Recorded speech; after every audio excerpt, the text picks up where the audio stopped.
Chapter 1. Cross-Dimension Travel. Having successfully traversed to another realm, the Invincible and Immortal System has been bound. Finding successful, when Ye Lan awoke once more, he was astonished to find himself in an entirely unfamiliar locale. Surrounding him was a dense forest, and beyond it lay an endless expanse of fields. Yet, the tangible sensations constantly reminded him that this was indeed reality, and he was not merely dreaming. Confounded, Ye Lan pondered how he had transitioned from binge-watching dramas to this enigmatic place. Had he truly crossed dimensions? Just as these thoughts swirled in his mind, a distinctive notification resonated within his consciousness. Host has arrived in the Naruto world. The Invincible and Immortal System is at your service.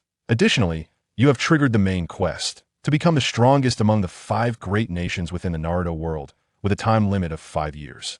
Failure will result in immediate death, while success will reward you with the ultimate prize of immortality. Taken aback by the sudden voice, Ye Lan swiftly turned to survey his surroundings, and upon recognizing the familiar scenery of the Naruto world, he couldn't help but burst into laughter. He was far more acquainted with this realm than his own, and his amusement stemmed from the fact that he had been a complete failure in his previous life. However, everything would change in the Naruto world, primarily because Ye Lan now possessed a system. With this system, he could undoubtedly carve out a remarkable legacy in a world that revered strength above all. Moreover, the main quest presented by the system was exhilarating and thrilling. As Ye Lan's thoughts raced, he meticulously scanned the system that had accompanied him through this journey. Wow, this system is quite impressive. In his mind's eye appeared the system's attribute panel, which was rather concise, containing only a few lines of text. Character: Ye Lan. Age: 16 years. Ability: Replication. Chakra amount: infinite. Bloodline: none. Kekkai Jinkai: none. Ye Lan nodded in satisfaction, for the mere attributes of replication and infinite chakra had already placed him in an advantageous position. I just wonder if this replication ability is akin to Kakashi's, allowing only temporary copies? He mused internally, yet the system did not provide him with the anticipated answer. Unperturbed, Ye Lan resolved to gradually uncover the system's capabilities on his own. Suddenly, a series of slicing winds interrupted his reverie.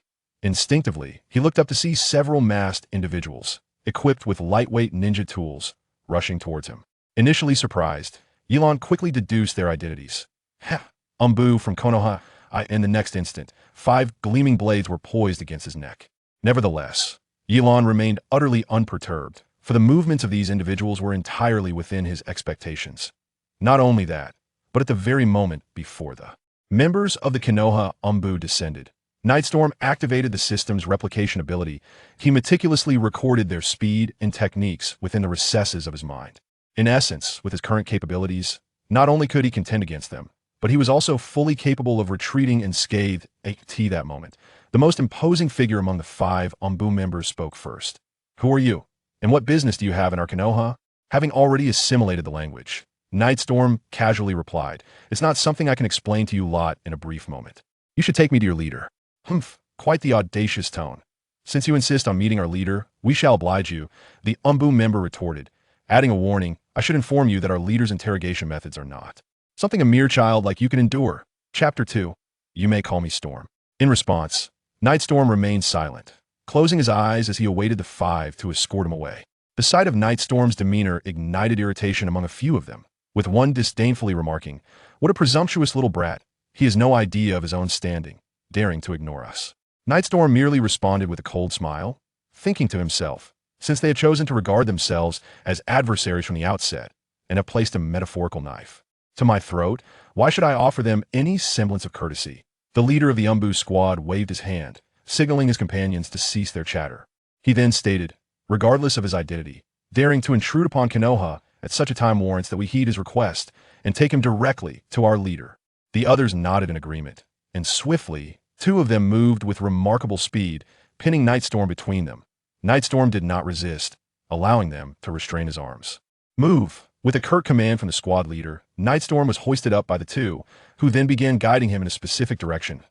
As Nightstorm surveyed his surroundings, he realized he was being led into the village, and thus he adopted a stoic expression, allowing them to escort him without protest. He subsequently closed his eyes. The squad leader, trailing at the rear, furrowed his brow upon observing Nightstorm's demeanor.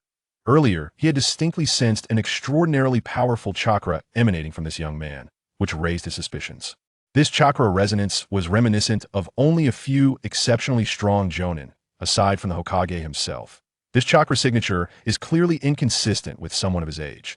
The group traveled in silence. Before long, Nightstorm was brought into a dimly lit room, which he recognized as Konoha's interrogation chamber. With a soft tap tap tap, the door to the room creaked open, and as Nightstorm lifted his gaze, he encountered a figure he found exceedingly familiar. The newcomer was none other than Ibiki, the head of Konoha's interrogation department, which was an expectation Nightstorm had already anticipated, because he thought that the arrival of Ibiki would be beneficial, saving him considerable trouble that moment. A sudden alert echoed in Nightstorm's mind. Ding! The host has triggered a hidden mission. Mission details. Gain the trust of Ibiki. Completion reward. Advanced Ninjutsu, Fire Dragon Flame Bullet. Failure penalty. Revocation of the system's basic C0V skill. Upon hearing this, Nightstorm's eyelids twitched. He mused that while the reward was modest, the penalty was quite severe. With the C0V skill, not to mention the Fire Dragon Flame Bullet, he could likely master even the Susanoo. Shaking his head, Nightstorm considered that this might very well be a test devised by the system for him. What is your name? The deep, clear baritone interrupted Nightstorm's thoughts.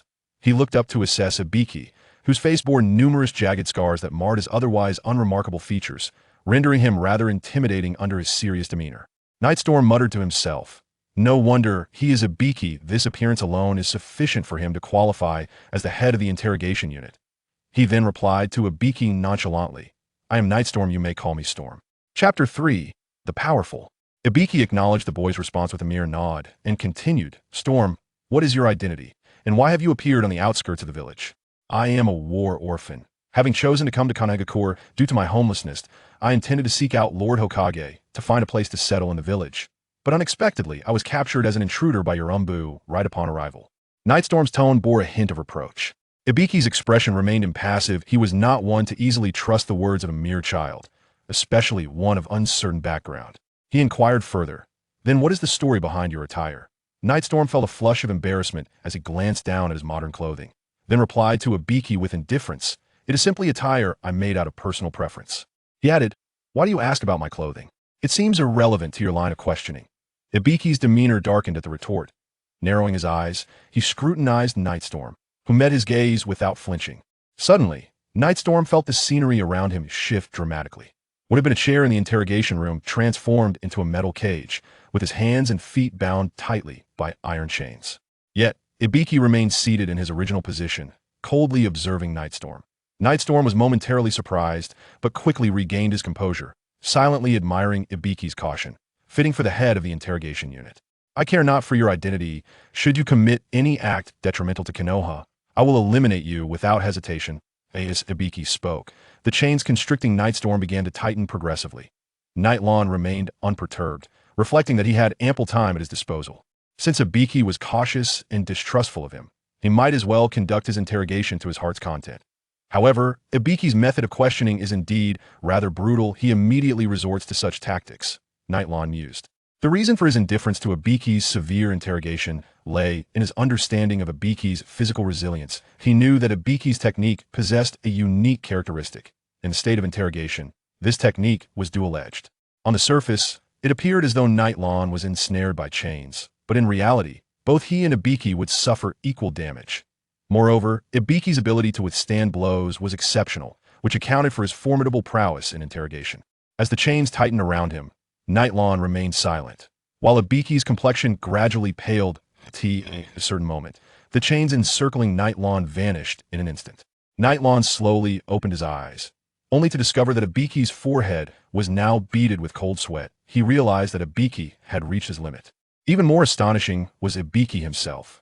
He could hardly fathom that there existed a person with greater physical fortitude than his own.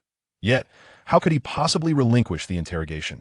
With a sudden flourish, Ibiki formed hand seals. Nightlon raised an eyebrow, discerning Ibiki's intent. Nevertheless, he refrained from resistance, for he knew that this technique posed no threat to him. Chapter 4. Soul Search. Gradually, Nightlon closed his eyes. The air grew increasingly tranquil. After a while, Ibiki finally opened his eyes, signifying the conclusion of his search. A profound sense of confusion adorned Ibiki's face that he had just employed a unique soul-searching technique exclusive to the Anbu, capable of directly extracting fragments of memory from the interrogated, thereby acquiring intelligence. However, he was perplexed that no matter how fervently he searched, he could find nothing of value within the mind of this young man before him. All that lingered were memories of his capture by the Anbu 2 hours prior, which bore no significance. Ibiki gazed intently at the youth who called himself Lan, pondering, could it be that this boy has amnesia? Or is he truly a war orphan who has forcibly suppressed his past memories? His suspicion was further fueled by the fact that Night Lan exhibited no resistance to his technique. Rather, he seemed surprisingly cooperative. Night Lan opened his eyes, quietly observing Ibiki, meeting the clear gaze of the youth. Ibiki sighed softly. Alas, it seems I have wronged you. Night Lan rolled his eyes. Then will you not release me? Upon hearing this, a hint of embarrassment flickered across Ibiki's face. He clasped his hands together, and the cage that bound Night Lan vanished instantaneously, the surroundings transforming back to the dim room where Night Lan had initially arrived. Stretching languidly as he sat in the chair, Night Lan turned and inquired, "May I take my leave now?" Ibiki stood and declared, "Of course, you may leave at any time." "Oh," Ye Lan responded deliberately loudly, striding purposefully towards the exit, as he had no desire to linger in the oppressive confines of the dim room. "Hold on a moment, kid." Ibiki's voice resonated from behind him once more. Ye Lan turned impatiently and inquired, "What is it, brother Ibiki?" Ibiki was taken aback. "How did you know my name is Ibiki?" Realizing he had inadvertently revealed too much, Ye Lan cursed himself internally. He hastily replied, "I overheard a few members of the Anbu discussing on my way here." Ibiki chose not to delve further into the matter and continued, "The reason I called you back is to inform you that you are now a member of Konoha. I will relay your information to the third Hokage, so rest assured, he will arrange accommodation for you. Moreover, should you encounter any difficulties in the future, simply mention my name. The torture and interrogation department will always welcome you." Chime. Congratulations, host, for completing the hidden system task and successfully acquiring the Ninjutsu Fire Dragon Flame Bullet. Ye Lan was momentarily stunned. Is this truly my affirmation? He had not anticipated such a significant shift in Ibiki's demeanor, nor the welcoming nature of the torture department. However, he held no malice towards Ibiki. In fact, he found Ibiki's discerning and forthright character quite admirable. "Thank you, brother Ibiki, that I will give it careful consideration." Ye Lan's previously haughty attitude softened as he smiled at Ibiki. Ibiki stood watching Ye Lan depart, not feeling compelled to have him join the Anbu, but rather sensing potential in Ye Lan, believing he could be molded into something remarkable. After all, such an unflappable demeanor was a rarity. Chapter 5. Satisfying Hunger. Upon exiting the Anbu headquarters, Ye Lan found himself at a loose end, waiting for Ibiki to inform the third Hokage of his situation, which would at least ensure he received accommodation. That he was acutely aware that he was truly homeless, his circumstances akin to that of a war orphan. Contemplating his future as a genuine member of Konoha, he realized that his foremost task was to continuously enhance his strength. Growl. A sound emanated from his stomach, prompting Ye Lan to chuckle wryly as he patted his belly. Indeed, since being apprehended by the Anbu early that morning, he had yet to consume a single morsel, and Ibiki had solely focused on interrogating him. Ye Lan lamented, "Do they not offer food to those being interrogated?" His hunger had become quite unbearable. Surveying his surroundings, he sighed, "It seems I must now rely on my own resources." As he contemplated this, he took stock of his body after receiving the new skill Fire Dragon Flame Bullet from the system. He sensed that some changes had indeed occurred within him. Subsequently, he closed his eyes and turned inward, emulating the characters from Naruto. The very moment he shut his eyes, he was suddenly struck by the sensation that within his body flowed a river of deep azure, reminiscent of the vast ocean. This river primarily resided within his lower abdomen, surrounded by countless tributaries that seemed to permeate his entire being. Nightstorm, witnessing this extraordinary phenomenon, was naturally taken aback, yet his astonishment was quickly overshadowed by elation. He recognized all too well what this azure river within him was it not chakra? Initially, upon discovering through the system that he possessed boundless chakra, he had not given it much thought. However, this revelation genuinely astonished him. Moreover, this chakra belonged solely to him, and based on his previous experiences from watching the series, he surmised that his total chakra capacity might even surpass that of the elite Jonin in Naruto. Nightstorm contentedly withdrew his inner vision. He mused that although he had now acquired chakra, he was only proficient in the Fire Dragon Flame Bullet technique. Furthermore, he had never learned any physical combat skills in his previous world. Thus, it could be said that if he were to engage in battle with others, he would be left with no choice but to recklessly unleash this singular ninjutsu. Should he miss even once, he would inevitably find himself at the mercy of his opponents. Ye Lan shook his head. It appears that he must swiftly enhance his own strength, for in the realm of Naruto, true power reigns supreme. He must grow step by step. Only by standing atop the pinnacle of the pyramid can he earn the right to look down upon others. At this moment, Ye Lan's heart is filled with boundless ambition. Having set a goal, he must devise a way to realize this grand vision. The first step towards achieving this plan is to first satisfy his hunger. Night Mist was now in a state of extreme hunger, with his stomach pressed against his back. He wandered through the forest, hoping to find something edible. However, after wandering through the night for quite some time, Ye Lan discovered that this vast forest harbored not a single trace of wild game. Instead, it offered only a sparse scattering of wild vegetables. Ye Lan could only smile helplessly, for this person was like iron and steel. A single meal's absence left one feeling famished. Moreover, it was already midday, and he had yet to partake of any sustenance. However, Ye Lan found himself troubled by the limitations of the ninja world, where one could only master various jutsu to enhance one's strength. Why could he not, like those in the realm of cultivation, harness extraordinary magical powers to fast? For if he could fast, it would mean he would no longer need to consume food in the future. Chapter 6. The Might of the Fire Dragon Flame Bullet. As Ye Lan pondered with his head bowed, he suddenly heard the sound of rushing water ahead. Ye Lan hastily looked up and indeed discovered a narrow river ahead.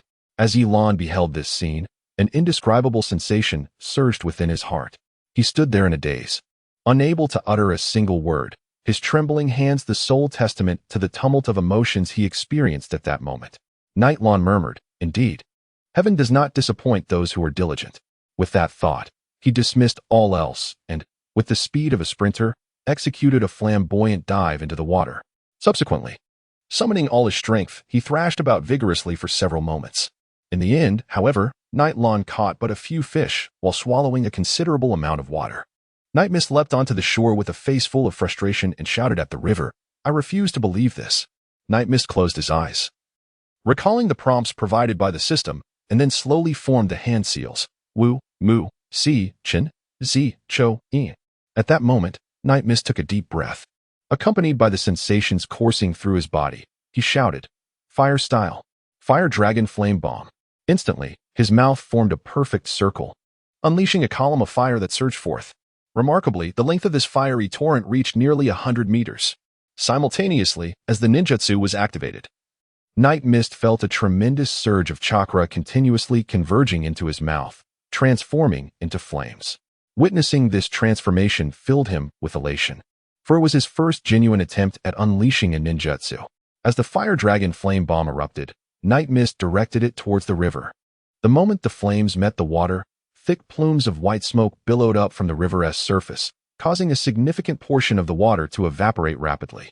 Moreover, with the force of the flames, the water level in certain areas of the river receded swiftly in layers.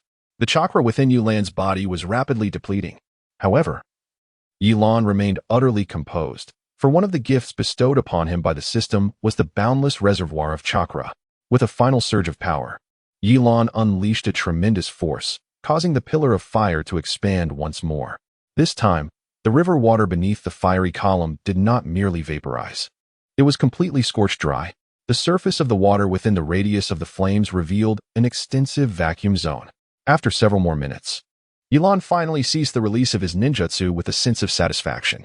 As the flames finally ceased their uncontrollable spew from Ye Lan's mouth, he was taken aback to observe that the riverbed, scorched by the fiery onslaught, now bore large patches of charred blackness. Subsequently, the waters of the river began to converge once more to their original position. Night Mist could not help but exclaim in admiration, "Truly, this is worthy of an A-rank ninjutsu. The efficacy of this ability is truly remarkable." At the same time, he sensed that the rewards from the previous system task were not as insignificant as he had initially thought. After all, they amounted to a form of advanced ninjutsu. A voice of protest echoed once more within Nightstorm's body. Ye Lan, both amused and perplexed, gently patted her belly and replied with a smile, "What's the rush? I will fill you up completely." Ye Lan glanced at the river's surface, nodding in satisfaction. At this moment, the water was adorned with numerous pale bellies, both large and small, numbering in the dozens. These were, of course, the fish rendered unconscious by Ye Lan's mastery of fire release. Chapter 7. Cooked to perfection. Ye Lan had just employed a portion of advanced fire techniques, partly to experiment with the potency of his ninjutsu. but primarily for the most significant reason: to catch fish. After struggling in the water for quite some time without a single catch, he was understandably both frustrated and vexed. Suddenly, a spark of inspiration struck him, leading to a rather unrefined yet ingenious solution that only someone like Ye Lan could conceive, using intense flames to stun the fish. It seemed that although Ye Lan was fatigued, the outcome was, fortunately, quite satisfactory. Upon witnessing his impressive haul, a broad grin spread across Ye Lan's face as he, in a moment of impulsive excitement, leapt back into the water. Little did he know that upon his feet making contact with the surface, they would instantly redden to a remarkable hue. Ye Lan suddenly recalled that due to his own actions, the temperature of the river water nearby had already reached a level unbearable for the human body. However, Ye Lan had already leaped in. Splash!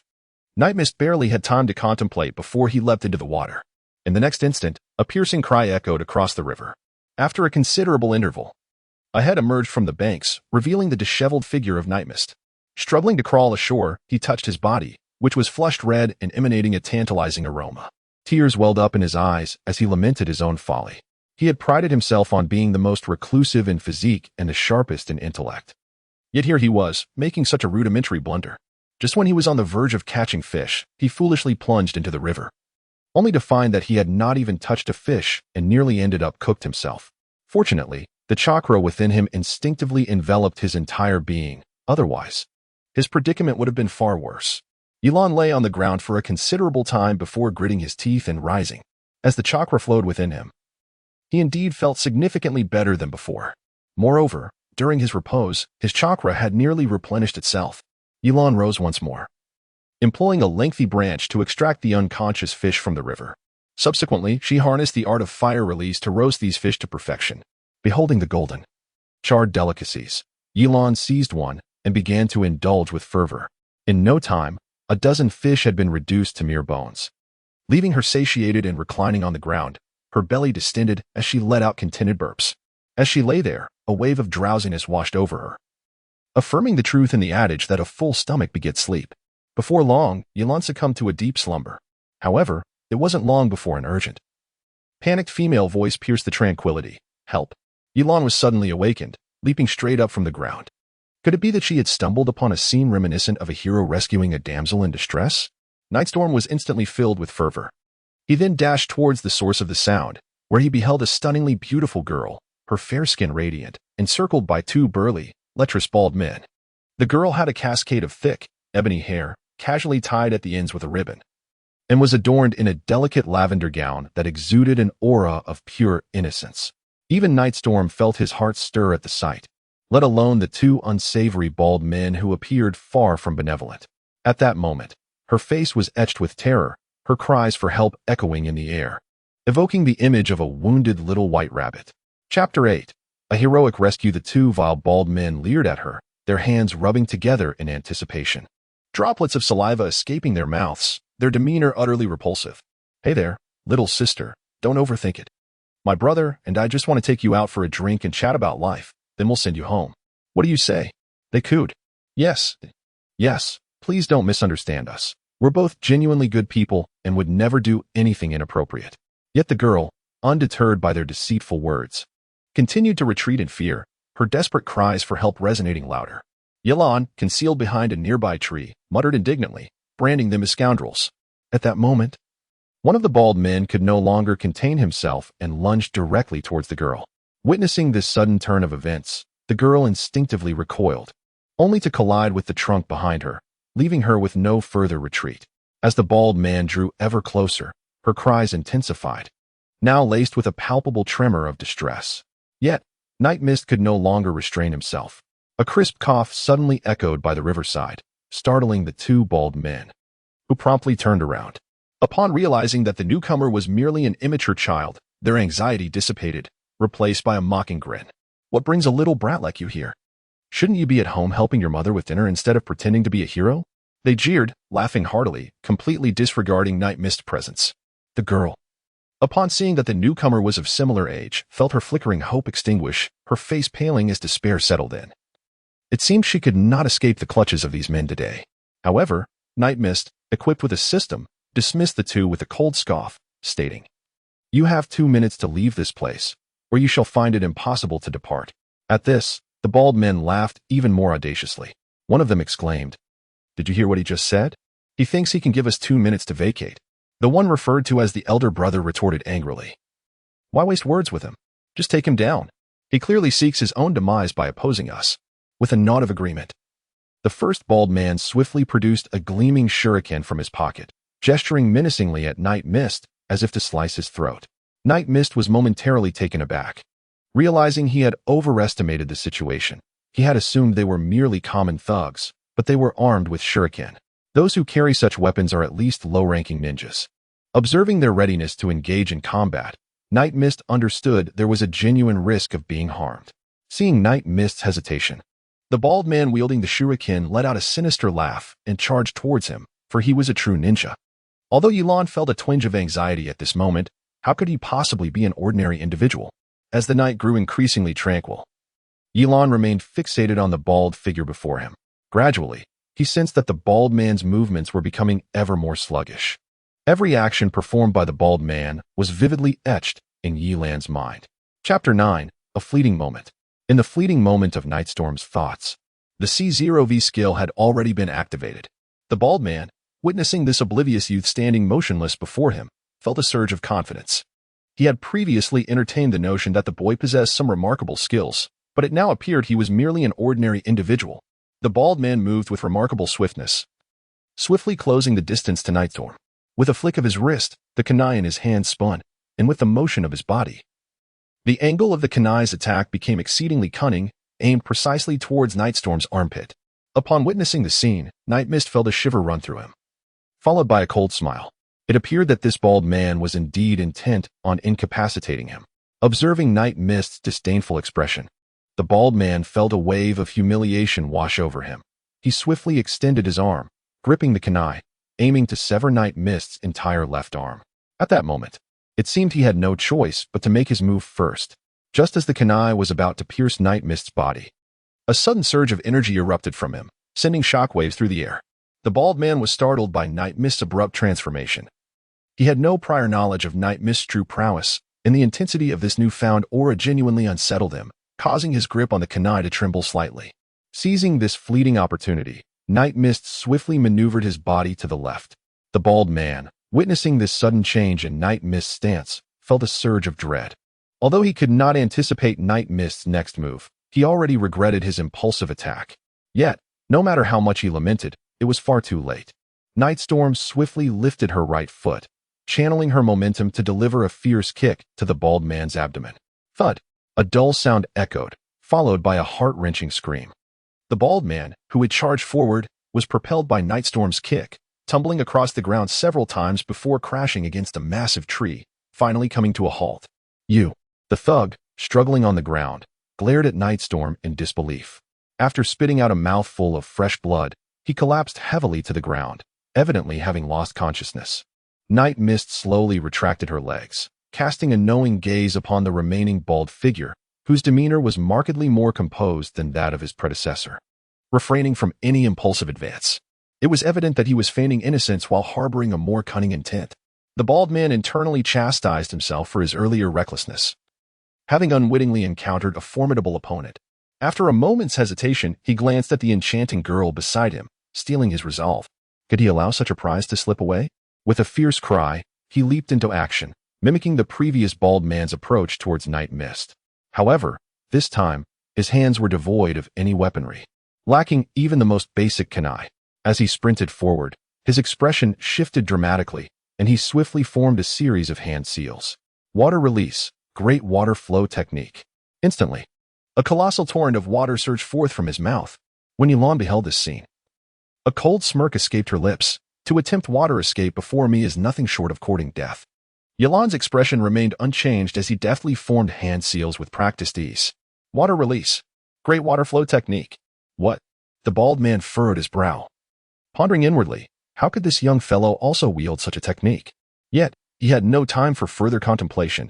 He thought to himself that, regardless of the situation, two identical ninjutsu clashing would not intimidate him with his nin strength.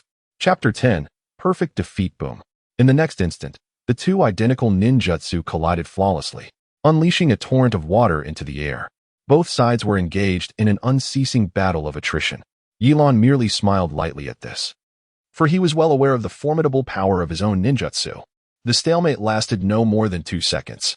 The volume of water on the bald man's side diminished instantaneously, while conversely, the water released by Ye Lan's ninjutsu surged forth like tumultuous waves, rising exponentially.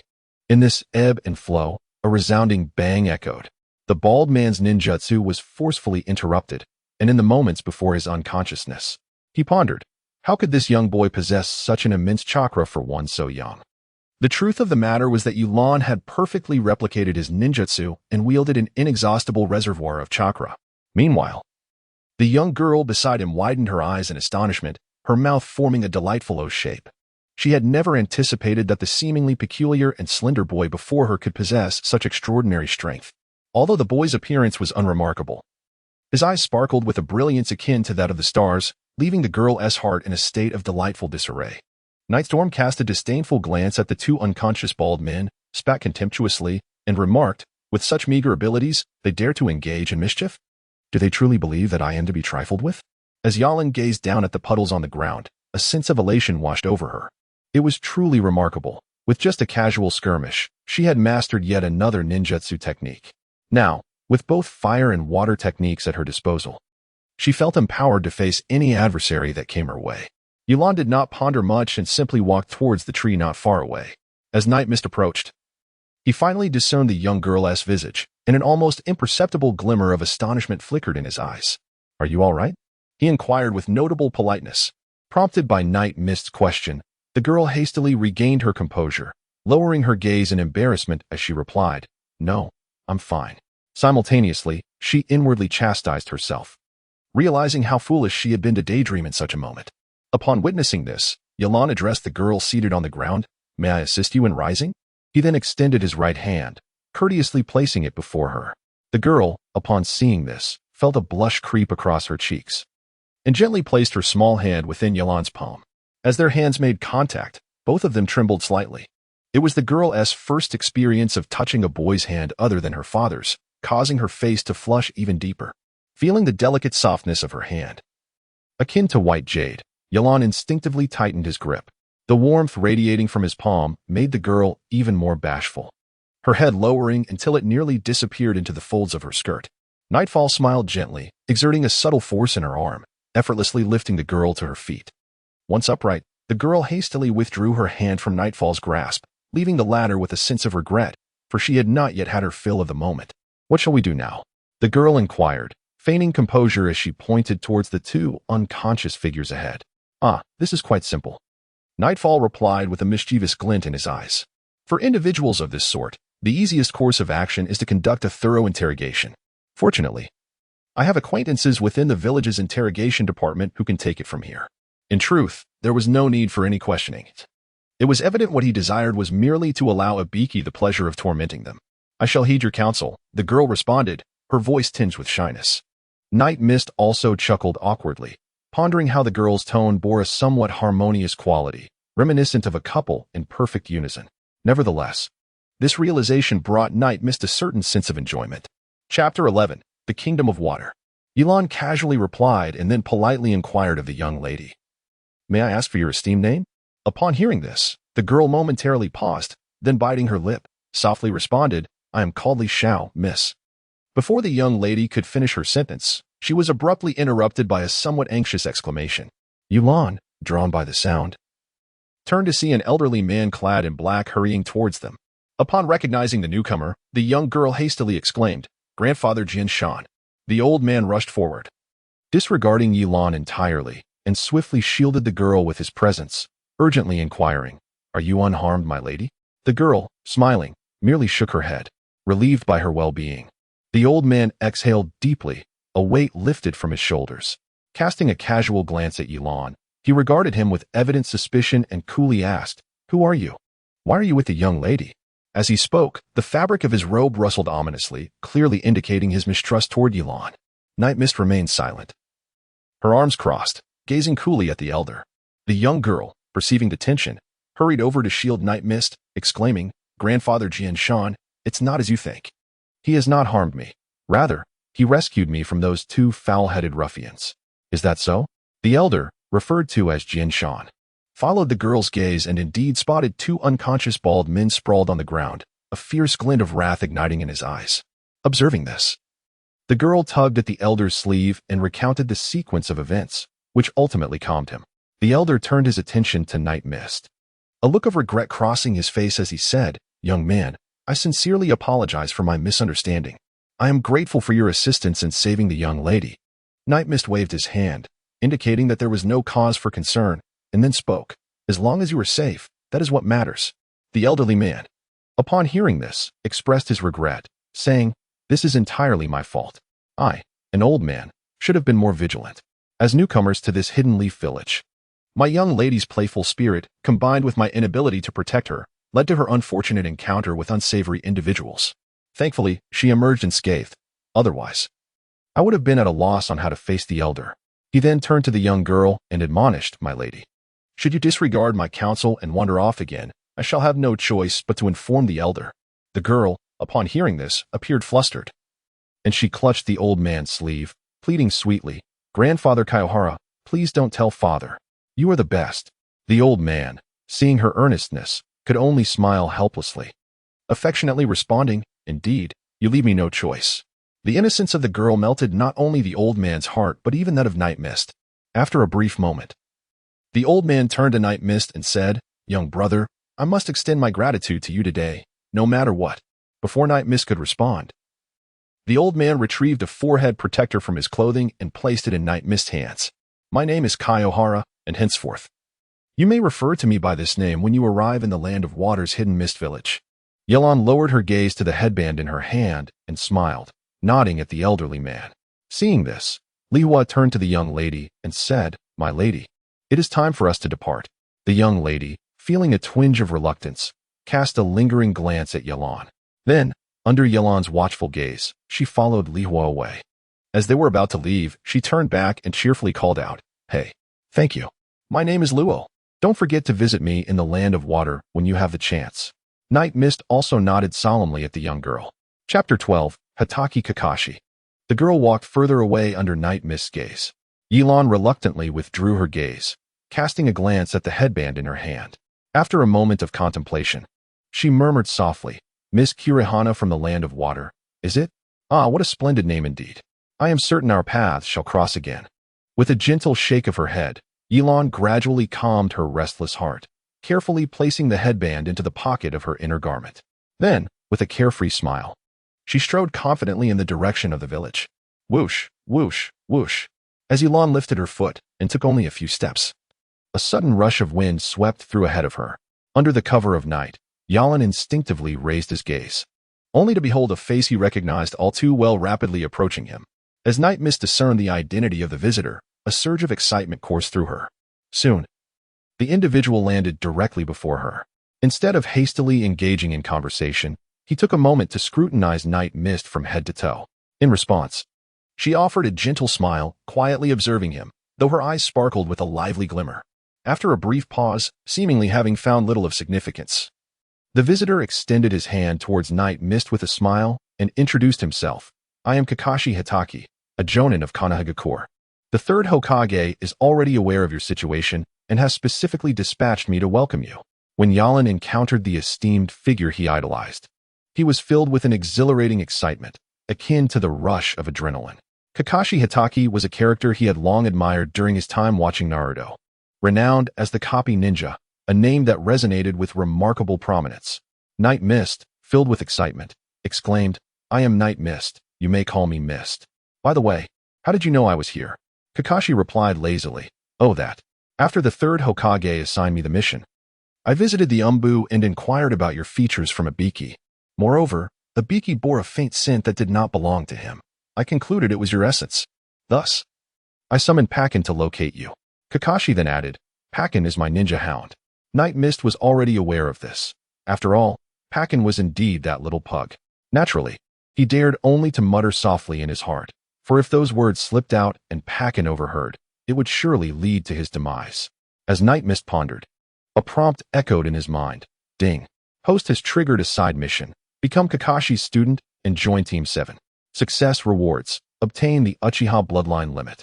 Failure penalties: forfeit learned ninjutsu and lose replication abilities. Nightstorm remained utterly composed in the face of the task assigned by the system, feeling a sense of anticipation for the rewards that would follow its completion. The Uchiha's bloodline limit, when wielded skillfully, could prove to be an ability more potent than any glitch within the realm of the Hokage. Observing the peculiar and perpetually silent youth before him, Kakashi could not restrain himself from inquiring, "Storm, do you have any further questions?" "Oh, no, none at all." Nightshade was abruptly snapped back to reality. Kakashi nodded and said, "Next, I will send you to the Ninja Academy to learn the fundamental ninjutsu. You must graduate from the academy to become a true ninja. After that, you will undertake missions in the village. Now, do you have anything you need to prepare before enrollment?" Upon hearing Kakashi's words, Ye Lan promptly shook his head, contemplating how it would be impossible for him to attend the Ninja Academy. If he were to do so, how could he ever take Kakashi as his master? Chapter 13, The Ninja Academy. Night Mist pondered for quite some time, but could not find a suitable reason to refrain from attending. He was uncertain how to evade the obligation of studying at the ninja school, as doing so would inevitably conflict with the tasks assigned by the system. Conversely, if he chose not to attend, he found himself at a loss on how to explain this to Kakashi, leaving him in a bit of a quandary. He then recalled that the system instructed him to seek Kakashi as a mentor in order to smoothly integrate into Team 7. In his understanding, Team 7 consisted of Sakura, Sasuke, and Naruto. If he were to join, would that not result in 4 members? Traditionally, a ninja team comprises 3 students and 1 teacher. How would the narrative unfold if he truly became a part of it? What if he and Sasuke did not get along? Naruto seemed manageable. But what if Sakura developed feelings for him? Shaking his head at such thoughts, he chided himself for his overactive imagination. After all, having traversed into this world, it was evident that it operated under its own set of rules. Moreover, since this task was orchestrated by the system, it seemed unlikely he could simply opt out of it. In truth, attending the ninja school was not entirely off the table. Though he dreaded the prospect of being surrounded by numerous small children, typically around 4 or 5 years old, would he truly find common ground with them as a teenager? The conversation would likely be non-existent. Furthermore, he had come to a resolution. His arrival in this world was evidently predestined. While uncertain whether this was right or wrong, it appeared that he would be residing here for an extended period. Since he was here, he might as well make the most of it. After all, he had no other family or friends in his original world to miss. Arriving in the beloved realm of Naruto, it seemed prudent to settle in and embrace this new existence. Ultimately, his presence in this world might very well be a mistake. Yet perhaps it was best to continue along this erroneous path. Who knew? This world might change because of him. As he contemplated, a wave of excitement surged within him. Seemingly attuned to Night Mist's thoughts, Kakashi glanced at him and said, "I understand what you're contemplating, but there is no need for concern. Once you arrive at the ninja school, if you can swiftly manage the examinations, I will ensure that Irika-sensei expedites your testing." Ye Lan was taken aback. Reflecting that Kakashi truly deserved his title as a jonin, he had effortlessly discerned the thoughts lingering within her heart and articulated them, revealing her reluctance to attend the Ninja Academy.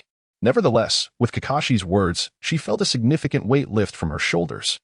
The prospect of attending the academy to prepare for examinations seemed trivial, likely consisting merely of techniques like the shadow clone and some basic shuriken throwing, which were hardly daunting.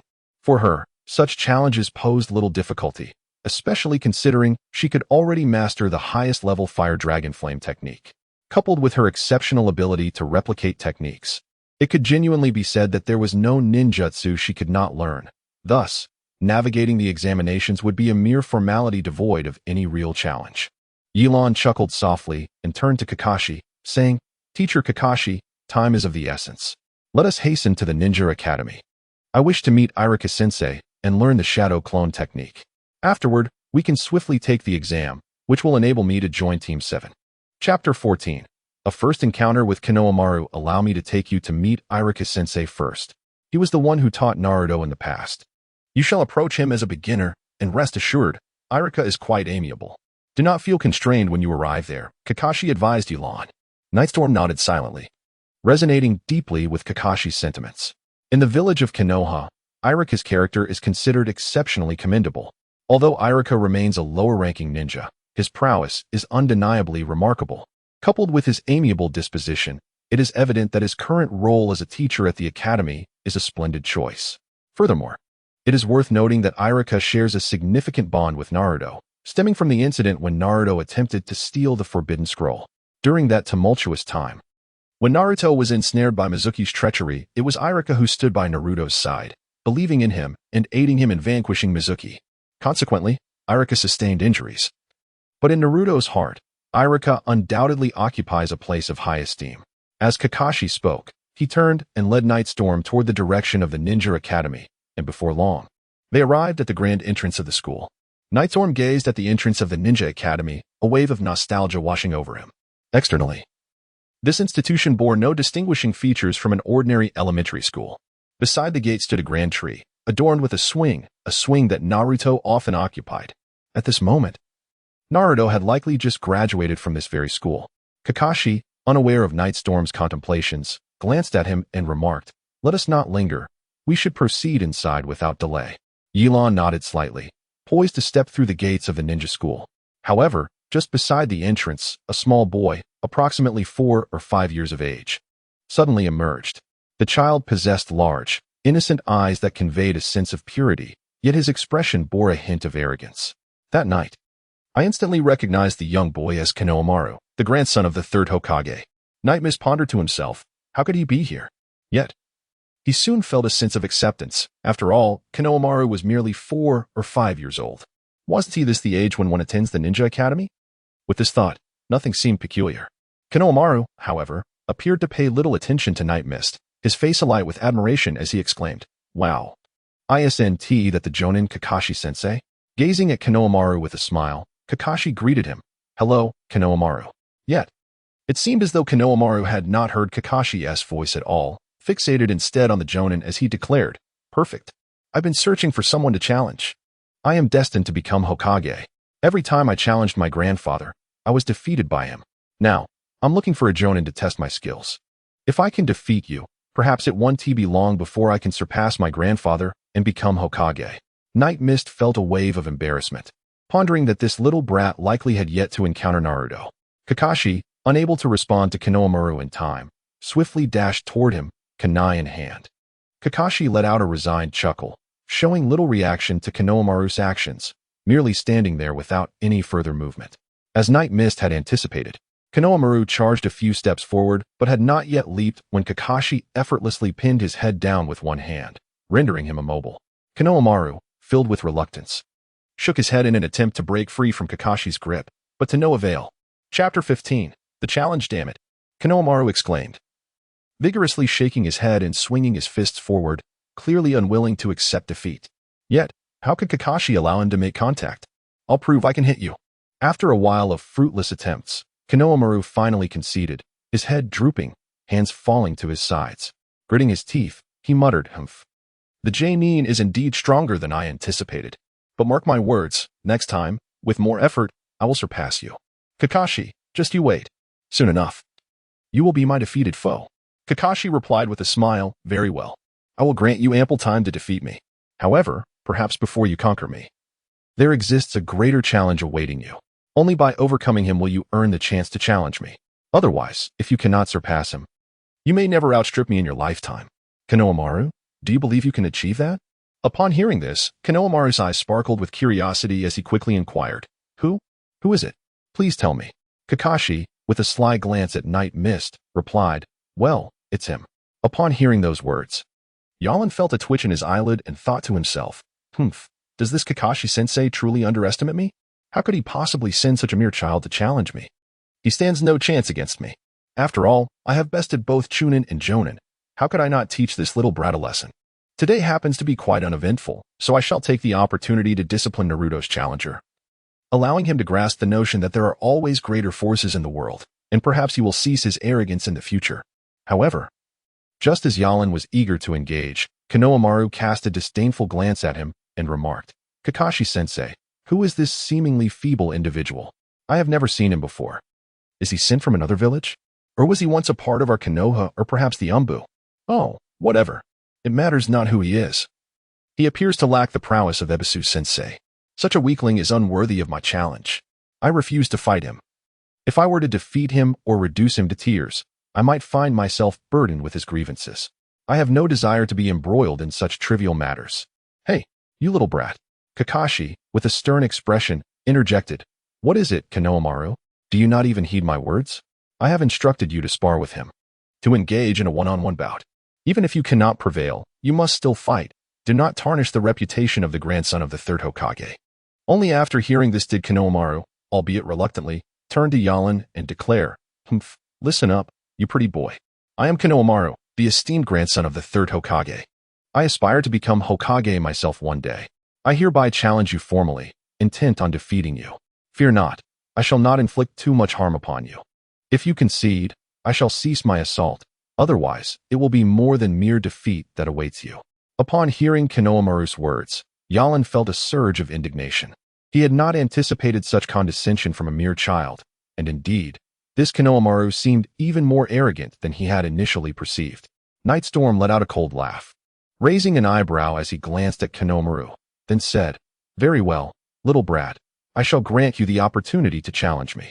However, let it be understood from the outset that since you are the one issuing the challenge, the rules must be established by me. Chapter 16.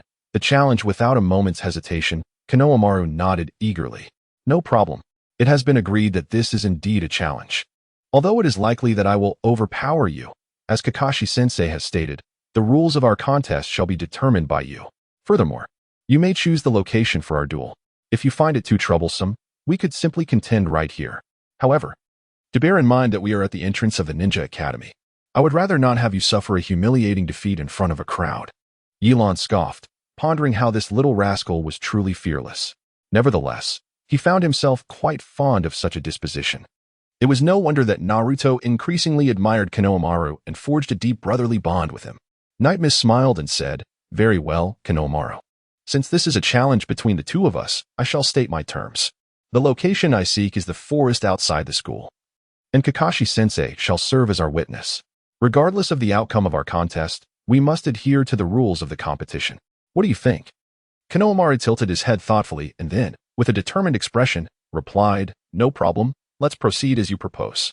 Kakashi chuckled and inquired, Night Mist, since this young rascal has taken an interest, if you have no objections, let us venture to the forest together. After all, Irika-sensei is not in a rush. It would be better to wait until your match is concluded before discussing anything further. Agreed. The three of them reached a consensus and then set off towards the expansive forest beyond the village, a place where Naruto frequently trained. Upon their arrival, Konohamaru stood facing Night Mist and declared, All right, pretty boy, tell me how you wish to compete, and what are your conditions? I am open to your suggestions. Night Mist chuckled and remarked, A contest, after all, is merely a matter of winning or losing. How about this? Since you have expressed your desire for a challenge, let us refrain from fighting today and instead compete in other areas. What do you think? Konohamaru, of course, had no objections. Raising an eyebrow, he finally replied, You may propose how you wish to compete. Does this mean you are in agreement? Night Mist inquired.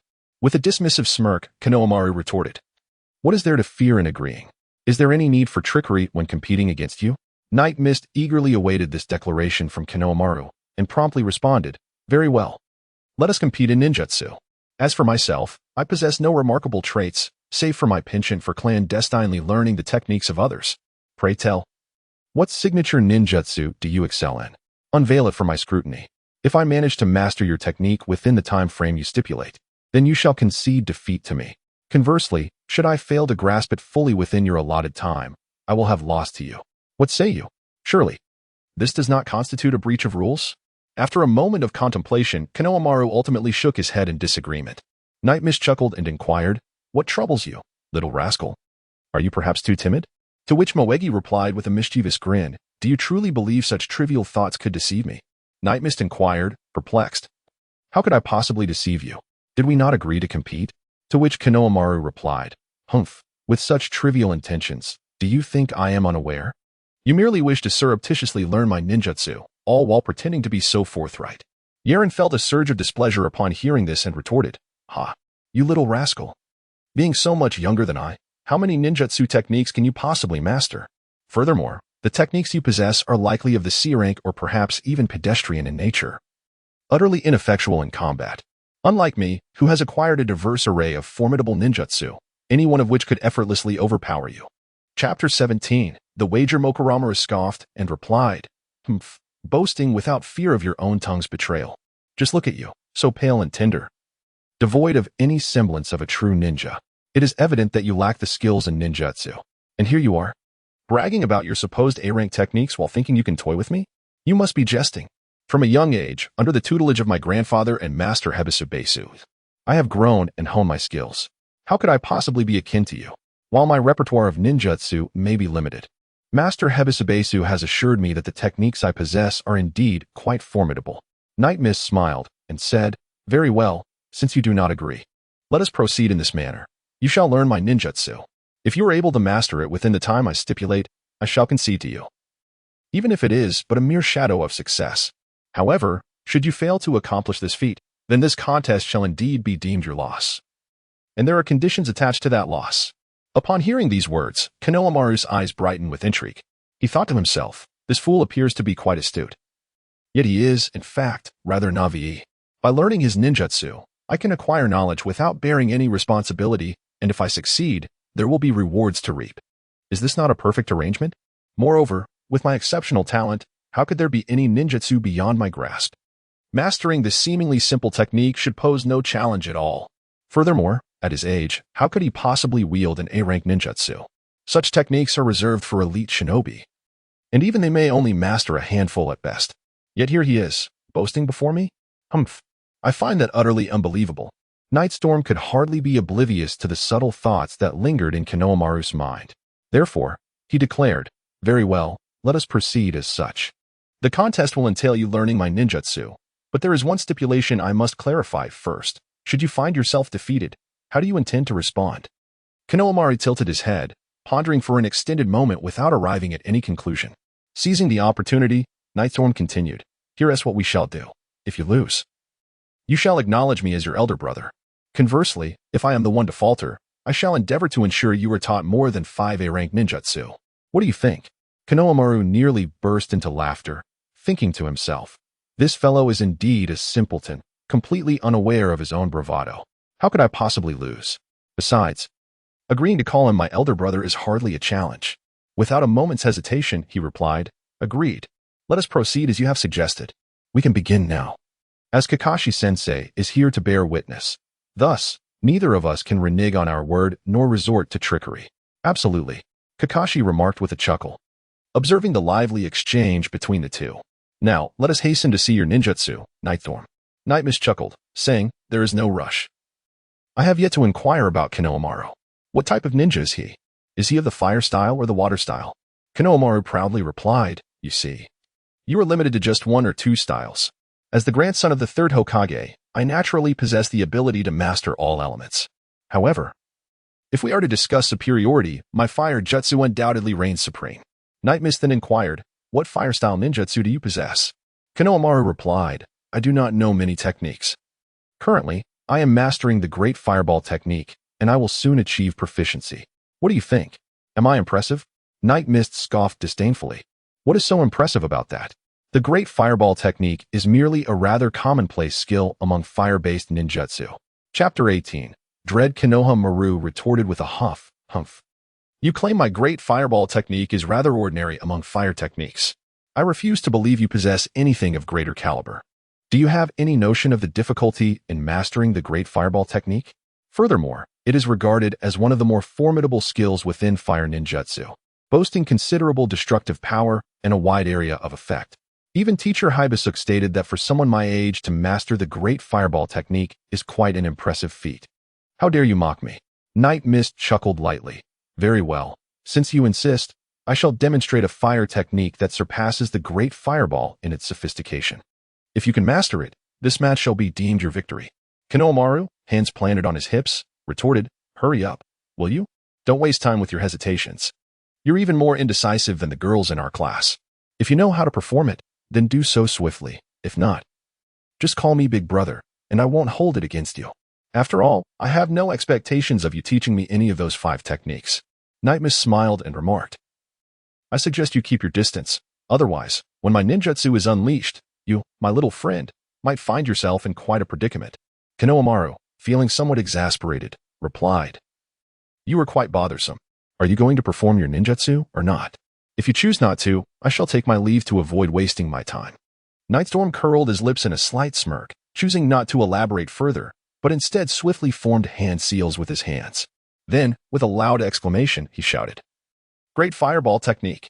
After taking a deep breath, he expelled the gathered air, which transformed into an enormous flame that rapidly spread in all directions. The fireball surged forth with astonishing speed, expanding immensely. In the blink of an eye, it approached Konohamaru's side, radiating a terrifying heat. Konohamaru stood frozen in shock. A mix of surprise and fear etched across his face. He could hardly believe that Nightstorm was capable of unleashing a jutsu that surpassed even the great fireball technique. He had always assumed Nightstorm was boasting, yet here was the undeniable truth. However, at that moment, Konohamaru was perilously close to the fireball. There was no time to evade it. If he were to come into contact with the flame, he would undoubtedly suffer severe injuries. Just then, Kakashi, witnessing the fire's rapid spread, hastily formed hand seals, conjuring a spherical earthen barrier that enveloped both himself and Konohamaru at its center. Boom! In the next instant, the fireball erupted with a deafening explosion. After what felt like an eternity, as the smoke cleared, Kakashi released the earthen sphere, which lay in ruins, illustrating the sheer magnitude of Nightstorm's great fireball technique. Meanwhile, Konohamaru stood with a dazed expression, disbelief written all over his face. He had never anticipated that Nightstorm was speaking the truth, capable of executing such a high-level jutsu. He had consistently underestimated Nightstorm's abilities. Sensing Konohamaru's astonished demeanor, Nightstorm exhaled lightly. Then teasingly remarked, "Well, what do you think? Isn't my great fireball technique superior to your great fireball?" Konohamaru slowly nodded, still struggling to comprehend the reality before him, and incredulously replied, "How is this possible? How could you be so powerful?" Nightmist chuckled softly, remarking that there was nothing impossible about it. One could merely attribute it to my extraordinary talent, coupled with the extensive time I have dedicated to mastering this ninjutsu. Thus, it is hardly surprising that I can execute it. Wouldn't you agree? Chapter 19. A further lesson. But how could you possibly be so powerful? Konohamaru found it truly unbelievable. Nightstorm smiled faintly and said, "Mokobaru, you are still young, and there is much you do not yet comprehend. You must understand that there are always those more formidable than yourself. The world is vast and teeming with talent. It is impossible to articulate the multitude of individuals who surpass you, and never should you presume that a modicum of skill renders you invincible. In this world, nothing is unattainable, and nothing is beyond reach. Do not lose heart. This is merely a basic ninjutsu. I possess many abilities that you are yet unaware of. Beside them." Kakashi's expression mirrored Mokobaru's astonishment. After all, Nightstorm was merely in his teenage years. Although casting a great fireball technique was not particularly daunting for Kakashi, he could execute it in a mere moment. He found himself questioning the extraordinary strength of the youth before him. It felt as though Nightstorm's chakra was boundless, and what perplexed Kakashi the most was the overwhelming nature of Nightstorm's chakra. At the moment the great fireball was unleashed, Nightstorm encapsulated both Mokobaru and himself within an earth-style sphere. While the sphere was not impervious, it could certainly withstand a couple of ninjutsu attacks. However, he never anticipated that the great fireball would possess such devastating power. At the instant the great fireball was released, Kakashi distinctly felt the earth-style sphere shatter almost entirely. This did not resemble the capabilities of an ordinary teenager, especially one who had never even attended a ninja academy.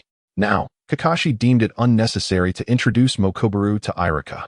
For how could a student who could wield the great fireball possibly be incapable of performing a shadow clone? Even if Nightstorm were to claim he was a Jainin, Kakashi would likely harbor no doubts. The youth named Nightstorm was evidently playing the role of a humble novice while concealing his true prowess. Unbeknownst to them, in that fleeting moment of releasing the ninjutsu, Nightstorm had intentionally moderated the fireball's temperature. Otherwise, even Kakashi would have sustained some injuries. After a considerable pause, Mokobaru finally regained his composure and remarked, "I did not expect you to be so strong, white-faced guy. I am called Nightstorm, not white-faced guy. Remember that." Mokobaru huffed lightly and retorted, "Well, who told you to look so pale?" Night's Mist let out a resigned smile. When did growing fair become a fault? Night Mist gazed at Konohamaru and remarked, "Little one, do you still remember our wager? If you fail to master my ninjutsu, you shall address me as Big Brother." Konohamaru, dismissive, curled his lip and retorted, "Humph. Isn't it merely the fireball technique? What is so difficult about it?" Just teach me the hand signs, and with diligent practice, I am certain to master it. But tell me, do you truly possess only the fireball technique? Or are you merely flaunting it before me? If that is the case, I cannot acknowledge you as my elder brother. Night Mist smiled gently, thinking to herself that this little one truly was quite tenacious. Ye Lan inquired, then, what do you propose? After a prolonged contemplation, my one slowly replied, unless you teach me another ninjutsu. Chapter 20, A Week's Pact. Night Mist gently patted Konohamaru's head and remarked, you little rascal, so greedy.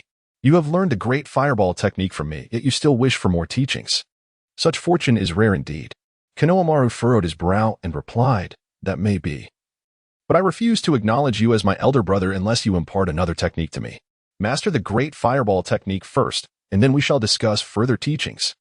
Ye Lan cast a sly glance at Konohamaru and remarked, very well, let us proceed as agreed. Once you have mastered my ninjutsu, you shall call me big brother. However, we have yet to determine the time frame for this endeavor.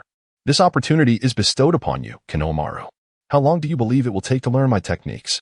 This shall also serve as the wager period. Should you exceed this time frame, you will indeed have to address me as big brother. Conversely, if you remain within the limits, I shall impart to you 5 additional ninjutsu. Konohamaru pondered this statement, his eyes darting thoughtfully. Finally, he declared, very well then. 1 month. Within this month, I shall surely master your ninjutsu. Ye Lan shook her head, stating that a month was far too lengthy. She could not agree to it. Makarov then suggested, how about 20 days? A week. I shall grant you but a week's time. Ye Lan remarked, in a week, should you fail to master it, then it shall be deemed your defeat. After a considerable struggle, Miyuan finally responded, very well, I shall succeed in my learning. However, if by that time my prowess does not match yours, you must not hold it against me, for the time allotted is indeed too brief. Ye Lan nodded without a moment's hesitation, fortunate to have teacher Kakashi present as a witness, thus preventing you, little rascal, from reneging later. I, Lord Konohamaru, would never stoop to such dishonesty.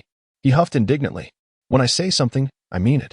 The night breeze gently caressed, and Ye Lan smiled softly. Turning to Kakashi, she inquired, so, Kakashi-sensei, do we still need to attend the Ninja Academy? Kakashi chuckled lightly in response, indeed, it is still necessary. Although your abilities are commendable, you have yet to receive the Leaf Village headband. Without it, you are not even considered a genin. It would be prudent to report to Irika-sensei first, as it will establish your status as a member of Konoha. Upon hearing this, Konohamaru was taken aback and exclaimed, wait, are you telling me that you are not a citizen of the Leaf Village? Nightstorm casually remarked, what is the matter? It matters not whether I am from the hidden Leaf Village. As long as I can be your elder brother, that suffices. Konohamaru was rendered speechless. No wonder. How else could I have never encountered this fellow before? Subsequently, Nightstorm and Kakashi resumed their journey towards the Ninja Academy. After a brief while, they noticed that Konohamaru had not followed them, prompting Nightstorm to inquire, aren't you coming back to school with us? Konohamaru waved his hand and replied, I shall not accompany you back, Kakashi-sensei. I feel there is nothing left for me to learn at the Ninja Academy. I have already mastered the shadow clone technique. Now, I must swiftly perfect the great fireball technique, lest this fellow mock me once more. Ye Lan chuckled softly and said, you should put in your utmost effort and strive to master it within a week. Mokuyumaru clenched his little fist and replied, just you wait and see. Before long, Ye Lan and Kakashi returned to the Ninja Academy. It seemed that teacher Irika had stepped out. Let us wait for him in the classroom for a while. Nightstorm had no objections. Kakashi turned to Nightstorm and remarked, I truly did not expect you to possess such hidden depths. Chapter 21, Shadow Clone Technique. Night Mist chuckled softly, tacitly acknowledging the situation without uttering further words. Before long, Irika entered from outside, prompting Night Mist to glance at him instinctively. A wave of familiarity washing over him. Irika, a teacher of Naruto, had his hair tied back and bore a prominent scar across his nose, which constituted his distinguishing features. He was a nin, possessing commendable strength, and his amiable nature left a lasting impression on Night Mist. Upon seeing Kakashi and Night Mist, Irika greeted, Kakashi-sensei. What brings you here? Kakashi smiled at Irika and replied, I came to introduce you to a new student. New student? Irika paused, then turned to Night Mist and inquired, I don't recall seeing you in the village before. You seem quite familiar. Typically, I recruit much younger students. And someone your age surely wouldn't still be unfamiliar with the shadow clone technique, would you? Night Mist offered an awkward smile.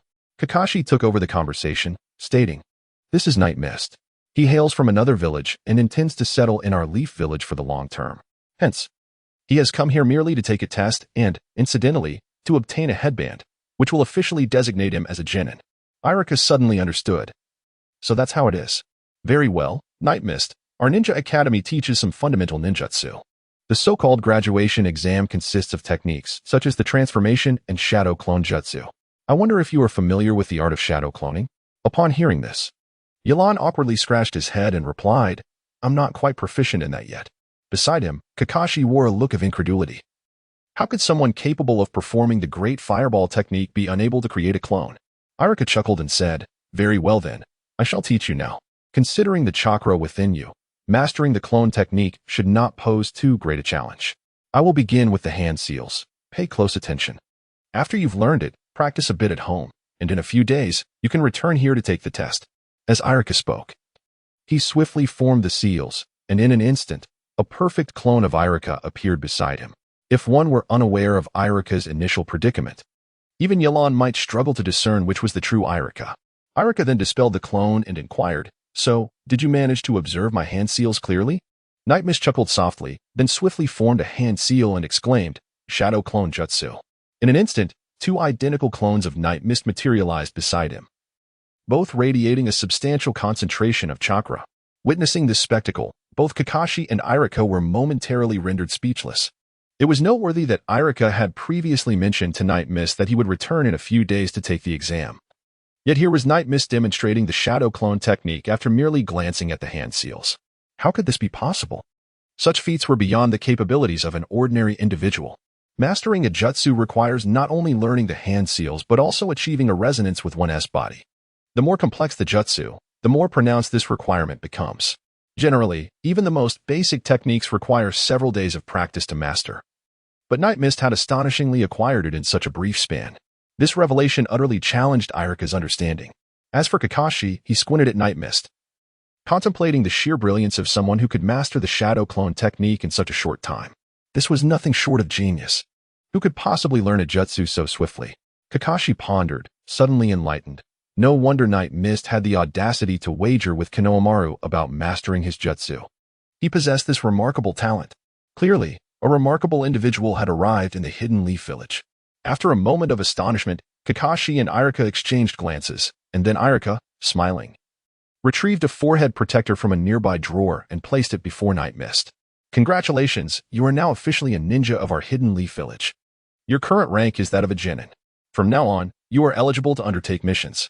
However, given your prowess, it seems you may be capable of achieving more than just the genin rank. If you wish, you could petition Lord Hokage for an exceptional promotion to Chunin or even higher to Jonin. Also, take good care of this forehead protector. It symbolizes your identity. Ye Lan took the headband and smiled as she said, Then I shall first express my gratitude to teacher Irika.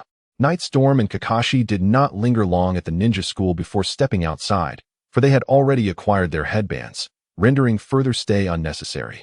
Upon entering, Irika murmured to himself, I never anticipated that our hidden leaf village would welcome such a prodigy. I wonder what remarkable events he shall bring to our village. As they exited the school gates, Kakashi turned to Night Storm and remarked, You are far more formidable than I had imagined. Night Mist smiled faintly, offering no words. Kakashi inquired with a grin, What are your plans moving forward? Ye Lan said, I believe that if one is to contemplate the best course of action, I would like to become your student. Kakashi replied, Are you certain you wish to be my pupil? Being my student is no easy task. It entails enduring my trials and frequently accompanying me on missions. Are you truly prepared for that? Furthermore, the 7th squad is already at full capacity with 3 students. If you wish to become my disciple, you may need to have a word with Lord Hokage. Ye Lan chuckled softly and replied, That's no problem at all. I merely need to inform Lord Hokage. Kakashi gazed at Ye Lan and remarked, However, I must admit I am rather curious about your origins. What brings you to Konohagakure so unexpectedly? Night Mist smiled and said, I apologize, but I cannot divulge any information. However, I assure you that my presence in Konoha village will only bring you benefits, not a single detriment. Kakashi glanced at Night Mist and replied, I hope that is indeed the case. Why have you suddenly expressed a desire to become my student, with so many elite shinobi in Konoha? It is because I have heard of your illustrious reputation as the copy ninja Kakashi, son of the White Fang of Konoha. Your unparalleled ability to replicate jutsu is renowned. And I wish to learn from you to enhance my own skills for future endeavors, Night Mist explained. Kakashi regarded Night Mist and remarked, that may be true. But you exceed my expectations considerably. I could tell just moments ago that you have not yet mastered the shadow clone technique. Yet, the ability to learn so swiftly is remarkable. Even I took nearly half a day to grasp the basic form of the technique. In my eyes, you are indeed a prodigy, a genius among geniuses. Such talent is certainly to be cherished. Nightstorm chuckled. Then I fervently wish to become your disciple. Our compatibility is indeed a fortuitous circumstance. Chapter 23, The Sharingan. Is it truly a fortunate circumstance, if that is genuinely your belief? Kakashi smirked slyly. You must understand. Being my student is no easy feat as long as I can be your student. Everything else is negotiable. Nightstorm laughed heartily. Is your desire to be my student so resolute? Kakashi inquired, taken aback. Absolutely. I dare say that within the current Hidden Leaf Village, aside from the third Hokage, your prowess is unparalleled. Kakashi offered a subtle smile, choosing not to elaborate further.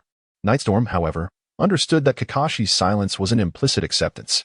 Nightstorm was filled with immense excitement, for he had become a student of Kakashi. This truly signified a future brimming with potential, as Kakashi's strength was indisputable. Not only did he bear the illustrious title of the Copy Ninja, but he was also known by the moniker of Hatake, renowned for his remarkable prowess. Were it not for the limitations imposed by his insufficient chakra, preventing him from unleashing an excess of jutsu in succession, it was likely that Kakashi would have already ascended to the pinnacle of the ninja world. Moreover, Nightstorm would seamlessly join Team 7, where he would encounter Naruto, Sakura, and Sasuke. He would also have the opportunity to meet the 12 ninja guardians of Konoha. At this juncture, Niji's relationship with Hinata was not particularly favorable. Lost in thought, Nightstorm suddenly heard a voice echoing in his mind. Ding. Congratulations, host, for completing the task and acquiring the bloodline limit, Sharingan. A stirring sensation coursed through Ye Lan's heart as he realized he had finally acquired this extraordinary ability, the Sharingan. This emblematic power of the Uchiha clan was now within his grasp. What does the Sharingan signify? Possessing the Sharingan entails access to its full spectrum of capabilities, including the ability to replicate techniques and discern the movements of adversaries. Yet, these are not the most crucial aspects. The paramount feature of the Sharingan is its potential for evolution. Upon evolving, it can transform into the Manjiki Sharingan, granting him access to formidable techniques such as Amaterasu, the awe-inspiring Susanoo, and other extraordinary abilities like Izanagi and Izanami. This would be akin to wielding a multitude of elite ninjutsu, propelling his strength to unprecedented heights. How could this not exhilarate him? The mere contemplation of such advancement filled Ye Lan with joy, a sensation so profound it would awaken him from slumber in delight. Now that he possessed the Sharingan, he pondered when he might attain the Byakugan. With the Sharingan, he could pursue further evolution towards a higher echelon, ultimately becoming a being of such power that all would covet the Rinnegan. Thus, the capabilities of these eyes in the world of Naruto resemble a loophole of sorts. They elevate one far beyond the realm of ordinary vision, surpassing even skilled ninjas by several tiers. They confer unparalleled strength in terms of reflexes, speed, and power, provided there is sufficient chakra. As for chakra, Ye Lan was uncertain of its extent within him, for according to the system's indications, his chakra was boundless.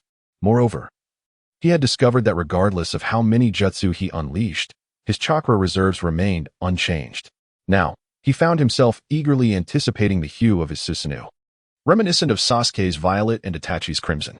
Sensing Ye Lan's unusual demeanor, Kakashi inquired, What is it?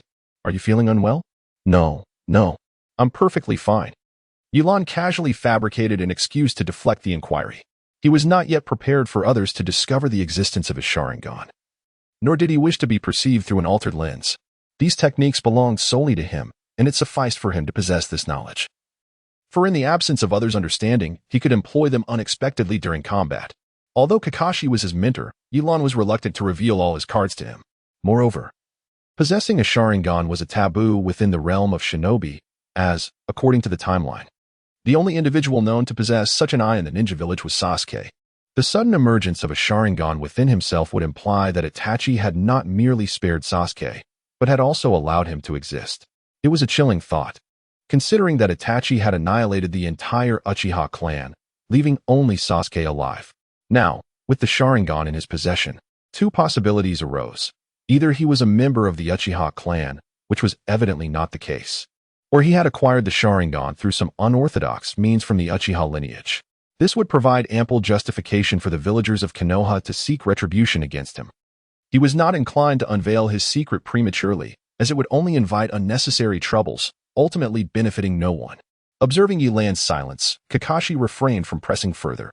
Instead, he suggested, since there are no pressing matters at hand, you may return home for now. Should anything require your attention, I will inform you. Night Mist felt quite embarrassed upon hearing this, shaking her head as she spoke. Well, Teacher Kakashi, I currently do not have a room of my own. Might you consider arranging one for me? Kakashi glanced at Night Mist with a hint of awkwardness before replying, Indeed, I nearly overlooked this matter. Fortunately, there are numerous accommodations in the Hidden Leaf Village for visitors. I shall arrange a dormitory for you at once, and in due course. I will ensure you have a place of your own. How does that sound? It may require some expenditure, merely for the rent, but what do you think? Hearing this, Ye Lan was filled with joy. He certainly had no objections, as having a place to reside was more than satisfactory for him. He did not wish to dwell on anything beyond that.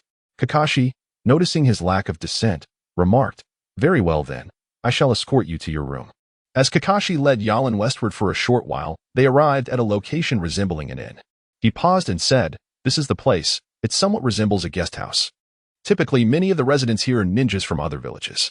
Moreover, the accommodations I have arranged for you are designated for elite ninjas, with each individual enjoying their own room, ensuring a comfortable stay.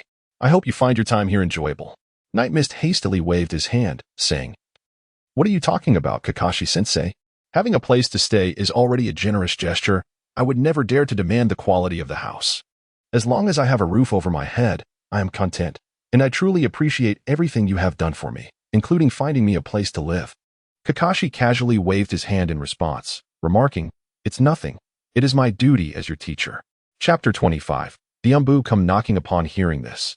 Night Mist felt a surge of gratitude in his heart. However, it must be noted that Kakashi generally treated his students with such kindness. What is more commendable is that Night Mist harbored considerable affection for Kakashi, hoping that the days to come under his guidance would be filled with joy. Upon arriving at the dormitory, Night Mist took a brief glance around the room. It was modest, spanning approximately 20 square meters, featuring a simple bathroom, a bed, and a desk. There were also some bedding items, but not much else. As Night Mist touched the bed, he discovered that the linens were new, suggesting that they had scarcely been used. He nodded in satisfaction and expressed, I truly cannot thank you enough. Kakashi-sensei waved his hand with a smile, saying, It's nothing. It's merely my responsibility. If you have no other matters to attend to, then please rest well. Tomorrow, you will join Sakura, Naruto, and Sasuke for the entrance exam. Ye Lan was momentarily taken aback, then inquired, Entrance examination? What entrance examination? Kakashi replied, You are not aware of this? Every graduate from the Ninja Academy must report to me to participate in my evaluation. If one succeeds, they shall become my student. If they fail, they must return to the original Ninja Academy for another year of study before attempting the examination again. Naturally, my evaluation may be quite simple for some, yet exceedingly challenging for others. I wonder if you will be able to pass. Night Mist confidently declared, Rest assured, teacher, I shall do my utmost to pass. Kakashi then replied to Night Mist, Very well, do take a good rest. I shall take my leave now. Should there be any new developments or directives from Lord Hokage, I will inform you. As for dinner, feel free to choose something for yourself. By the way, Night Mist, not far from here is a renowned ramen shop called Ichiraku, particularly famous in the Hidden Leaf Village. Perhaps you might consider giving it a try. I've heard that Naruto has a particular fondness for it. You might even encounter him there, and if he greets you with a smile and a nod, it would spare Kakashi-sensei any further interruption. With a gentle smile, Kakashi turned and exited the room. Night Mist swiftly proceeded to do the laundry, then reclined upon his bed. After a long day, fatigue had indeed settled heavily upon him. Nestled within the warmth of his blankets, it wasn't long before he succumbed to a deep slumber. When he opened his eyes once more, night had fallen. Estimating the hour to be around 6 or 7, he prepared to venture out for a meal. However, he was taken aback to find 2 masked men standing beside his door. Though surprised, he recognized their attire. They were none other than members of the Anbu from the Hidden Leaf Village. Nonetheless, Night Mist feigned ignorance and inquired, Who are you? And what brings you to my abode? He regarded them with a wary gaze. The masked man on the left responded, We are from the Anbu of the Hidden Leaf Village. We have learned of your arrival as a newcomer and wish to discuss a matter with you. if you are inclined. Ye Lan raised an eyebrow, pondering the reason these two individuals, both members of the Anbu, sought her out. What could be their purpose? Could it be that Danzo had dispatched them? Yet, she hardly knew Danzo. What could possibly compel him to seek her out? Night Mist smiled and addressed the masked man to his left, expressing his interest, contingent upon the nature of their proposition. If you intend to capture me for some nefarious purpose, how could I possibly acquiesce? Chapter 26. Danzo at that moment. The masked man on the opposite side spoke. We have heard that your name is Night Mist. It was the interrogation department that discovered you in the woods this morning. We harbor no ill intentions towards you. Rather, Lord Danzo has taken an interest in your case upon learning certain information about you. He wishes to have a conversation with you. Furthermore, we have been informed that even Ibiki could not gain an advantage over you during your time in the interrogation department, which has piqued Lord Danzo's curiosity. Therefore, we simply wish to meet with you, and you need not worry, as we will not impose any harm. It would be best not to make this more difficult for me. Please accompany us. Ye Lan discerned a subtle discord in the tone of the man before him. There was an unsettling simplicity in his words that belied a deeper complexity. The fact that Danzo had summoned him and was aware of the events transpiring at the interrogation department involving Ibiki spoke volumes about the formidable intelligence network of the Anbu. Logically, he should have remained oblivious to matters concerning the interrogation department. The ease with which a member of the Anbu acquired such information further underscored Danzo's extraordinary influence. However, one could not overlook the implication that Danzo was also privy to Ye Lan's recent elevation to the rank of genin after obtaining a ninja headband. Yet, the reasons behind Danzo's sudden interest in him remained elusive. What could his intentions be? Was it recruitment? Ye Lan found himself in a quandary. Primarily reluctant to align himself with such individuals within the Anbu, for who could predict the outcomes of an encounter with Danzo? He had always favored transparency and shunned the murky dealings of espionage and subterfuge. If it were a matter of moral ambiguity, he would much rather champion the side of righteousness, embracing integrity. His sentiments towards Danzo, whether during his previous encounters with the anime or his current existence within the world of Naruto, had never sparked any enthusiasm. It was not the man himself that he found unappealing, but rather his approach to governance, even though it was ostensibly for the greater good of Konoha. Night Mist contemplated for a moment and then smiled at the masked men, suggesting, "How about this? Why not the two of you accompany me for a bowl of noodles first, and then we can discuss meeting Danzo? After all, I am rather hungry. It would be unthinkable to make me go on an empty stomach. Alternatively, you could join me in meeting Danzo. What do you think? I've heard that Ichiraku ramen upstairs is quite delightful and should suit your tastes." However, the two masked men appeared entirely disinterested in engaging with Night Mist any further. Promptly grasping her hand and stating, "Our time is quite precious, and regrettably, we cannot join you for noodles. You should lead us to Lord Danzo first." Given their firm demeanor, Night Mist felt no desire to prolong the exchange. Previously, she had narrowed her eyes and asserted, "What if I refuse to accompany you? What can you possibly do to me?" Her tone had taken on an assertive edge. The masked men, seeing that Night Mist was impervious to their persuasion, became irate and retorted, "That may not be up to you. You will go, whether you wish to or not. This is an order from Lord Danzo, and you would do well not to complicate matters for us. Otherwise, if we are forced to take you by force, the outcome may not be as pleasant as you would hope. It would be wise to comply with us. Disrupting harmony benefits no one. Wouldn't you agree?" Chapter 27. Ye Lan narrowed her eyes and said, "So, are you implying that I must go tonight?" The masked man replied, "If you choose to interpret it that way, there is nothing I can do." Night Mist merely smiled softly and then gradually spoke, "If you wish to take me away, it will depend on whether you possess the capability to do so." Night Mist exclaimed as he leapt gracefully out of the window, propelling himself into the night air. The two masked men, sensing the gravity of the situation, swiftly pursued him. Undeterred, Night Mist continued to race forward, while the two assailants gradually realized that their combined efforts could not keep pace with him. The speed of Night Mist accelerated exponentially, vanishing before their very eyes in the blink of an eye. Even the masked man, exerting every ounce of his strength, could only catch a distant glimpse of Night Mist's shadow. Before long, Night Mist found himself once again in the forest he had visited earlier that day. Upon arriving, he gradually came to a halt, and the masked man soon followed suit.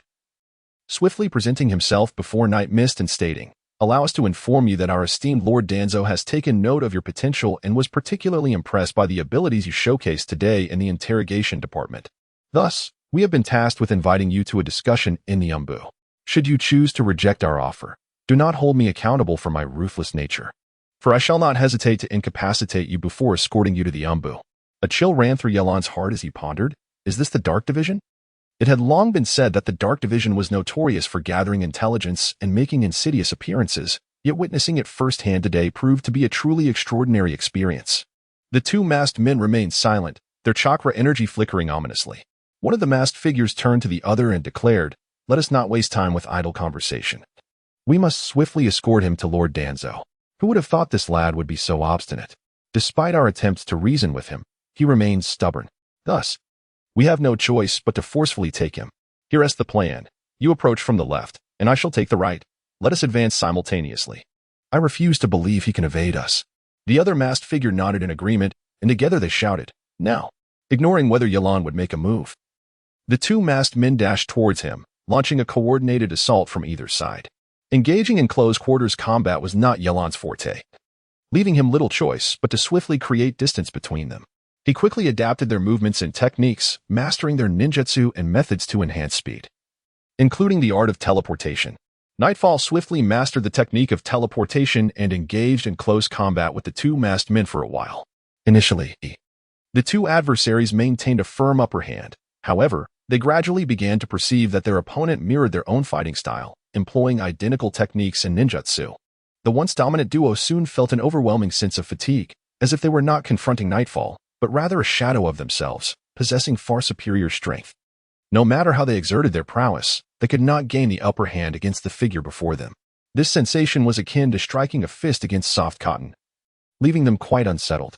I refuse to believe this, one of the masked men exclaimed in frustration, subsequently increasing his speed.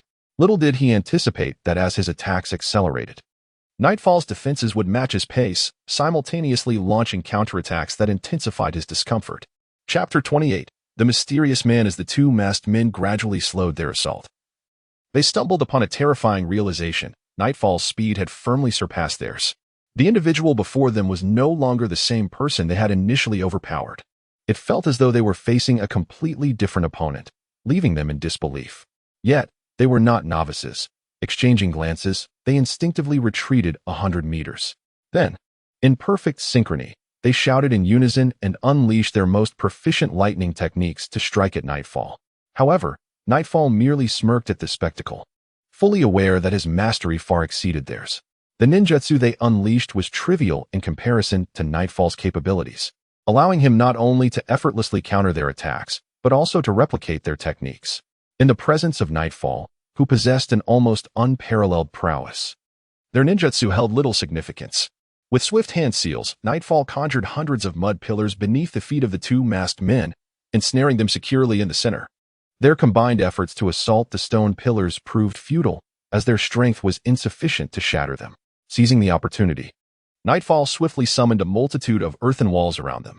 As they found themselves encircled, a subtle smile crept across Nightfall's lips. It was time for his personal showcase. Fire release, Fire Dragon Flame Bomb. Lightning release, Lightning Sphere Explosion. Water release, Grand Waterfall Technique.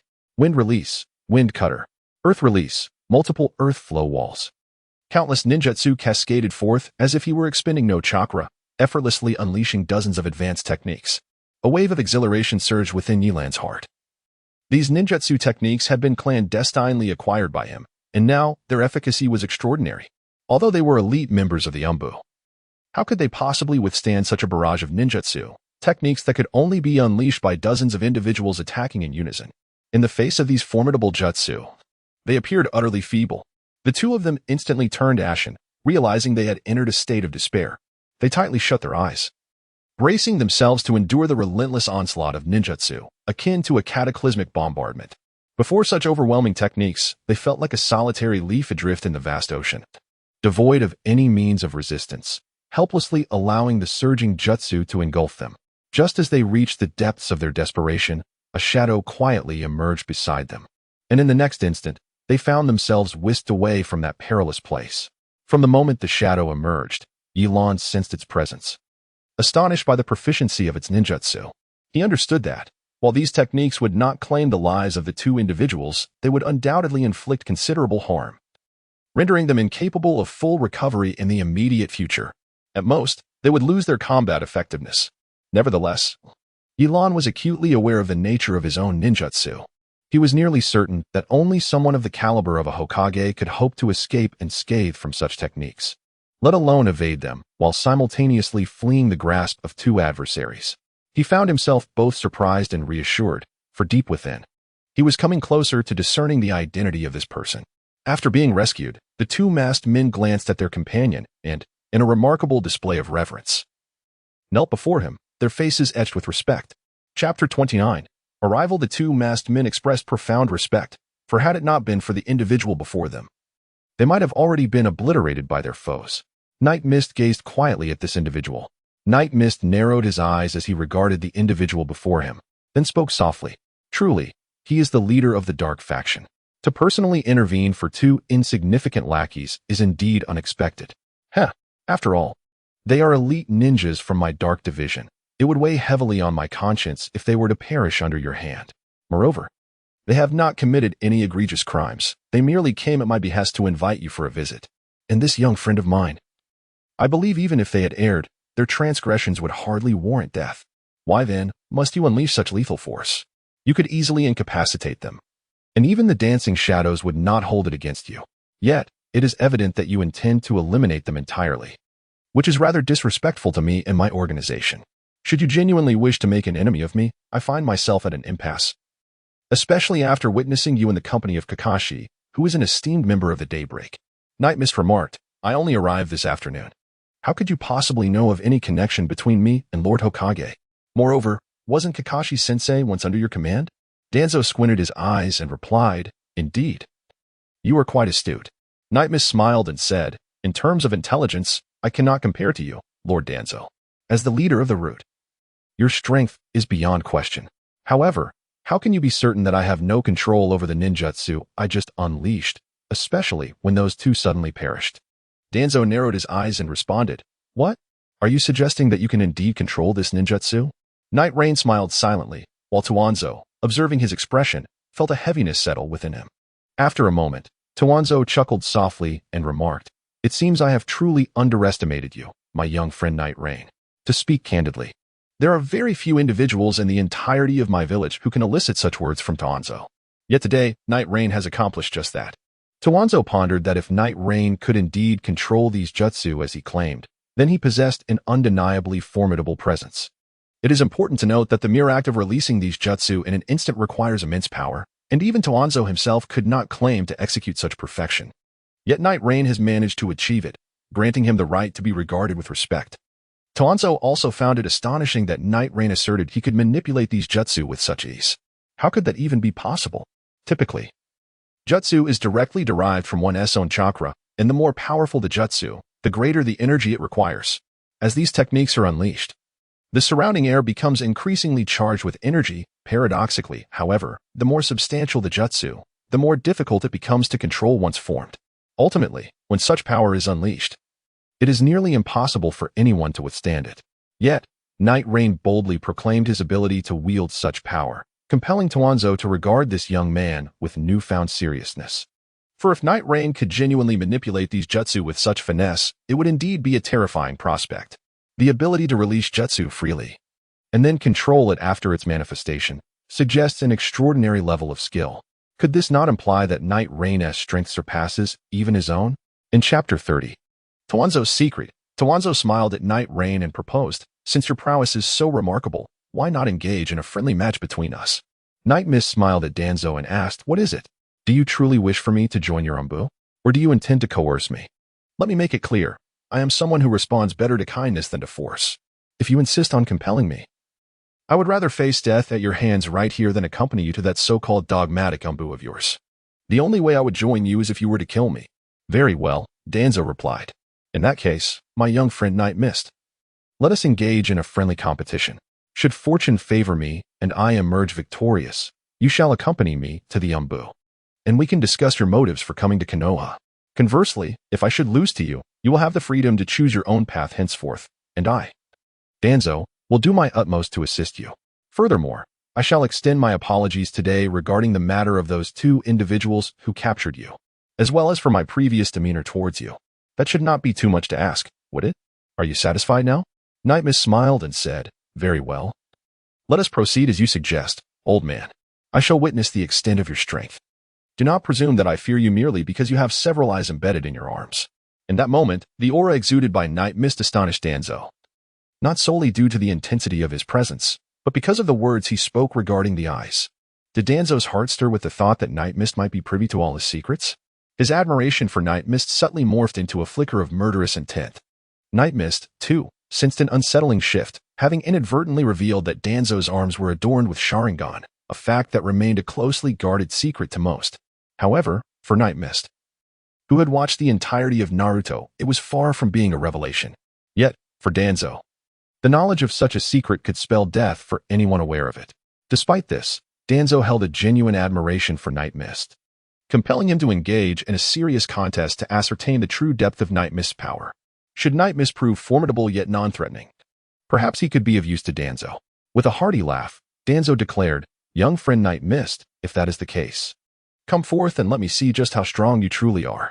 Night Mist let out a hearty laugh, exclaiming, "Haha, come on. Let me witness the renowned prowess of the leader of the Anbu." Tuanzong, however, remained silent, merely offering a faint smile. In an instant, this elderly man, leaning on his cane and seemingly on the brink of death, moved with remarkable swiftness, appearing before Night Mist in the blink of an eye. Just as Night Mist contemplated resistance, Tuanzong struck him on the neck with his cane, inducing a sudden wave of dizziness. Though Night Mist was more than capable of withstanding this disorientation, he found himself pondering Tuanzong's true intentions for bringing him to the Anbu. Was it to extract information through torture, or did he intend to eliminate him? In a moment of surrender, Night Mist collapsed directly into Danzo's arms. Danzo, upon seeing Night Mist, was taken aback as he fell victim to a single strike, a flicker of confusion and disbelief crossing his eyes. He could scarcely fathom how he had been so effortlessly bested. Yet, he dismissed his thoughts, instructing two masked men to carry Night Mist back to the Anbu. Chapter 31. A second interrogation. During their return, Danzo addressed the two individuals beside him, deriding them as incompetent. "This boy is utterly feeble. You two could not even subdue him. I managed to knock him unconscious with but a casual strike. What is wrong with you? You are both elite shinobi whom I meticulously trained, yet you fell to a mere child. Pathetic." The two masked Anbu quickly responded, "Lord Danzo, it is our fault. However, this boy's strength is indeed formidable, far beyond what we anticipated. We were no match for him. Given another opportunity, we would surely capture him." Danzo roared in anger. "Silence. The victor writes history. Defeat is defeat. There is nothing to explain." He continued, "However, I must admit this boy possesses an audacity that surprises me. I did not expect to bring him down so easily. I exerted merely a third of my strength, yet he fell so readily." The two masked men exchanged glances, contemplating. Could it be that he was merely feigning? There was an unmistakable glint of malice in their eyes as they regarded Night Mist. It appeared that he was indeed unconscious, with no capacity for resistance. They mused that even should they wish to end his life, it would be a trivial endeavor. Yet, the audacity he displayed was not typical for someone of his age. It left even them feeling a sense of trepidation. Ultimately, he was just a child. They decided to take him to the Anbu for further training. Perhaps he could become a valuable asset for their organization. Who knows? It might even pave the way for Danzo to ascend as the sixth Hokage. The two masked men remained silent, fully aware of Danzo's ambitions. After a while, Night Mist was brought into a dimly lit room. Upon awakening, his first sight was Danzo standing before him. Curiosity filled Night Mist as he pondered why he had been brought to this place. However, before he could fully open his eyes, Danzo spoke softly. "Now that you are awake, cease your pretense. I have matters to discuss with you." Night Mist smiled gently, choosing not to respond. In truth, he had not been rendered unconscious by Danzo. He had never lost his fighting spirit. His earlier display had been nothing but an act, a ruse derived from the abilities he had appropriated from a previous ninja. The psychedelic effects were evident. Danzo cast a serious glance at him and inquired, "Young man, I must ask you, whence do you hail? What brings you to the Hidden Leaf Village? And what purpose do you have in attire such as theirs? Please elucidate all these matters in detail." Night Mist cast a disdainful glance at Danzo and remarked, "Do you truly believe your interrogation skills surpass those of a Biki? He gleaned nothing of value from me. What makes you think you could extract anything more? Rest assured, whatever you inquire of me, I shall not divulge. Even if I were to share, you might not believe me." This statement rings particularly true, as I am indeed someone who has traversed realms, should I reveal the truth? Danzo would merely be left in utter bewilderment. As for the reason he refrained from resisting Danzo earlier, only to be effortlessly subdued, it stemmed from his curiosity about Danzo's intentions and the peculiar fascination he seemed to hold for him. Why would someone of such insignificance warrant Danzo's personal intervention? After all, he was merely a newly minted genin. Upon hearing Night Mist's words, Danzo chuckled softly and replied, "What a Beaky could not uncover, I may very well achieve. Watch closely, for this is my prowess." With that, Danzo loosened the bandage over his left eye, revealing a crimson eye, undoubtedly a Sharingan, and a formidable one at that. Night Mist found himself utterly unprepared for what was to unfold in the next moment. Ye Lan seemed to have entered an alternate realm, bound to a pillar, while Danzo stood before him, wielding a knife in his hand. Nightstorm was taken aback. Could it be that Tsunade possessed the moon reading technique? It seemed that Danzo had discerned the thoughts of those around him, and internally reminded himself not to be surprised. He had already stated that this was his ability. And indeed, this eye was something he had acquired from an adversary. He hoped that the secret would be kept safe. Nightstorm gazed quietly at Danzo, who now revealed himself as a villain willing to go to any lengths to achieve his objectives. However, Danzo appeared oblivious to Nightstorm's expression, akin to a knife slowly plunging into Nightstorm's heart. A surge of excruciating pain coursed through him, compelling Nightstorm to clench his teeth tightly, the sound of his grinding teeth echoing in the air. Danzo gradually pressed the dagger closer to Nightstorm's heart, and despite the overwhelming agony, Nightstorm remained resolute, refusing to utter a single word. Danzo, with a look of excitement, continued to inch the dagger deeper into Nightstorm's flesh, confident that no one could withstand such a strike. Under such intense suffering, Nightstorm had no reason to remain silent. A characteristic of the moon reading technique was its ability to keep adversaries perpetually alert while inflicting this illusory torment entirely upon them. Although Nightstorm was enduring excruciating pain, his body bore no visible wounds. Rather than a physical injury, it was a psychological torment that surpassed any corporeal harm. For a person who has never experienced the sensation of having their heart pierced, it is impossible to comprehend the depth of such pain. Many succumbed before they could grasp the true agony of this strike, while those who were once formidable would find themselves unable to endure for long. Danzo persisted in slowly inserting the dagger into Nightstorm's chest, who, despite his body convulsing in agony, remained silent throughout. Danzo, with a sinister grin, remarked, "I never would have guessed you had such resilience. However, all you need to do is answer a few questions. I wish for us to be allies rather than foes. I believe you are an astute individual, and you should understand this. I do not wish to make things difficult for you. As long as you obediently heed my words, everything will be much better." Chapter 33. Moon reading. Night Mist was painfully pinned to the table, his expression one of agony. He uttered not a single word, simply casting a cold gaze upon Danzo, who drove the entire dagger into Night Mist's heart. Even then, Night Mist remained silent, his head slowly bowing down. Danzo stared at him in disbelief, astonished that Night Mist possessed such remarkable fortitude, enduring his Tsukuyomi for so long without uttering a word. Yet, this was not the crux of the matter. The most perplexing aspect was that Night Mist had not spoken a single word from the very beginning until now. Danzo, filled with confusion, scrutinized Night Mist, unable to fathom his condition. Logically, Night Mist should not have succumbed to unconsciousness at this juncture. Yet he exhibited clear signs of being in a state of oblivion. Danzo murmured to himself, "This cannot be right. Could it be that my Tsukuyomi has malfunctioned? It is supposed to merely create illusions, not induce death. But why has his breathing become so faint? Could it be that he has truly perished?" While Danzo pondered this, Night Mist remained utterly unresponsive. Ultimately, Danzo was unable to extract any information and furrowed his brow in frustration. With a wave of his hand, he dispelled the illusion. Once the illusion was lifted, he gazed at the lifeless form of Night Mist on the ground, disdain evident on his face as he remarked, "It is truly unfortunate that I could not extract any information. However, since I could not ascertain your identity, you might as well perish. Death is preferable to life, as your existence could potentially harm Konoha and adversely affect me.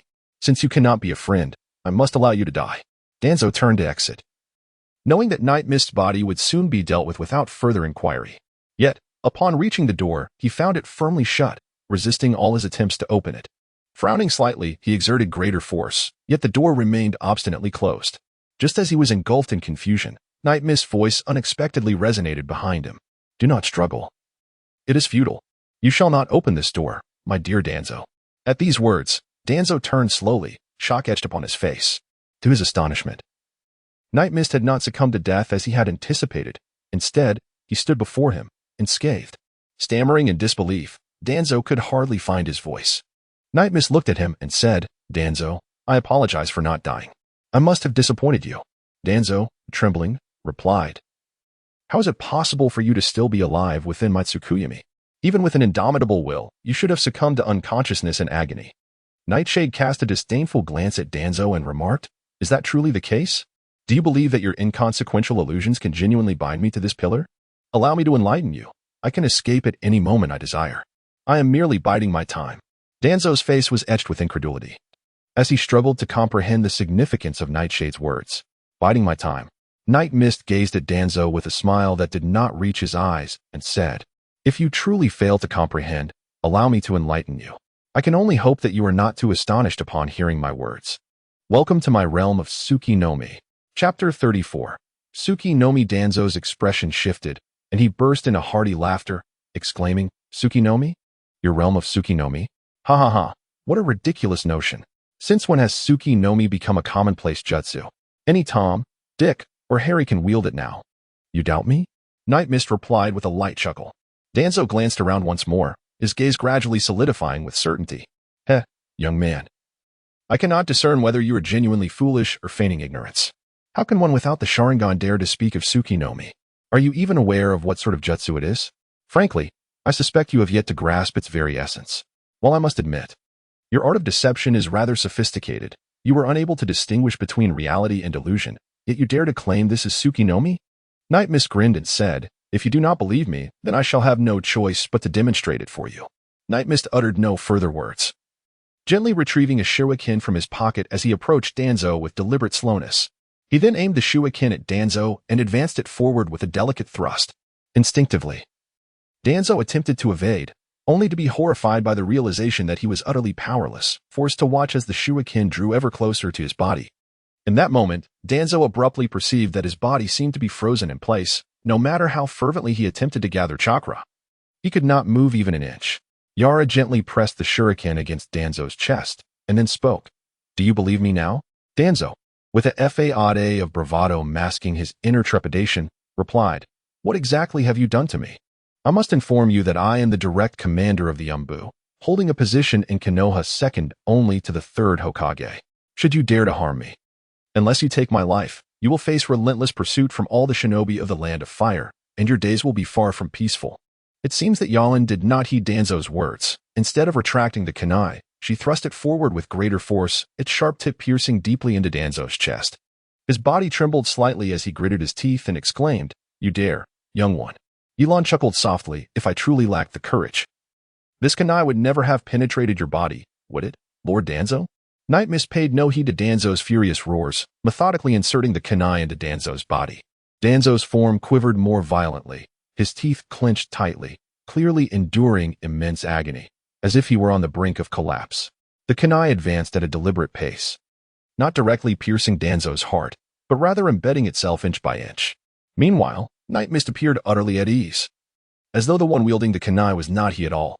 At this moment, Danzo's garments were already soaked with cold sweat, and he found himself in a state of utter exhaustion, perhaps teetering precariously close to death. Danzo's eyes were fixed intently on Night Mist, unable to fathom that this enigmatic young man, possessing such bizarre abilities, truly dared to bring about his demise. A faint, disdainful smile gradually appeared at the corners of Ye Lan's mouth, as if to declare, "I care not who you are, anyone who provokes me. Regardless of whether you are a celestial deity or not, I shall slay you as one would a mere dog." Tuanzo's face was a mask of unwillingness, as if he could not accept his imminent demise. He had contemplated the possibility of perishing in the fierce pursuit of the Hokage title or at the hands of an adversary, all for the sake of the Leaf Village. However, what he found most unbearable was the realization that he would meet his end in such a manner today. Chapter 35. Tsukuyomi. Ultimately, Ye Lan drove the entire blade of the kunai deep into Tuanzo's heart. Tuanzo's eyes widened in shock, as countless blood vessels instantly filled his gaze, clearly enduring excruciating agony. Ye Lan remarked, "Do you now comprehend the ordeal I have just endured?" Night Mist gazed at Danzo, gradually withdrawing the kunai from his body. Danzo endured excruciating pain once more, yet found himself utterly powerless. The kunai was extracted swiftly, emerging entirely from Danzo's form in an instant. He gasped for air. While Night Mist settled into a chair nearby, a smile gracing his face as he observed him. After a considerable moment, Danzo's expression transformed dramatically, from initial terror to agony, and now to sheer incredulity. He realized that the wound on his chest was not only healing rapidly but astonishingly, not a single drop of blood had been shed. This defied all logic. How could one sustain a gaping wound in the heart without losing a drop of blood? Night Mist smiled and spoke.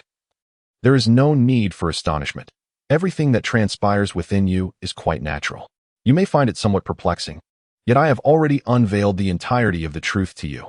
It is essential to understand that there may be more individuals capable of wielding the Moon Reader technique than you might imagine. At this revelation, Danzo suddenly grasped the situation. From the very beginning, Night Mist had claimed to possess the Moon Reader ability, and he had regarded those words with skepticism, dismissing them entirely.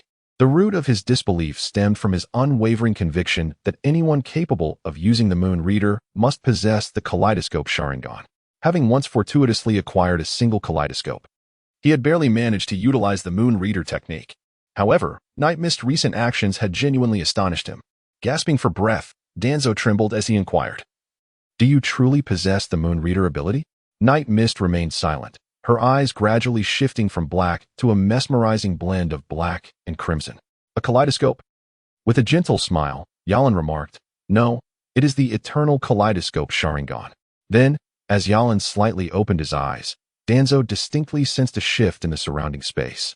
Though he could not articulate exactly where the alteration had occurred, he found himself no longer immobilized. His body was now free to move. In that moment, Danzo realized just how terrifying the power of the youth before him truly was. Despite being merely in his teenage years, he not only possessed the eternal kaleidoscope Sharingan, but also took a moment to comprehend the reasons behind the extraordinary events that had just transpired. Night Mist first unraveled his Tsukuyomi, and then swiftly countered, ensnaring him within its grasp.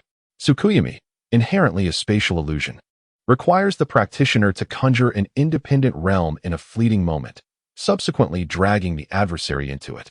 Within mere seconds, it inflicts maximum torment upon the foe's body and spirit, aiming to diminish their capabilities. Naturally, the confines of this space are predetermined. However, Night Mist's execution left him astounded. Even his shadow-level prowess failed to detect that he had succumbed to Night Mist's illusion. Furthermore, the scope of the technique was confined to this interrogation room, and the space was not static. What extraordinary ability must one possess to achieve such a feat? Even after enduring the torment, had Night Mist not revealed the truth, he might have remained oblivious to his predicament until his dying breath. For Danzo, the boy's smile was no longer merely shocking. The realization that he could unknowingly draw him into a realm of illusion suggested that, should he wish to, he could easily orchestrate his demise. Chapter 36. A lingering dread. Ye Lan gazed at the still trembling Danzo and reassured him, "Fear not, for despite your disrespect towards me, you have received the punishment you rightfully deserve. I assure you, I shall not take your life. Do not be afraid." Danzo stared at Ye Lan with a fierce intensity, uttering not a single word. Yet, he subtly exhaled in relief, for he had forcibly brought Ye Lan here and had subjected him to severe interrogation from the outset. The fact that Ye Lan chose to spare him and promised not to kill him was, without doubt, the most favorable outcome. He was acutely aware that if Ye Lan so desired, ending his life would be a trivial matter. Nightstorm discerned the subtle maneuvers of Danzo and thus remarked with a sardonic smile, "My promise not to kill you does not imply that I shall allow you to escape unscathed. Everything you have done to me today provides ample justification for your demise. Yet, I have chosen to spare you, not as an act of mercy, but to convey a clear message. Henceforth, without my express consent, you must ensure that your underlings do not disturb me, including yourself. I cannot guarantee that I will refrain from taking your life in the future. Moreover, I detest unwarranted interruptions. Allow me to inform you that I will remain in Konoha for an extended period, the duration of which I shall not disclose. Just remember to relay to your subordinates that wherever I, Nightstorm, may be, your Anbu must keep their distance. I wonder if my words have resonated with you?" Upon uttering these words, Nightstorm's gaze turned icy and piercing, prompting beads of cold sweat to form on Danzo's brow and palms. Although he felt a surge of reluctance, he slowly nodded in acquiescence. "Very well, I shall take my leave. Should I require your assistance in the future, I will seek you out." Danzo exhaled a sigh of relief upon hearing this. However, after taking only a few steps, Nightstorm halted, pivoting to say, Ah, I almost forgot to express my gratitude for the gift of the Mangeki Sharingan. With that, Nightstorm exited through the door. Danzo released a heavy sigh, relieved that he would no longer have to provoke such a formidable adversary, whose capabilities were indeed unparalleled. Had Nightstorm not specified the need for his Anbu to maintain their distance, Danzo would have believed that he might have been compelled to eliminate him himself. He was entirely convinced of Nightstorm's capacity to single-handedly vanquish all the elite members of the Anbu. Ye Lan's words had indirectly spared the Anbu. Danzo, still haunted by apprehension, cast a wary glance at the entrance, unable to fathom why he had provoked this calamity today. He slowly sank into a chair, closing his eyes. He desperately needed to rest. It had been ages since anyone had bested him, yet this evening, he found himself outmaneuvered by an inexperienced youth. However, the reality before him was undeniable, and he could not refuse its acceptance. Just then, several masked men entered the room. Upon seeing Danzo reclining in the chair, seemingly asleep, they hesitated to disturb him. The individuals exchanged glances, and one stepped forward to address him. Lord Danzo, regarding that Ye Lan. Danzo kept his eyes shut and let out a resigned sigh, stating, inform all members of the Anbu that from this moment forth, they must refrain from provoking Ye Lan.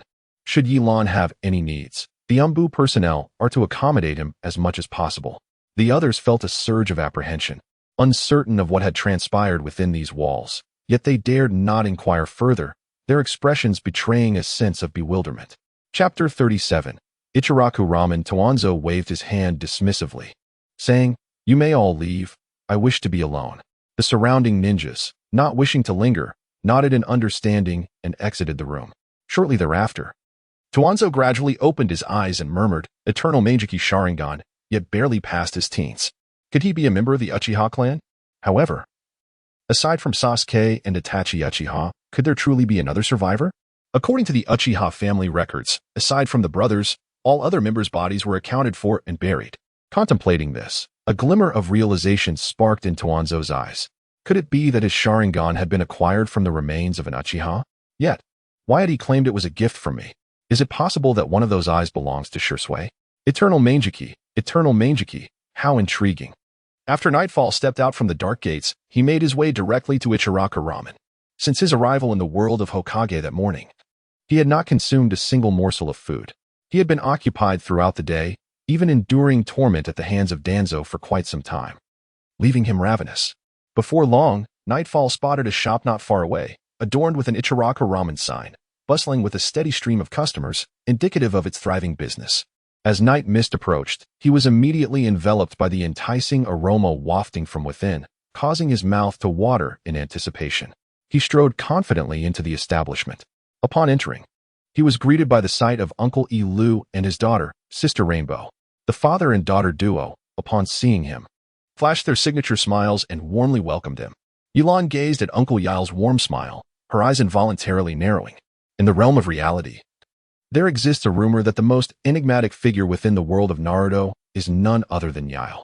This is attributed to the fact that, regardless of the numerous calamities that befall Konoha village, Yile Ramen invariably resumes its operations shortly after each disaster, and both Uncle Yile and his daughter remain perpetually unscathed.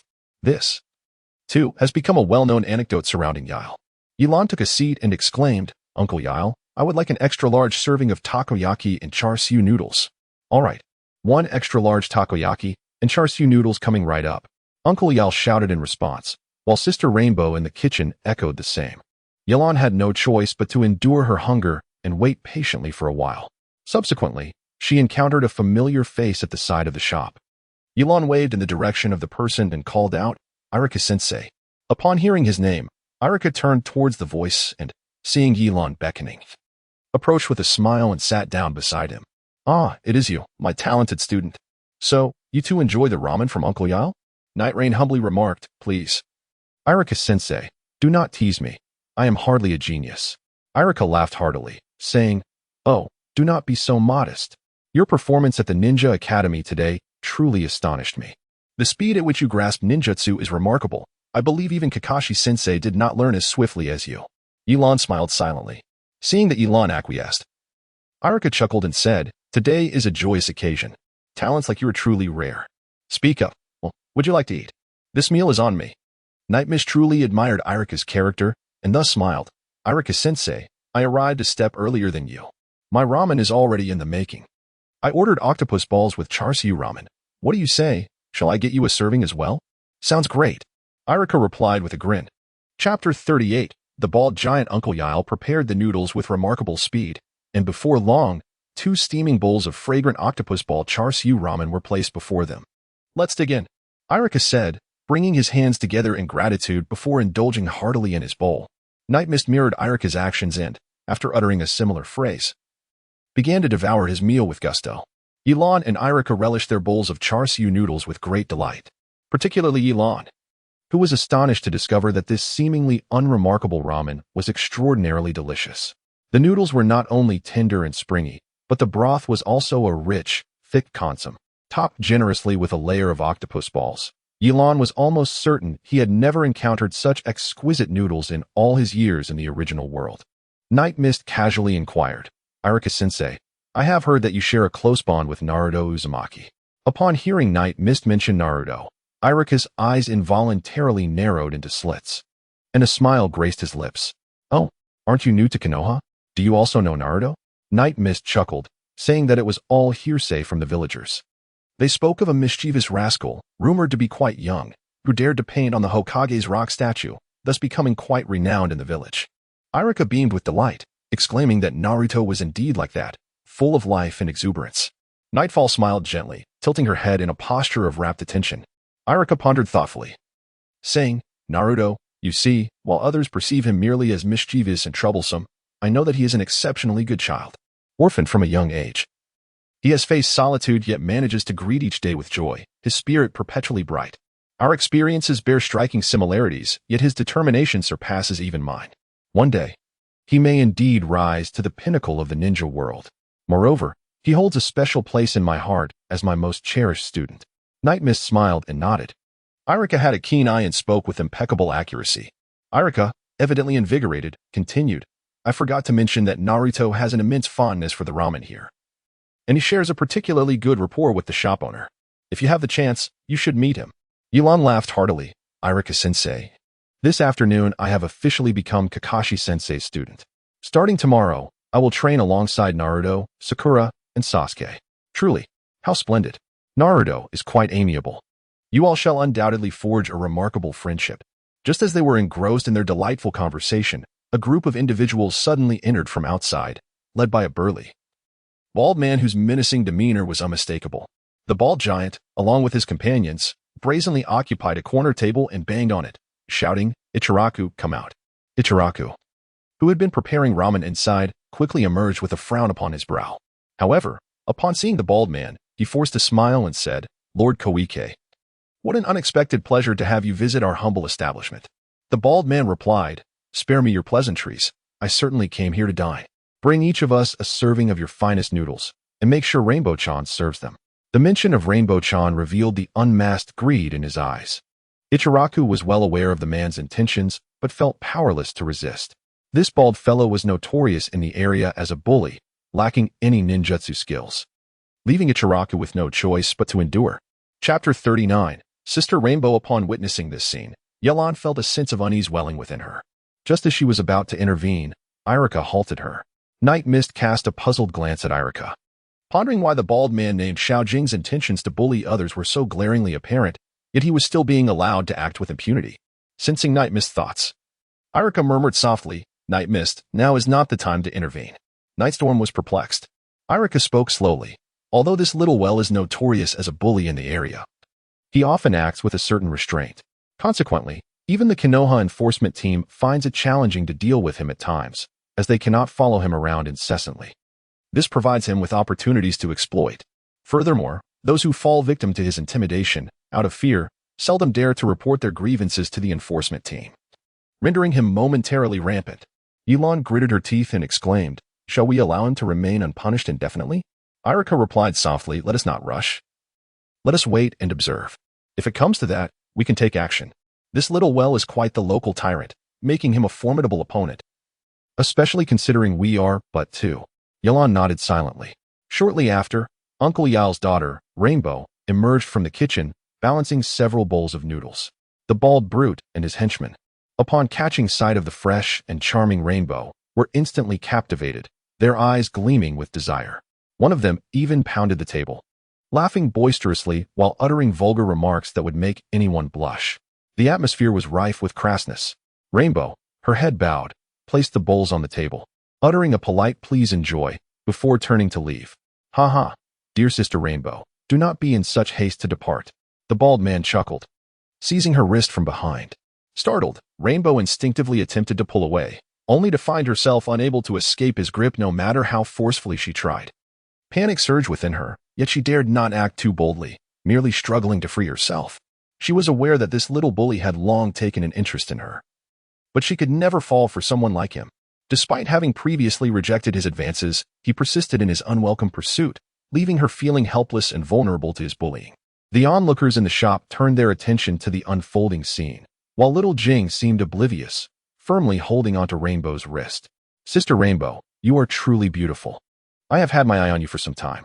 Just look at you, spending your days in that noodle shop with your inept father. What future could that possibly hold? You would be better off with me. I promise you a life free of worries. Rainbow quickly replied, Thank you, but please let me go. I fear we may not be well suited. Little Jing, displeased by her words, glared at her, demanding, What? Do you think you are above me? With her delicate features nearly brimming with tears, Rainbow pleaded, No, that is not it. You are quite remarkable, but I simply do not deserve you. I just wish to focus on making noodles, nothing more. Upon hearing this, little Jing's expression darkened, as her rejection became unmistakably clear. Just as he was about to unleash his frustration, Uncle Yao timely emerged from the kitchen. Noticing the grip little Jing had on Rainbow, combined with his fierce demeanor, Yao sensed something was amiss and stepped forward, whispering a few words to little Jing while discreetly handing him some money. Gradually, little Jing's demeanor softened. Casting a lascivious glance at Rainbow, little Jing impatiently waved his hand at Yao, saying, Keep your distance. Do not interrupt my enjoyment of the noodles. Yao breathed a sigh of relief and hurriedly led Rainbow back into the kitchen. That was indeed perilous, Rainbow remarked, still shaken. From now on, whenever little Jing comes, you should stay hidden in the kitchen. I will handle him, Yao assured her. Nightstorm could hardly bear to witness the scene, exclaiming, This bald-headed individual is exceedingly arrogant. Isn't he? Uncle Yao and Sister Rainbow are renowned for their amiable nature in the ninja village, yet this bully dares to torment them so brazenly. Nightfall felt a surge of indignation. Irika continued, These are matters beyond our control, and it is not our place to intervene. Nightstorm glanced at the people surrounding him and remarked, Do these individuals truly prefer to stand idly by rather than extend a helping hand? Most of them are ordinary folk, primarily engaged in commerce, with hardly a few ninjas among them. In the face of such circumstances, it is only natural for them to attend to their own affairs. Venturing out to seek justice might very well invite retribution from the bald-headed assailant. Nightstorm inquired, What about you? As a ninja, do you not take action? Irika sighed and replied, Alas, I find myself constrained. As a ninja, I am bound to adhere to the code of our kind. Our very existence is to uphold the peace of the village and to protect it. Typically, we refrain from intervening in the disputes of ordinary citizens. If this little fellow were a ninja, I could certainly teach him a lesson, but regrettably, he is not. Upon hearing this, Nightstorm felt a tinge of disappointment. Although ninjas hold a venerable status within the village, they are also subject to numerous restrictions. At that moment, Irika clenched his fist and declared, however, should he commit an act even more egregious than before, then, regardless of my status as a ninja, I shall not stand idly by. Yalan couldn't help but feel an increased admiration for Irika. It was truly commendable that Irika could utter such words despite the constraints of the ninja system. Ye Lan deliberately ate at a leisurely pace, intending to depart only after the bald-headed individuals had finished their meal and left. In order to prevent them from troubling Sister Rainbow once more, Nightstorm's actions were not motivated by a sense of nobility. Rather, they stemmed from his genuine fondness for Uncle Yao and Sister Rainbow. The bald man consumed his meal swiftly, wiping his mouth with his sleeve upon finishing. Before departing, he bellowed towards the kitchen, Sister Rainbow, I'm leaving now. I hope you won't be so shy next time, haha. Naturally, there was no response from the kitchen. Unfazed, the bald man let out a hearty laugh and led his group of companions toward the exit. Ye Lan swiftly rose and positioned herself in front of the bald man, obstructing his path. Did you consume your meal without any payment? The bald man cast a condescending glance at Ye Lan, picked a fragment of octopus ball from his mouth with a toothpick, savored it, and then leisurely replied, From where do you hail? young one? Night Mist did not respond, but instead inquired once more. Are you saying that you can eat without paying? The bald man scoffed, clearly unwilling to engage further with Night Mist, and made a sweeping gesture as if to shove Night Mist aside. However, he soon realized that, despite his strength, he was unable to budge Night Mist. Releasing his grip, he scrutinized Night Mist anew, pondering how this seemingly frail youth possessed such formidable leg strength. Chapter 41. You are a ninja. The burly bald man glared at Night Mist and said, What do you mean by this, boy? Are you opposing me? Ye Lan fixed his gaze upon the bald brute and declared, You have 3 seconds to deliberate. Either leave your money and depart, or crawl out of here. The bald man erupted into laughter, as if he had heard the most absurd jest, and turned to his lackeys, exclaiming, Ha ha ha, did you hear that? This kid says I should crawl out, ha ha. His underlings regarded Ye Lan with disdain, pondering how someone so seemingly innocent could possibly be so foolish. For they had seldom encountered anyone bold enough to speak to Xiao Jing in such a manner. Meanwhile, Ye Lan had already commenced his countdown. 3.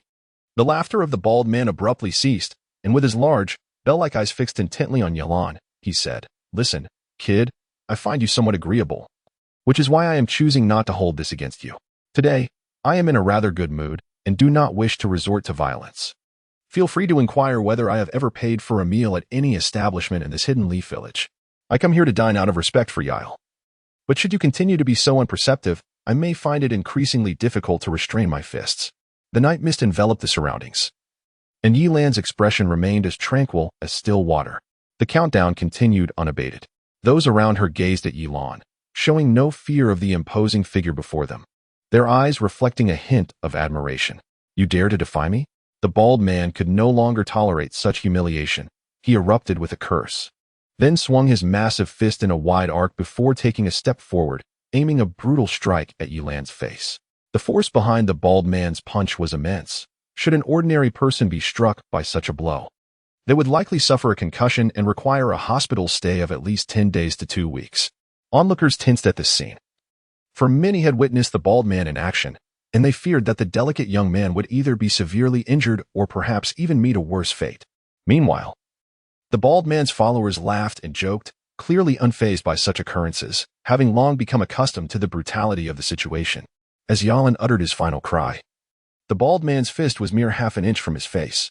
Nightingale remained utterly unperturbed, his chakra swiftly coalescing as he gradually raised his right palm. Instead of blocking, he gently let it descend towards the bald man.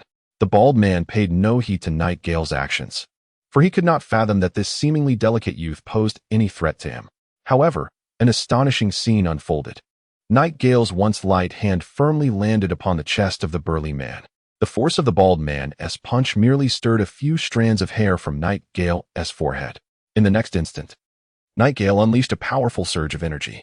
The bald man's expression contorted in disbelief as he was propelled backward like a cannonball, crashing into the wall with a resounding thud. With a deafening crash, his body collided violently against the wall before slowly crumpling to the ground. Upon inspection, a considerable dent marred the wall where the bald man had made contact. As he fell, he coughed up several mouthfuls of blood. The onlookers were left in shock. Xiao Jing was a notorious figure in the area, renowned for his formidable strength and prowess. How could this seemingly frail young man have dealt such a devastating blow?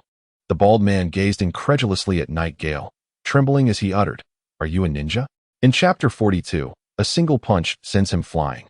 The only possibility that Xiao Jing could conceive was that this young man must be a ninja. How else could he possess such immense strength? Only through the use of chakra could one unleash power that defies the ordinary. In Xiao Jing's eyes, Nightingale was undoubtedly playing the part of a seemingly harmless lamb, concealing a fierce tiger within. Big brother.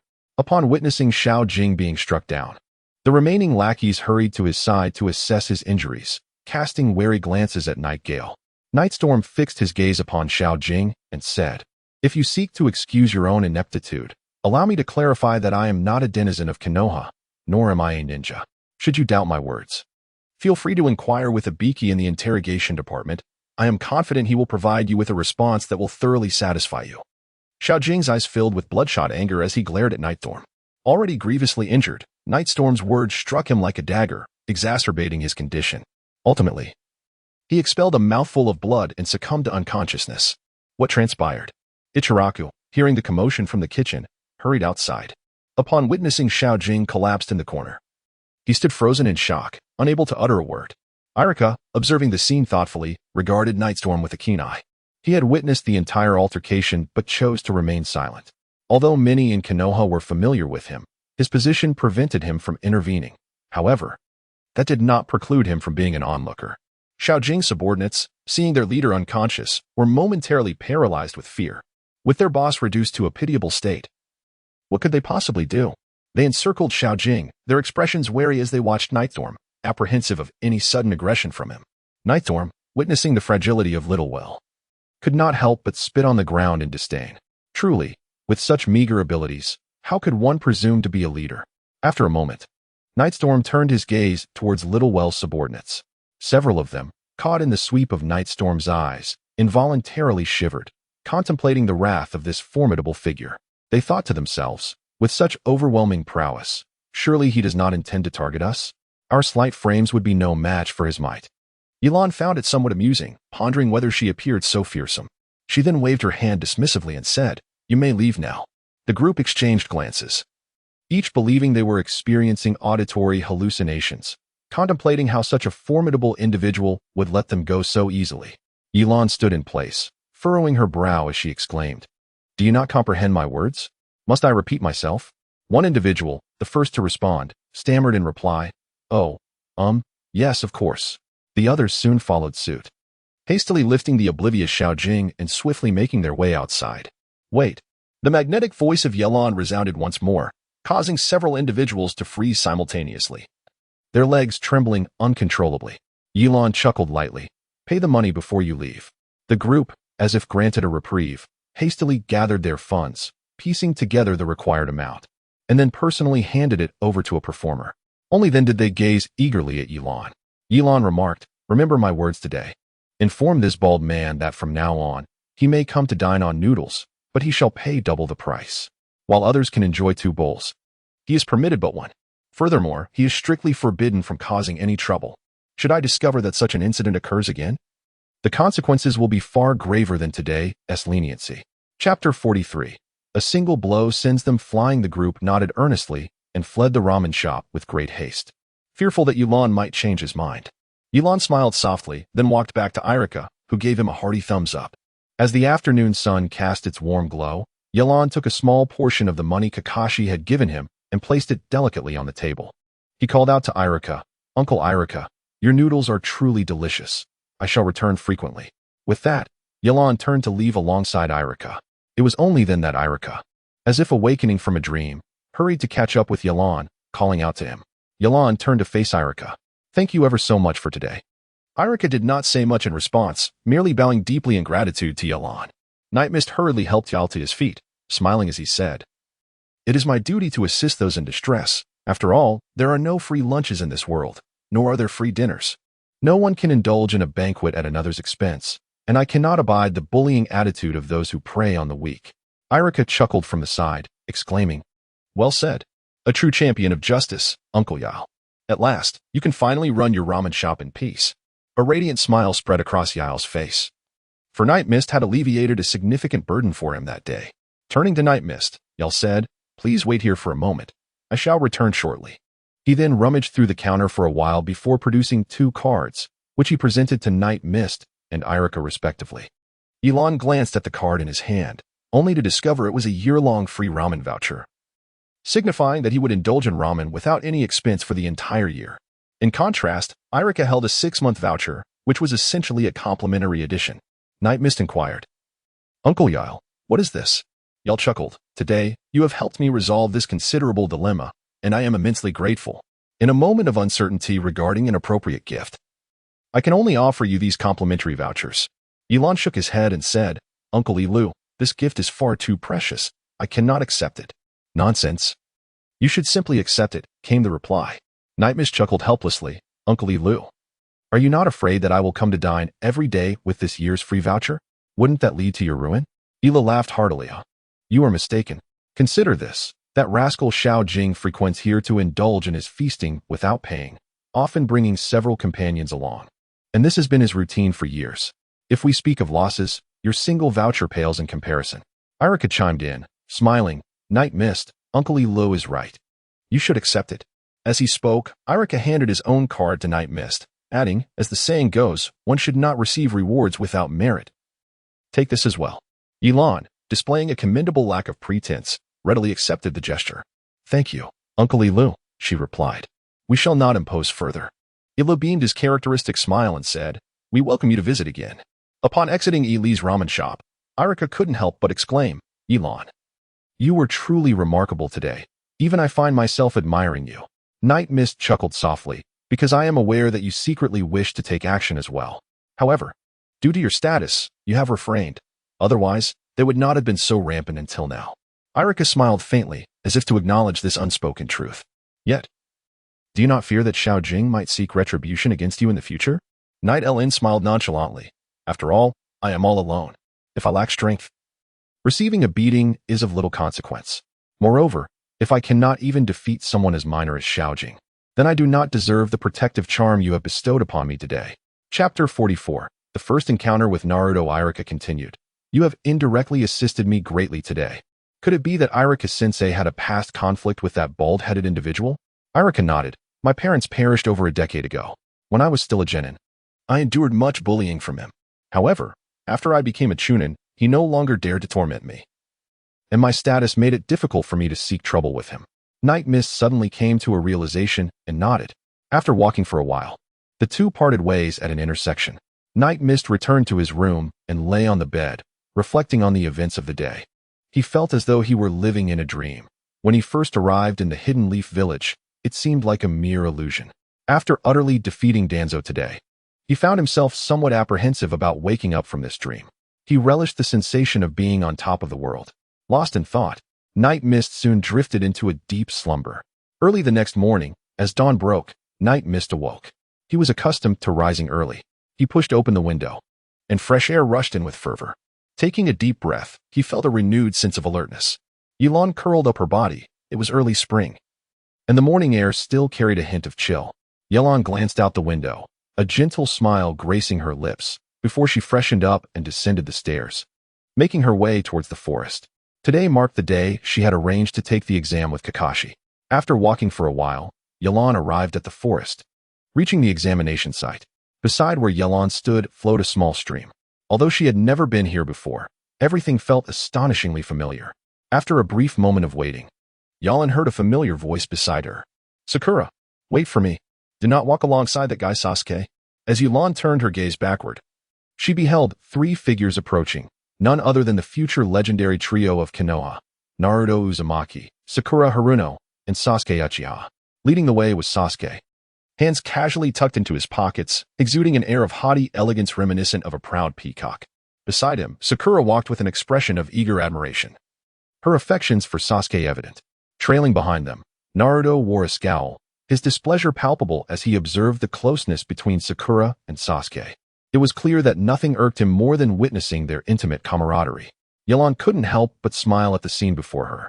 Although Naruto Uzumaki appeared to be the most unfortunate of them all, in reality, he emerged as the ultimate victor. For he was the one who received the first kisses from both Sasuke and Sakura. Ye Lan took the initiative to approach them and greeted, Hello, how are you all? Sasuke, as expected, regarded Ye Lan with a cold indifference, uttering not a single word. Naruto then stepped forward and, with a look of confusion, inquired, Who are you? Why hasn't Kakashi-sensei come?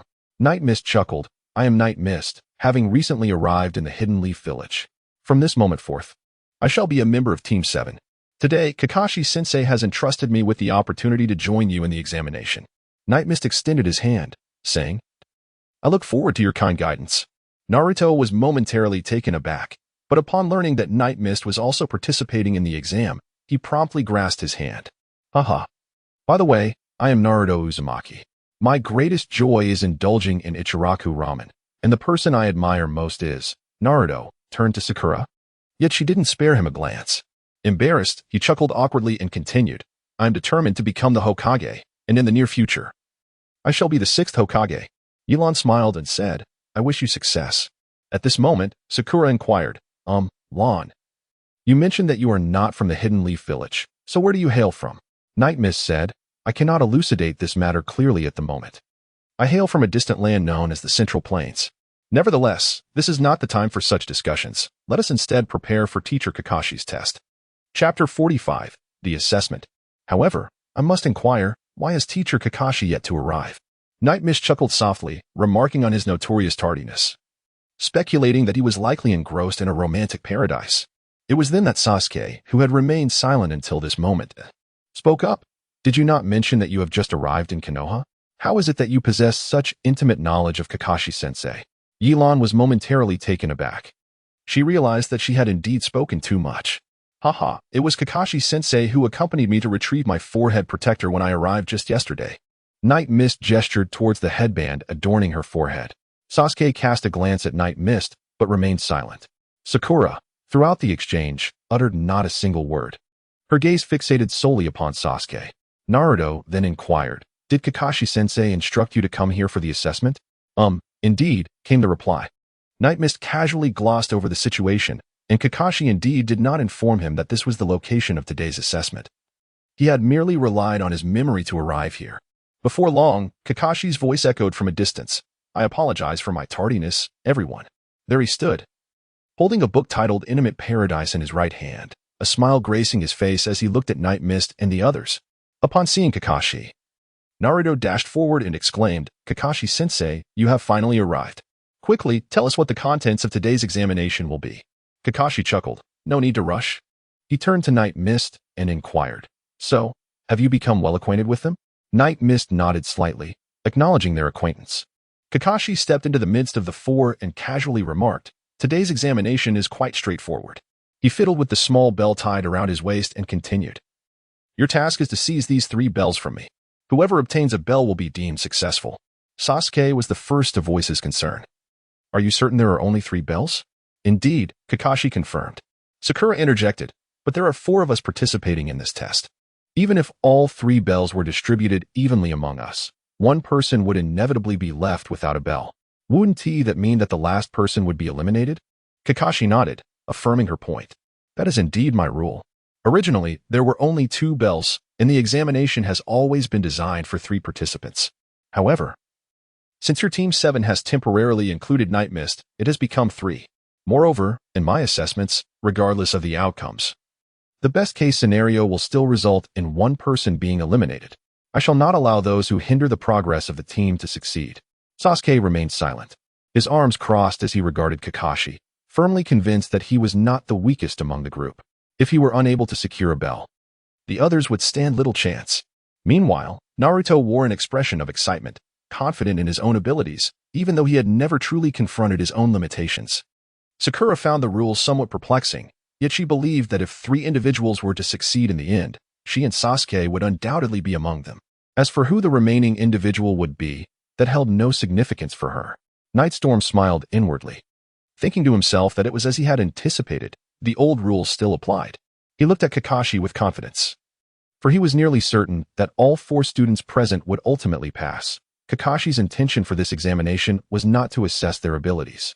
Chapter 46. The Assessment. Kakashi regarded the group and inquired, any objections? None. They replied in unison. Kakashi smiled and declared, then let the assessment begin. In an instant, Nightstorm, Sakura, and Sasuke dashed at lightning speed into the nearby thicket to conceal themselves.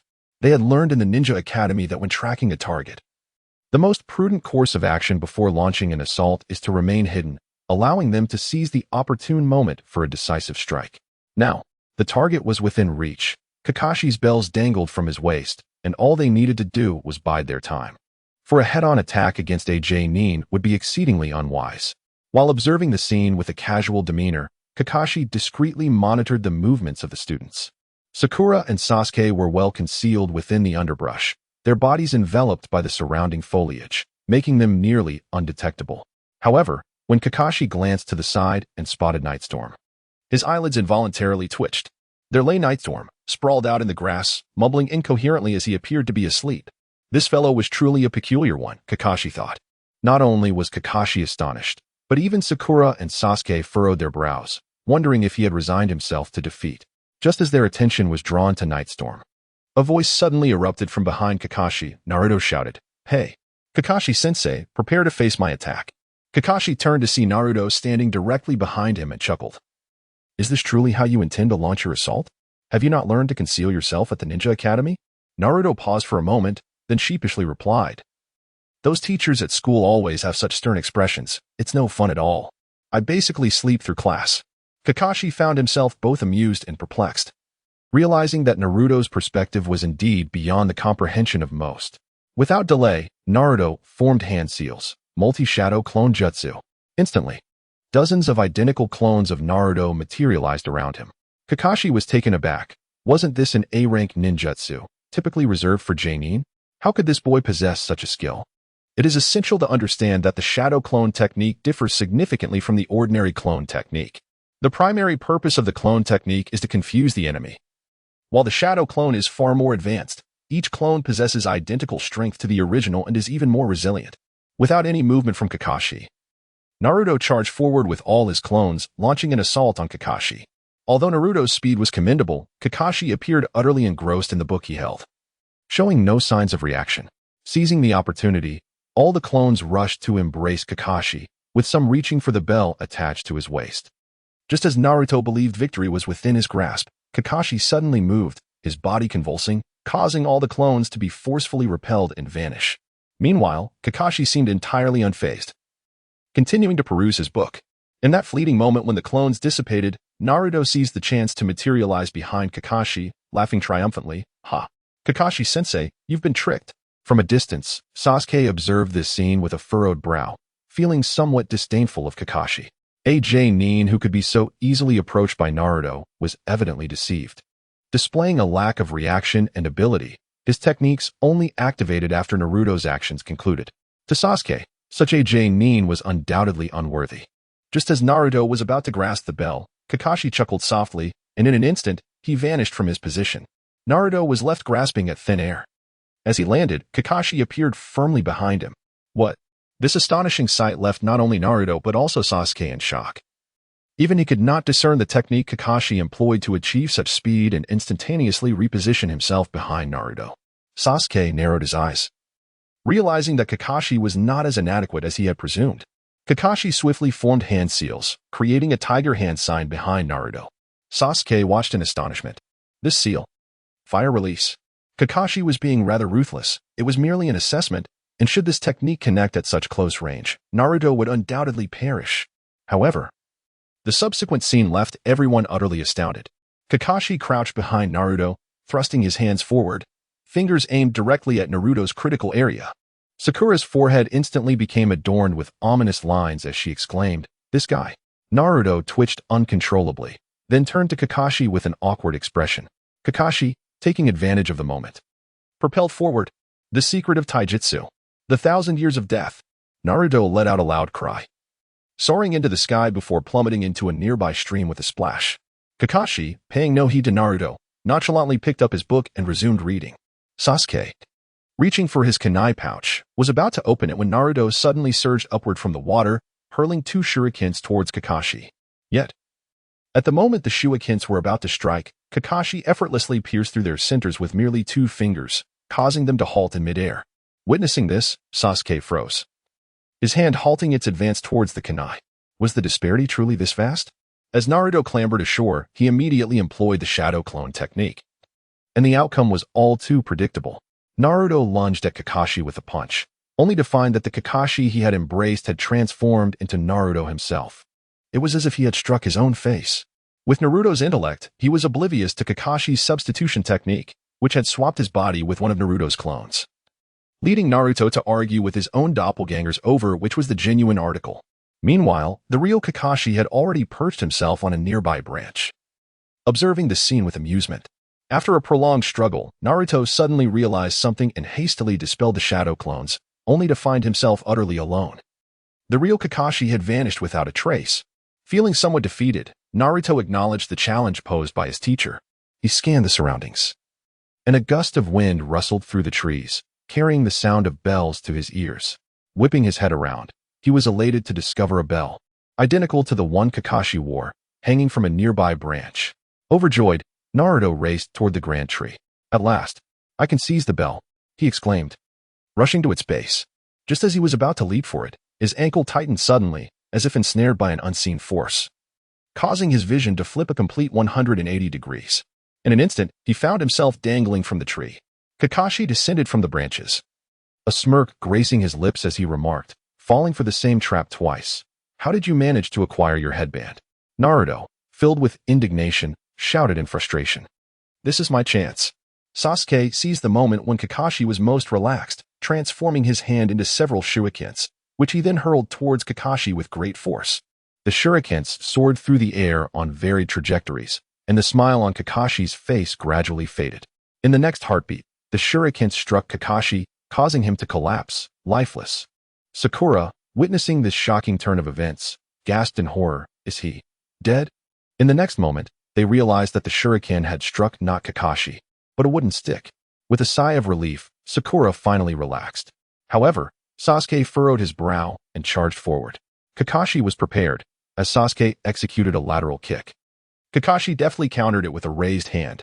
Sasuke unleashed a flurry of punches, yet Kakashi, hardly glancing, anticipated Sasuke's attack direction and effortlessly blocked it. Sasuke's frown deepened. The disparity in strength was insurmountable. In disbelief, Sasuke accelerated his assault, exchanging several blows with Kakashi, only to be ultimately subdued as Kakashi seized the opportunity to pin him to the ground from behind. Helpless, Sasuke could not move, his gaze filled with indignation and shame. Just then, Kakashi suddenly vanished, along with Sasuke. Sakura was taken aback. Although the surroundings remained unchanged, both Kakashi and Sasuke, along with Naruto and Ye Lan, had disappeared. Sasuke, Naruto, Ye Lan, where are you? Kakashi-sensei. Sakura called out, but no one responded. At that moment, a rustling sound emerged from behind a large tree, prompting Sakura to instinctively look back. To her horror, she saw Sasuke, his body pierced with kunai, blood gushing forth. Sakura, Sasuke weakly called out before collapsing to the ground, his breath ceasing. Sakura watched in despair as her beloved fell lifelessly before her. Unable to contain her emotions, her vision blurred, and she fainted. In truth, Kakashi, Sasuke, Naruto, and Ye Lan had never left their original position. The battle raged on, and everything Sakura had witnessed was a deliberate illusion conjured by Kakashi. He had exploited Sakura's vulnerability, her deep concern for Sasuke, so that the mere sight of his apparent death would cause her to faint. Sasuke, undeterred, continued to strive for the bell at Kakashi's waist, managing to brush against it several times, yet failing to seize it. As he sensed the vast gap in strength between himself and Kakashi, his eyes grew increasingly cold. This was not the outcome he desired. He had entered the ninja academy, worked diligently to become a genin, and joined Team 7, not to be easily defeated. Suddenly, he recalled that man, the one who had slaughtered his entire clan, the cruel, bloodthirsty demon who killed without hesitation his brother, Itachi Uchiha. Chapter 49. All resolved with this thought, Sasuke's eyes abruptly turned red. All the effort he had invested since childhood was for his brother, not for any other reason, but to personally send him to hell. He swore an oath to personally slay this demon, determined to avenge his parents and his entire clan. It was this unwavering belief that propelled him to tirelessly hone his skills, overcoming every obstacle that stood in his path. The man he sought was exceedingly formidable, so powerful that only through the utmost exertion could he hope to defeat him. He felt a deep sense of regret. Had he possessed sufficient strength in the past, he might have been able to thwart that man, and perhaps the Uchiha clan would not have met its demise. All of this was due to his own inadequacy. Yet now, before he could confront that man, he found himself facing a hindrance, unable to even best an ordinary jonin, let alone seek vengeance or redress his grievances. Sasuke summoned all his strength to break free from Kakashi's grasp, swiftly creating distance between them, his hands forming seals with fervor. Horse, tiger. Kakashi's expression sharpened. He recognized the hand signs all too well. At his age, Sasuke's chakra should have been insufficient. Before Kakashi could articulate his thoughts, Sasuke cried out, fire style. Great fireball technique. A massive inferno erupted from his mouth, engulfing the air with intense heat. Kakashi reacted instinctively, earth style. The flames consumed the area where Kakashi had just been. Sasuke exhaled in relief, his complexion pale, reasoning that Kakashi, having been struck by the great fireball technique, would be incapacitated for a moment. However, as the flames dissipated and Sasuke looked ahead, he was stunned to find that Kakashi had vanished. Suddenly, he recalled Kakashi's earlier maneuver. Was that the earth style? A chill ran down Sasuke's spine as he hastily retreated, realizing that the ground before him had split apart without warning. Yet, in the midst of executing his jutsu, he found himself in a vulnerable state, his body weakened, unable to react swiftly enough. A powerful hand seized his right foot. Earth style. Decapitation technique. Kakashi's voice echoed from beneath him, but Sasuke knew he had no time to act.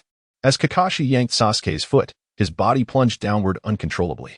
In an instant, the two exchanged positions, and as the jutsu completed, Kakashi stood on solid ground, gazing at Sasuke, who was now buried in earth, with only his head exposed.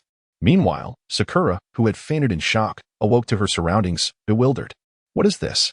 she murmured, shakily rising to her feet and taking a few tentative steps forward.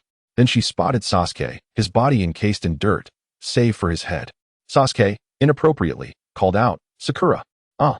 Sakura, having just witnessed Sasuke battered and bruised, was once again overwhelmed by the sight, her spirit fracturing anew as she fainted once more. Kakashi approached with a satisfied smile, clapping his hands together. "Now it's all taken care of." "Ah, how splendid it is to indulge in a restful slumber." Ye Lan rose from the ground and stretched her limbs with a vigorous yawn. Night Mist cast a glance towards Kakashi's direction, then turned to observe Naruto hanging from the tree, Sasuke buried in the earth, and the unconscious Sakura by the side. With a smile directed at Kakashi, she remarked, "Teacher Kakashi, your methods are rather ruthless, haha." Chapter 50. A reduction of 20 centimeters. Kakashi chuckled softly. "Now it is your turn." Upon hearing this, Ye Lan chuckled and waved her hand, saying, No, Kakashi-sensei. I have no intention of being subjected to your torment." Kakashi replied with a smile, "With your abilities, seizing the bell is not an impossible task. Why not give it a try?" At this, Sasuke, standing nearby, couldn't he help but regard Ye Lan with newfound respect. He had just experienced Kakashi's prowess firsthand, and those who could elicit such words from Kakashi were indeed few and far between. Night Mist remained unfazed. "Haha, Kakashi-sensei, I believe it is wise for me to recognize my limitations. I still have a long journey ahead to reach your level." Kakashi responded. "Are you suggesting that you do not intend to pursue the examination?" Night Mist slowly shook her head, expressing her desire to pass the assessment. "Are you not even willing to give it a try?" "You are quite different from the Night Mist I met yesterday," sighed Kakashi. Night Mist chuckled. "No. I merely believe that even if one exerted their utmost effort to seize the bell, it is unlikely they would pass your assessment." Sasuke found himself perplexed by Night Mist's words. What did it mean that seizing the bell would not lead to success? Had all his recent endeavors been in vain? Kakashi paused momentarily before responding. "Your observations are remarkably astute." Night Mist chuckled softly, saying, "Meticulous observation is always commendable." In the depths of her mind, Ye Lan mused, "Surely, I cannot divulge that I have watched the entirety of Naruto, can I?" At that moment, a voice echoed in her mind from the system. Ding. The host has triggered a hidden quest. Assist all members of Team 7 in passing Kakashi's assessment. Reward for successful completion: none. Penalty for failure: a 20-centimeter reduction in. Well, you know. Pfft. Night Mist nearly burst into laughter, inwardly cursing. What on earth is this ridiculous task? Ding. The host has defied the system. The JJ will begin to diminish. No, dear system, I implore you, please do not touch my JJ. Humph. The system emitted a rather human-like snort, and then fell silent. Night Mist finally sighed in relief, pondering how wicked this system truly was. Kakashi, noticing the fluctuations in Night Mist's expression, inquired, "Mist, what troubles you?" Ye Lan remarked, "No, it's nothing." Kakashi, seemingly lost in thought, responded, "You are indeed correct. Even if one were to obtain the bells, possessing just two would not suffice. It is only by acquiring all three that one can pass." After a brief pause, Kakashi added, "Let us proceed. I have prepared lunch for you all." Ye Lan extracted Sasuke from the earth and subsequently roused Sakura, before gently lowering Naruto and following Kakashi to a nearby spot. Upon their arrival, they discovered only 3 lunches awaiting them. Sasuke furrowed his brow and inquired, "Kakashi-sensei, must we compete for our meals?" Kakashi shook his head and replied, "No. There is no need for competition. I have made prior arrangements." Naruto, step forward. Obediently, Naruto approached and turned around as instructed. At that moment, Kakashi produced the very rope that had previously suspended Naruto, swiftly binding him from behind. "Kakashi-sensei, you cannot treat me this way," Naruto shouted, struggling against his restraints, yet ultimately found himself secured to a post. Once Kakashi had completed his task, he smiled at the remaining 3 and declared, "All right, now you may dine." Chapter 51. Unity. Kakashi continued, "Of course, none of you are permitted to share your food with Naruto. Should anyone disobey my command, this assessment will be deemed a failure." and you will return to the Ninja Academy for remedial training." Sasuke remained silent, promptly digging into his meal, while Sakura sat beside him, delicately savoring her food. Witnessing this scene, Naruto lamented, "Kakashi-sensei, this is unfair." Kakashi chuckled, "This is your punishment. After all, you fell into my trap." Naruto's expression soured immediately. "You all take your time eating. I will rest for a bit." Kakashi moved aside to find a place to sit, then gently closed his eyes. Before long, his breathing became steady, suggesting he had drifted into slumber. Gurgle. Naruto's stomach audibly protested. Turning to Sakura with a grin, he said, "Hey, Sakura. What did Kakashi-sensei prepare for you all?" Sakura replied, "Just some ordinary rice balls." Naruto gulped and suggested, "Well, Sakura, now that Kakashi-sensei is asleep, why not sneak me a rice ball? I promise to treat you to a chakra ramen tonight." Sakura glanced at Kakashi and whispered, "Isn't that a bit inappropriate? Kakashi-sensei is still right there. And didn't you hear him say that if we share our food, we would have to return to the Ninja Academy for retraining? I certainly don't want to be stuck with those little kids." After pondering for a moment, Naruto turned to Sasuke and asked, "Sasuke, would you be willing to share some with me?" Sasuke did not meet his gaze but replied, "I do not wish to squander my time on retraining. I must pass this assessment." Hearing this, Naruto lowered his head in resignation. Truth be told, he despised the feeling of being a hindrance, always perceived as a liability by his teammates. Just then, a faint voice whispered in his ear, "Naruto, come eat my lunch." Naruto looked up in surprise, seeing Night Gale smiling as he presented lunch before him. With a hint of anxiety, Naruto asked, "Aren't you afraid that Kakashi-sensei might discover this and make you retake the course?" Night Mist smiled and said, "I hail from another village and have yet to attend the Ninja Academy. It would be wonderful to enter and learn. Moreover, we are in the same class. As such, we are destined to become the best of brothers. In the future, we will undertake missions together, and we mustn't operate independently. Our foremost priority is unity. Furthermore," Ye Lan cast a glance at Kakashi and whispered, "Did you not notice that Kakashi-sensei is currently asleep? I'll take this opportunity to feed you a few bites. You should eat quickly so he won't notice. Hee, eat without worry." As Ye Lan spoke, she placed the rice ball near Naruto's lips. Naruto gazed at Ye Lan, overwhelmed by an indescribable emotion. Throughout his life, others had either despised or feared him, and very few had ever treated him with genuine kindness. Yet, Ye Lan evoked a feeling within him that was unlike any other. In that moment, Naruto felt the urge to weep. Night Mist hastily exclaimed, "Hurry, eat. If you don't, you won't get a chance once Kakashi-sensei wakes up." Naruto nodded vigorously, then took a hearty bite. "Delicious," he mumbled through a mouthful of rice ball. "Keep it down," Night Mist cautioned. In just a few bites, Naruto devoured the entire rice ball that Night Mist held. Chapter 52. Unity. Night Mist inquired, "Have you eaten your fill?" Naruto licked his lips and replied, "I'm still a bit hungry, but it's certainly much better than before." Night Mist remarked, "So you haven't had your fill, then? That simply won't do. Kakashi-sensei might have some assessments later, which can be quite physically demanding. If you fail due to exhaustion, wouldn't you regret it immensely?" Naruto muttered under his breath, "Had I known, I would have had breakfast this morning." Nightstorm gently patted Naruto's shoulder and said, "Then you should wait here. While Kakashi-sensei is still asleep, I shall fetch you something to eat. Only with a full stomach will you have the strength for the assessment." Just as Nightstorm turned to leave, Sakura interjected, Naruto, I have a small appetite and cannot finish all this. Would you like 2 rice balls?" Upon hearing this, Naruto's eyes lit up, and he hurriedly nodded, "Of course. If it's from Sakura, I'll take anything." Sakura couldn't help but laugh, placing the rice balls in front of Nightstorm, saying, "You can feed him." At that moment, Sasuke chimed in, "Though I am reluctant to admit it, Nightstorm is correct. We are in the same class, and a little unity will not hurt. Otherwise, if you don't eat enough and hold us back, I certainly do not wish to repeat this year." As he spoke, Sasuke handed Naruto the last remaining rice ball, saying, "You have 1 minute to finish it. Otherwise, if Kakashi-sensei finds out, it will be disastrous." Ye Lan glanced at the rice balls offered by the 2 individuals, then sighed and said, "I am so exhausted. I shall take a brief rest. You both can tend to him on your own." Nightstorm spoke as he walked aside, sitting down and closing his eyes. Sakura let out a soft huff, then offered a rice ball to Naruto's lips, urging him to eat quickly and not waste time. Naruto chuckled, devouring the rice ball in just a few bites, while Sasuke unceremoniously shoved another rice ball into Naruto's mouth. Consequently, Naruto was not only satiated but also quite stuffed. With a contented burp, he exhaled, wearing an expression of sheer delight. Now is the perfect time to digest. Just then, Kakashi suddenly opened his eyes and glanced in their direction. Sakura hastily tossed the lunchbox aside, feigning sleep, while Sasuke lowered his gaze to the ground.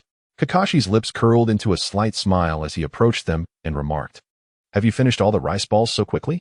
Sakura opened her eyes and replied with a grin, "Indeed, Kakashi-sensei. We woke up quite early today and skipped breakfast. So we were very hungry and finished the rice balls in no time. I'm still a bit hungry." Kakashi turned his attention to Sasuke. "I am as well," Sasuke stated. Kakashi nodded thoughtfully, then smiled at Naruto, asking, "And what about you, Naruto? Are you full?" Without a moment's hesitation, Naruto exclaimed, "Absolutely." Yet, in the next instant, he realized something, hastily clarifying, No. What I meant to say is, I was full this morning. I haven't eaten at noon." As he spoke, he quickly rolled the grains of rice from the corner of his mouth back in with his tongue. Upon hearing Naruto, Sakura's spirits plummeted. What a big fool, she thought. Sasuke was equally exasperated. Witnessing this scene, Kakashi's expression shifted dramatically, and he grinned menacingly, saying, "Don't tell me you all disregarded my instructions." Naruto, with a newfound sense of perspective, boldly replied, "Kakashi-sensei, if you must blame someone, blame me." Chapter 53. Unity. Kakashi shook his head, saying, "No, I am not blaming you." Naruto's eyes brightened, eager to respond, but Kakashi continued, "What I mean is, how dare you defy my orders? Don't even think about it. You all have failed this assessment and will be returning to the Ninja Academy." At this proclamation, everyone except Nightstorm was taken aback. "What?" Sakura exclaimed hurriedly, "Kakashi-sensei, I only thought that Naruto was too hungry and that it might affect his performance in your assessment." So Kakashi chuckled lightly, "Since you mentioned an assessment, then my previous command was indeed an assessment. As your team leader, I instructed you not to feed him. Are you now defying my orders? Will you also defy them during missions in the future?" As soon as the words were spoken, several individuals were left in stunned silence. Kakashi had articulated the truth so precisely that they found themselves at a loss for a rebuttal, merely exchanging glances. At that moment, Ye Lan approached Kakashi and said, "Kakashi-sensei, it was I who first took the initiative to feed Naruto. It is my fault, so if there is to be punishment, let it be directed at me." Kakashi replied with a scoff, "Are you trying to be the scapegoat? Tell me, do you know what the ninja code states? As a ninja, the utmost priority is to obey orders. Those who defy commands are nothing but worthless." Night Mist gently shook her head. "Teacher Kakashi, you are indeed correct. We should adhere to orders, for those who defy them are often labeled as worthless." Kakashi squinted and replied, "Then why do you still not heed my words?" Night Mist declared, "As both Naruto and I belong to Team 7, I cannot bear the thought of feasting while my comrade suffers from hunger. We are a cohesive unit, not a mere assemblage of individuals. In the future, we must strive to be those who shield one another from hardship. What we require is unity, rather than selfishness. Should you assign me a task, I shall undertake it with utmost dedication, but if the price for that task is the abandonment of my teammates, I must tell you, I cannot comply."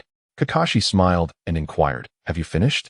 Ye Lan gazed directly into Kakashi's eyes, remaining silent. Kakashi gestured with his hand, saying, "Ye Lan, you may leave now. Prepare to report to the Ninja Academy tomorrow." The night breeze gently caressed as Raijin nodded slightly, uttering not a word as he turned to leave. "Wait." At that moment, Naruto called out, "Kakashi-sensei, Raijin is my friend, and this matter arose because of me. If there is to be a punishment, let it fall upon me. I bear no resentment, as long as Raijin can stay." Kakashi did not spare Naruto a glance and replied directly, "Are you unable to comprehend my words? I am not referring to any individual. I am stating that all of you must return to the Ninja Academy, you, Raijin, and Sakura included." Kakashi added, "By the way, Sasuke may remain, as he has performed the best. The rest may leave." Upon hearing this, Naruto was at a loss, his anxiety palpable, while Sakura urged, "Naruto, stop shouting. We should go. At worst, we can retake the exam next year. We can still learn advanced ninjutsu at the academy." Sasuke regarded Kakashi in silence before turning to depart. Kakashi called out to Sasuke, "Did I not say you could pass?" Without turning, Sasuke merely replied, "We are teammates." Chapter 54. Examination. Past Night Mist took a few steps before pausing once more, turning around to gaze at Kakashi. Kakashi inquired, "What is it? Do you have anything else to say?" Ye Lan nodded and said, "Kakashi-sensei, there is something I wish to express to you. I recall someone once telling me that those who violate the ninja code are deemed worthless. Yet those who stand idly by while their comrades face death are even less than worthless. After Nightshade finished speaking, Kakashi squinted, his regard for Nightshade intensifying. A natural smile graced Kakashi's face, dispelling any previous mockery, replaced solely by admiration. Vortex Naruto, Uchiha Sasuke, Haruno Sakura, and Nightshade all four turned their gazes towards Kakashi. He regarded them with utmost seriousness, his expression inscrutable, bordering on stern. In the next moment, Kakashi's face burst into a radiant smile. Children, congratulations. You have all passed this assessment. The group exchanged puzzled glances, each perceiving a hint of confusion in the other's eyes, pondering how they could have all been eliminated. What was happening? Kakashi noticed their bewilderment and clarified, "You must believe I am jesting, but I assure you, you have indeed passed. Team 7, all of you, have succeeded." Sakura, still perplexed, queried, "But didn't you just say we all failed?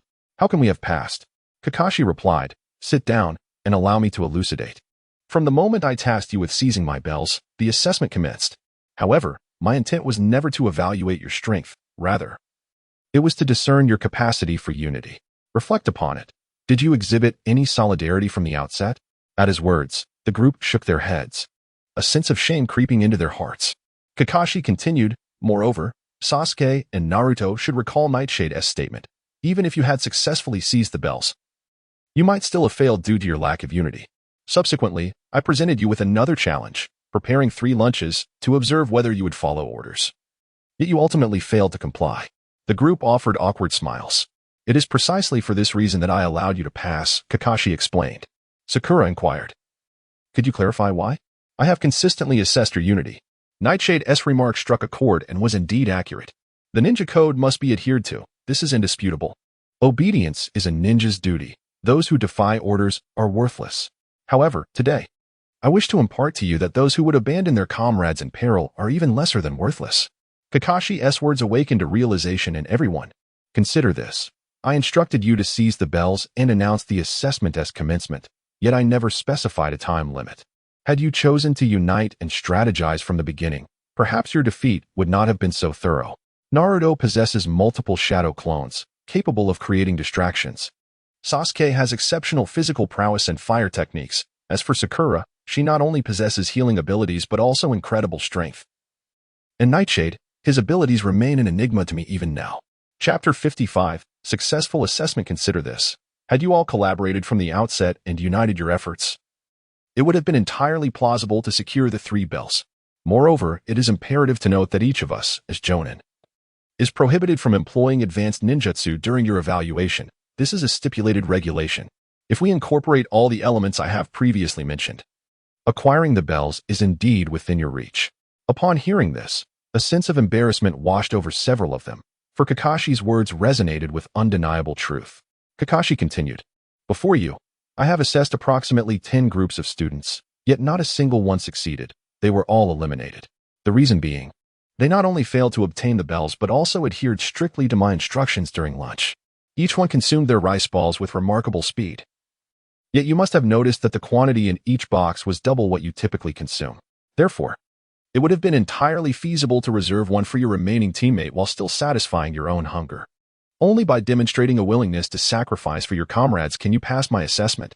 Listening to Kakashi's words, they experienced a moment of epiphany, their admiration for him blossoming. Kakashi had not only facilitated their passage but also imparted the significance of teamwork, achieving a dual purpose. With a smile, Kakashi announced, "Children, to celebrate your collective success, I shall treat you to a chakra ramen tonight." Upon hearing this, Naruto leaped up in excitement at the prospect of enjoying ramen. "Well then, children, I shall see you this evening." In an instant, Kakashi vanished from their sight. The group collectively exhaled, relieved that the assessment, though fraught with challenges, ultimately concluded without calamity. Naruto gazed at Ye Lan in awe, exclaiming, "Ye Lan, I never realized how formidable you are. You led us all through the trial without even lifting a finger." Night Mist chuckled softly, saying, "This time it was merely good fortune." Sasuke replied, "I find myself somewhat perplexed. How did you discern that Kakashi-sensei's true test was, in fact, the extent of our camaraderie and unity?" Night Mist scratched his head and chuckled, "Just a guess." Sasuke frowned, clearly displeased with this response. However, since Night Mist chose not to elaborate, he refrained from pressing further. What mattered was not the process, but the favorable outcome. Ye Lan glanced at a few individuals and smiled, saying, "Well, I've been busy for quite a while and feel a bit weary. so I shall return to rest. See you all tonight." With that, Ye Lan turned back and swiftly vanished from sight. Sasuke also turned to leave, with Sakura hurriedly following and Naruto trailing behind her. On their way back, they found themselves puzzled. Were they not the ones who were exhausted? Hadn't Ye Lan been napping throughout the bell-snatching exercise? Upon returning to his room, Ye Lan sighed in relief. After all, he had successfully passed the assessment, though he felt he had perhaps overexerted himself today. He was not particularly worried about Naruto and the others. Rather, he harbored some concern that Kakashi, with his keen intellect, might become wary of him. Meanwhile, in the Hokage's office, Kakashi stood before the third Hokage. The third Hokage inquired, "What are your thoughts on the newcomer?" Kakashi replied, "He is quite intelligent. Had it not been for him today, Naruto and the others might not have passed the test. It is evident that he harbors no ill will towards the village. He can be considered one of us." The third Hokage nodded in agreement. "That is good to hear. Henceforth, he will be part of Team 7. As a war orphan, he shall be regarded as a member of our Konoha village. I hope Naruto and the others will bond well with him, as we aspire to nurture a talented ninja." Kakashi pondered for a moment before responding, "Hokage-sama, I would prefer not to have him in Team 7 just yet." The Hokage raised an eyebrow. "Oh, why so?" Kakashi continued. "Firstly, he is older than Naruto and the others, and his approach to situations differs, which may create a gap between them. Secondly, I have noticed not only his intelligence but also his remarkable aptitude for learning ninjutsu. Most importantly, he possesses advanced techniques like the Great Fireball at such a young age. Therefore, I propose that we cultivate him vigorously." The third Hokage contemplated this. "Are you suggesting?" Kakashi nodded. "To send him to the Anbu." "Elaborate on your thoughts," urged the Hokage. "Through my investigations, I have discerned that Danzo seems to be stirring recently. I would like to use Ye Lan as our eyes in the shadows. Only by delving into the Anbu can he provide us with more precise information." The third Hokage's eyes brightened at this suggestion. "Ye Lan, can he be trusted?" Kakashi affirmed, "He can be trusted." The third Hokage then declared, "Very well. We shall proceed as you advise." That evening, Ye Lan heard a knock at the door. Upon opening it, he was greeted by a smiling Kakashi standing at the threshold. "Kakashi-sensei," Ye Lan exclaimed. "Hee, are you here to take us out for ramen?" Kakashi chuckled. "Haven't you already received a year's worth of free ramen vouchers? Are you still concerned about this meal, my dear student?" Ye Lan chuckled softly. "No matter what, nothing escapes the teacher's keen gaze." "Teacher, if you didn't come to treat me to ramen, then what brings you here?" Kakashi entered the room, took a seat, and replied, "Ye Lan, I sought you out because I wish for you to join the Anbu." Night Mist was taken aback for a moment, then chuckled. "Is there a shortage of personnel in the Anbu?" Kakashi shook his head. Night Mist then remarked, "Are you suggesting that I go undercover? That seems rather excessive. The Anbu ultimately exists for the sake of Konoha. My intention is for you to gain experience. I will arrange for you to work alongside Lord Danzo. This way, not only will you enhance your abilities, but you will also gain insight into what Lord Danzo has been contemplating lately." Night Mist chuckled.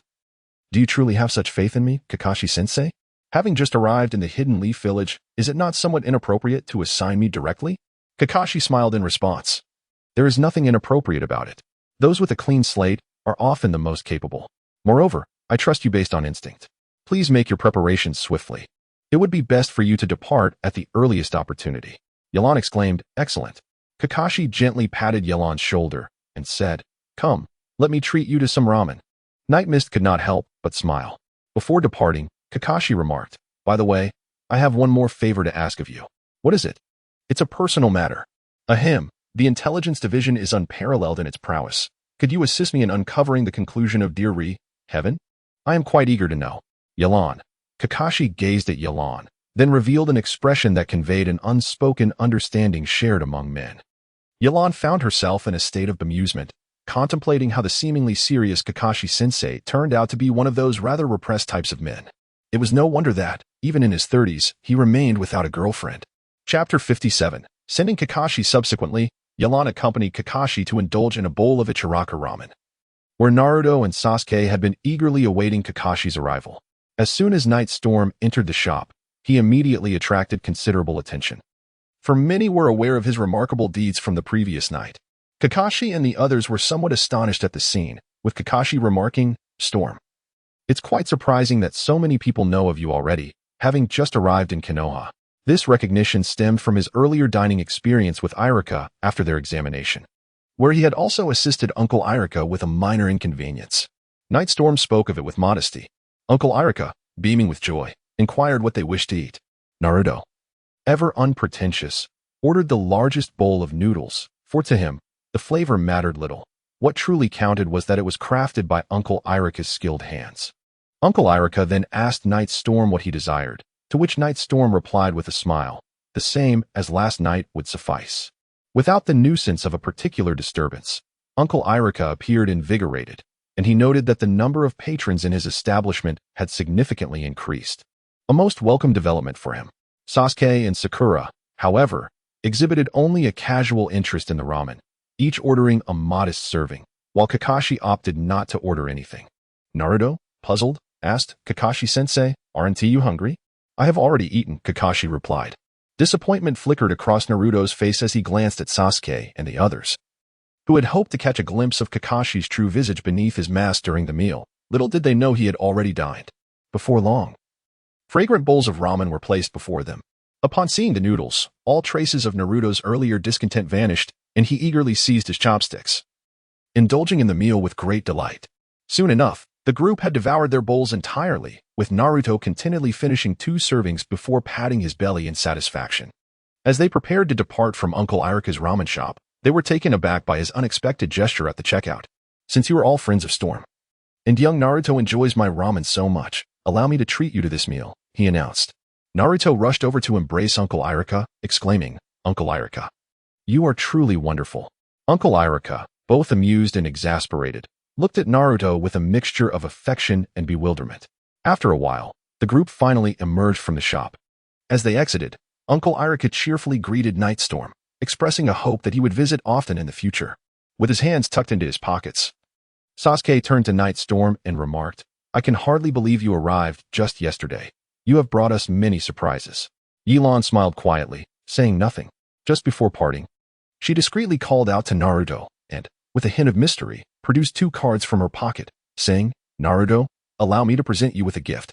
Upon hearing of the gift, Naruto's eyes sparkled with eager anticipation as he gazed at Ye Lan. Nightingale smiled gently and then handed the card to Naruto, saying, this is a complimentary voucher from Ichiraka Ramen. Together, they amount to a year and a half's worth of meals, which means that for this duration, you can indulge in ramen as you please without spending a single penny. Wow! Naruto exclaimed, his eyes widening as he gazed at the card in Nightingale's hand. He then took it, his face brimming with excitement, and asked, but Gale, why would you give me such a precious present? Ye Lan smiled mysteriously and said, because Kakashi-sensei has assigned me a task, I might not be able to indulge in Ichiraka Ramen for a while. Therefore, this card might be of better use in your hands, especially since you have a particular fondness for ramen. Hence, I gift it to you. Chapter 58. A dog's eye sees no one higher. Naruto, brimming with excitement, gazed at Ye Lan and declared, Ye Lan, from now on, you shall be my dearest friend. Hee. I'm glad you feel that way. Ye Lan waved his hand, then turned to Naruto and said, Naruto, train diligently. We shall meet again in due time. And I hope that when we do, you will be stronger than you are now. Naruto nodded in agreement. Yes, I will. Although I could not witness your true strength this time, I am aware that I am not yet your match. Next time, I shall surely astonish you. Haha, it's a promise. After they parted ways, Ye Lan returned to his room and lay on his bed, beginning to believe in destiny. Who can truly predict the whims of fate? Just as he had recently tormented Shimura Danzo, causing the members of the Anbu to keep their distance from him. To his surprise, he was swiftly assigned to the Anbu himself. As night mist pondered, he gradually succumbed to a deep slumber. At the break of dawn, he donned his attire and set off directly towards the dark part of the city, carrying little more than a kunai and 2 shuriken. The sky was still shrouded in twilight, and the streets were sparsely populated. Ye Lan, relying on her recollection of the location of the shadows, continued to advance steadfastly in a singular direction. Ye Lan approached a location where 2 masked ninjas stood guard at the entrance. The ninjas immediately raised their hands to obstruct Ye Lan's path. One of them scrutinized Ye Lan and remarked, this is the sacred ground of the Anbu. Unauthorized individuals are not permitted to enter. As a genin from the Hidden Leaf Village, do you not understand such basic rules? Depart at once. Ye Lan retorted, do you not recognize me? The 2 ninjas scoffed dismissively, just a mere brat. Why should we care who you are? Ye Lan found it somewhat amusing. Is it not said that the intelligence of the Anbu is unparalleled? Or is it that Shimura Danzo has failed to inform you? How is it that an entire day has elapsed, and yet the news has not reached your ears? The two exchanged glances, then furrowed their brows and remarked, "How dare you casually utter the name of Lord Danzo? Young man, I see you are also a ninja of Konoha. Thus, I kindly advise you to depart. Should you linger any longer, do not blame us for being ruthless. Such audacity! You two mere gatekeepers presume to threaten my subordinates? If Danzo has no time to manage you, then I shall take it upon myself to do so." The night mist emitted a soft hum, and a surge of chakra erupted from within, enveloping the two individuals entirely. As the two ninjas prepared to unleash their jutsu, they suddenly realized their bodies were rendered immobile. Not by a lack of will, but by the overwhelming presence of this seemingly youthful boy before them. The concentration of chakra he commanded was astoundingly formidable. It felt as though they bore the weight of a mountain, suffocating them and rendering them breathless. Despite their utmost efforts, they could not budge an inch. Who on earth are you? Beads of sweat cascaded down their faces, their expressions contorting into grimaces. Return and inform Danzo that Night Mist has arrived. Tell him to come out and face me. At these words, the two were taken aback. Disbelief etched across their features as they gazed at the boy before them. You are Night Mist. Ye Lan let out a cold snort and then remarked, a contemptible creature that looks down on others with disdain. As Ye Lan withdrew her chakra, both individuals felt an overwhelming sense of relief, collapsing to the ground as they gasped for breath. Their faces etched with terror as they gazed at Ye Lan. Chapter 59. Rude at that moment, a figure emerged from the doorway, exclaiming from a distance, "What is all this commotion?" Upon stepping inside, he noticed the two kneeling ninjas at the entrance, then turned his attention to Ye Lan, his brow furrowed as he inquired, "What is the situation?" Night Mist gazed at him with a broad grin. "You must be their captain, correct? I am Night Mist, here to report for duty. I now wish to see Danzo." The squad leader's expression gradually turned frigid. Just the night before, Lord Danzo had specifically instructed that all members of the Anbu should keep their distance from Night Mist. They had initially believed Night Mist to be a formidable presence, but it turned out he was merely an inexperienced youth. He mused inwardly, indeed, Lord Danzo has grown old to be so fearful of this boy. No matter how strong he is at best of Jonin rank. How could he compel the entire Anbu to retreat in such trepidation? Moreover, he was exceedingly irked by Night Mist's blatant arrogance, as he had audaciously made an imposing entrance into the Anbu upon arrival. This Night Mist, so presumptuous, truly believed that the Anbu could be easily intimidated. The squad leader's gaze shifted through various expressions before finally settling on Night Mist, and he said, "Come with me." Ye Lan chuckled softly, then gave a thumbs up. "Indeed, you are the squad leader, distinctly different from these petty minions." The squad leader's expression fluctuated between shades of green and white. After spending so long in the dark department, he had rarely encountered such blatant disdain. Few dared to speak to him with the audacity that Ye Lan displayed, and the entirety of the dark department scarcely contained a handful of such individuals. After a brief walk, the squad leader halted before a door. "Lord Danzo is inside. You may enter," he stated. Turning on his heel and seemingly disinterested in prolonging any further engagement with Ye Lan. Ye Lan let out a chuckle, then pounded on the door with fervor, calling out, "Danzo! Danzo, are you there? I have arrived. Swiftly open the door for me." The voice of Ye Lan resonated loudly, drawing the attention of numerous masked individuals in the vicinity. They beheld a stranger, someone they had never encountered before, and thought to themselves how audacious he was. Not only did he dare to call out Lord Danzo's name, but he also displayed a remarkable lack of decorum, presenting himself as if he were an intimate acquaintance of Lord Danzo himself. Night Mist disregarded the gazes of those around and shouted loudly, "Shimura Danzo, are you even there? Open the door for me." At this moment, Ye Lan appeared increasingly uncouth, and those around him were on the verge of losing their composure, pondering how this young man could so brazenly disregard the esteemed Danzo. Instantly, a few individuals felt compelled to step forward and teach Ye Lan a lesson. However, as they took but a few strides, the previously closed door swung open, revealing Danzo's stern visage. He cast a glance at Ye Lan and spoke slowly, "Come in." Night Mist chuckled softly as he entered, remarking, "I had a feeling you were here, old fellow. Why did you make me knock for so long?" Upon entering, Ye Lan forcefully slammed the door shut.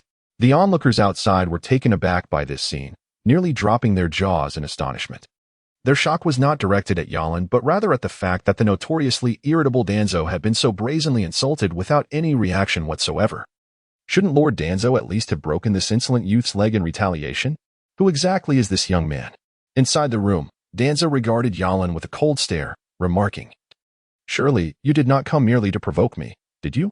Ye Lan casually settled onto the sofa, lifted a cup of tea, took a sip, and chuckled. Of course not.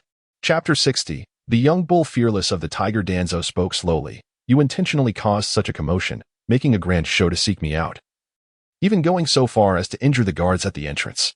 What, pray tell, is your true intention?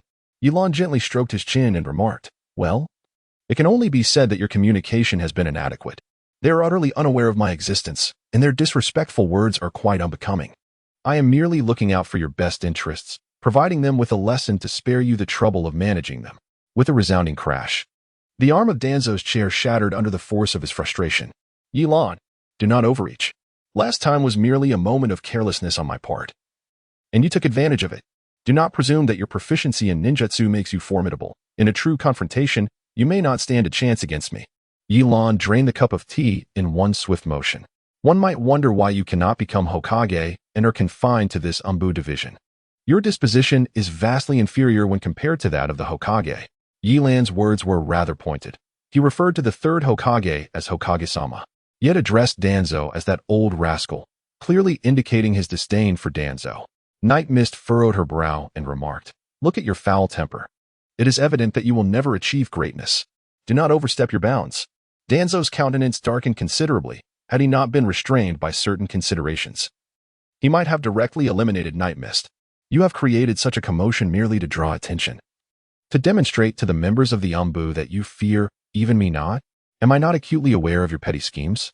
Night Mist blinked and remarked, so you do possess a modicum of intelligence after all? Danzo turned his gaze toward Night Mist, striving to compose himself, and then said, speak your mind. It is uncommon for one to seek an audience without purpose. What is it that you desire? Have you not received any notice? What notice? I have never received any information regarding you. Very well. Ye Lan remarked, it is Lord Hokage who has sent me to undergo some training. To be precise, it is to assist you with your tasks. Danzo furrowed his brows in increasing agitation and coldly inquired, has Sarutobi dispatched you to act as an undercover agent? Night Mist approached Danzo with a smile and said, Lord Danzo, you shouldn't perceive everyone as malevolent as yourself. Just look at me. I am so innocent that I am clearly not suited for the role of a spy. Wouldn't you agree? Humph. Danzo scoffed, replying, innocent? If you were truly innocent, then there would be no wicked individuals in this world. Wicked individuals? Night Mist pondered, isn't the villain before me merely a nefarious rogue who lurks in the shadows? Danzo clenched his fists, taking a deep breath to steady his emotions. In his eyes, Night Mist was hardly formidable. After all, it is said that a young calf fears not the tiger. Should he truly wish to eliminate Night Mist, it might pose some challenges. Yet it was far from an insurmountable task for him. In his heart, Danzo silently vowed, once I uncover your secrets, you shall be the first to meet your end. Nightgale urged, hasten to provide me with attire, and additionally, a mask, perhaps a tattoo as well. Casually assign me an S-rank mission, such as the assassination of a prominent figure, and I shall take care of it for you. Danzo replied coldly, I would not dare trouble your excellency. Night Mist, with an air of impatience, exclaimed, so I ask you, old man, will you assign me a task or not? Do you really think I would dare to assign you a task? If I were to do so, I fear that the first to perish would not be the enemy, but rather my own comrades from the Dark Division. Upon hearing this, Night Mist's expression gradually turned icy. You may harbor prejudices against me, but you shall not insult the forehead protector that signifies my allegiance. No matter the circumstances, I am still a member of Konoha. Chapter 61. The Captain. Danzo sneered. A member of Konoha? Aside from the third Hokage and a handful of others, who truly recognizes you as one of us. You only appeared in the village 2 days ago, though I am unaware of the methods you employed to evade Abiki's interrogation. I can assure you that you are far more complex than you appear. Boy, do you believe that with a mere stroke of my pen to the daimyo, you could be banished from Konoha forever? Night Mist remained unfazed, arms crossed, gazing at Danzo. Do you believe that within a year, I could dismantle the very organization you painstakingly established? Danzo remained silent, merely observing Night Mist with a gaze that radiated an almost tangible menace. For reasons unknown, he found himself sensing an unsettling truth in the words of the youth before him. Night Mist's eyelids fluttered momentarily before she chuckled. Do not gaze at me in such a manner. If you possessed the capability to eliminate me, you would have acted long ago, rather than waiting until now. Wouldn't you agree? Upon hearing this, Danzo's lips twitched slightly. He seemed poised to articulate a response. Yet the words lingered on the tip of his tongue before ultimately being swallowed back. Never mind. Danzo casually picked up a document from the table and tossed it to Night Mist. This pertains to the unrest surrounding the Land of Earth. You see, we have had personnel from Konoha stationed near the Land of Earth for some time, and recently, those individuals have all met with mysterious deaths. Our Anbu dispatched dozens of elite operatives, yet fewer than 10 managed to return, and those who did were gravely injured. I suspect this is the handiwork of the Land of Earth, orchestrated deliberately. Therefore, we must send someone to quell the situation. Such a mission should align with your requirements. Wouldn't you agree? Ye Lan slowly opened the document, and, after a brief moment of contemplation, a subtle smile graced her lips. The task assigned to her by Danzo was undeniably arduous, as it boasted a staggering mortality rate of 80%. In the depths of her heart, Ye Lan let out a cold laugh. Is this an intent to see me perish in the midst of my mission? I wonder, what rewards await me upon the successful completion of this task? Should you successfully quell the unrest surrounding the Land of Earth, you will ascend directly to the rank of captain within the Anbu. Night Mist raised an eyebrow. The captain? Danzo chuckled. The captain is in the Anbu, wielding authority second only to mine. Ye Lan curled her lip, clearly dissatisfied with her position. However, in the shadows, the highest rank attainable was merely this. Unless one were to eliminate Danzo. Yet, Danzo would eventually meet his demise at the hands of his assistant in a few years, leaving no trace behind. Thus she felt little concern. Ye Lan gazed at Danzo and inquired, I accept this mission. Is there a time constraint? Danzo replied with a cold smirk, within a month. Night Mist slightly opened her eyelids and remarked, while others take half a year, you truly hold me in high regard. Hiki. Danzo responded. One must fulfill their duties while in a position of power. If the captain of the Anbu cannot even manage this level of competence, how will you ever be fit for this role in the future? Cunning as a fox. After a while, someone named Ji will come to find you. Follow her. She is the captain, and you will serve as the vice captain. A team of 20 will be assigned to you. Is there any issue with that? Night Mist inquired. Is he male or female? Is he attractive? Danzo, with a dismissive smile, replied, It seems you are quite confident about this mission. He dodged the question. Where is my office? Danzo, puzzled, responded, Office? As the captain, I must have a personal workspace, don't you think? Danzo chuckled. You are quick to immerse yourself in your role. Just turn left upon exiting, and it's the second room. Chapter 62, Spirited and Ambitious. Ye Lan stepped outside and proceeded directly into the room indicated by Danzo. A faint, almost imperceptible smile graced Danzo's lips. Those who were familiar with him would discern the palpable aura of murderous intent that enveloped him at that moment. Ye Lan entered the room, subsequently taking a seat as he gazed out at the scenery beyond the window. It seemed that he would be residing in the Anbu for a while. In truth, this was a development he welcomed, for with Danzo's cunning, it would not be so easy for him to be eliminated. Moreover, remaining in the Anbu was far preferable to undertaking missions with Team 7, where he would never encounter genuine life-threatening situations. The Anbu, in contrast, primarily engaged in intelligence work, where the stakes involved real confrontations between life and death. It was only within the Anbu that he could truly unleash his potential, as the opportunities were manifold. The crises born of life and death scenarios would further amplify his latent abilities. Additionally, with a system at his disposal, the myriad of enemy ninjutsu would merely serve to fortify his foundations. At that moment, a series of knocks echoed from the door. Come in, he called. The door creaked open, revealing a tall female ninja with flowing purple hair. Adorned with a cat-shaped mask, her features remained obscured. Yet one could surmise she possessed an alluring beauty.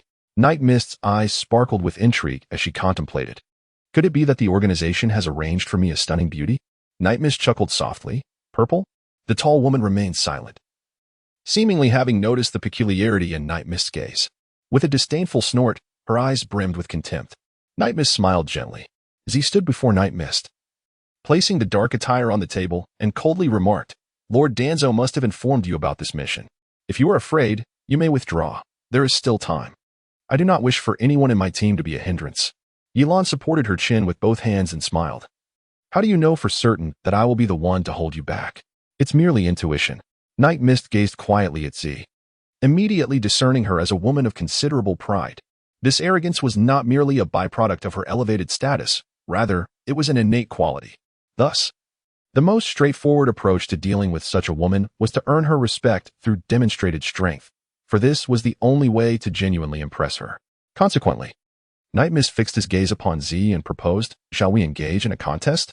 Z hesitated for a moment before responding with a disdainful laugh. "Are you certain? If I win, will you allow me to take the lead?" With a cold smile, she added, "It's up to you." Night Mist said with great interest, "Where to?" "Come with me." With that, Z turned and strode towards the door, and Night Mist rose to follow. Observing the enchanting silhouette of Z, Night Mist couldn't help but smile inwardly, thinking, "I quite like this personality." After walking a short distance with Z, they entered an expansive area. It was only upon entering that Night Mist realized this spacious locale was not an ordinary venue, but rather akin to a martial arts arena. Before him lay a circular platform, encircled by numerous stands, all of which were currently unoccupied. Z stood in the center of the platform and proclaimed, "Dare to ascend for a duel?" Night Mist gazed at Ji on the stage, filled with exuberance, and laughed heartily, saying, "What is there to fear?" Ji looked at Night Mist and replied, "I hope you do not suffer too great a defeat later." Chapter 63, The Essential Rescue in Battle. Then let it begin. Ye Lan stood with his hands clasped behind his back, gesturing politely. Z inhaled deeply, her aura instantaneously reaching its zenith. Her beautiful eyes fixed on Ye Lan from a distance, and after a brief moment, she made her move. With a delicate push off her toes, she surged towards Ye Lan with remarkable swiftness. The night breeze stirred slightly, and she thought to herself, truly befitting of a captain's stature, such speed is indeed rare. And within the shadows, few could rival it. Night Mist gazed quietly at Purple's movements, a flash of crimson appearing in his eyes.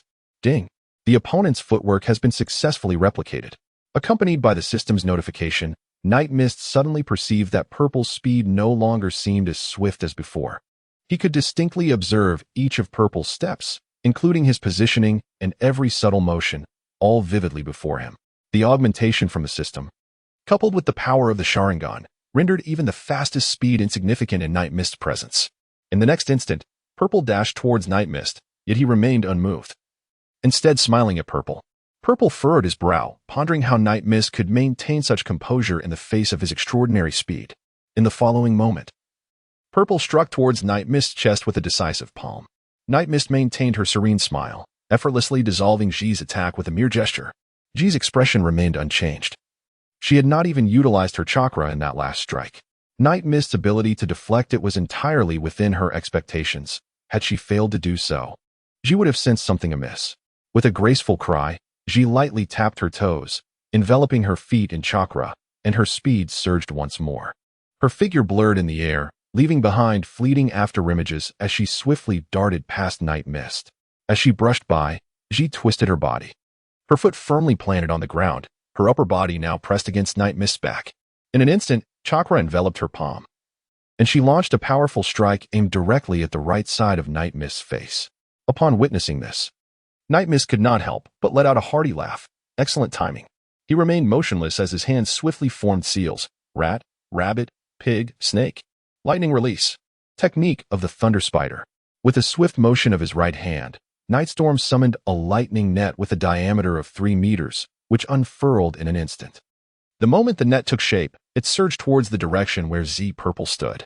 At that moment, the distance between Z Purple and Nightstorm was hardly more than a single body length apart.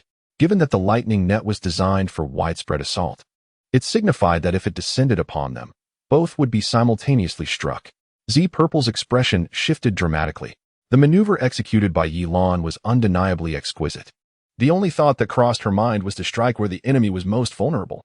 At this moment, she had a clear opportunity to deliver a powerful blow to Ye Lan, yet she understood that such an attack would inevitably result in severe injury to Ye Lan, which would, in turn, ensnare her within the thunderous net. In that fleeting moment, she hesitated, torn between the decision to attack or retreat. Should she choose to attack, both would suffer harm. However, a sudden realization struck her. Such a prime opportunity could not be relinquished easily. Even if she were to sustain an injury, Ye Lan would still have to endure the brunt of her strike before being ensnared in the thunderous web. With this thought, the chakra in her purple hand surged forth, coalescing into a formidable bolt of lightning. The intensity of her assault only intensified. Upon witnessing this scene, Ye Lan couldn't help but regard Z with a heightened sense of respect. However, this time, with Ye Lan in the picture, Z's plans were likely to be thwarted. After all, how could Ye Lan possibly be at a disadvantage? In a swift motion, Ye Lan leaned back sharply, narrowly evading Z's assault. Then, with a deft push off the ground and a firm grasp, he sees Z's slender waist, abruptly reversing their positions. At this moment, Z found her back completely ensnared within the confines of the electric net. She gasped in astonishment. If struck by the net, the one to sustain serious injuries would undoubtedly be her. Cursed fate. Z exerted all her strength in an attempt to break free from Ye Lan's embrace. But the disparity in their strengths was unmistakable. No matter how hard she tried, she could not escape his grip. The encroaching electric net moved at a moderate pace. Yet even so, it was evident that she could not elude it and would have to withstand the impact with her body. Night Mist tightly embraced Z's slender waist, lowering his gaze towards her, a radiant smile gracing his lips. Z took a deep breath, resignedly closing her eyes and wrapping her arms around Night Mist in return, curling her body as much as possible. In doing so, she hoped to alleviate some of the harm he might endure on her behalf. Just as the power of the lightning net descended, Night Mist smiled gently and swiftly formed a hand seal with one hand. Earth escape. Earth flow wall. Instantly, a towering 5-meter-high earthen wall materialized behind Z. Moments later, the lightning net completely enveloped the wall, emitting a series of crackling sounds. Hearing the commotion behind her, Z could not help but glance back, only to discover that the earthen wall had entirely shielded her from the lightning net. Taking a deep breath, she reluctantly admitted, "I have lost." It was evident that Night Mist had held back. She was no fool and could not fail to notice. Yet Night Mist slowly shook his head and replied with a smile, "No, I believe you have not lost. If I am not mistaken, your primary skill lies in assassination, rather than direct confrontation. In the realm of stealth, you are an elite shinobi. Direct combat is not your forte." Z remained silent. Night Mist continued, "You have mastered both the wind and lightning attributes. The wind attribute significantly enhances your speed, while the lightning attribute allows you to deliver a devastating blow to your adversary. Moreover, have you yet to make use of your dagger?" Night Mist glanced towards the dagger at Purple's waist. "Thus, in this battle, my victory lacks honor. It could merely be deemed a draw. Yet, I must ask, why did you come to my aid?" Purple responded, somewhat perplexed. Night Mist smiled. "For we were about to entrust our backs to one another as comrades. We are allies, not adversaries. I have no reason to harm you, do I?" Purple was taken aback, standing in stunned silence for a considerable period before slowly stepping back a few paces and earnestly declaring, "Captain." This display of hers greatly enhanced Night Mist's fondness for her. He was well aware of Purple's pride. It was no easy feat to win her over. Clearly, by demonstrating his strength, he had earned the right for Purple to regard him with respect. Night Mist waved her hand with a smile and said, "No, no. The captain should still be you. I am content to be the vice captain. I am quite the lazy one and not suited for the task of command. You shall oversee the operations, while I shall ensure your protection." Purple pouted and remarked, "Smooth talker." Ye Lan chuckled softly. As Z spoke, she made her way towards the exit, and just before stepping out she added, "I shall have your equipment delivered to your room." Night Mist immediately inquired, "Beautiful lady, where is my room?" Z turned around, and a voice gradually emerged from outside the door. "It is next to mine." Night Mist, "Behold, fair maiden, I have arrived." Night Mist chuckled lightly, then soared forward with remarkable speed. "Well, beautiful, I will rely on your guidance and the team from now on." Night Mist smiled warmly. Z lightly snorted and then remarked, "Does an elite jonin capable of effortlessly conjuring earthen walls, even in the absence of soil, truly require my guidance?" Chapter 65, Ambiguity. Night Mist chuckled softly, choosing to remain silent on the matter. Instead, she inquired, "Captain, when shall we embark for the land of Earth?" She paused, turning to her. "When do you wish to depart?" "At your command, Captain. I am ready at any time," she replied eagerly. She then opened the door and stepped inside. After a brief moment, she glanced back at Night Mist and said, "What are you waiting for? Come in." Ye Lan, filled with joy, hurriedly dashed inside and promptly shut the door behind her. Ye Lan casually tossed her coat onto the nearby sofa, her face alight with anticipation as she inquired, "Captain, what shall we do next?" Z, perched on the edge of the bed, regarded Ye Lan with a wary expression and replied, "What do you intend to do?" To which Ye Lan responded with a mischievous smile, "Of course, I shall do whatever the captain wishes." She then swiftly removed her shoes. Z was taken aback. "Ye Lan, what on earth do you plan to do?" "This is the dark department, and if you intend to do something to me, it certainly won't be that simple." Night Mist. Ye Lan picked up her shoes and placed them by the door. Turning her head, she scratched her head innocently and said, I just felt it was a bit warm in the room, and I just returned from outside. The soles of my shoes are quite dirty, and I didn't want to soil your space." Why such a strong reaction? At this moment, Z realized that her response had indeed been overly intense, leading her to entertain all sorts of unfounded thoughts. Blushing slightly, she replied, "No man has ever entered my room." Ye Lan suddenly came to a realization. He understood that his recent words could easily evoke undesirable thoughts. However, he intentionally sought to gauge Z's reaction. Nevertheless, he was quite pleased with her response. Night Mist chuckled.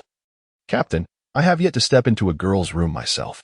Ji, with a serious demeanor, replied, "Take a seat. I have important matters to discuss with you." Ye Lan obediently took a seat. "Regarding the recent turmoil in the land of Earth, how do you intend to address it?" Night Mist casually remarked. "What is there to handle?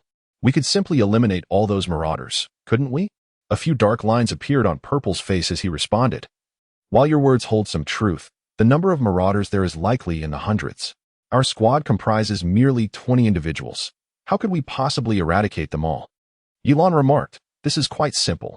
We merely need to devise a way to capture their leader and eliminate him, and all our troubles will be resolved." Z gazed at Ye Lan with an expression of incredulity. "If their leader is the third Tsukuyomi, do you truly intend to capture him and take his life? Setting aside whether you possess the capability to do so, let us entertain a hypothetical scenario. Even if you indeed had such power, should we present the Tsukuyomi before you? Would you dare to strike him down?" As Ye Lan remained composed upon hearing Z mention the Earth Shadow, he merely stated, "To take a life is to pay the price. The people of the Land of Fire are not so easily bullied." Z replied dismissively, "What use is a mere brute who only displays reckless courage? If everyone were like you, the citizens of the 5 great nations would surely be engulfed in turmoil." "You are not wrong," Ye Lan conceded. "But to take a life carries a natural consequence. Regardless of who has slain our ninja, I demand they pay the blood price." Z, with a hint of resignation, turned to Ye Lan and said, "Once we depart, all actions will be under my command. I must be clear, our objective this time is to instill fear. As long as we can quell the uprising, our mission will be deemed successful. It is best that we do not provoke unnecessary conflict. Some individuals may be beyond our capacity to confront." Chapter 66. Those who dare to challenge step forward. Ye Lan could not help but smile, and then inquired, "When shall we officially embark?" "Tomorrow." The following dawn, Ye Lan was fully equipped, adorned in a specially designed Dark Division uniform. These garments resembled armor, providing both agility and a degree of defensive capability, reputed to withstand a full-force assault from a fire dragon's flame projectile. Furthermore, Ye Lan had deliberately equipped himself with a short dagger, which constituted his sole weapon. Night Mist adorned his face with a mask, intricately designed with the image of a black cat. Though Violet had previously suggested a change, Night Mist remained obstinate, justifying his choice by stating that since Violet was a white cat, this would assist others in distinguishing between the captain and the vice-captain. Violet could only roll her eyes at this reasoning. However, she understood that she could not control Night Mist, so she acquiesced. For the mask held little significance in the grand scheme of things. Together, Violet and Night Mist exited the Anbu, and at the entrance, they were greeted by 18 waiting members. Violet remained silent, merely observing them. Upon seeing her, the members respectfully exclaimed, "Captain." Violet nodded and introduced, "This is Night Mist, who has also joined our ranks as the vice-captain. Do any of you have objections?" The 18 team members exchanged glances, sensing disdain from one another. After all, Night Mist had been quite the topic of conversation in the Anbu lately, with nearly everyone aware of his presence. Violet, perceptive as ever, let out a soft huff and challenged, "Those who are dissatisfied, step forward." A group of members contemplated voicing their concerns but ultimately swallowed their words. Violet continued, "Since Night Mist has been appointed vice-captain by Lord Danzo himself, your only task is to cooperate with his and my commands. Should you have any grievances, address them with Lord Danzo after the mission's completion. Furthermore, I must remind you that while I am the captain, even with my utmost effort, I am no match for him." A murmur of disbelief rippled through the remaining members, as Violet was undoubtedly the strongest among them. The notion that this Night Mist could surpass her seemed implausible. Violet regarded her team with a steady gaze before asserting, "This mission is formidable. Night Mist is an elite handpicked by Lord Danzo. I trust you will not harbor any unwarranted aversion towards him. Let us strive for seamless cooperation, minimizing unnecessary casualties, and ensuring the safe return of all. Moreover, I warn you, should I discover any attempts to undermine Night Mist during this mission, the consequences will be severe. Do you understand my words?" "Yes." They chorused in unison. Satisfied, Violet turned to Night Mist and inquired, Do you have anything to add regarding this mission? Ye Lan shook her head and replied, there is none. All right. Z nodded and then declared, scatter. With a whoosh, 18 team members split into 3 small squads, dashing off in 3 distinct directions. Night Mist questioned, are we not walking together? Purple sneered, with 20 individuals and such a grand objective. Do you truly wish for us to face utter annihilation? Night Lan looked at Z with a bemused expression, pondering how this woman's personality evoked both love and loathing within him. However, it was precisely this complexity that heightened his sense of conquest, was it not? Chapter 67. You are quite innocent. Night Mist continued, are you suggesting that we first allow them to advance in a dispersed manner, yet ultimately aim for the borders of the land of Earth? This way, they can acquire a wealth of useful information along their journey, and they shall not stray too far from one another. Consequently, should any of the teams encounter peril, the remaining 2 can swiftly come to their aid, thus preventing a complete annihilation of our forces. He chuckled. It appears you are not as foolish as one might think. I am quite clever, you know. Night Mist inquired with a smile, but why are they all in teams of 6 while we are paired together? With a playful twinkle in her lively eyes, Purple responded, isn't it because you are here? You'll protect me, won't you? Well, you have a point, Night Mist conceded. I will indeed safeguard you, but my only hope is that, in the face of danger, you won't be the first to flee. Purple shot Night Mist a glance of exasperation. Do I seem like the kind of person who would do that? Ye Lan smiled lightly, resembling a fleeting shadow. Z, weary of engaging with the scoundrel before her, let out a soft huff and dashed forward. Night Mist smiled meaningfully and then followed suit. Ah, speaking of which, with your striking beauty, one would expect you to be a teacher at the Ninja Academy or something of that sort. What has prompted you to venture into this shadowy realm of the Anbu? The individuals here possess an air of peculiarity, and each harbors a palpable aura of menace. Just look at you now, so cold and distant. I believe you should embody that radiant charm, the kind that captivates with a mere smile. Z replied softly, you tend to ramble on quite a bit. Ye Lan curled her lips and fell silent. After a while, Z in front spoke up, inquiring, what about Kakashi-sensei? What are your thoughts on him? Night Mist blurted out. Kakashi-sensei is truly exceptional, possessing remarkable strength as an elite jonin, second only to Lord Hokage. Moreover, he is kind-hearted, and our interests align perfectly. She scoffed, replying, a man who enjoys watching such indulgent paradise is hardly a commendable character. Night Storm laughed heartily and said, surely, you haven't read that repugnant book as well. Upon hearing this, Z's steps noticeably faltered. I would never read such a distasteful book. He exclaimed, ha ha ha, this is a classic case of there's no silver buried here. Z inquired, what does there's no silver buried here mean? Ye Lan remained silent, merely feeling that Z was becoming increasingly charming. Z then continued, what if I told you that Kakashi is not as gentle as he appears on the surface? Nightshade was perplexed. Kakashi had once been an elite member of the Anbu. His aura of menace even more pronounced than that of the Anbu captain, coupled with formidable strength. Consequently, he had garnered a fearsome reputation during his tenure in the Anbu. Although he was unaware of the reasons behind his eventual departure from the organization, I understood that his bloodlust had never truly waned. Night Mist smiled. I am well aware of all that you have mentioned, and I understand the reasons behind Kakashi-sensei's entrance and exit from the Anbu. Undoubtedly, those years spent within the Anbu were the most fruitful for his strength enhancement. However, since his departure, all we have perceived is his kindness and formidable power. Perhaps he was indeed once quite aloof, yet such coldness manifests only in the presence of adversaries. Suddenly, Z inquired, what do you think of me as a person? Ye Lan pondered for a moment before replying with a smile, you are quite naive. Z gave a wry smile in return. I'll take that as a compliment. Chapter 68, Ladies First. Nightfall smiled knowingly. Z continued, as you mentioned, Kakashi-senpai only exudes a murderous aura when confronting adversaries. He serves as my guiding example and the sole motivation for my endurance in this den of tigers and wolves known as the Anbu. I strive relentlessly with the aspiration of becoming as formidable as Kakashi-senpai. Furthermore, the Anbu is not solely populated by individuals like Danzo. There are many virtuous souls among us. Likewise, even in the presence of the third Hokage, one can encounter those with malevolent intentions. However, it is essential to recognize that, regardless of their actions, they share a common objective, the welfare of the Hidden Leaf Village and the Fire Nation. This is why I chose to join the Anbu. In truth, Danzo is not as nefarious as you might perceive. On the day he apprehended you, I was certain he could never genuinely harm you. The Hidden Leaf Village thrives under the dual forces of the third Hokage's light and the Anbu's shadows. fostering a balance that strengthens the Fire Nation. Ye Lan chuckled. You have spoken quite a bit today. I simply wish to convey that we shall become excellent teammates.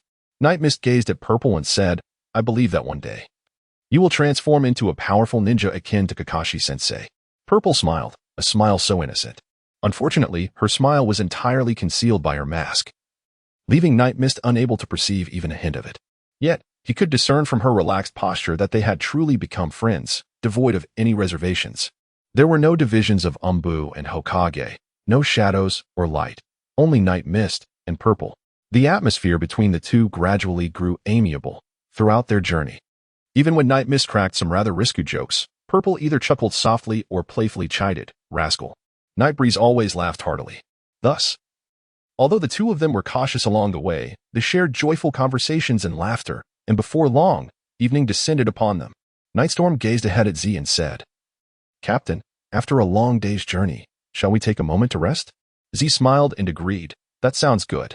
Consequently, the two of them slowed their pace and leaped down from the tree trunk. They settled beneath the great tree, and Nightstorm retrieved a dark, unidentifiable object from his pocket. Presenting it to Z. What is this? He inquired. Chocolate, Nightstorm replied. Z, puzzled, asked what is chocolate? Ye Lan smiled gently. It is a food that can swiftly replenish one's strength. This delicacy is exclusive to me, and its flavor is exquisite. I brought it from my hometown, and it is a limited edition. Once it is consumed, it is gone. Z, somewhat skeptical, took the chocolate and inquired, Are you certain? Night Lan smiled enigmatically, saying, Hee hee, rest assured, I shall not do anything to you before we are wed. Z cast a glance at Night Lan, retorting, A dog's mouth cannot utter ivory. With a laugh, Z held out chocolate to Night Lan, saying, You may sleep. I will keep watch during the first half of the night. Night Mist chuckled, You should rest. Ladies first. Purple huffed, Are you the captain, or am I? Is it so wrong for me to prefer sleeping in the latter half of the night? Oh. Night Mist gazed innocently at Purple and said, If I happen to fall asleep, you mustn't take liberties with me, all right? Get lost. Ye Lan laughed heartily, inexplicably finding joy in the sight of Ziqi's flustered demeanor. A peculiar sense of satisfaction welled up within him. Chapter 69. Do you no longer desire your eyes? As for the origin of this satisfaction, even he could not articulate it clearly. Perhaps it stemmed from Z's charismatic personality, or it might be that, unbeknownst to him, he had begun to develop feelings for Z. With her eyes closed, Ye Lan leaned against the trunk of a tree, pondering for an extended period without arriving at any conclusions. Thus, she resolved to abandon her thoughts altogether and nurture her drowsiness. Before long, a faint sound of snoring emanated from Ye Lan's direction. Z gazed at Ye Lan, envisioning the expression she must wear in slumber. A gentle smile graced her lips as she observed the peacefully sleeping figure, taking a delicate bite of chocolate. She tilted her head and remarked, You truly are an enigma, but rather endearing, I must say. At that moment, the corner of Ye Lan's mouth, obscured by her mask, quivered imperceptibly. After savoring the chocolate, Z settled beside Ye Lan, feeling a warm sensation within her belly, and the fatigue from a day's worth of running dissipated significantly. She couldn't help but marvel at how this delightful treat, known as chocolate, not only pleased the palate but also rivaled the sustenance provided to soldiers. It seemed she should request more from him in the future. The night was tranquil, and Z remained motionless, ever vigilant of the sounds around her. This was a habit cultivated over many years in the shadows. Although she had only traveled for a day and was not too far from the village hidden in the leaves, she understood the necessity of remaining alert. After all, once beyond the village's confines, one could never be sure when a shuriken might come hurtling from an unexpected direction. Thus, she maintained her watchfulness for several hours. Ye Lan opened her eyes and stretched lazily, releasing a contented sigh. She twisted her neck and glanced at Z, saying, Beautiful, it is time for the shift change. Z turned her head to look at Ye Lan and replied, All right. With a gentle flutter of her eyelids, Z asked, Do you know how to keep watch during the night? Ye Lan shrugged his shoulders, expressing uncertainty. Z, with a sigh of resignation, propped herself up and said, Very well. You may continue to sleep. Ye Lan approached Z, gently pressing her upright form back down. Hee hee, beautiful one, though I may be unfamiliar with the art of night watch. Rest assured, with me by your side, not even the earth shadow can harm you in the slightest. Z paused for a moment, then retorted. You only know how to boast. Sleep now. I shall keep you safe. With a nod, Z leaned her head against the tree trunk, and soon her breathing became steady. As the night breeze caressed the surroundings, Ye Lan seized the opportunity to observe Z. One could not help but acknowledge that Z's figure was voluptuous and well-proportioned. She was curvaceous in all the right places, and perhaps due to her regular exercise, her legs were remarkably elongated. Cascading down her shoulders was a cascade of soft, deep purple hair, which infused the tranquil evening with an air of enchantment. Such a woman, even with her visage concealed by a mask, possessed an allure that could easily captivate the hearts of many men. Nightstorm felt an undeniable flutter within his heart. In his previous world, he was merely a hapless individual, a mere otaku who spent his days engrossed in Naruto, devoid of any opportunity to converse with a beauty such as her. The prospect of sharing such proximity on a night like this seemed utterly unattainable. Just as Nightstorm was lost in thought, a cool voice pierced through the air. "Do you no longer wish to see?" Caught in the act of peering, even with his thick skin, Nightstorm suddenly felt a twinge of embarrassment. Nightshade gave an awkward smile, then swiftly removed the cloak draped over her shoulders and said, "Well, I noticed you were sleeping so soundly. And with the night being so cold, I thought it would be unwise for you to catch a chill, as it might hinder our mission." Chapter 70, Casting a Long Line to Catch a Big Fish. Night Mist hurriedly draped the cloak over Z, then looked at her with a concerned and innocent gaze. Unable to suppress a smile, Z tightened the cloak around her and closed her eyes once more, choosing to remain silent. Ye Lan finally breathed a sigh of relief, pondering how well he had concealed his gaze, only to be discovered. Fortunately, his quick reflexes had spared him from what could have been a severe beating. In the ensuing hours, although Ye Lan was alone on watch, he occasionally glanced at Z, which alleviated his boredom. Before long, the horizon began to lighten with the first blush of dawn. Z slowly opened her eyes and remarked, "It is time for us to set forth." Night Mist smiled as she offered a piece of chocolate to Purple, saying, "Have a bit to replenish your energy. In the evening, I shall find a way to treat you to something exquisite." Purple accepted the chocolate and remarked, "Where did you acquire this delightful treat? Its effects are far superior to those of military rations." Ye Lan remarked, "I have already mentioned that this is a limited edition. Once it is consumed, it will be gone. Although it is high in calories, it only provides a temporary boost of energy. For long journeys, chocolate cannot compare to the efficacy of military rations." Z nodded in acknowledgement and said, "I was considering purchasing more to share with my sisters in the Anbu. After all, it can be regarded as a type of confectionery." In response, Ye Lan stated solemnly this item should not be casually given to others. Z, suspecting that chocolate might have some adverse effects, inquired, "Could consuming such a thing in excess have any detrimental impact on one's health?" Night Mist shook his head and said, "This does not have any impact on the body. Let me put it this way, in our culture, when a man gives chocolate to a woman, it signifies something." Night Mist smiled with a wicked charm, indicating that the man held a particular interest in the woman, wishing to elicit her joy. Z was taken aback, her delicate face beneath the mask instantly flushed with crimson. She was not foolish, and certainly understood the implications of Night Mist's words. Fortunately, the mask concealed her expression, preventing Night Mist from discerning any signs. Clearing her throat, Z replied, "We are comrades in arms, not romantics." Night Lan chuckled softly, "Comrades and lovers. These two types of relationships are not mutually exclusive, wouldn't you agree? Besides, with your beauty, being with me is a match made in heaven, don't you think? After all, I am quite remarkable." "Pa." Z spat on the ground, then turned away and said, "I refuse to engage in this distasteful conversation with you. What girl would ever be attracted to you? Honestly, the notion of a match made in heaven is absurd. A dog's mouth cannot produce ivory." Humph. With a flick of her sleeve, Z hurriedly sped off in the direction of the land of Earth. Ye Lan remained unperturbed, for he was well aware that Z could never truly be angry. He understood the art of feigned indifference, the delicate dance of desire and rejection. He also recognized that proximity often grants one the advantage. Without patience, how could one hope to reel in the big catch? Thus, matters of the heart cannot be rushed. He possessed both the opportunities and the time. He had myriad ways to draw Z's attention to the brilliance that radiated from him. Night Mist let out a soft chuckle, then pursued the graceful figure ahead. The journey thus far had been uneventful. Although 2 days had passed, there remained a considerable distance to the land of Earth, and they were still far from the truly perilous regions. During this time, Z had received messages from the other 3 teams, all reporting safe passage and no unusual occurrences. As she gazed at the setting sun, she turned to Night Mist and said, "You shall keep watch tonight. I will take the latter half of the night." Chapter 71. Let us seek lodgings. Night Mist shook her head. Ji, in confusion, asked, Do you still wish to keep watch for the remainder of the night? Ye Lan chuckled softly. It's not that I wish to keep watch through the night. Rather, I have no desire to stand guard at all.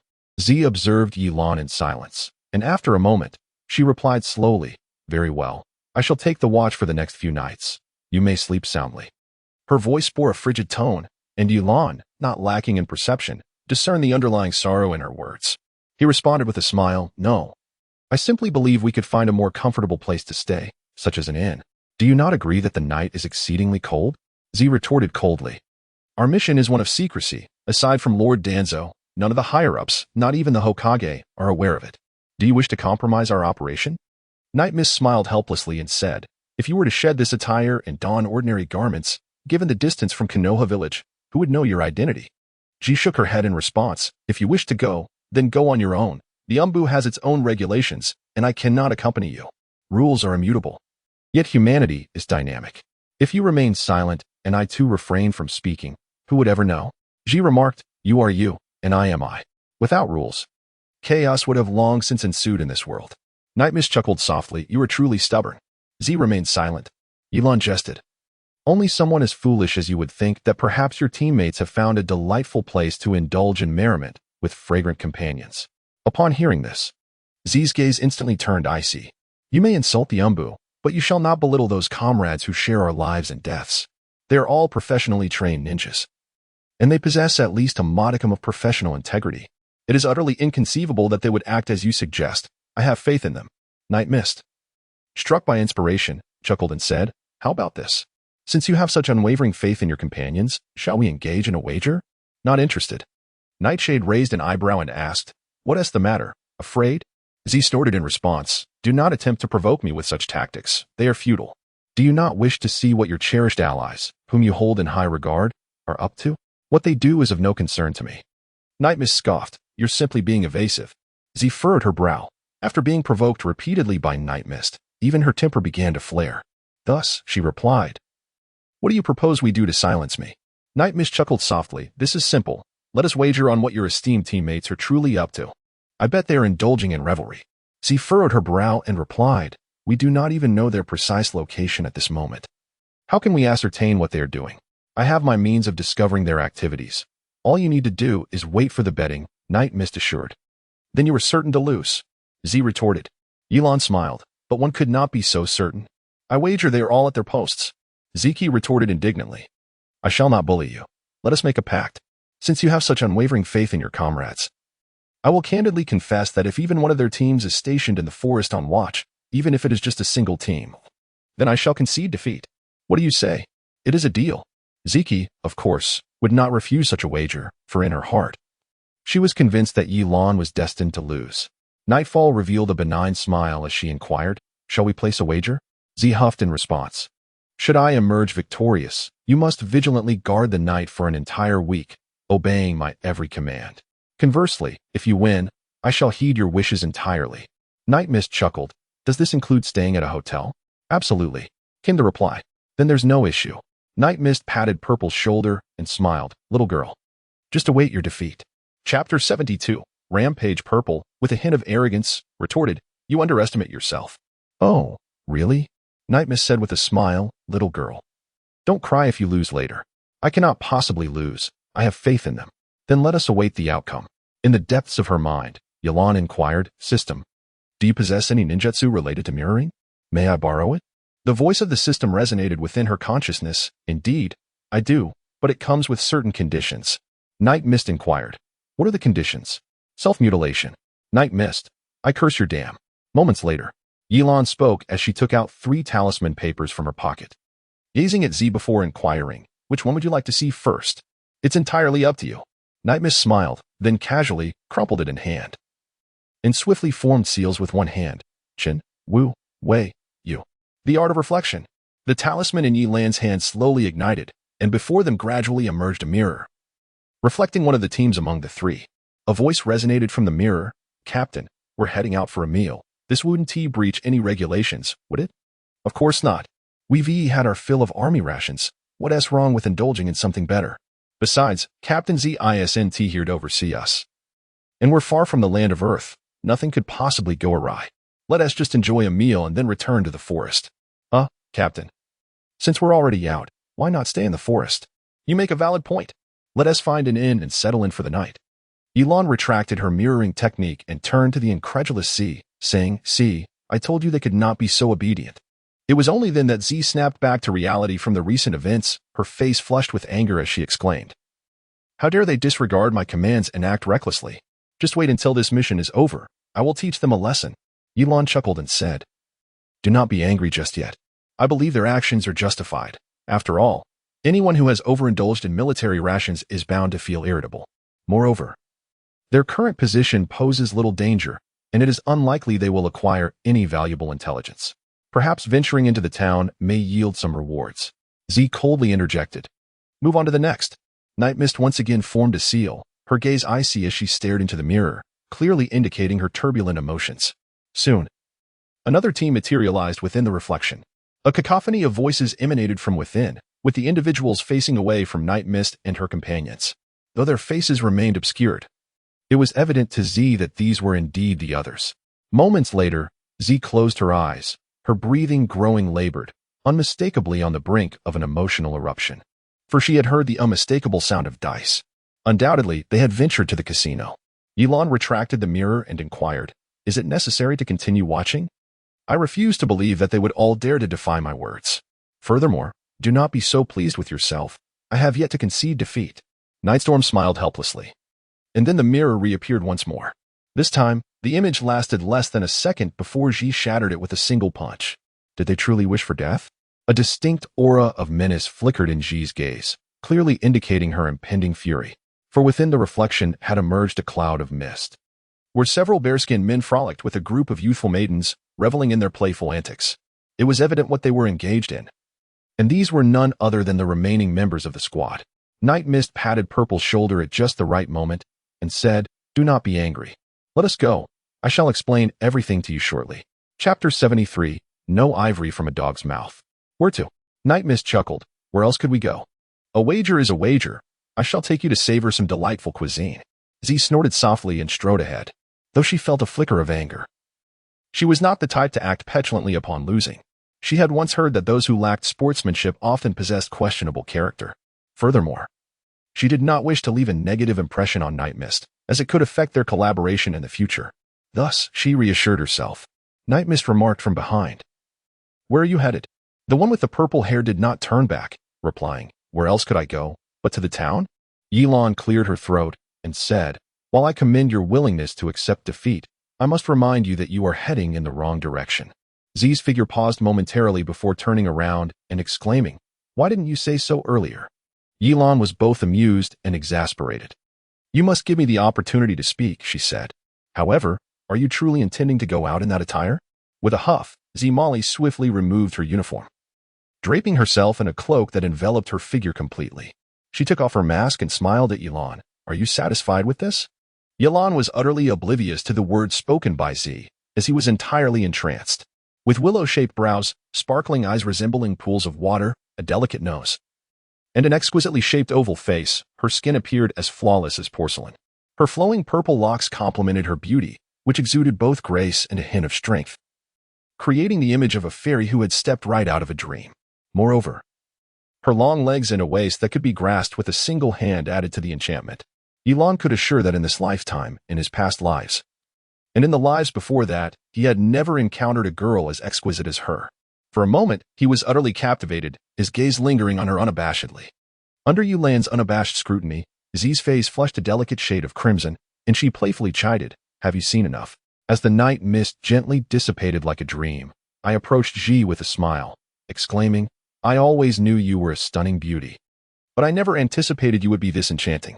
Ji bit her lip playfully and retorted with a teasing laugh. Such audacity. Ye Lan casually removed the mask from her face and then retrieved a set of clothes from her bag, handing them to Z. Here, put this on, she said. Z, astonished, exclaimed, So you had already made preparations. Night Mist chuckled, Surely, I cannot allow you to don such sleepwear. I would not wish for others to witness my fiancée in disheveled attire. Z coldly retorted, Who is your fiancée? Such audacity. Ye Lan replied, You can't spit out ivory, can you? You've repeated that several times. I've grown accustomed to it. Z stamped her foot. then changed her clothes and set off towards the town. Night Mist chuckled softly and immediately followed suit. Upon arriving at the town, it was still bustling with activity due to the evening hour, showcasing an array of splendid goods that dazzled the eyes of onlookers. Although Z initially harbored irritation, her spirits lifted considerably when Night Mist gifted her an adorable jade pendant in the shape of a rabbit. Observing the smile gracing Z's face, Night Mist remarked, "Indeed. That is more like it. You look so beautiful when you smile. Why must you wear such a morose countenance all day? I conceal my expressions behind a mask. And you cannot see my face. I may not see it, but I can certainly feel it," Night Mist replied with a grin. "I find that hard to believe. Is there anything you wish to eat?" Z inquired playfully. "Indeed, but I worry you might lack the funds to purchase it," she added with a smile.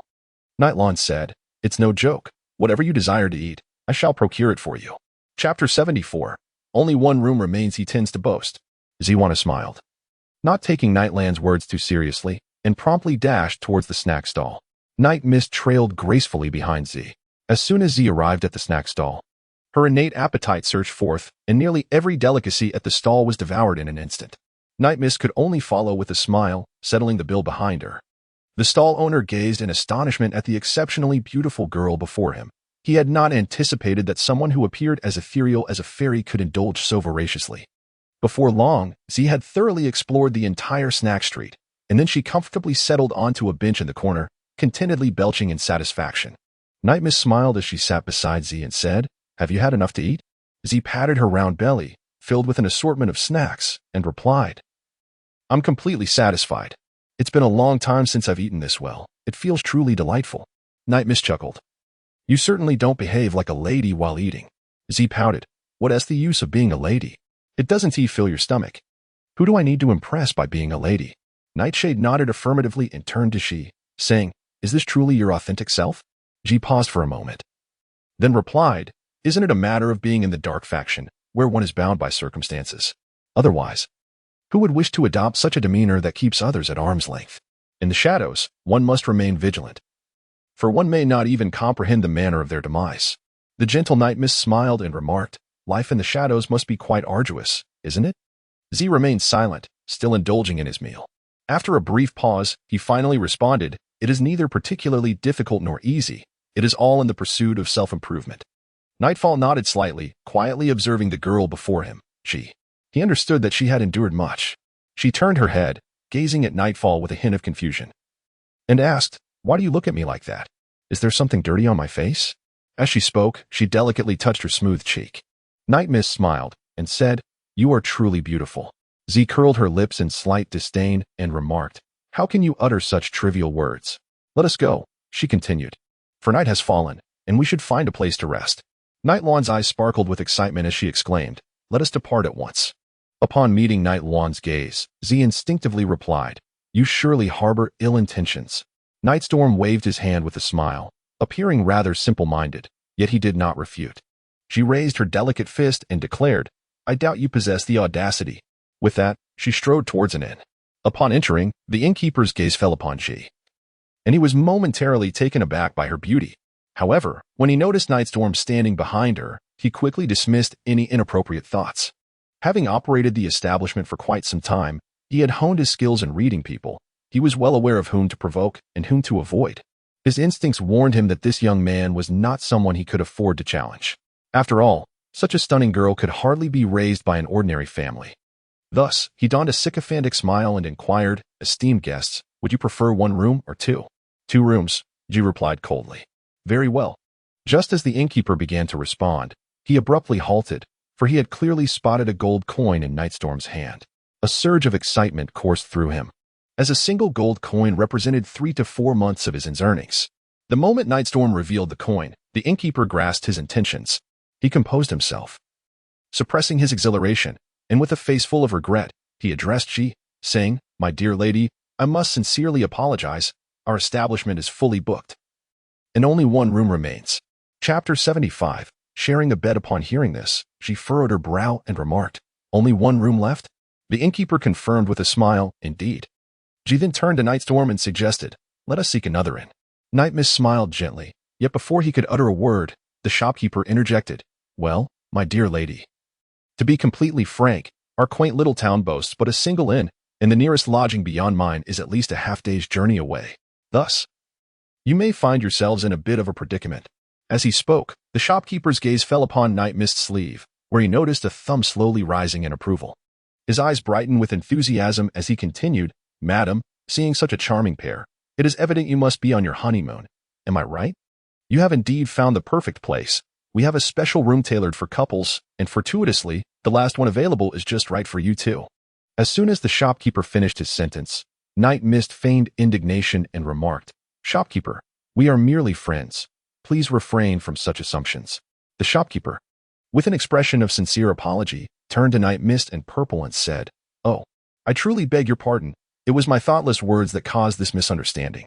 However, you two do indeed resemble a married couple so closely that I momentarily lost my discretion. I hope you will forgive my indiscretion." Night Mist gazed at Purple and tentatively inquired, "You see, it has grown dark, and it is rather late. I truly feel reluctant to send you back to the forest. Besides, I cannot bear the thought of parting. How about we compromise and share a room for the night?" "Compromise?" Purple regarded Night Mist with a smile that did not quite reach her eyes. Ye Lan shivered slightly and quickly replied, "Hee. You shall sleep on the bed while I take the floor beneath, thus ensuring our mutual respect for boundaries." Nightstorm patted his chest, proclaiming, "I am indeed a man of integrity.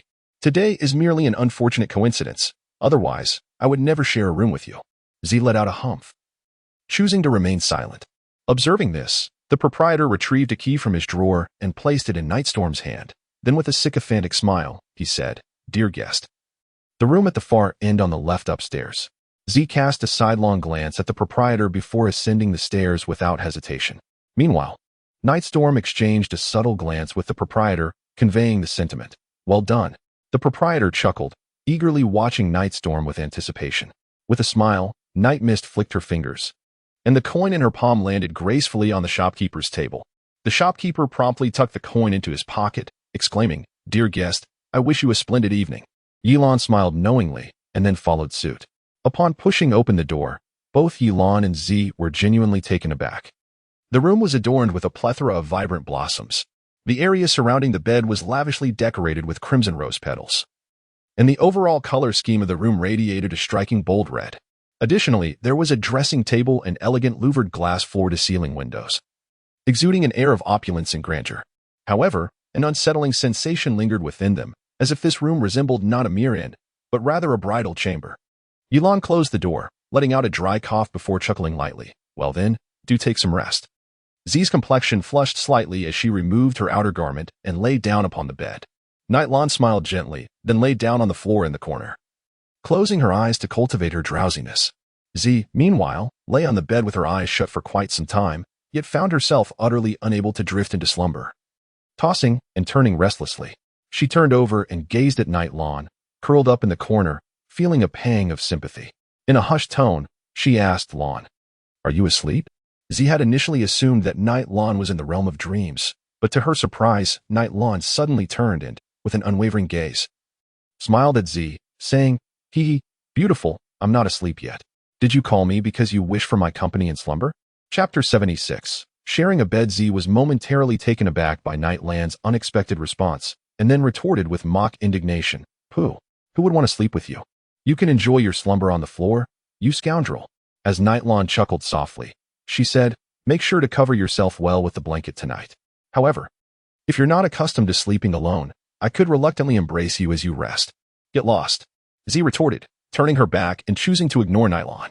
Night Lan smiled gently, resting her hands behind her head, reflecting on how Z had become increasingly endearing. After a while, Z, believing Night Lan had fallen asleep, turned to gaze at her. She thought to herself that although Night Lan appeared frivolous, her heart was kind, far superior to those who pretended to be virtuous while speaking differently behind closed doors. Seeing Night Lan lying directly on the cold marble floor, covered by merely a piece of clothing, Z felt a pang of sympathy. She approached Night Lan and gently patted her shoulder. Ye Lan rubbed her eyes in confusion and asked, "Beautiful lady, who are you?" Z was instantly speechless, replying, "I am your captain." Ye Lan was abruptly awakened, and she couldn't help but smile sheepishly as she asked, "Why are you awake in the middle of the night, and without any shoes on?" Z glanced down at her bare feet, her charming face turning crimson, and then pointed to the blanket she held in her arms, explaining, "I was just worried you might be cold, so I brought you a blanket." A warmth blossomed within Ye Lan's heart, followed by a note of confusion. "There is but one blanket. You have given it to me, so what will you cover yourself with? The bed is furnished with a mattress, and it is not cold." Ye Lan smirked and said, "Oh, come on, you clearly care about me, don't you?" Z, uninterested in engaging with Ye Lan, simply tossed the blanket over her. "Stop being so self-indulgent. I'm merely concerned for your health. I still have to look after you. If your condition hampers the progress of our mission, it would be an unfortunate loss." Ye Lan gazed at the stubborn Z with a smile and said, "Look, if you give me the blanket, you will have nothing to cover yourself with and will surely feel the chill. Meanwhile, if I lay directly on the stone floor, I too will be cold. It would be far wiser to leave the blanket with you. At least then you can enjoy a peaceful slumber. What will you do then?" Ye Lan chuckled. "I am not afraid of the cold, and this night will soon pass. You should go to sleep. There is no need to worry about me." Z was taken aback. She had not anticipated Ye Lan's response. After a moment's hesitation, she replied, "Why don't you sleep on the bed while I take the floor?" Night Mist was taken aback and exclaimed, "How can this be? Absolutely not. I cannot agree to this." With a stern expression, Z replied, "What do you mean by agreeing or disagreeing? I am the captain, and my word is final. Quickly go to bed. I shall sleep on the floor. Consider it my vigil for the night.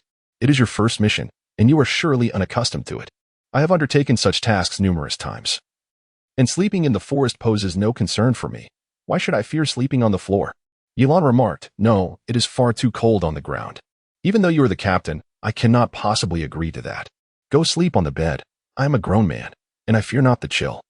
Z furrowed her brow and replied, "Why must you be so stubborn?" Night Mist chuckled, saying, "It is impossible for me to indulge in happiness while my beloved woman suffers." She was momentarily taken aback. She had not anticipated such a sudden declaration from Night Mist. Yet, these words artfully penetrated the depths of her heart. As a girl herself, she could not deny that every girl yearns for affection. However, despite her delight, she feigned anger, her expression one of disdain as she retorted, "Such male chauvinism. Just wait. You will regret this." Night Mist smiled gently and said, "I shall not harbor any regrets." Chapter 77, Sharing the Same Bed. Z gazed at Night Mist, her heart filled with reluctance. After a moment of inner struggle, she finally spoke, "How about you share a bed with me?" Night Mist's eyes widened to an astonishing degree, even larger than a cow's. It was surprising that such words would escape from Z's lips. However, a surge of joy blossomed within him. This was precisely the phrase he had been yearning to hear. Yet, Night Mist did not reveal any delight. Instead, he feigned a troubled demeanor and remarked, "Well, is this truly appropriate?" Z snorted lightly, "Enough of your pretense. Do not assume I am oblivious to your thoughts. Ultimately, it is your choice to come or go as you please." Night Lan laughed heartily, proclaiming, "All right." Consequently, it was only natural. Z lay within the confines of the bed while Night Lan remained outside, separated by a thick blanket. As both of them reclined, Z deliberately cautioned, "I must inform you. When night falls, you must behave yourself and not cross over this blanket. Not a single part of your body is allowed to breach it. Do you understand? Otherwise, I shall break you." With a serious and vigilant expression, Z scrutinized Night Lan. To Night Lan, this scene evoked not a hint of discomfort, but rather a sense of exhilaration. Ye Lan tilted her head in confusion and asked, If I were to overstep my boundaries, which part would you sever?" Ji felt a surge of frustration. This Ye Lan was simply insufferable. She was fully aware of what she was alluding to, yet he insisted on feigning innocence. Ye Lan chuckled softly, then winked at Z and said, "Hee, Captain, do you still not believe me?" Night Mist smiled softly as she glanced at Purple, then turned her head slightly and murmured to herself, "But what should I do if the captain secretly crosses the line? Should I flee? Or should I pretend to be oblivious?" Taking a deep breath, Purple turned to face the interior, unwilling to say much more, knowing that the more she spoke, the more agitated she would become. Night Lan smiled gently before closing her eyes, and soon her breathing became steady. The lights dimmed, yet she, lying on her side in bed, found it difficult to drift into slumber. Her heart raced uncontrollably, the rhythm echoing clearly in her ears. Reflecting on her acquaintance with Night Lan, which spanned merely 2 to 3 days, she realized that in the past, she would have never believed she could share a bed with a man, although nothing had transpired and was unlikely to. The mere act of sleeping in the same bed felt utterly surreal. Recalling the events of the past few days spent with Night Lan, she discovered an unexpected lack of aversion towards him. Instead, Her emotions were tinged with anxiety and a hint of exhilaration. It seemed almost insane to her. For it was she who had proposed sharing a bed, an idea so astonishing that it felt entirely out of reach for her. She kept reassuring herself that they were merely teammates, and mutual assistance among comrades was only natural. Yet, a persistent question lingered in her mind. Could it truly be that simple? Thus, she began to ponder the scenario. If, at this very moment, the man beside her were not Ye Lan but someone else, would she have consented? She fantasized, mentally switching between various figures, ultimately shaking her head. For the answer remained a resounding no. What was happening to me? She glanced at Ye Lan, feeling a wave of confusion wash over her. Chapter 78. Apparent Strength. Was it that I placed too much trust in him? Surely, he would not engage in any behavior to offend me, she mused repeatedly within her heart. He must not offend me, after all. He is acknowledged by Kakashi-sensei, which should provide some assurance regarding his character. Amidst her turmoil, Ye Lan beside her slept soundly. She smiled softly, shaking her head. Perhaps I am overthinking this. As she gazed at the person peacefully slumbering beside her, an inexplicable sense of tranquility unfurled within Z. Yet, paradoxically, an unnameable emptiness lingered in her heart. Gradually, her inner turmoil subsided, and soon, the embrace of drowsiness enveloped her, leading her into the realm of dreams. That night, she had anticipated a restless vigil, but to her surprise, she drifted into slumber with remarkable swiftness and serenity. In her dreams, she felt her body melding into a warm embrace, a sensation that gradually steadied her once agitated heart, until even the last vestiges of unease dissipated. This warmth compelled her to draw closer, until her entire being was enveloped in its soothing comfort. She reveled in this profound sense of security, one she realized she had not experienced in ages. Satisfied, she surrendered to deeper dreams, awakening later without the haunting nightmares that had plagued her in the past. The following day, as Z emerged from her slumber, the world outside was already bathed in bright light, the intensity of which struck her eyes. As her vision gradually clarified and she lifted her gaze, she was met with the enigmatic eyes of Ye Lan, which sparkled with a teasing mirth. "Good morning, Captain." She instinctively wished to respond, but as her lips parted, a startled gasp escaped instead. Her arms were firmly entwined around Ye Lan, and their bodies were pressed closely together. Her developing form nestled against him, with her left leg wrapped around his waist. She resembled an octopus completely coiled around him, with no space between them. Even the blanket that had served as a barrier the previous night had been flung to the corner of the room. Startled, Z sprang back from Ye Lan as if jolted by electricity, her cheeks ablaze as she pointed an accusing finger at him and exclaimed, "What are you doing?" Ye Lan was taken aback for a moment. She pointed at the bed and, with a smile, remarked, "Captain, it appears that you've overstepped your boundaries." The blush on Z's face deepened significantly.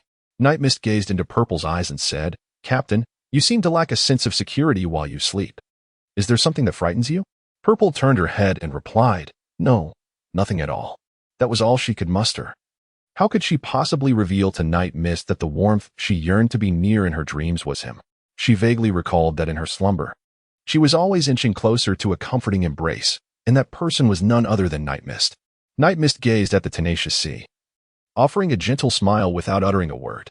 In truth, he had awakened long before, yet he remained in the same position until Z regained consciousness. When she voluntarily embraced him, holding him tightly, he felt neither allure nor comfort. Instead, a profound affection and a hint of pity stirred within him. He understood that beneath Z's seemingly resilient exterior lay a heart beset by unease.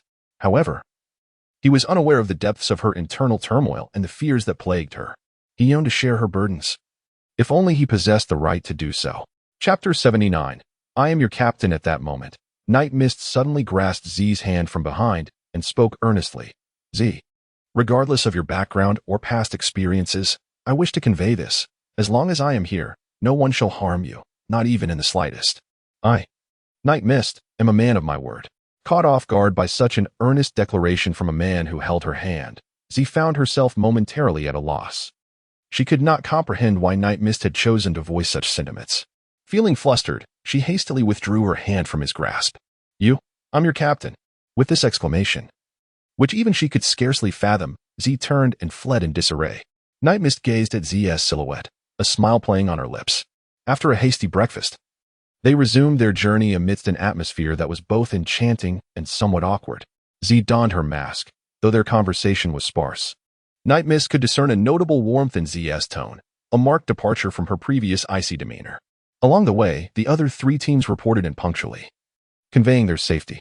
Z replied succinctly, with a mere 4 words, no second chances.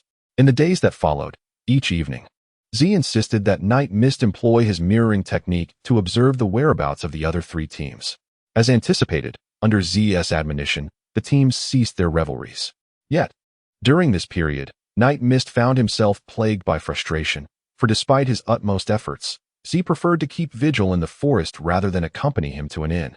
Under the cover of night, Z and Ye Lan sat beneath a towering tree. Z unfurled a map and remarked, "We are but half a day's journey from the border of the land of Earth. At dawn tomorrow, the other 3 teams will arrive here, and we shall set forth. This place holds a certain peril, thus, we shall forego rest tonight." Ye Lan nodded in agreement. "How often do you return home?" Ye Lan inquired casually. "I have no home," Z replied, her voice tinged with melancholy. "All my family has perished." "How did they die?" In uttering these words, Ye Lan immediately regretted them, realizing they pried into Z's sorrowful past, compelling her to relive painful memories. Z fell silent, her gaze fixed ahead. "I apologize. I misspoke," Ye Lan offered. "It is of no consequence. I may as well share it with you. My family was taken from me by the 7 ninja swordsmen of the Mist." "What connection does your family have with the village of Mist? Were they ninjas as well?" Z lowered her head and softly replied, "Please, do not inquire further. I do not wish to revisit those memories." The night passed in silence, and before dawn the next day, as the sky remained shrouded in darkness, a rustling sound suddenly arose around them. Under the cover of night, Ye Lan instinctively became alert. Just as he reached for the short blade at his waist, the figures of the other 3 teams of ninjas materialized before him. Upon recognizing their identities, Ye Lan intended to retract his short blade, but as he focused his gaze, his eyes involuntarily narrowed. Before him stood 18 individuals, at least 5 of whom bore visible injuries, and 1 appeared gravely wounded. With a frosty demeanor, Zemo swiftly approached the injured party, her voice cold as ice. "What transpired here?" One of the wounded gasped, "We were ambushed by enemies on our way last night.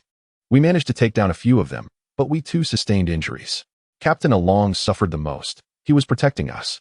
Zemo turned her attention to the gravely injured comrade, Along, the captain of one of the 3 squads. He lay on the ground, teetering on the brink of death. A gaping hole in his left chest where his heart should have been, now inexplicably absent. This was indisputably a fatal wound. Had it not been for his formidable strength, it was questionable whether he would have even made it this far. Zemo's expression darkened, as if it might spill over with her fury. Along was one of the captains she held in high regard, a figure who respected her in return. He could be considered her trusted confidant. Thus, witnessing Along on the verge of death ignited her wrath. "How could you have been ambushed so suddenly?" she demanded. "We do not know," they replied, hesitating. "The moment they saw we were from Konoha, they attacked without hesitation. Unfortunately, we were outnumbered and overwhelmed." "Where are the assailants?" Zemo pressed. A few stammered. "They should be arriving shortly." Zemo's eyes widened in alarm. "How many of them are there?" "About 50, they replied, taking a deep breath. A wave of murderous intent surged within her. "Follow me. I shall annihilate them all." "Yes." The uninjured members of the squad responded fervently, standing quietly at the rear. Ye Lan interjected, "You are fewer than 20. Isn't that a death wish?" Zemo halted abruptly. A captain behind her retorted, "If you fear death, then step aside. Those scum who harmed us shall pay a bloody price. If necessary, we shall fight to the bitter end." Ye Lan remarked, "Have you forgotten the purpose of our venture? If we fail to accomplish the task, how will you confront Danzo upon your return?" The captain scoffed softly, preparing to respond, but Ye Lan raised a hand, interrupting him. "I am aware of your thoughts. I comprehend your intentions. Your actions are indeed justifiable." Z then interjected, "Since you understand, let us proceed." Night Mist chuckled, "Captain, what if I were to say that Along still has a chance?" Upon hearing this, every member of the team furrowed their brows and turned their gaze towards Night Mist. Along's heart is gone. How can he possibly live? How can he be saved? "In such dire times, you still find the inclination to jest," Z remarked. Night Mist shrugged and smiled, saying, "I did not tell a lie. Hasn't Along lost his heart? I shall procure one for him." Subsequently, Night Mist turned to the sole medical ninja in the squad and declared, "Exert all efforts to sustain Along's life. I shall return shortly." Ye Lan turned her head to face everyone and, with an exceptionally solemn tone, declared, "In my capacity as the vice captain, I command you all to remain in place and refrain from wandering about. Medics, attend to Along, await my return. As soon as Ye Lan finished speaking, he dashed towards the direction from which the team had arrived. The others exchanged glances, momentarily unable to make a decision. All eyes turning to Z. Z, observing Ye Lan's receding figure, instructed, everyone, remain in position. Await the return of the vice captain. Our medic must exert every effort in providing treatment. However, turning her gaze towards the team member who had spoken, Z calmly asserted, obey the order. Chapter 81. Instantaneous moments after being reprimanded, the team member nodded in acquiescence. Falling silent, for within the team, Z possessed absolute authority. Her words resonated with the weight of a decree, emanating an undeniable power. Meanwhile, after Ye Lan had rushed out, he gradually decelerated, for he sensed two formidable chakra signatures ahead of him. Ye Lan scoffed, you were quite swift in your pursuit. Very well. It saves me the trouble of searching for you. Ye Lan's speed not only remained unwavering but increased as she charged directly towards the two individuals. They, too, had become aware of her presence. The forehead protector of Ye Lan, emblazoned with the symbol of Konoha, was strikingly evident.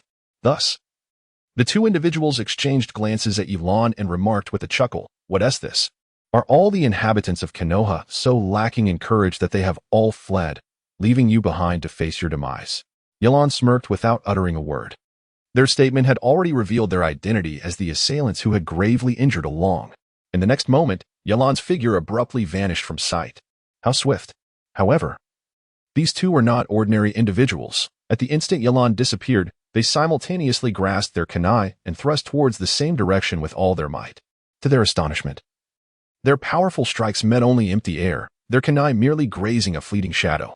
Concurrently, a faint voice echoed in their ears, whispering, you are too slow. In the following instant, they beheld a flash of blades before their vision began to fade, as they found themselves increasingly distant from the figure before them.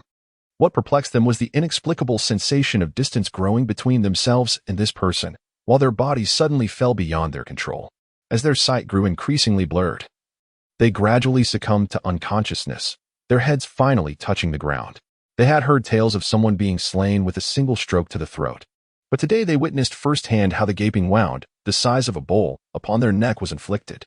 Ye Lan cast a disdainful glance at the two lifeless bodies sprawled on the ground and remarked with a sneer, I wonder what is there to be arrogant about with such feeble strength. After all, they were effortlessly decapitated by my blade. Night Mist spoke as he swiftly sliced open the chest of one of his adversaries, awkwardly retrieving the heart before turning to depart. Meanwhile, in a concealed location, a ninja produced a communicator and declared, cease all pursuit. The Hidden Leaf Village has dispatched a shadow-level ninja, most likely the renowned copy ninja Kakashi Hitaki, whose prowess is formidable. He has instantaneously slain 2 of our elite shinobi. Relay this information to the leader at once. The hidden ninja from the land of Earth set down the transmitter, allowing himself a moment to exhale slowly once he confirmed that the Leaf Ninja had departed. That was a close call. Fortunately, I refrained from engaging, or I might not have escaped. Rising from the underbrush, the ninja promptly turned to retreat. When a familiar voice whispered ominously in his ear, thank you for relaying the message. Now, you may die. A soft sound pierced the air, and the ninja felt an icy sensation in his chest. Before he could even turn around, he was deprived of all vitality. Nightstorm chuckled softly, remarking that there was no need for teacher Kakashi to intervene in dealing with him. Meanwhile, the medical ninja of the Anbu team was fervently employing healing ninjutsu, managing to keep Eren alive, preventing him from succumbing to death. Witnessing this scene, the team members grew increasingly anxious. Setting aside the veracity of Nightstorm's claim to be able to heal Eren, they had no choice but to place their trust in him. However, with Nightstorm absent for 10 minutes and yet to return, their agitation was palpable. If he did not come back soon, Eren's life would truly be at stake. Chapter 82. Though distant, they shall be punished at that moment. A rustling sound suddenly echoed from afar, heightening their vigilance. As they discerned the approaching figure, their tension eased. For it was none other than Nightstorm. Purple, filled with concern, gazed at Nightstorm and inquired, where have you been? Ye Lan smiled gently, saying nothing, before approaching Along and directing her gaze towards the medical ninja, or more precisely, towards the ninjutsu being unleashed by the medical ninja. Ding! The ninjutsu replication was complete, automatically transforming into a mastery-level technique. Ye Lan gazed at Along, whose face had lost all traces of color, and said, you may rest now. I shall take over from here. The medical ninja hurriedly rose and stepped aside. Along's condition was exceedingly dire. It had been the medical ninja's utmost effort that sustained his final glimmer of life. If treatment were to cease now, it was likely that Along would succumb within a mere minute. Ye Lan crouched beside Along and then retrieved a blood-stained cloth pouch from his waist. Night Mist swiftly extracted a heart-shaped object from the bag, and when they beheld the item resting in his palm, they were taken aback in astonishment. For what he held was none other than a living heart. They furrowed their brows, casting inquisitive glances at Night Mist, perplexed about the origin of this heart. Some were on the verge of speaking, yet were silenced by Purple's raised hand. She too was uncertain whether Night Mist could truly restore Along's life. Nevertheless, at this juncture, they could only resort to desperate measures. In the eyes of all present, Along's fate seemed irrevocably sealed. Nightstorm placed the heart in the location where Along's heart once resided, then formed a single-handed seal. Before long, his right hand, cradling the heart, was enveloped by a massive surge of vibrant green chakra. Minutes passed, 1, then 2. Initially, the onlookers struggled to comprehend Nightstorm's actions, but the subsequent scene left them wide-eyed, unwilling to divert their gaze for even a moment. Slowly, the blood vessels that had previously hung limply began to connect to the heart in Nightstorm's hand, with fresh flesh regenerating before their eyes. The bystanders were visibly astonished, but the most incredulous of all was the medical ninja, who could only describe Nightstorm's feat as nothing short of miraculous. Reviving the dead, restoring flesh to bone. Wasn't this a power reserved solely for mythological tales? Yet, that very ability had manifested right before him. He pondered deeply, realizing that even with 30 or 50 more years of training, he could never achieve what Nightstorm had accomplished. This spectacle utterly shattered their understanding of reality. After more than half an hour, Nightstorm withdrew his hand, revealing a vibrant heart pulsating robustly in Along's chest. The flow of blood visible within. How is this possible? The medical ninja murmured in disbelief. Ye Lan clapped his hands and removed his cloak, draping it over Along's form. Casting a glance at Ji, who stood equally astonished, he remarked, "He is out of danger now, yet his body remains quite frail. A full recovery will demand a considerable amount of time. He will be unable to partake in this mission. I propose we select 2 more individuals from the team and return him to the Dark Division." Ji, enlightened by Ye Lan's words, nodded in agreement. Nalan smiled at his companions and inquired, "Are you curious about the origin of the heart that now resides within Alone?" The others immediately nodded in agreement. "I extracted it from the body of a ninja from the land of Earth." As he spoke, Nalan gazed at all the members of the Anbu and declared, "No matter who it may be, those who offend the land of fire shall face retribution, regardless of the distance." Chapter 83. The moment of the hunt. A shiver ran through the onlookers as they absorbed his words. Those who offend the land of fire shall face retribution, regardless of the distance. In that instant, under Nyland's leadership, the collective spirit of the group surged to its zenith. Shortly thereafter, Ji promptly instructed 2 individuals to escort Alone back to the Anbu, and they nodded in compliance. One of the team members inquired, "Vice Captain, what do you propose we do next?" Nightstorm's gaze sharpened. "What else can we do? They have harmed our brethren. How can we allow them to escape unpunished? Brothers, let us return and eliminate those who ambushed you from the land of Earth." Z replied, "Are you not afraid that we might suffer total annihilation and fail our mission?" Yalan gazed at Z and declared with a resonant voice, "In the world of ninjas, those who fail to accomplish their missions are deemed worthless. However, individuals who disregard the lives of their comrades for the sake of a task are even less than worthless. You understand this principle far better than I do. Now that they have nearly taken the life of our brother, we cannot endure this affront, nor shall we." Z smiled, seemingly impressed, and remarked, "It appears you have learned quite a bit from teacher Kakashi." Night Mist smiled knowingly. "All personnel, prepare for battle." Subsequently, aside from Eren and the 2 returning members, a total of 17 team members swiftly dashed towards the direction where they had just fled. Z and Night Mist led the charge at the forefront. "It seems they have already accepted you." Ye Lan chuckled softly. "Indeed, if one lacks even this minimal capability, how could they claim the title of captain? However, I did not anticipate that not only are you immensely powerful, but your medical ninjutsu also surpasses that of ordinary medical ninjas." Night Mist chuckled, saying, "In the world of ninjas, one must possess certain means of self-preservation, otherwise, one may not even comprehend the manner of their demise." Z nodded in agreement, fully endorsing the sentiment. Night Mist continued, "Of course, this is not the primary reason for my pursuit of medical ninjutsu. Then what is your true intention?" "Naturally, It is to protect you. Moreover, I wish to avoid any unsightly scars upon your body, as they would tarnish your beauty. I cannot bear to see even the slightest blemish on the goddess I hold in my heart. Humph. You speak nonsense. Night Mist smiled. However, as she chuckled, she suddenly halted her steps, her expression turning serious as she gestured for silence behind her. Upon witnessing this, all team members promptly ceased their movements and swiftly dispersed in all directions to conceal themselves. Z glanced at the vacant expanse ahead before turning to inquire. What have you discovered? Ye Lan remarked, 500 meters ahead lies a large crowd. If my instincts serve me correctly, it is likely those who previously ambushed them. Z leaned forward to observe closely, yet with a hint of skepticism, inquired, Are you certain? Why do I see nothing at all? Night Mist chuckled softly, saying, Trust my judgment. Moreover, have you not heard of discerning location by sound? Discerning location by sound? Night Mist smiled gently and beckoned to the team members behind her, who promptly gathered around. Ladies and gentlemen, there is a substantial number of Earth Country ninjas approximately 500 meters ahead. Their strength may not be particularly formidable, yet there could be a few skilled fighters among them. Given their numerical advantage, a direct confrontation would be unwise. Thus, we must devise a strategy for our impending assault. The surrounding individuals, including Purple Capital, listened attentively to Night Mist's words. First and foremost, the medical ninjas should remain here, as there is still a considerable distance to the front line. If possible, they should retreat even further, for once we engage in battle, the commotion will undoubtedly be significant. However, it is unlikely that it will extend this far, so you may wait here for assistance. Chapter 84. The moment of the hunt. The medical ninja nodded in agreement. As he possessed no offensive capabilities, let alone the ability to engage in combat, his sole function was to provide healing to his comrades. Night Mist then inquired, Are there any among our ranks proficient in wide-range offensive ninjutsu? Please raise your hand so that I may see. Upon hearing this, nearly 10 individuals from the team stood forth. Night Mist nodded. In a moment, we shall advance 300 meters. This is our utmost limit. If we proceed any further, we risk being detected. What shall we do next? Next, we shall call upon our brethren skilled in large-scale ninjutsu. You need not concern yourselves with anything but to aim in the direction I specify.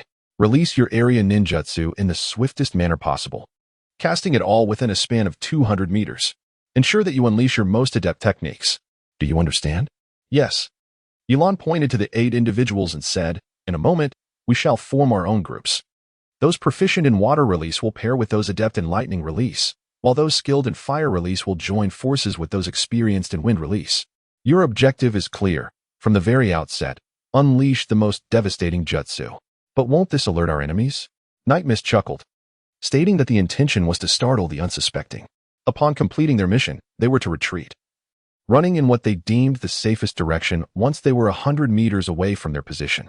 Their sole task thereafter would be to escape, with no further concerns. Their mission would effectively be accomplished. The group nodded in agreement, evidently having no objections. Once these brothers dispersed to flee, it would then fall upon the remaining members to claim their trophies. Although we were but a handful, the initial wave of brothers would catch them off guard, thereby diminishing their combat effectiveness. Subsequently, the captain and I would each engage 10 adversaries, while the remaining 8 would tackle the remaining 30. Thus, the tactical plan was established. Do any of you wish to add anything? Among the remaining members, one pondered for a moment before speaking. Vice Captain, once the first wave of brothers has retreated, you and the captain will be left to contend with 20 opponents, while we 8 tackle 30. This averages out to 4 adversaries per person. Will that not place too much pressure on you both? Night Mist chuckled. Rest assured, have you forgotten? Captain Z excels in assassination. Taking on 10 foes is certainly within his capabilities, and even 20 would be no challenge. Z shot a glare at Night Mist, thinking to himself, You would be pleased to avoid any effort. Night Mist seemed to sense the gaze of Z and offered a shy smile. Night Mist continued, Focus on your own tasks. For Captain Purple and I shall endeavor to draw all of the enemy's elite ninjas towards us, alleviating some of your burden. Furthermore, with the first wave of our comrades engaging the foe, their strength will significantly diminish. Thus, in this battle, victory is assured. Victory! Ye Lan chuckled. Now, let the first wave of brothers follow me. Nightstorm, with unwavering determination, surged ahead, followed closely by 8 figures. In no time, the previously daunting distance of 500 meters diminished to a mere 200, unveiling the silhouettes of a group ahead, eliciting a sense of admiration from several among them for Nightstorm. Chapter 85. The Moment of the Hunt, Part 2. Nightstorm's astute judgment proved to be impeccably accurate. Moments prior, when Nightstorm suggested a halt, doubts lingered in their minds, for they had sensed no presence in the vicinity, let alone that of a cadre of ninjas. Nightgale remained oblivious to the thoughts swirling within the minds of his companions. Casting a glance at those behind him, he donned his mask and declared, "Brothers, are you prepared?" "Ready." Several voices murmured in response. "Excellent. The target is directly ahead at 12 o'clock. We shall unleash our ninjutsu in 5 seconds."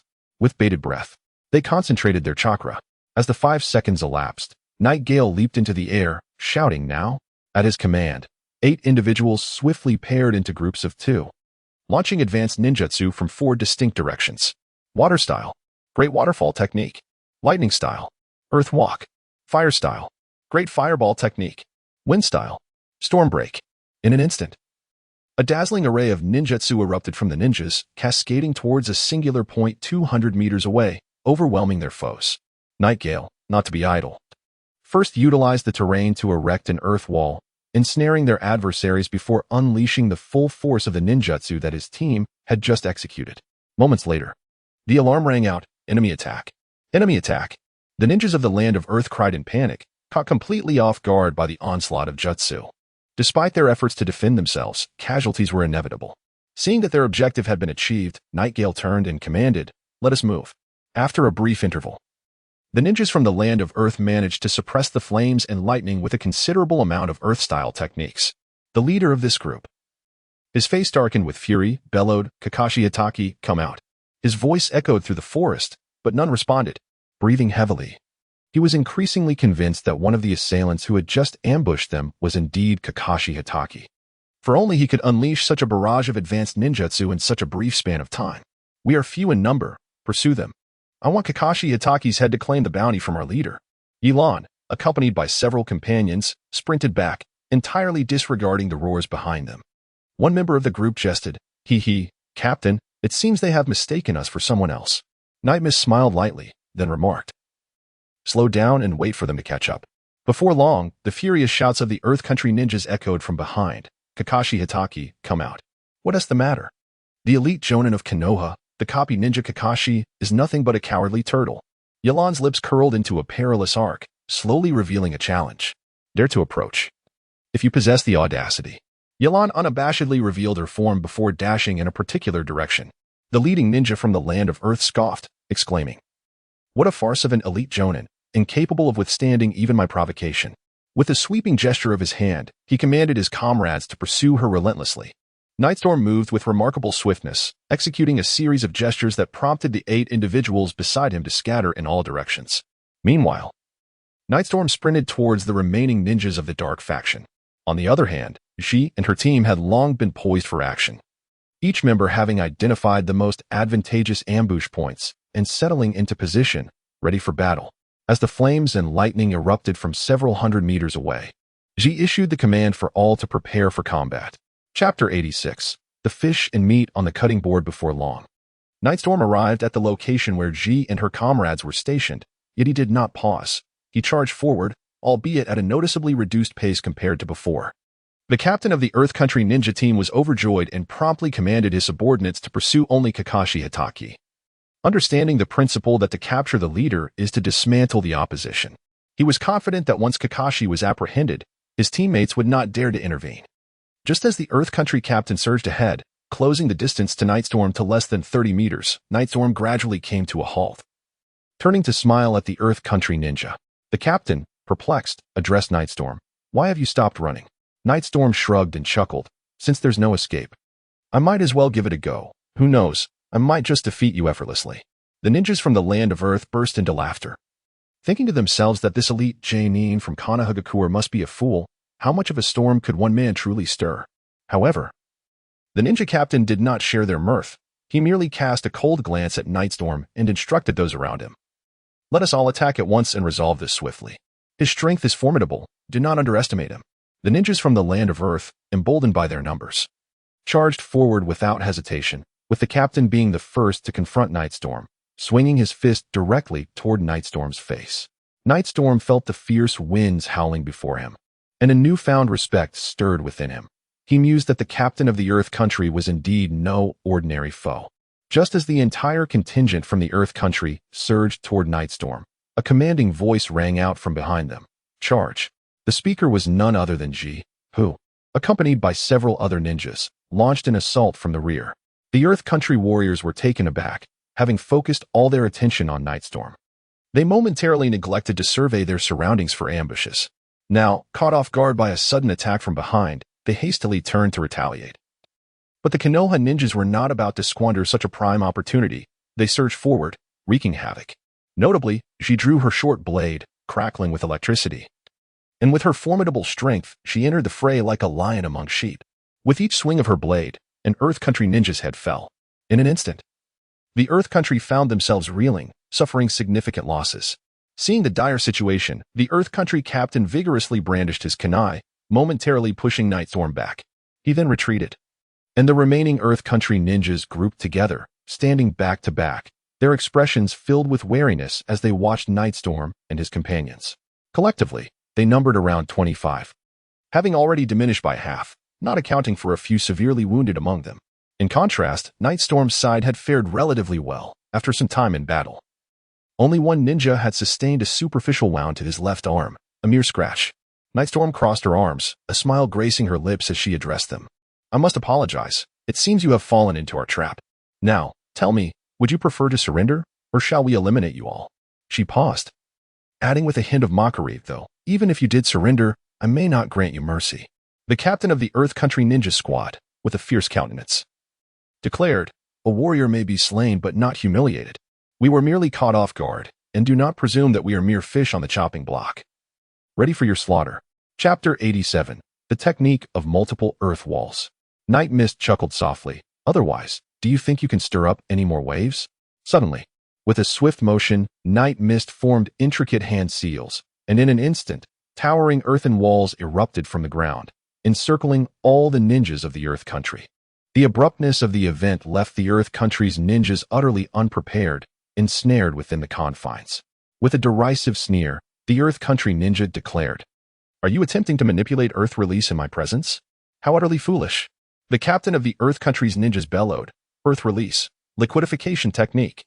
At the moment the captain unleashed his jutsu, Night Mist was astonished to observe that the earthen walls encasing the captain were gradually becoming unstable, transforming from solid fortifications into a quagmire. Within less than half a minute, all the walls collapsed, cascading into a vast pool of mud. The ninjas from the Earth Country felt a wave of relief wash over them, for as their captain had asserted, Night Mist had deliberately lured them in, and their overzealousness had caught them off guard.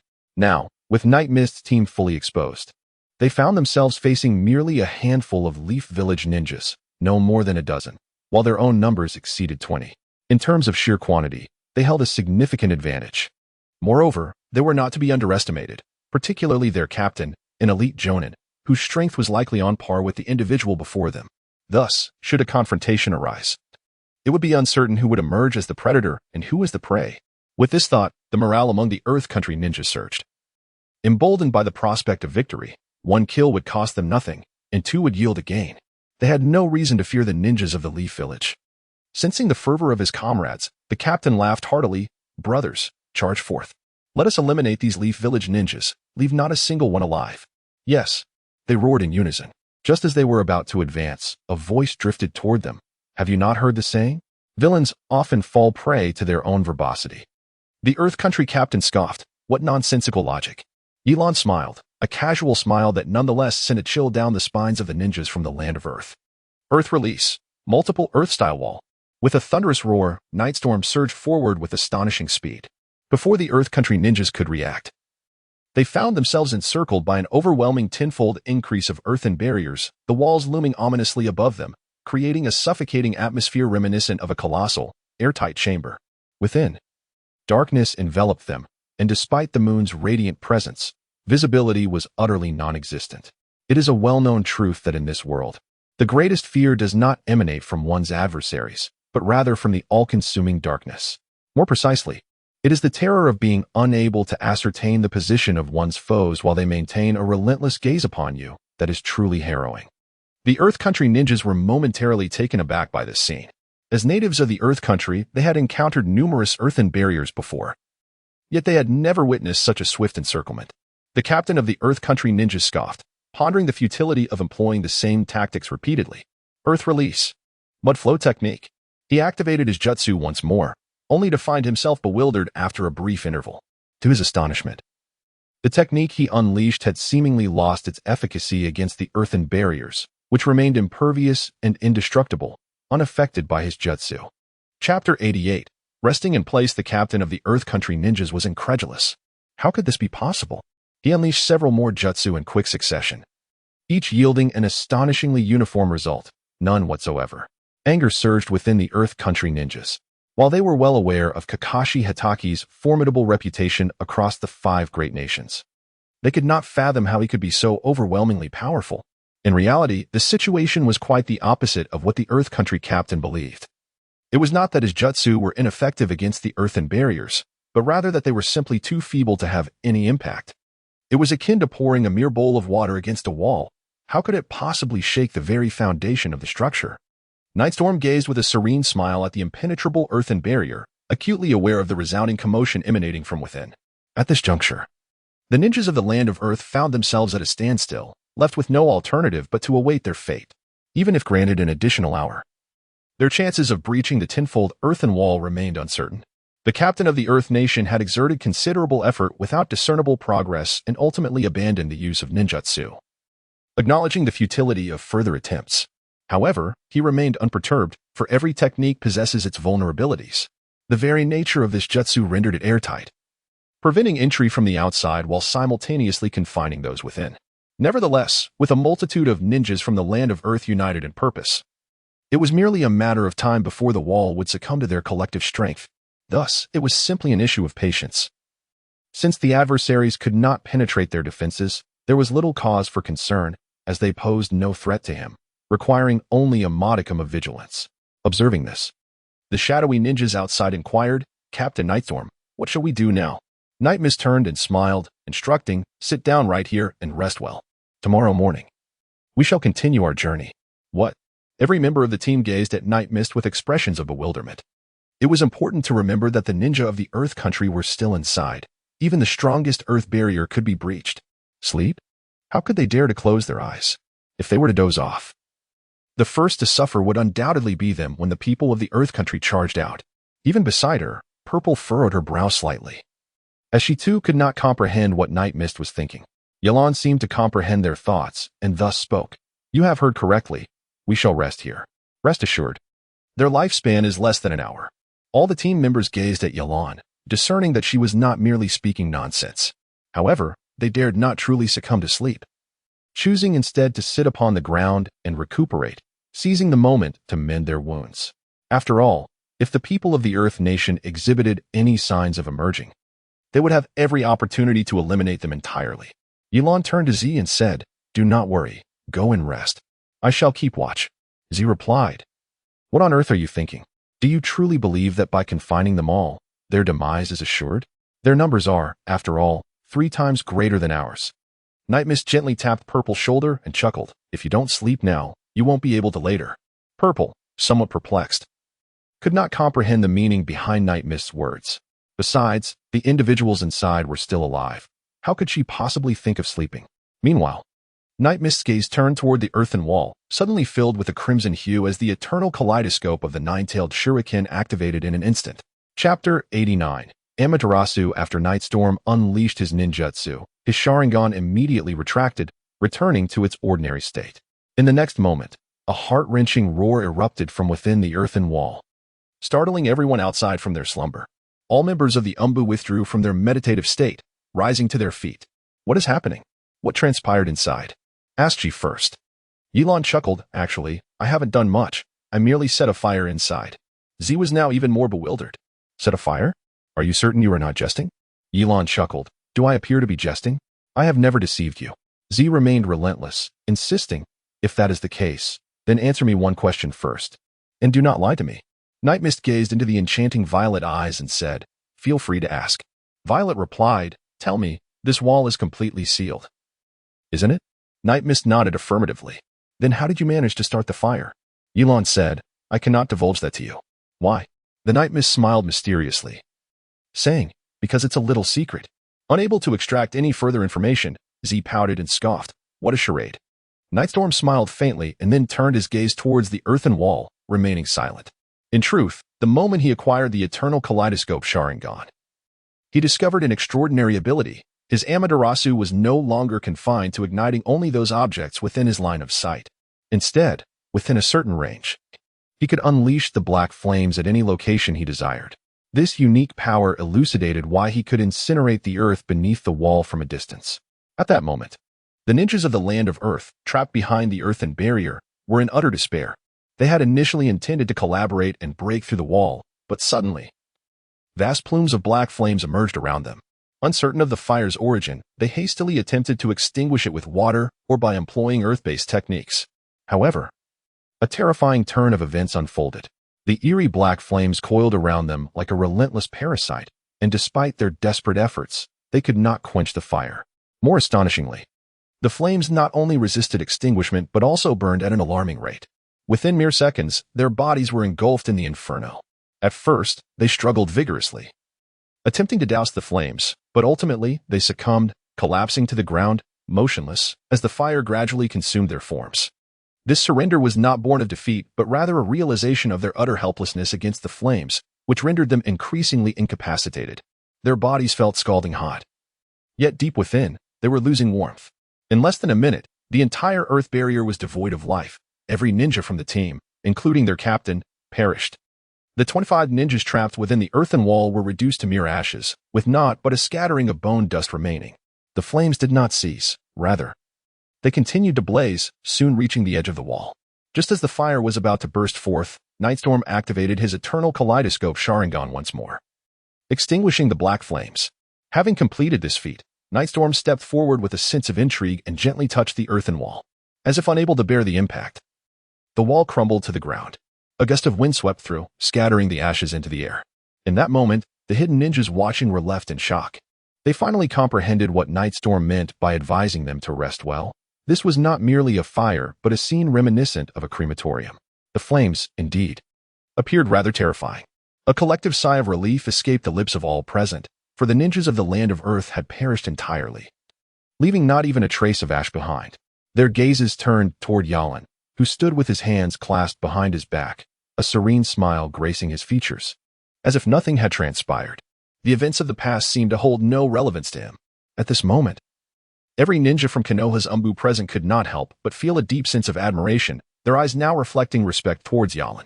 The triumph they had achieved tonight, without suffering a single casualty, would have been inconceivable without his presence. It was only now that they truly regarded Ye Lan as their leader, for in terms of strategy, current strength, and decisive lethality, only Captain Z could possibly rival him within the entire team. As Ye Lan surveyed the admiring gazes surrounding him, he pondered that in the world of ninjas, strength reigns supreme. Those with might command respect, and the greater the fist, the higher one rises above others. He also recognized that only by demonstrating sufficient prowess could he earn the unwavering respect of the elite shinobi present, for all were individuals of considerable pride and ambition.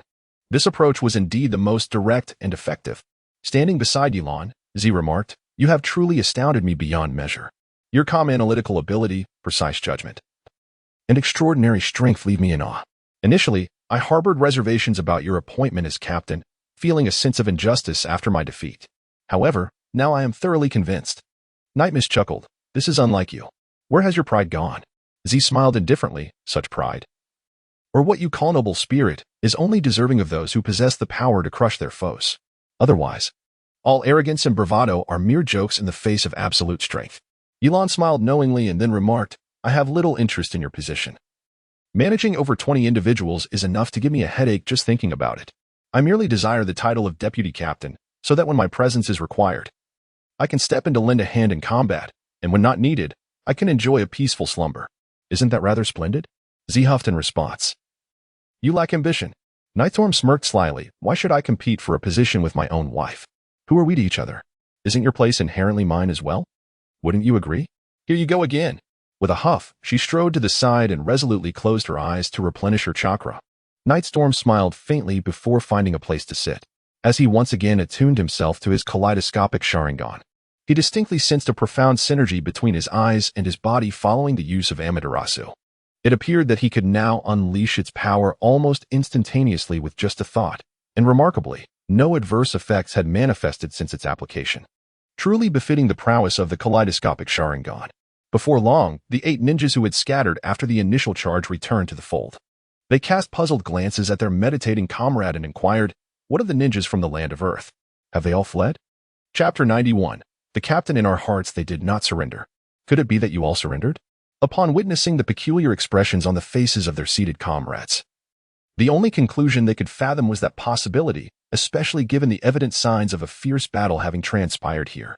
However, upon hearing this, the seated ninjas erupted in anger, exclaiming, "What utter nonsense! Surrender? We carry the honor of the Leaf Village on our backs. We would rather die in battle than ever consider surrendering." The questioning ninja, now agitated, demanded, "Then for heaven's sake, tell us where those ninjas from the land of Earth have gone. Why have they vanished?" Night Mist, with a cryptic smile, inquired, "Where have they vanished to? Are they not right beneath your feet?" One teammate, puzzled, glanced down only to be met with a vast expanse of ash. "What is this?"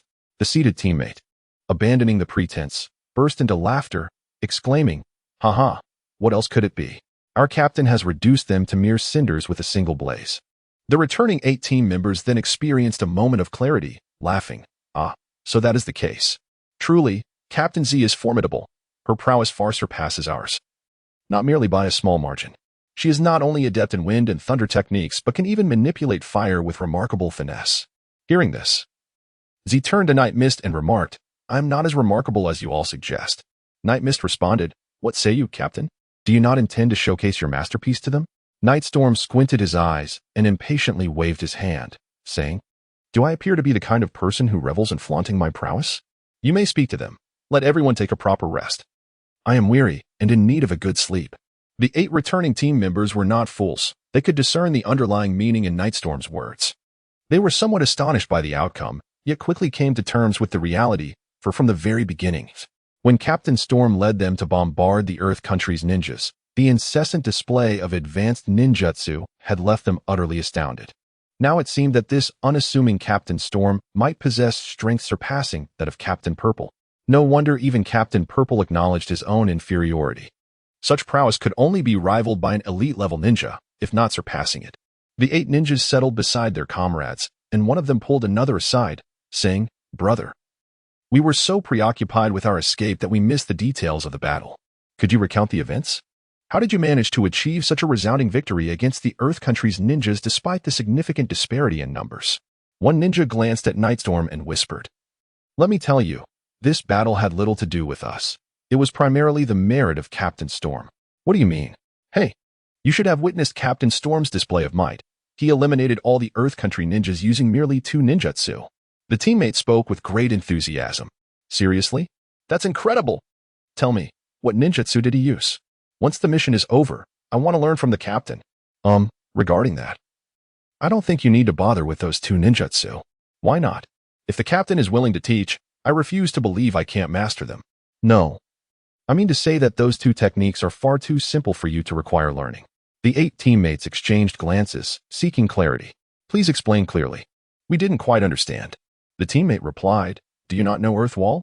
And surely, many of you must know Fire Dragon Flame Bullet? Are you implying?" The teammate unequivocally stated, "With your abilities, even if you were to start learning these 2 ninjutsu now, it shouldn't take you long at all." The 8 teammates looked at each other, expressing disbelief. "It can't be that terrifying, can it? Fire Dragon Flame Bullet is somewhat impressive, but Earth Wall? That technique is not only known to many chunin but even to a lot of genin." The teammate, filled with admiration, said, "That's why there remains a gap between us and Captain Storm. You should have seen it. Captain Storm enveloped them securely with Earth Wall. And then a single Fire Dragon Flame Bullet sent them all to their demise." "Are you certain it was Fire Dragon Flame Bullet? Can it really incinerate them all to ash?" Upon hearing this, the ninja scoffed. "Look at you, a frog at the bottom of a well. Otherwise, how could Captain Storm and Captain Purple be so esteemed? If you possessed Captain Storm's strength, you would be the captain of this team." The same ninjutsu. Captain Lan can reduce over 20 individuals to ashes, while you, at best, can merely toast a grasshopper. This illustrates the disparity. How dare you mock us? I admit that I am not as formidable as Captain Lan, yet I am more than capable of handling you. Oh, come on. If you have the audacity, let us compare skills. Come, Allow me to demonstrate my newly acquired fire release technique. Huh, you call that a fire release? It resembles nothing more than a flickering flame. The two locked gazes on the brink of a fierce confrontation when Ye Lan interjected with a playful admonishment. Are you too intent on summoning all the ninjas from the land of Earth? Let me be clear, fighting is permissible. But should the ninjas from the land of Earth truly arrive, I shall not lend you my assistance. At Ye Lan's reprimand, the two deflated like punctured balloons. Falling silent as their half-formed hand seals came to an abrupt halt, Night Mist chuckled, You two are evenly matched. Neither can outdo the other. Might. Your seal speed is only 4 times a second.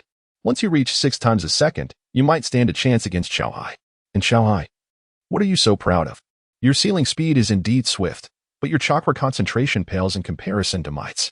It's evident that you've been slacking during your training.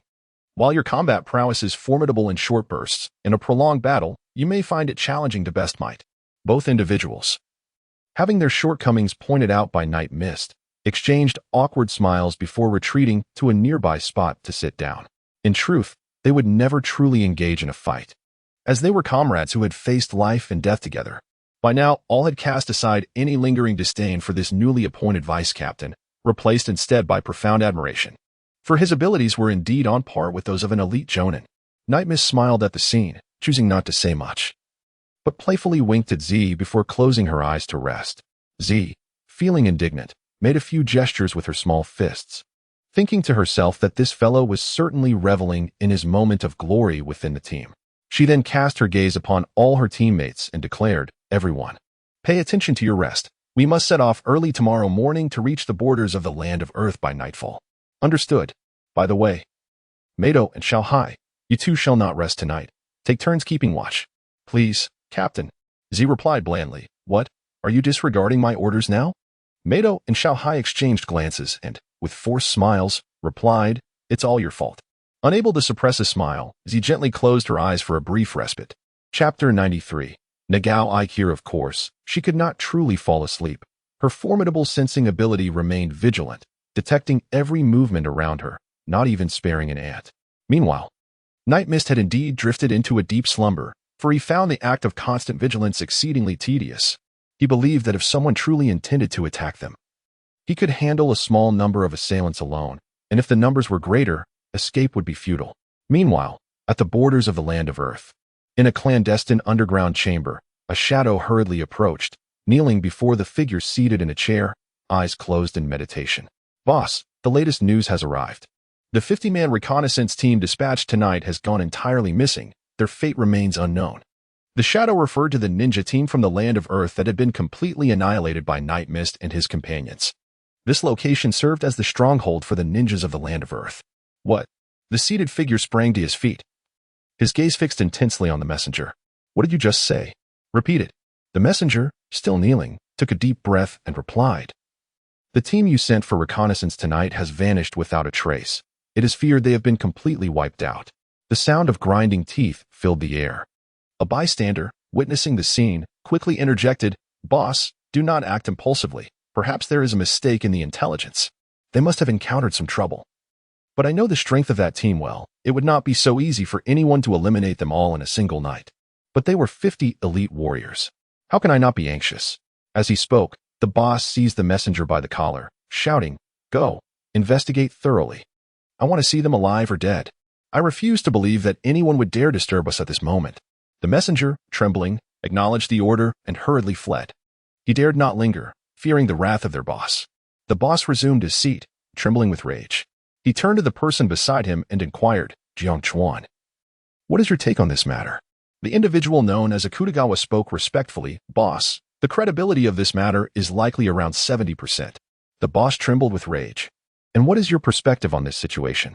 After a moment of contemplation, Akutagawa replied, The reconnaissance team dispatched tonight is quite substantial, comprising no less than 50 individuals, all of whom possess considerable strength.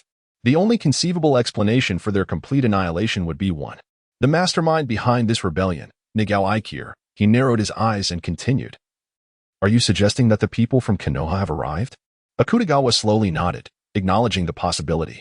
After all, in this rebellion, while we have eliminated individuals from other nations, the majority of our victims have been the ninjas of Konoha.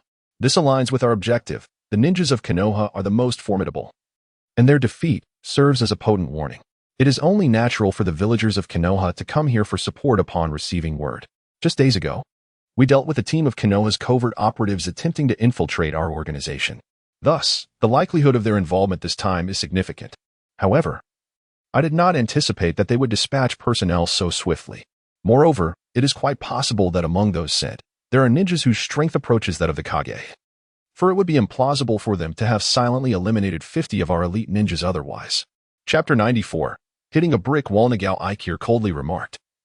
We have killed fewer than 100, and Konoha's ninjas have only taken down 20 or so. Do you believe they would need to deploy such a formidable force?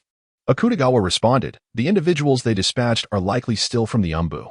These ninjas are renowned for their relentless pursuit of vengeance. I suspect they will not rest until they achieve their objective. And what is their objective? I merely wish to eliminate the people of Konoha. What other motives could they possibly have? To eliminate me? They likely lack the capability. Nagao Aikir's eyes flickered with malice. Just as Akutagawa was about to speak again, the messenger ninja, who had previously entered, burst in once more.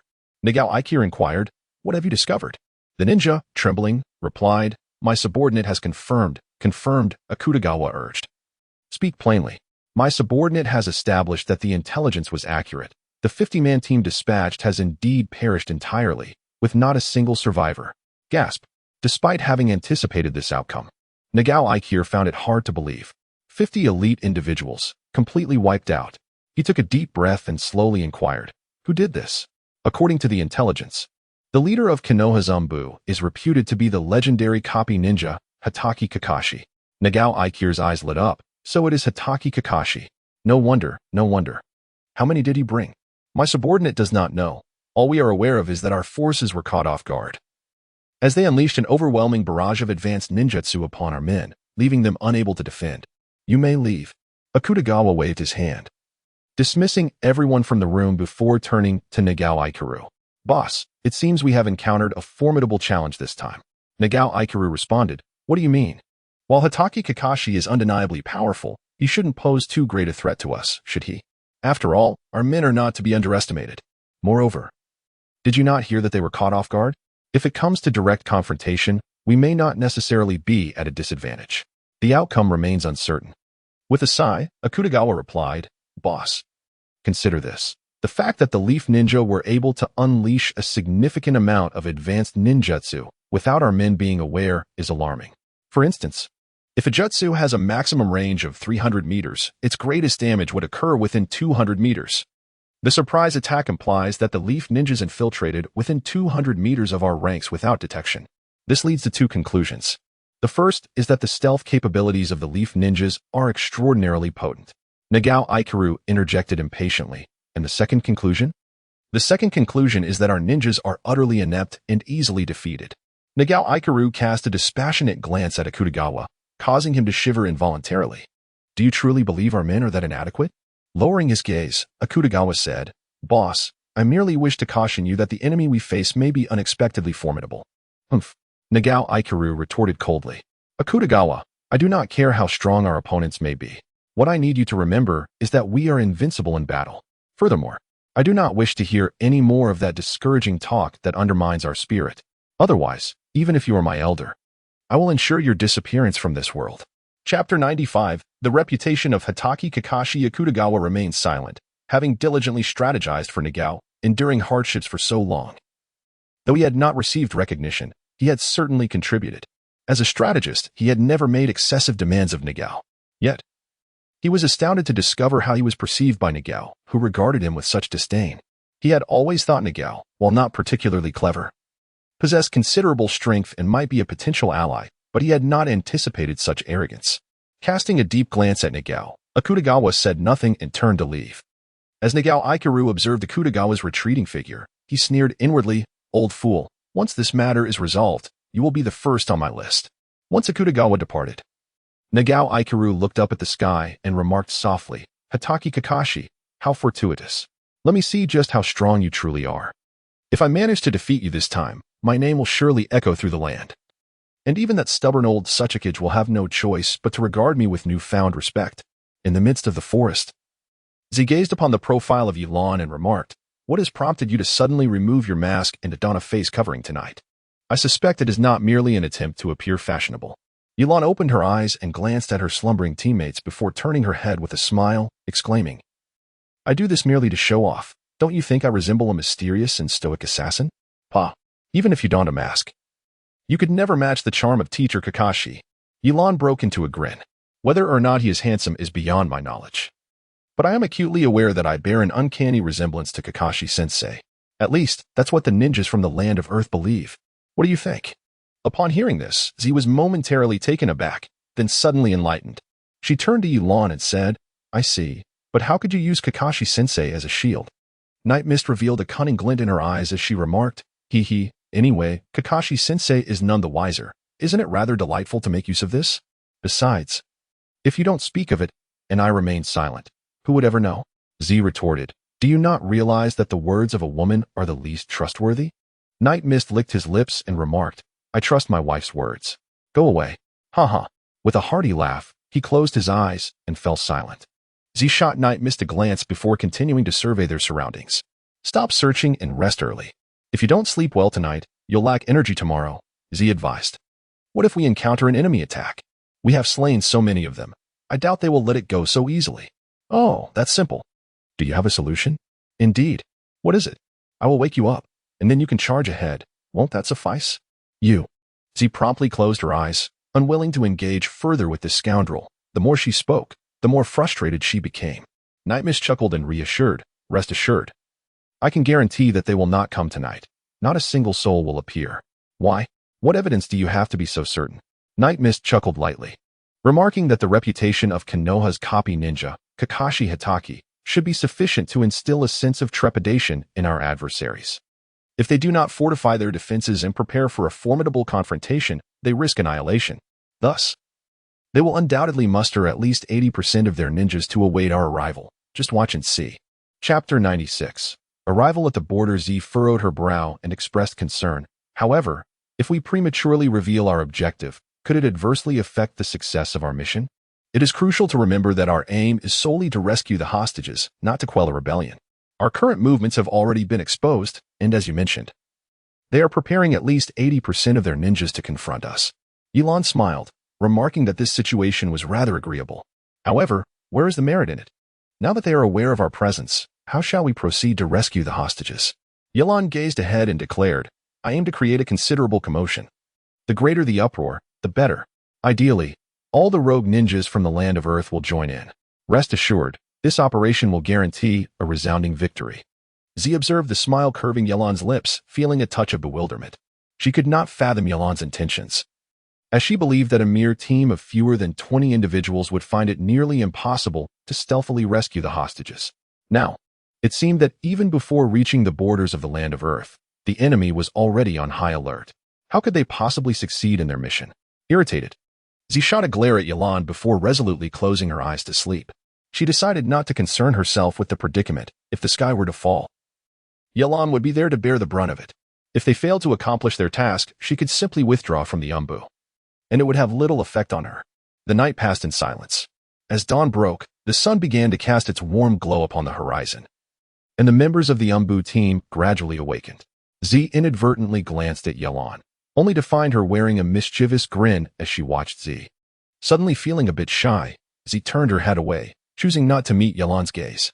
Yet, for reasons unknown, she had slept remarkably soundly that night, not waking once nor experiencing any nightmares. Before long, Z turned to her comrades and said, prepare to set off. We must reach the rebellious territory of the land of Earth before nightfall. Upon arrival, I will share the specific operational plan. Whether we launch our action tonight or tomorrow night will depend on the circumstances. With that, she dashed forward, taking the lead.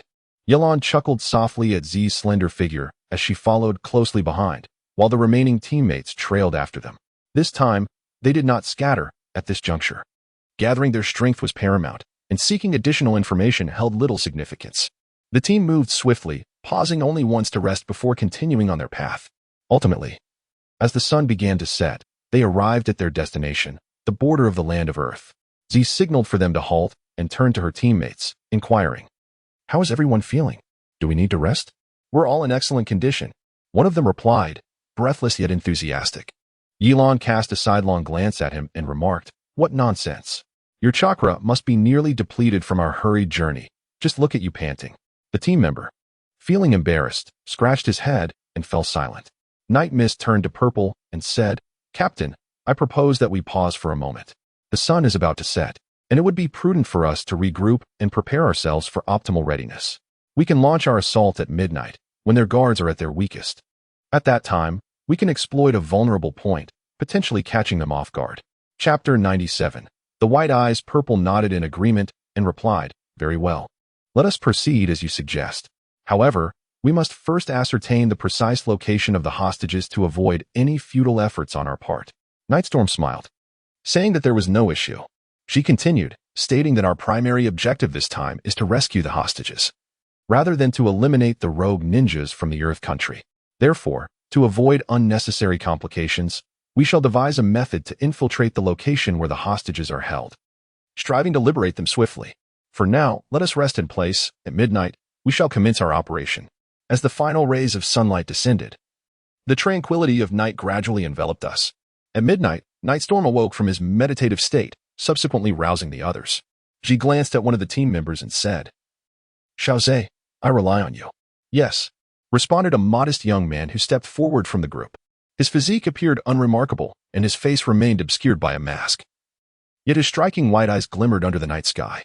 Nightstorm had long taken note of this individual. He was a member of the Hyuga clan, Hinata-ze, the possessor of the Byakugan, and also well-versed in the clan's gentle fist technique. His combat prowess among elite ninjas was commendable, yet his most remarkable asset lay in his reconnaissance abilities, thanks to the Byakugan's exceptional capabilities. Hinata-ze then gazed into the distance and formed hand seals. Byakugan. Suddenly, veins bulged around his eyes, and a web of chakra expanded forward in layers. At that moment, a system notification echoed. Ding. Host has discovered a new ocular technique. Byakugan copying in progress. Byakugan copy completed. Ninjutsu ability transformed to mastery level. After approximately a minute, Hinata-ze relaxed his hands, closed his eyes, and retracted the Byakugan before turning to Ji and shaking his head. Ji frowned and inquired, "Did you not detect anything?" Hinata-ze replied, "Captain, it is not that I could not detect. Directly ahead, 1,000 meters away, lies the stronghold of the rogue ninjas from the Earth Country. Moreover, the stronghold is surrounded by several layers of ninjas, numbering no less than 500. Among them are several ninja with a dense chakra presence. I dare not probe further, for if they sense someone scrutinizing them, they may pinpoint our location through the chakra." Ji nodded, then turned to Nightstorm, saying, "Indeed, as you anticipated. It seems they have deployed the majority of their forces for perimeter protection this time." Ye Lan smiled and said, "It seems they are certain that we will launch a fierce assault. What do you suggest we do now?" Night Mist chuckled, "Leave it to me." He then took a few steps forward, quietly activating his Byakugan. To avoid unnecessary complications, he deemed it essential to do so, knowing that the fewer individuals aware of his Byakugan, the better. Having numerous witnesses would only work against him, as the Byakugan was exclusive to the Hyuga clan, and his surname, Yi, bore no relation to it. The moment the Byakugan was activated, Night Mist suddenly felt his vision plunge into darkness, revealing only various streams of chakra. As he continued to gaze ahead, he discerned the ninja stronghold of the Land of Earth, just as Hyuga-ze had described, surrounded by a throng of people. Chapter 98. The harvest beneath the earth. Night Mist could also perceive the individuals around him, among whom were several with exceptionally dense chakra, clearly not ordinary folk. Their formidable strength and heightened vigilance sent a shiver down his spine, prompting him to exercise caution. What surprised Night Mist further was the presence of such powerful individuals among the rogue ninjas at the border of the Land of Earth. However, he speculated that these individuals likely represented the mid-tier strength of the rogue faction. Observing this scene, Night Mist smiled lightly, reflecting that the leader of these rogue ninjas was perhaps overly cautious, encircling them in layers to thwart their attempts to rescue the hostages. Yet, if they believed this strategy would successfully hinder him, they were gravely underestimating Night Mist. What others could not achieve did not imply that he, Night Mist, was equally incapable. Taking a deep breath, he gradually concentrated his chakra in his eyes. The chakra net emitted from his Byakugan swiftly condensed into a singular line, altering its trajectory 50 meters from the city wall and soaring directly into the sky. Once the chakra line reached a sufficient altitude, it veered back towards the city wall. As it passed over the wall, Night Mist chakra surged within him, propelling the line over the fortification, skillfully avoiding all sentinels stationed there, before diving downwards. At this moment, Night Mist clearly observed everything around him, finding it eerily identical to himself. The city was heavily fortified on the outside, yet remarkably vacant within, with hardly any presence. However, he did spot several clusters of remarkably dense chakra, so pronounced that even he could not afford to disregard them. Undoubtedly, these individuals were the most formidable among the rogue ninjas. They appeared oblivious to his presence, seated on benches with expressions of grave concern, seemingly awaiting something significant. Ye Lan continued her search for a while, yet within the city, she uncovered no clues and found no location that could potentially harbor hostages. Identifying the hostages was, in fact, a rather straightforward task. Undoubtedly, it would be those numerous individuals who possessed a notably diminished amount of chakra. Night Storm traversed a considerable distance without any notable findings, which left him feeling somewhat frustrated. However, as he passed beneath a concealed cherry blossom tree, his chakra thread abruptly halted, for he had suddenly detected a faint yet distinct fluctuation of chakra. As Ye Lan gazed downward, that elusive sensation intensified even further. A surge of joy filled Ye Lan's heart as he deftly manipulated the chakra threads to penetrate the earth beneath him. With this descent, an overwhelming elation washed over him, for he could distinctly perceive the fluctuations of chakra emanating from below. He was now certain that the hostages were imprisoned underground. The chakra threads continued their descent, and before long, Ye Lan sensed as though they had suddenly breached an unseen barrier, entering a vast expanse where the chakra was vibrantly alive. A wave of exhilaration surged within him. At last, Night Mist gazed at the swirling masses of chakra before her. At a cursory glance, it was evident that there were nearly 100 individuals present, many of whom possessed a notably low concentration of chakra, likely indicating a predominance of the elderly and children among them. Night Mist scanned the surroundings once more, and after confirming his general position, swiftly withdrew his chakra threads. Closing his eyes, he retracted his Byakugan and turned around, smiling at Purple. Purple hastily inquired, "What were you just doing?" Chapter 99, Conflicting Opinions. Ye Lan smiled and said, "Of course, I am going to check on the hostages. How did you inquire? You clearly haven't gone anywhere." Ye Lan smiled mysteriously and said, "The mountain dweller has his own clever scheme." Z understood that Ye Lan intended to keep certain matters concealed, so she refrained from further inquiries. After all, those who could linger in the shadows often harbored their own secrets.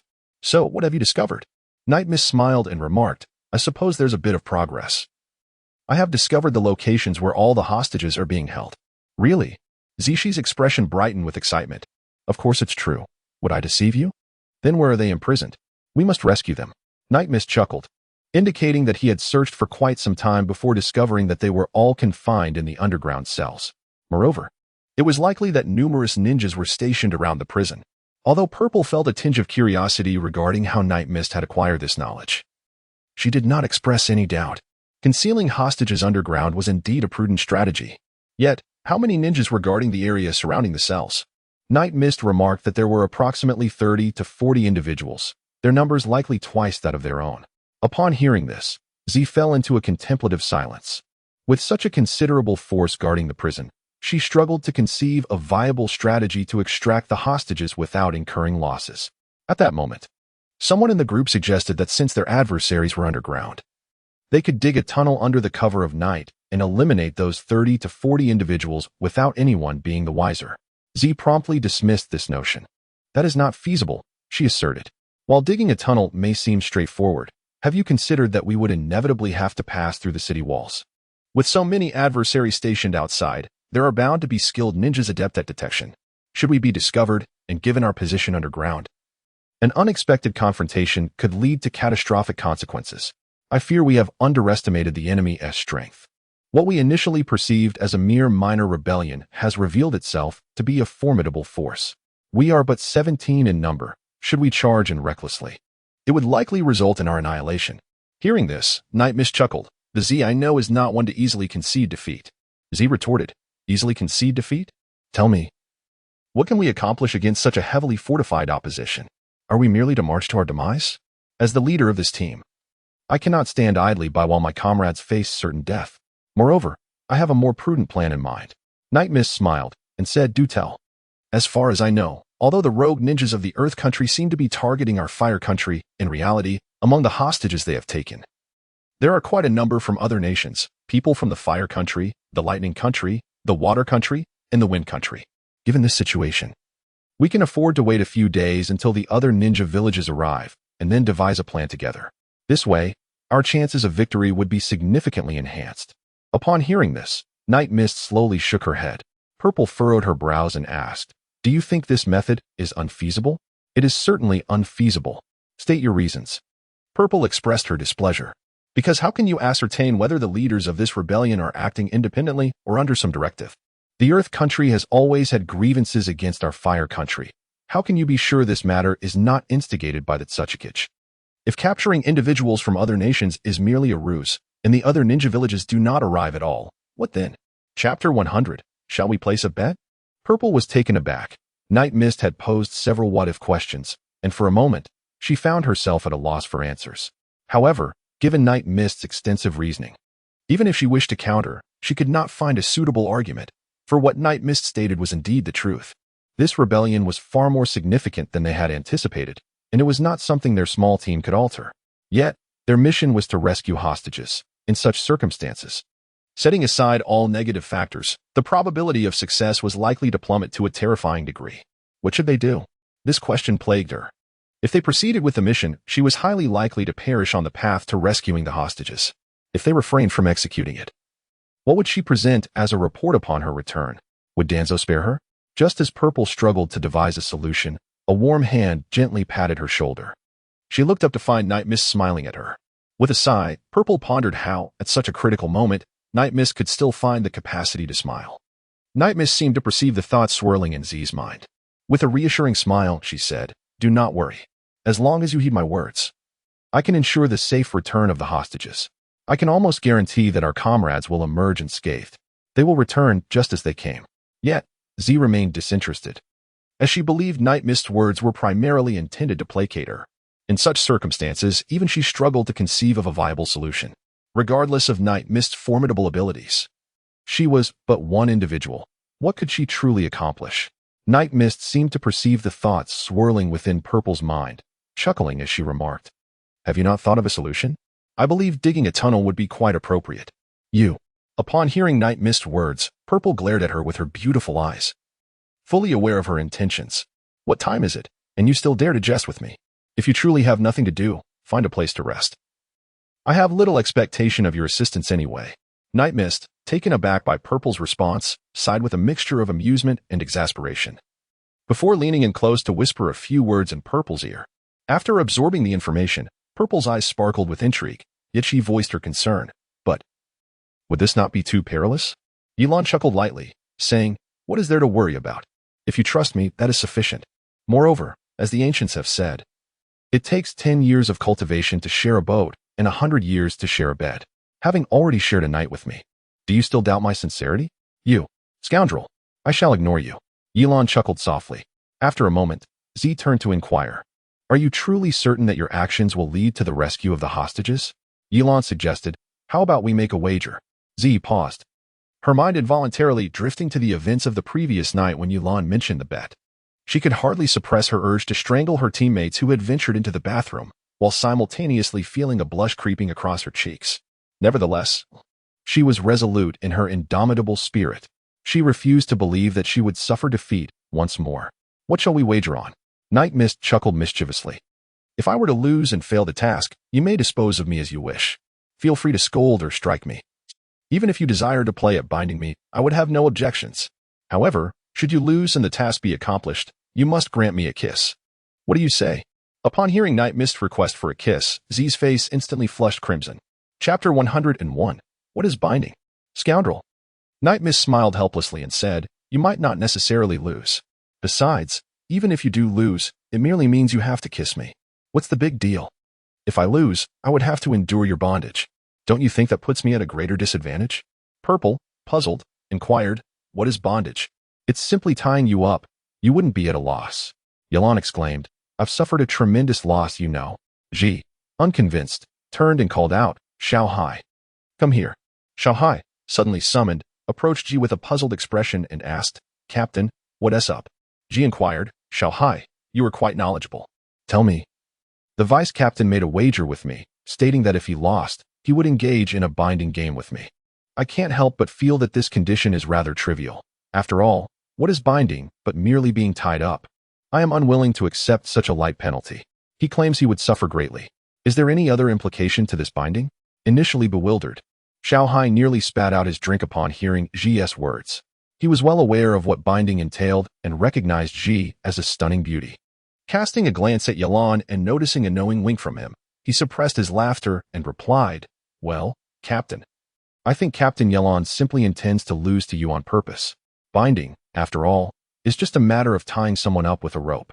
I've never heard of any other connotation." Ji nodded in realization and then turned to Ye Lan, saying, "I knew you weren't entirely confident, but fear not. Even if we were to fail our mission, I would never bind you.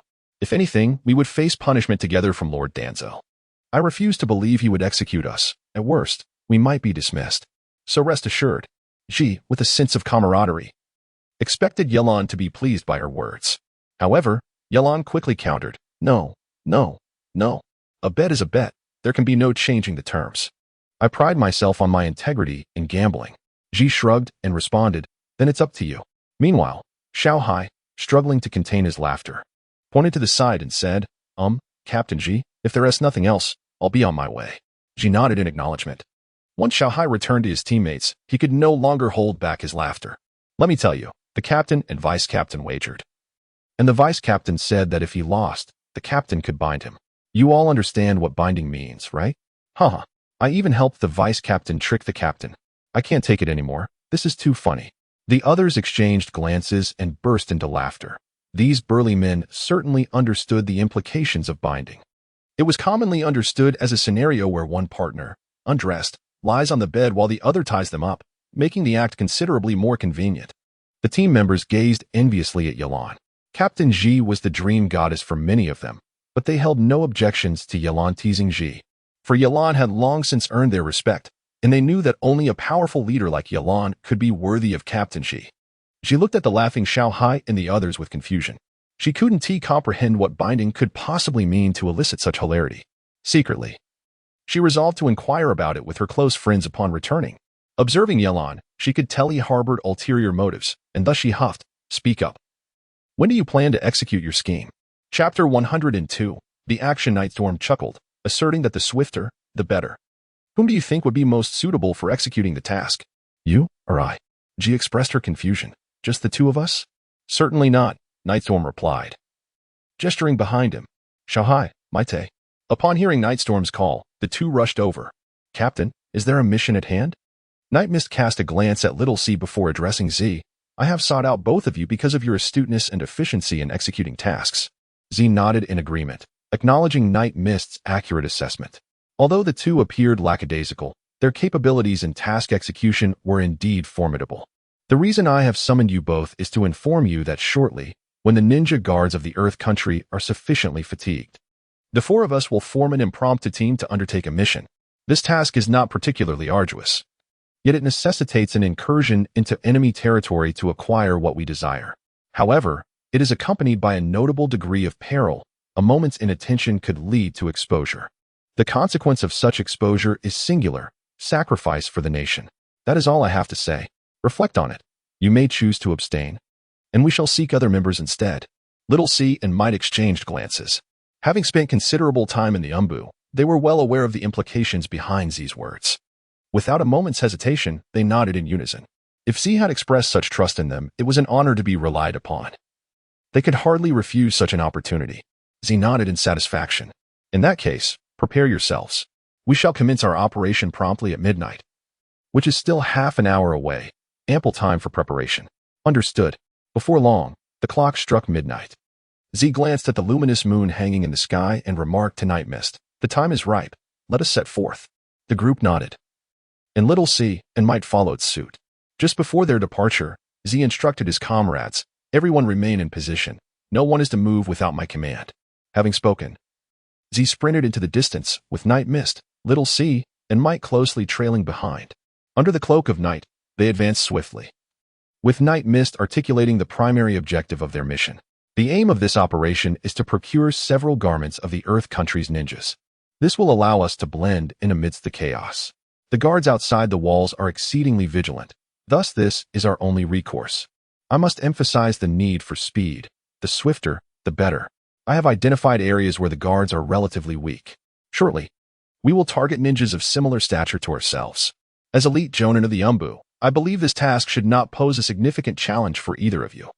Upon hearing this, Little C and Might exhaled in relief. This mission was indeed well within their expertise, as assassination was their forte, making it a perfect fit for them. Beneath the cloak of night, several figures darted swiftly outside the walls, and with each pause, a guard from the land of Earth would fall in response. Within merely half an hour, each individual bore a substantial load upon their backs. Z inquired, "How many garments do you have in your packs?" Xiao Hai replied with a chuckle, "Hee, mate and I worked together, and we took down over 10 men in total." Z nodded in acknowledgement, "So, that would amount to over 10 garments. It is quite commendable for the two of you to achieve such results. I too possess a dozen or so. Lan, how many do you have in your pack?" Chapter 103. Task Allocation. Ye Lan gently shook the larger backpack on her back, which was more substantial than that of her companions, and nonchalantly remarked, "Not much, just over 30 items." "Wow!" Both Xiao Hai and Mai Tai exclaimed in unison, their thumbs raised in admiration. "Captain, you truly are impressive. Over 30 items. Does that mean you intend to take down more than 30 ninjas from the land of Earth? Together, we only managed to defeat a little over 10. You alone are more than 3 times our combined efforts." Z couldn't help but adopt a more serious demeanor. She understood all too well that in the chaos of battle between two nations, eliminating 30 foes amidst a crowd would hardly pose a challenge. Yet, the current scenario demanded a stealthy approach, significantly elevating the difficulty. One had to swiftly identify suitable targets while ensuring they remained undetected. She pondered. Even if it were she herself in such a situation, the likelihood of success would be quite low. Ye Lan seemed to comprehend the thoughts of several individuals and urged, "I am merely fortunate, and truth be told, I am not much better than any of you." Ye Lan cast a glance behind, suggesting we should hasten our departure. "I have ascertained that their shifts change approximately every 25 minutes, and there remains a short interval before the next transition. If we leave now, we can do so without raising any suspicion. Moreover, I surmise that when they do change shifts, they will soon realize that over 50 individuals are missing. We must move swiftly." Several nodded in agreement and simultaneously dashed towards the hillside from which they had come. Before long, Ye Lan and 3 others rejoined their companions. The remaining teammates, upon witnessing their return, gathered around them. Noticing the bulging bags being tossed to the ground, some could not contain their curiosity and inquired, "Captain, what were you all up to? And what do you have in those bags?" Nightstorm smiled and said, "Why not open it and see for yourselves?" The other teammates, upon opening it, were pleasantly surprised to discover an abundance of garments belonging to the ninjas of the land of Earth. This would certainly facilitate their operations. Z then declared, "Let us commence our true mission. We must rescue the hostages." Now, the first group of 8 who unleashed high-level ninjutsu during last night's battle step aside. The rest, swiftly don the attire of the land of Earth ninjas, and do not forget your forehead protectors. At Z's command, without a moment's hesitation, the team members donned the clothing with alacrity. In less than a minute, the remaining dozens, including Might, were attired. Z surveyed them, nodding in satisfaction. A few individuals removed their masks and stood in formation, truly resembling ninjas from the land of Earth. Z glanced at Nightstorm and suggested, "How about you assign the tasks to everyone?" Nightstorm did not hesitate. "Very well. Next, I shall commence the allocation of tasks for our impending operation. This mission deviates from the usual, particularly for the assault team, which will face formidable challenges. We must confront several hundred adversaries at the city wall with a force of fewer than 10 individuals, myself included. Therefore, I implore each of you to remain steadfast.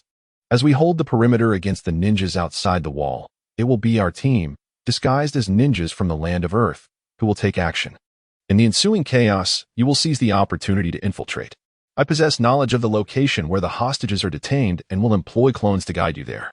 Your objective is to extract the hostages unscathed, especially those from the land of fire, who must not sustain even the slightest harm." Chapter 104.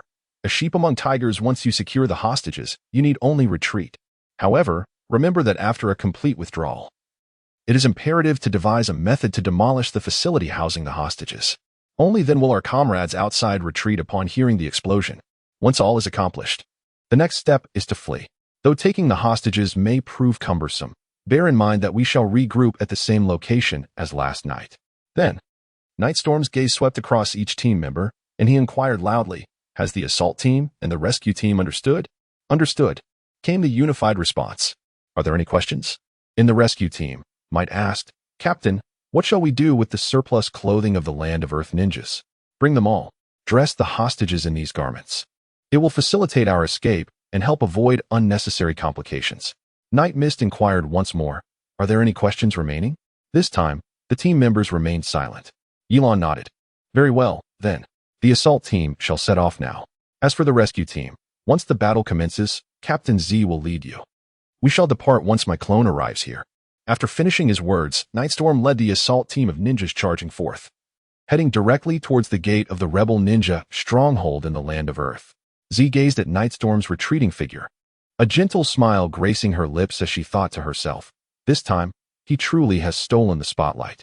The assault team moved with remarkable speed, arriving at an open space not far from the gate in a mere 2 minutes.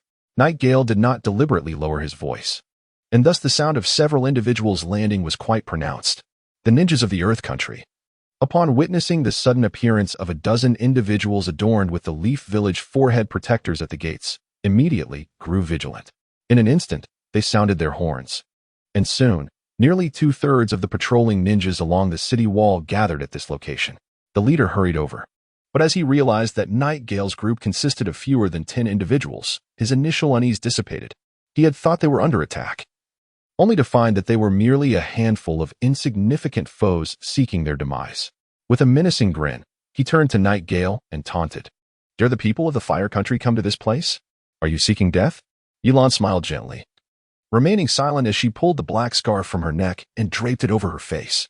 The leader, upon witnessing this, couldn't help but shudder momentarily, followed by an abrupt, boisterous laugh as if he had suddenly grasped the situation. "So, you are the esteemed Hokage Kakashi, the one our boss holds in such high regard. However, judging by your demeanor, it seems you wish to plead for the release of your companions. If that is indeed the case, allow me to assure you, it is utterly impossible." Night Mist remained silent, merely observing him with a calm demeanor. The man, upon witnessing this scene, was instantly filled with rage. He never anticipated that Kakashi Hitaki would exhibit such arrogance. His posture clearly conveyed disdain. How could he possibly endure this? Taking a deep breath, he eventually spoke slowly. "Kakashi Hitaki, it seems you do not intend to negotiate with us. However, if you wish to besiege the city, you are rather underestimating us. With merely a handful of you, do you not fear walking into the jaws of a tiger?" Ye Lan's lips quivered slightly as a gust of wind swept through, carrying a voice to the ears of the individual. Who is the sheep and who is the tiger? To discuss this now may be a tad premature. In due time, you shall discern the truth. Chapter 105. The Great Battle is imminent. With unabashed audacity, the leading man charged towards Ye Lan's position. Ye Lan waved her hand backward and said, "Proceed as originally planned." Yes, it seemed as though Night Mist had not noticed the person rushing towards him. With swift movements, he formed seals with his hands, and in an instant, 3 clones of Night Mist materialized on either side of his body. Nightstorm turned his head and said, "You two go engage them in battle, while the remaining one returns to guide the rescue team. I shall deal with this hulking figure first."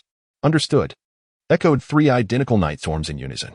With a slow, deliberate motion, Nightstorm unsheathed the short blade from his back, offering a disdainful smile before charging forward. Meanwhile, the petite high, positioned behind Nightstorm, promptly declared, "Let us commence as well. Fire release. Fire dragon flame bullet.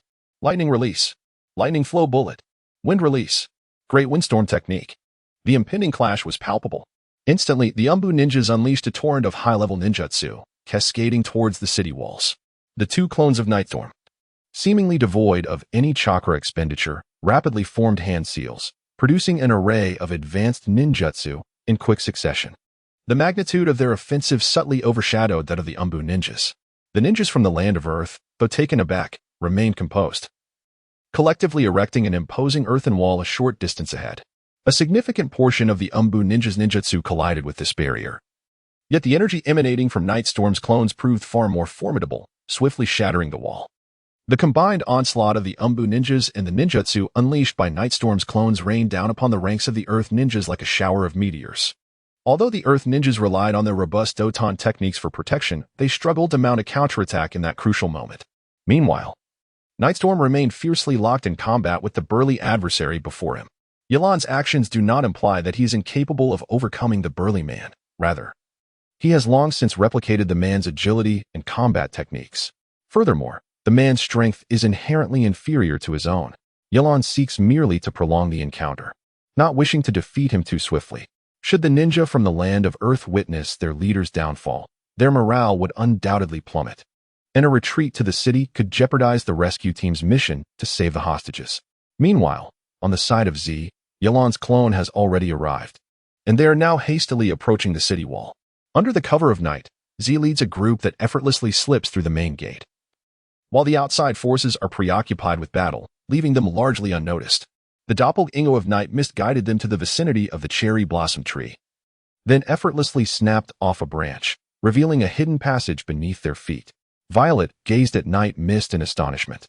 She had anticipated that they would have to navigate for some time after their intrusion, but she was taken aback by how easily they had discovered the secret route to the prison cells. Night Mist discerned Purple's thoughts and remarked, "This hidden passage was inadvertently discovered by me. This prison also has a main road, yet it is heavily guarded. Here, however, there is not a single guard. If my conjecture is accurate, this secret path must be intended for the emergency use of those overseeing the prison." Purple patted Night Mist's shoulder and chuckled. "You truly are impressive." Night Mist chuckled, stating that time was of the essence, and they should hasten to rescue the hostages. Indeed. With that, the group proceeded into the hidden passage, with Night Mist being the last to enter, securely closing the entrance behind them. The passage was enveloped in darkness, but Night Mist produced a branch from a peach tree that he had casually plucked outside, igniting it to dispel the gloom. Chapter 106. The Breakthrough. Before long, the group reached the end of the passage. However, upon arrival, they were met with an unexpected obstacle. The path was entirely blocked. Purple furrowed her brow, inquiring, "What shall we do now?" After a moment of hesitation, Ye Lan remarked that there was no other recourse but to forcefully break down the door. However, this would undoubtedly create a significant commotion, attracting those formidable individuals. In that eventuality, not only would we be unable to rescue anyone, but we might also face complete annihilation. Ye Lan chuckled softly, remarking that it was not as terrifying as one might think. Returning the way we came is no longer feasible. Time is of the essence. I can sense that the guards here are sparse, indicating that they never anticipated our arrival. If we act swiftly, it is entirely possible for us to charge straight through the main entrance. After Nightstorm finished speaking, he addressed his comrades, stating that once he broke through the door, he would act swiftly and decisively. He then swiftly formed hand seals with both hands. A massive surge of chakra rapidly coalesced in Nightstorm's right hand, and soon, a vibrant blue lightning enveloped his palm. "Unexpectedly, you have even mastered Kakashi-sensei's Raikiri." Ye Lan chuckled softly, then struck the stone door with his right hand. With a resounding boom, the door could not withstand the tremendous force and shattered into countless pieces. The scene beyond the door was revealed before them. Just as Ye Lan had observed earlier, there were nearly 100 hostages present. The deafening noise inevitably attracted the attention of a dozen or so guards stationed nearby. Upon hearing the commotion, the guards rushed over, and when they beheld the breached secret passage, they were momentarily taken aback.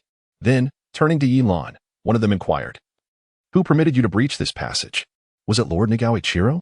Ye Lan donned the attire of a ninja from the land of Earth, and it was only to be expected that these guards would mistake them for their own. In the depths of her heart, Ye Lan pondered, "Is Ichiro Nagao the mastermind behind this rebellion? Not only did Lord Nagao facilitate our passage through the stone gate, but he also entrusted us with other tasks. What could those tasks be?" Nightstorm's eyes glinted with a fierce determination, proclaiming, "Let us eliminate all of you." The guards were taken aback in shock. "What nonsense are you spouting? Slay them all, leaving not a single one behind." Nightstorm's expression remained impassive. Z led the charge, brandishing a dagger, followed by a breathtaking display of skill. In concert with several ninjas from the covert division, the unfortunate guards of the land of Earth found themselves utterly bewildered, their lives extinguished before they even grasped the unfolding events. Ye Lan discovered the keys to the prison cell on the guard and promptly unlocked it. The individuals within, upon witnessing this, hastily retreated, their faces etched with terror as they gazed at Ye Lan, fearing that she might inflict harm upon them. Ye Lan spoke in the gentlest tone possible. "We are the covert ninjas of the Land of Fire, sent by Shimura Danzo to rescue you. Everyone from the Land of Fire will accompany us. We possess a means to ensure your safe passage home. The individuals within the cell regarded Ye Lan with wary gazes, clearly skeptical of her words. Upon witnessing the situation, Ye Lan felt a surge of urgency. In a cold tone, she declared, "Those who wish to survive, follow me swiftly. If the people from the land of Earth arrive, none of you shall escape. This is your sole opportunity. Ponder it well."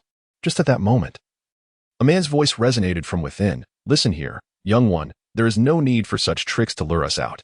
You, a mere member of the Anbu, dare to invoke Lord Danzo's name?" Chapter 107. Tanaka Knight Mist let out a soft hum, addressing Shimura Danzo. "I have refrained from calling him an old bastard out of respect." He continued, "I assure you, I am indeed a member of the Anbu, and the vice captain of this squad. Whether you choose to believe it or not is entirely up to you. You must have heard the commotion outside. It was caused by our people, all in an effort to rescue you.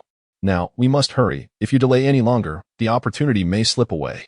The man hesitated for a moment, having already heard the noise outside. However, could it truly be that this young man was responsible for such a ruckus? Just as he grappled with the decision of whether to trust the man before him, a distinctly familiar female voice rang out. "Tanaka." Tanaka instinctively turned toward the source of the voice and was met with a face he recognized all too well. Ji approached Tanaka and inquired, "Tanaka, how is it that someone of your caliber finds himself imprisoned here?" With a sigh, Tanaka replied, "That is a long story. But tell me, how did you end up with this man?" Ji, taken aback, chuckled and responded, "He is the vice captain of our team. We are here to rescue you." Upon hearing this, Tanaka felt a twinge of hesitation and found it difficult to meet Night Mist's gaze. As the Night Mist enveloped her, Ye Lan stepped out with her arms crossed, urging, "Must we linger in such affectionate exchanges? If we do not depart soon, the forces from the land of Earth will arrive, and I shall not extend my hand to rescue you." Upon hearing this, Z was momentarily taken aback, then chuckled and shook her head. "Tianzhong, that's simply how he is. Pay him no mind.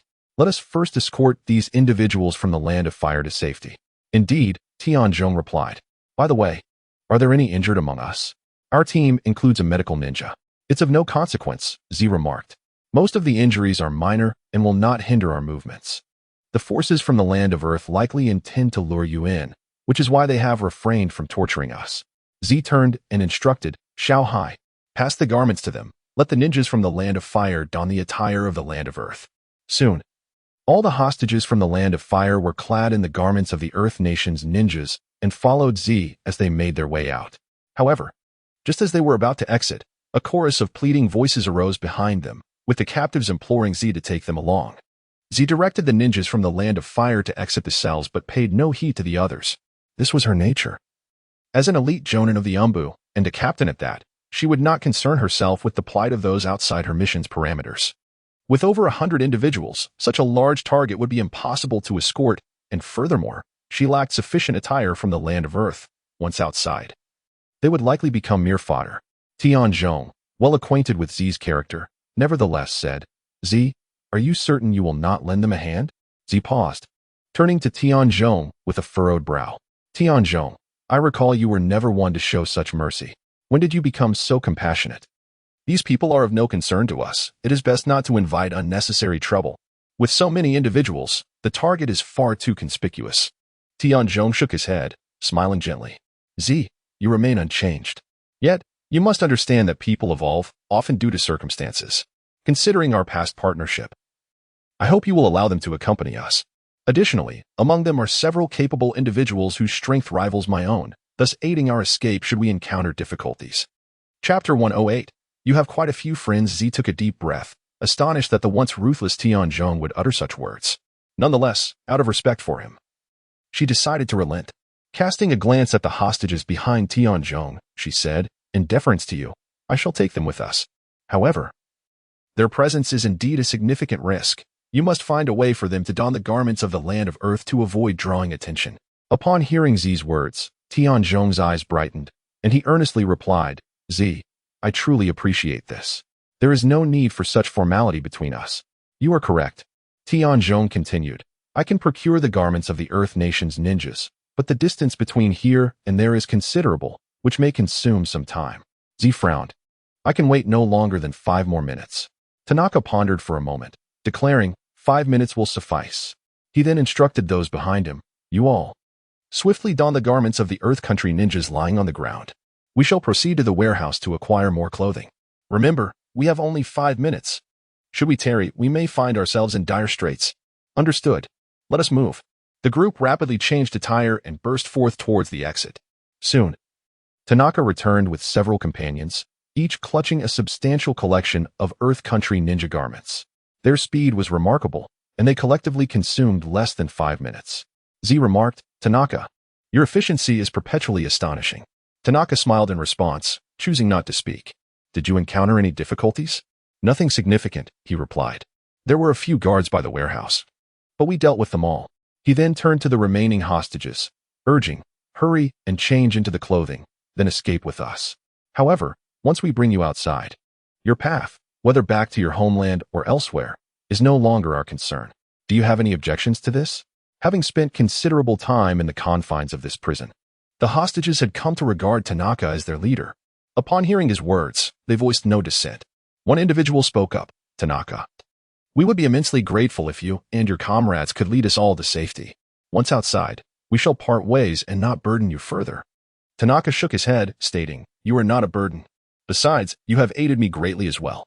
It is only right that I assist you in return. Now, change swiftly and let us depart. Time is of the essence. We cannot linger here, for if the Earth Country ninjas realize something amiss, we will not escape." The remaining hostages hastened to change their attire, awaiting Tanaka's command. Z urged, "Once dressed, let us move quickly. I will instruct you on how to flee once we are outside." Tanaka replied, "Then let us hasten our departure." Consequently, all the hostages dashed through the exit. Upon reaching the outside, Ye Lan, stationed at the exit, gazed at Z in astonishment, asking, "Are these all your friends?" Z playfully scolded, "You are quite inquisitive. I promised Tanaka I would escort these individuals to safety. This was a spur-of-the-moment decision. You have no objections, do you?" Chapter 109, There is Still a Chance. Ye Lan curled her lips and remarked, "Everyone here is your friend, and you are the captain. What could I possibly say?" Z chuckled softly, leaning close to Ye Lan's ear, and whispered, "Surely you aren't developing feelings for me, feeling jealous as you see me so close to Tianzhong? Rest assured, you still have a chance. My relationship with Tianzhong is merely that of comrades, albeit a bit closer than ordinary comrades. So, you need not worry." Ye Lan felt a wave of embarrassment. Indeed, he harbored feelings for her, yet he had not expressed them explicitly. Her candor was rather surprising. Was it perhaps that individuals from that island were inherently so forthright? Ye Lan huffed, "Me like you? Who knows who crawled onto me while I was asleep? You. Do not mention that matter again." Night Mist smiled triumphantly and remarked, "Captain, I am not so petty. That Tanaka lacks both charm and strength, and he cannot possibly match me. I trust you can discern who is truly exceptional. Moreover, I sense a large contingent of ninjas hastening our way. If we do not depart within a minute, we shall be trapped here." Upon hearing this, Purple suddenly realized, slapped his forehead, and exclaimed, "It's all your fault. You distracted me and almost ruined everything. Let us hurry." Purple directed everyone to move swiftly forward. Meanwhile, Night Mist chuckled inwardly, reflecting on the adage that a woman in love tends to lose her wits in the company of her beloved. Purple's intellect seemed to have plummeted to near zero. Upon exiting through a small door, Night Mist turned and said, "Purple, our exit is too conspicuous. I propose we split into 3 groups. I will lead one. You will take another, and Tanaka will command the third. We shall regroup at the main gate and devise a plan to escape from there." Tanaka and Purple exchanged glances and simultaneously agreed, "All right." Subsequently, they each led groups of over 30 individuals, advancing in different directions toward the main gate. Outside the city walls, Night Mist led the assault team in a fierce battle. The area was a chaotic battleground. While the inner city remained largely unscathed due to the protection of the Earth Country ninjas, the outer walls had been blasted open by the assault team, creating a gaping crater several dozen meters wide and about 5 meters deep. The conflict raged on. Yet the chakra of the assault team members was nearly exhausted after unleashing approximately 10 consecutive jutsu. From that point onward, all ninjutsu were executed by Night Mist shadow clones. Remarkably, the pressure exerted by these clones on the Earth Country ninjas intensified rather than diminished. The relentless barrage of advanced jutsu left the Earth ninjas in awe. If the original was so formidable, how terrifying must the clones be? The elite ninjas of Konoha were indeed a force to be reckoned with. Meanwhile, Night Mist's original form continued to engage in combat with a certain individual. Having thoroughly studied his opponent's jutsu, Night Mist navigated both offense and defense with effortless grace. In stark contrast, his adversary, Kakashi Hitaki, found himself increasingly beleaguered. Despite Kakashi's exceptional strength and unparalleled copying ability, his stamina appeared inexhaustible. After battling for half an hour, he had long since depleted his energy, relying solely on instinct to fight. Yet, his opponent's attacks grew ever stronger, and he sensed that he would soon reach his limit. What compounded his frustration was the fact that, even under his offensive maneuvers, the opponent could still utilize shadow clone techniques to strike at those atop the walls, an utter humiliation. Did this man not expend chakra? Such combat prowess might even surpass that of their leader. Fortunately, our numbers are substantial. Otherwise, it would indeed be a challenge to subdue him. In a one-on-one confrontation, I dare say only Lord Tsukuyomi could stand a chance against him. Chapter 110. No need to pay attention while the ninjas atop the wall were engaged in hushed whispers. A sudden voice pierced the air. How disappointing. I had thought you were the elite ninjas of the land of Earth. Since when did you become so spineless? Are you capable of undermining your own prestige to elevate that of others? The individuals present, startled by the unexpected voice, instinctively knelt down, recognizing it instantly. Lord Nagatu. Lord Nagatu cast a scornful glance at the increasingly emboldened Ye Lan below. This individual. Is he not the renowned copy ninja Kakashi Hitaki from the village hidden in the leaves of the Land of Fire? One of them replied, Indeed, Lord Nagatu. This man is even more formidable than the rumors suggest. He is not only proficient in a myriad of ninjutsu, but also possesses an extraordinarily vast reservoir of chakra. His strength is truly terrifying. And what do you imply by that? I believe Lord Shia stands no chance against him. Therefore, I advise that you dispatch someone more powerful to confront him. Shia is the one currently engaged in battle with Ye Lan, and is clearly at a significant disadvantage. Lord Nagata chuckled. Very well. Then who do you suggest I send? Upon hearing this, the ninja immediately lowered his head, for he was well aware that he could never hope to match Ye Lan in combat. Noticing this, Nagata scoffed. A bunch of worthless fools. What use are you to me? With so many of you, you cannot even handle a mere dozen individuals below. Silence enveloped the group. At that moment, Ye Lan's shadow clone, leading a portion of the hostages, arrived at the base of the castle tower. Ye Lan gestured for those behind him to halt, and shortly thereafter, Zihua and Tanaka arrived with the remaining individuals. As Ye Lan observed the scene, a smile crept upon his lips. He gestured subtly with his hands, prompting both Tianzhong and Z to nod in unison. In the ensuing chaos, the hostages gradually blended into the ranks of the attacking ninjas from the Land of Earth, seizing the opportunity to slip away. Upon witnessing this, Ye Lan decisively recalled his shadow clone. By this point, all the ninjas were proceeding in an orderly fashion towards the exit. At that moment, standing beside Nagao Aikir atop the city wall, Akiyama pointed towards the base of the fortress, exclaiming, Lord Nagao, look at the base of the castle. Following Akiyama's gesture, Nagao Aikir's gaze fell upon a cluster of ninjas inching forward, seemingly indifferent to aiding their comrades amidst the throng. His eyes narrowed slightly. Akiyama suggested, Boss, should we deal with them now? He made a gesture towards his neck. Nagao Aikir waved his hand dismissively, sneering, Let them go, they pose no threat. If I could capture them once, I can certainly do so again. What matters now is to concentrate our firepower and eliminate Hitaki Kakashi. That will solidify my reputation. In truth, the individuals Akiyama pointed out were the very hostages Ye Lan had liberated from their cells. Although Nagao Aikir had taken note, he deemed them unworthy of concern. He was confident that once they emerged, he would personally deal with both Hitaki Kakashi and these hostages. Ultimately, not a single soul from the Land of Fire would escape today, for Nagao Aikir had ignited his true wrath. Minutes passed, and the hostages from the Land of Fire took advantage of the turmoil to flee from the castle. Ye Lan, witnessing this, felt a surge of joy, and his assault became markedly more ferocious. Chapter 111. The earthen sphere sure Yi was taken aback, as he realized that the man before him was intent on a swift resolution. However, he prided himself on not being easily subdued and knew that Lord Nagao was observing him from above. Should he fail to emerge victorious, his fate would be little better than death in battle. With a sudden ferocity, his expression twisted into a grimace as he produced a handful of explosive tags from his pocket, flashing a sinister smile at Ye Lan before igniting them. Boom. At the moment of the explosion, Ye Lan maintained his composure, a hint of derision glinting in his eyes. His delay in dispatching this foe had merely been a tactic to buy time. Defeating him would only invite stronger adversaries from the Land of Earth. Rather than hasten his demise, it was wiser to engage him in a prolonged contest. Yet, it was somewhat fanciful for Yi to believe he could eliminate him. Zi and Tianzhong, witnessing the scene, were suddenly jolted by the deafening blast. Zi's expression shifted dramatically as a colossal inferno erupted in the midst of the explosion, far exceeding the capabilities of a mere explosive tag, likely requiring hundreds to achieve such magnitude.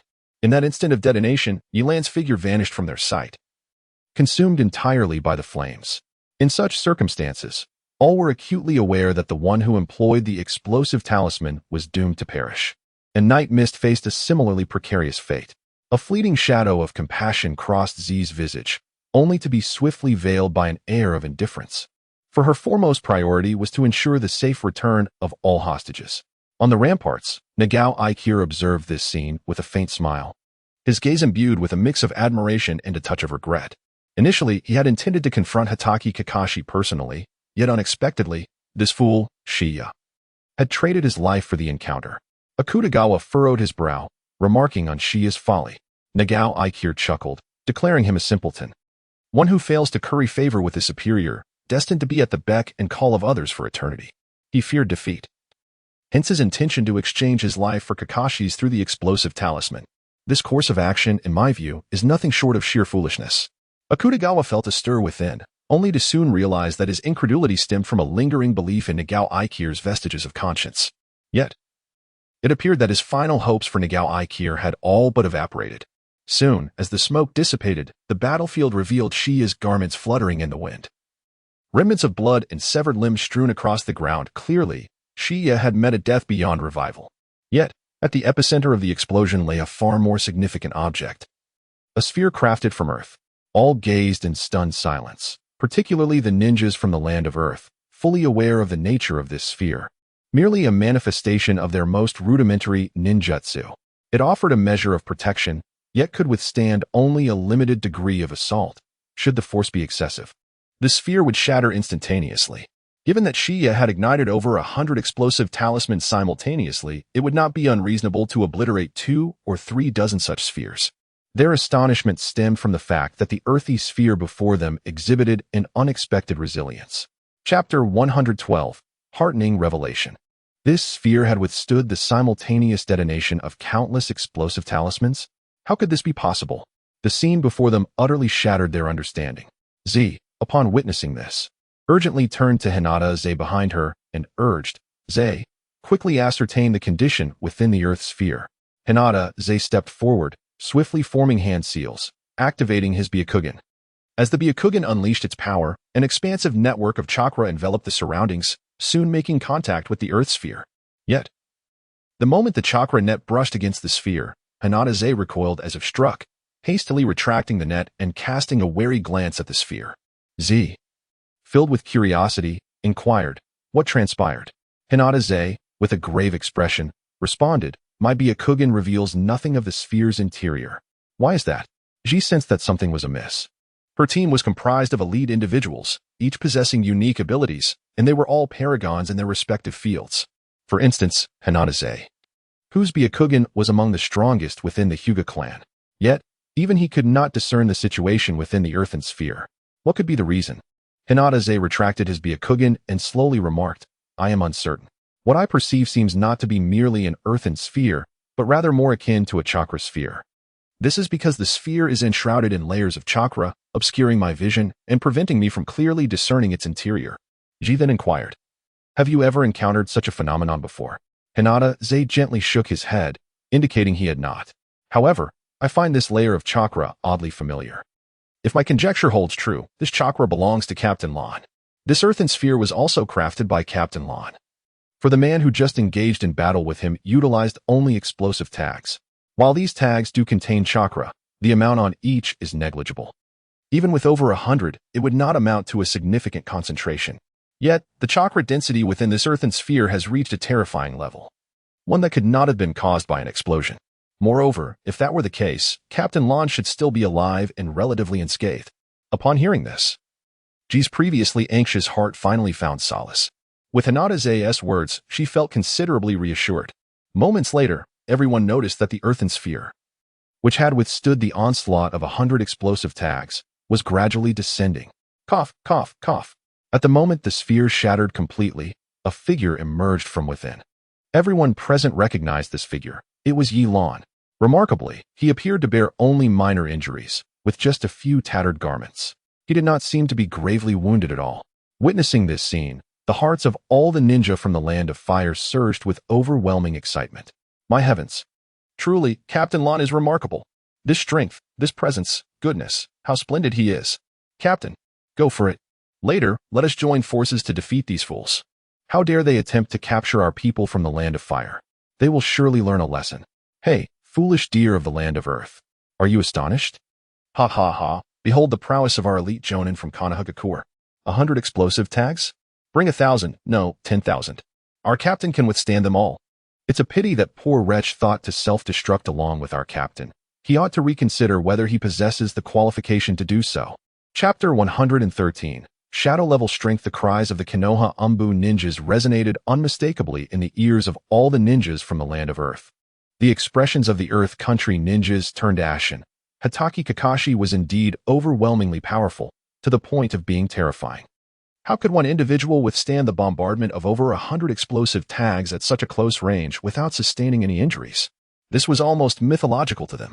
They were well aware of Shurja's prowess, recognizing him as one of the elite within their stronghold, yet they never anticipated his demise in such a manner. More importantly, he had not only perished, but had also left no complete remains, failing to inflict any significant damage upon the enemy. Tanaka cast a grin at Ye Lan, and then remarked to his companion, Your deputy is remarkably strong. She smiled in response, her silence speaking volumes of her pride and satisfaction. Meanwhile, upon hearing the shouts of Konoha ninjas from the base of the city wall, Nagao Ichiro felt a surge of impatience. He thought to himself that the Konoha ninjas were excessively arrogant. After all, there were merely a dozen of them, and their bravado stemmed entirely from Hatake Kakashi. He contemplated rushing down to eliminate Ye Lan immediately. However, just as he was about to descend the stairs, he found himself restrained. Turning, Nagao Ichiro glared at Akagawa with irritation, saying, I am quite enraged at the moment. It would be wise not to hinder me. Akagawa shook his head, responding, Chief, you need not act impulsively. Have you not noticed that Hatake Kakashi has not moved since his arrival? There could be two possibilities. What are those two? Nagao Ichiro, now agitated, found Akagawa's incessant chatter grating, as if it implied his own foolishness. The first possibility is that he appears unscathed, but in reality, he is gravely injured, perhaps with severe internal wounds. Just imagine, to execute ninjutsu in an instant at such close proximity without a scratch. Is that even human? Thus, I estimate he is likely at the end of his strength. And what is the other possibility? He pressed, curiosity piqued despite his annoyance. The other possibility is that he is feigning weakness. He presents himself as unharmed to lead us into speculation, luring us closer, particularly you. Once you approach, he may strike unexpectedly. Therefore, regardless of the scenario, you must not descend. The safety of the tower is paramount. Alternatively, we could wait and observe until we confirm his incapacitation before launching an attack. It would not be too late. Upon hearing this, Nagao Ichiro disdainfully regarded Akagawa, saying, Akagawa. Oh Akagawa, it seems age has dulled your wits. My father once entrusted you to me as a strategist, yet here you are, paralyzed by fear.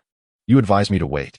While he remains still, I too remain still, and those hostages are only moving further away from us, on the brink of escape. What is the point of waiting? Once the hostages have fled, what significance will my advance hold? Without hostages, the ninjas of the Land of Fire will swiftly retreat. And where shall I find such an excellent opportunity again? Moreover, you underestimate me far too much. No matter how formidable Kakashi Hatake may be, at best he is merely an elite J-nin. Furthermore, I refuse to believe that he is entirely unscathed at this moment. Considering how we have exhausted him previously, his chakra must be nearly depleted. Let us not forget, even if he were at his peak, he may not necessarily be my equal. I am not like that useless Shikamaru. I possess the strength of a shadow-level ninja. Chapter 114. Mutual probing. That said, Akutagawa wished to express more, but was promptly interrupted by Nagao Ikir. There is no room for debate. I am descending now. I am eager to discover just how powerful this Kakashi Hatake truly is. With that, Nagao Ikir leaped down. Upon landing, he turned to Ye Lan and remarked, I must admit, you truly are formidable. Night Mist slowly lifted his gaze and, in a tone that was neither salty nor sweet, remarked, So, what now? Are you implying that you are formidable, only to have the misfortune of crossing paths with me? Ah, the unspoken thoughts within him were clearly deciphered by Night Mist. Long-tail Ichiro, opting for brevity, ceased further conversation and stepped forward, bellowing, "You arrogant fool. When I was renowned in the world of ninjas, you were still a mere child, unaware of your insignificance. Do you truly believe that with my presence, you can safely escort these hostages away?" Night Mist, with a hint of impatience, retorted, "Why are you so verbose? If you wish to fight, then come at me. If not, I shall take these hostages back." Long-tail Ichiro was momentarily taken aback, a surge of fury rising within him. Since his ascension as leader, aside from the old Earth Shadow, had anyone dared to speak to him with such audacity? "You insolent fool, you are courting death," Long-tail Ichiro bellowed. Propelling himself forward like a cannonball, his sights set squarely on Night Mist. Upon witnessing this, Ye Lan stood quietly in place, her sleeves moving as if stirred by an unseen breeze. In the next instant, Nagao Ichiro charged towards Ye Lan with an overwhelming momentum. As the Night Mist gracefully lifted her hand, this seemingly casual strike imposed immense pressure upon Nagao Ichiro. He resolved to counter the impending change with unwavering steadiness, employing the principle of using 4 ounces to deflect 1,000 pounds. This was the first possibility that sprang to Nagao Ichiro's mind. Consequently, he abruptly halted and swiftly retreated. Ye Lan did not spare a glance at Nagao Ichiro, instead stretching languidly with a sense of delightful comfort. "How pleasant. Oh, why have you scurried over there? I haven't made a move. Why are you fleeing?" Night Mist looked at Nagao Ichiro with a puzzled expression and innocently said, "Damn it. How dare you mock me?"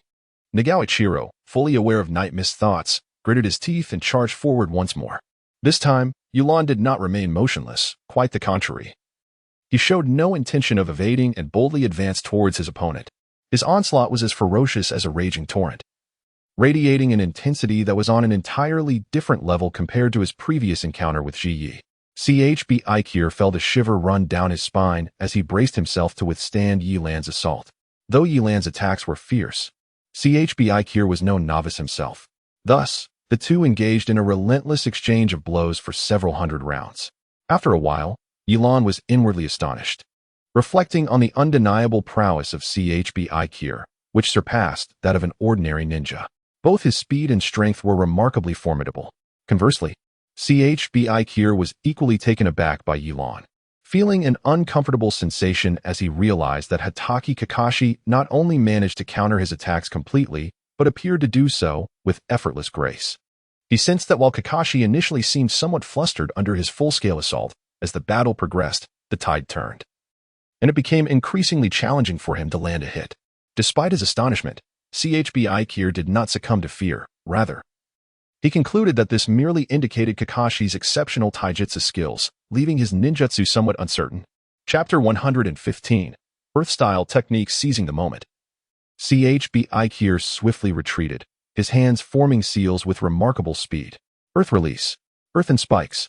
In an instant, dozens of earthen spikes erupted from beneath Ye Lan's feet. As Night Mist swiftly retreated, the earth spikes seemed to mirror his every movement, rendering him unable to evade their grasp. Just when Nagao Ichiro believed his ninjutsu would inevitably injure Night Mist, the latter astonishingly revealed remarkable reflexes and innate combat prowess. Before the sharp spikes could descend upon him, Night Mist swiftly formed hand seals, executing his technique in the blink of an eye. Earth release. Multiple earth wall. Night Mist once again unleashed his signature ninjutsu, the earth flow wall. This time, however, the earth flow wall did not serve to separate him from Nagao Ichiro in a frontal manner, but instead spread out across the ground, layer upon layer, with Night Mist standing atop it. Only after stacking dozens of layers did the ninjutsu reach completion. Beneath Night Mist's feet, earth spikes pierced through the multiple layers of the earth flow wall, yet ultimately, they were thwarted by the barrier, rendering the spikes unable to advance even a fraction further, let alone inflict any harm upon him. Nagao Ichiro paused, taken aback, but soon a smile crept across his face as he shook his head.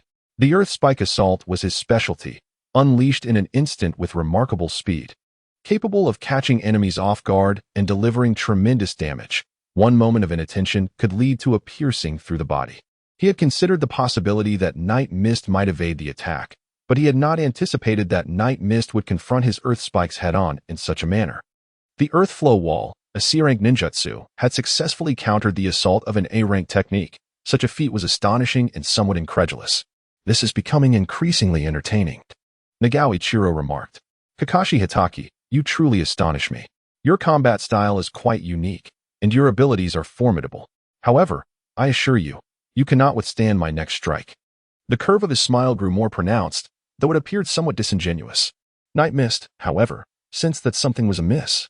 Subsequently, Nagao Ichiro began to form hand seals slowly, clearly requiring ample time to gather his chakra. Ye Lan gazed intently at Nagatu Ikaru, a hint of gravity appearing on her face for the first time. This expression, though unfamiliar, held an air of familiarity that momentarily eluded her recollection. Consequently, she promptly inquired within her mind, System, what ninjutsu am I to employ? Shortly thereafter, the system's voice resounded softly, revealing that it was the earth and mountain technique, a ninjutsu renowned for its extensive range of attack. One that the average individual would find insurmountable. Night Mist chuckled, but I am no ordinary individual. Host, I sense that your intelligence is gradually coming online. However, I must inform you that with your current mastery of ninjutsu, aside from employing Susanoo, there exists no other means to counter this technique. Ye Lan shook her head directly, expressing, I fear that is not feasible. Susanoo is a unique ocular technique belonging to the kaleidoscope Sharingan. I would never resort to its use unless absolutely necessary. Are there any alternative solutions? The system offered no further response. Night Mist muttered angrily, You wretched being. The moment I truly require your assistance, you feign ignorance. Meanwhile, Nagao Ikir had already completed the hand seals for his ninjutsu. He gazed at Night Mist with a sly grin and remarked, Heh. What follows will be my personal showcase. If you manage to withstand this ninjutsu, perhaps I might consider letting you go.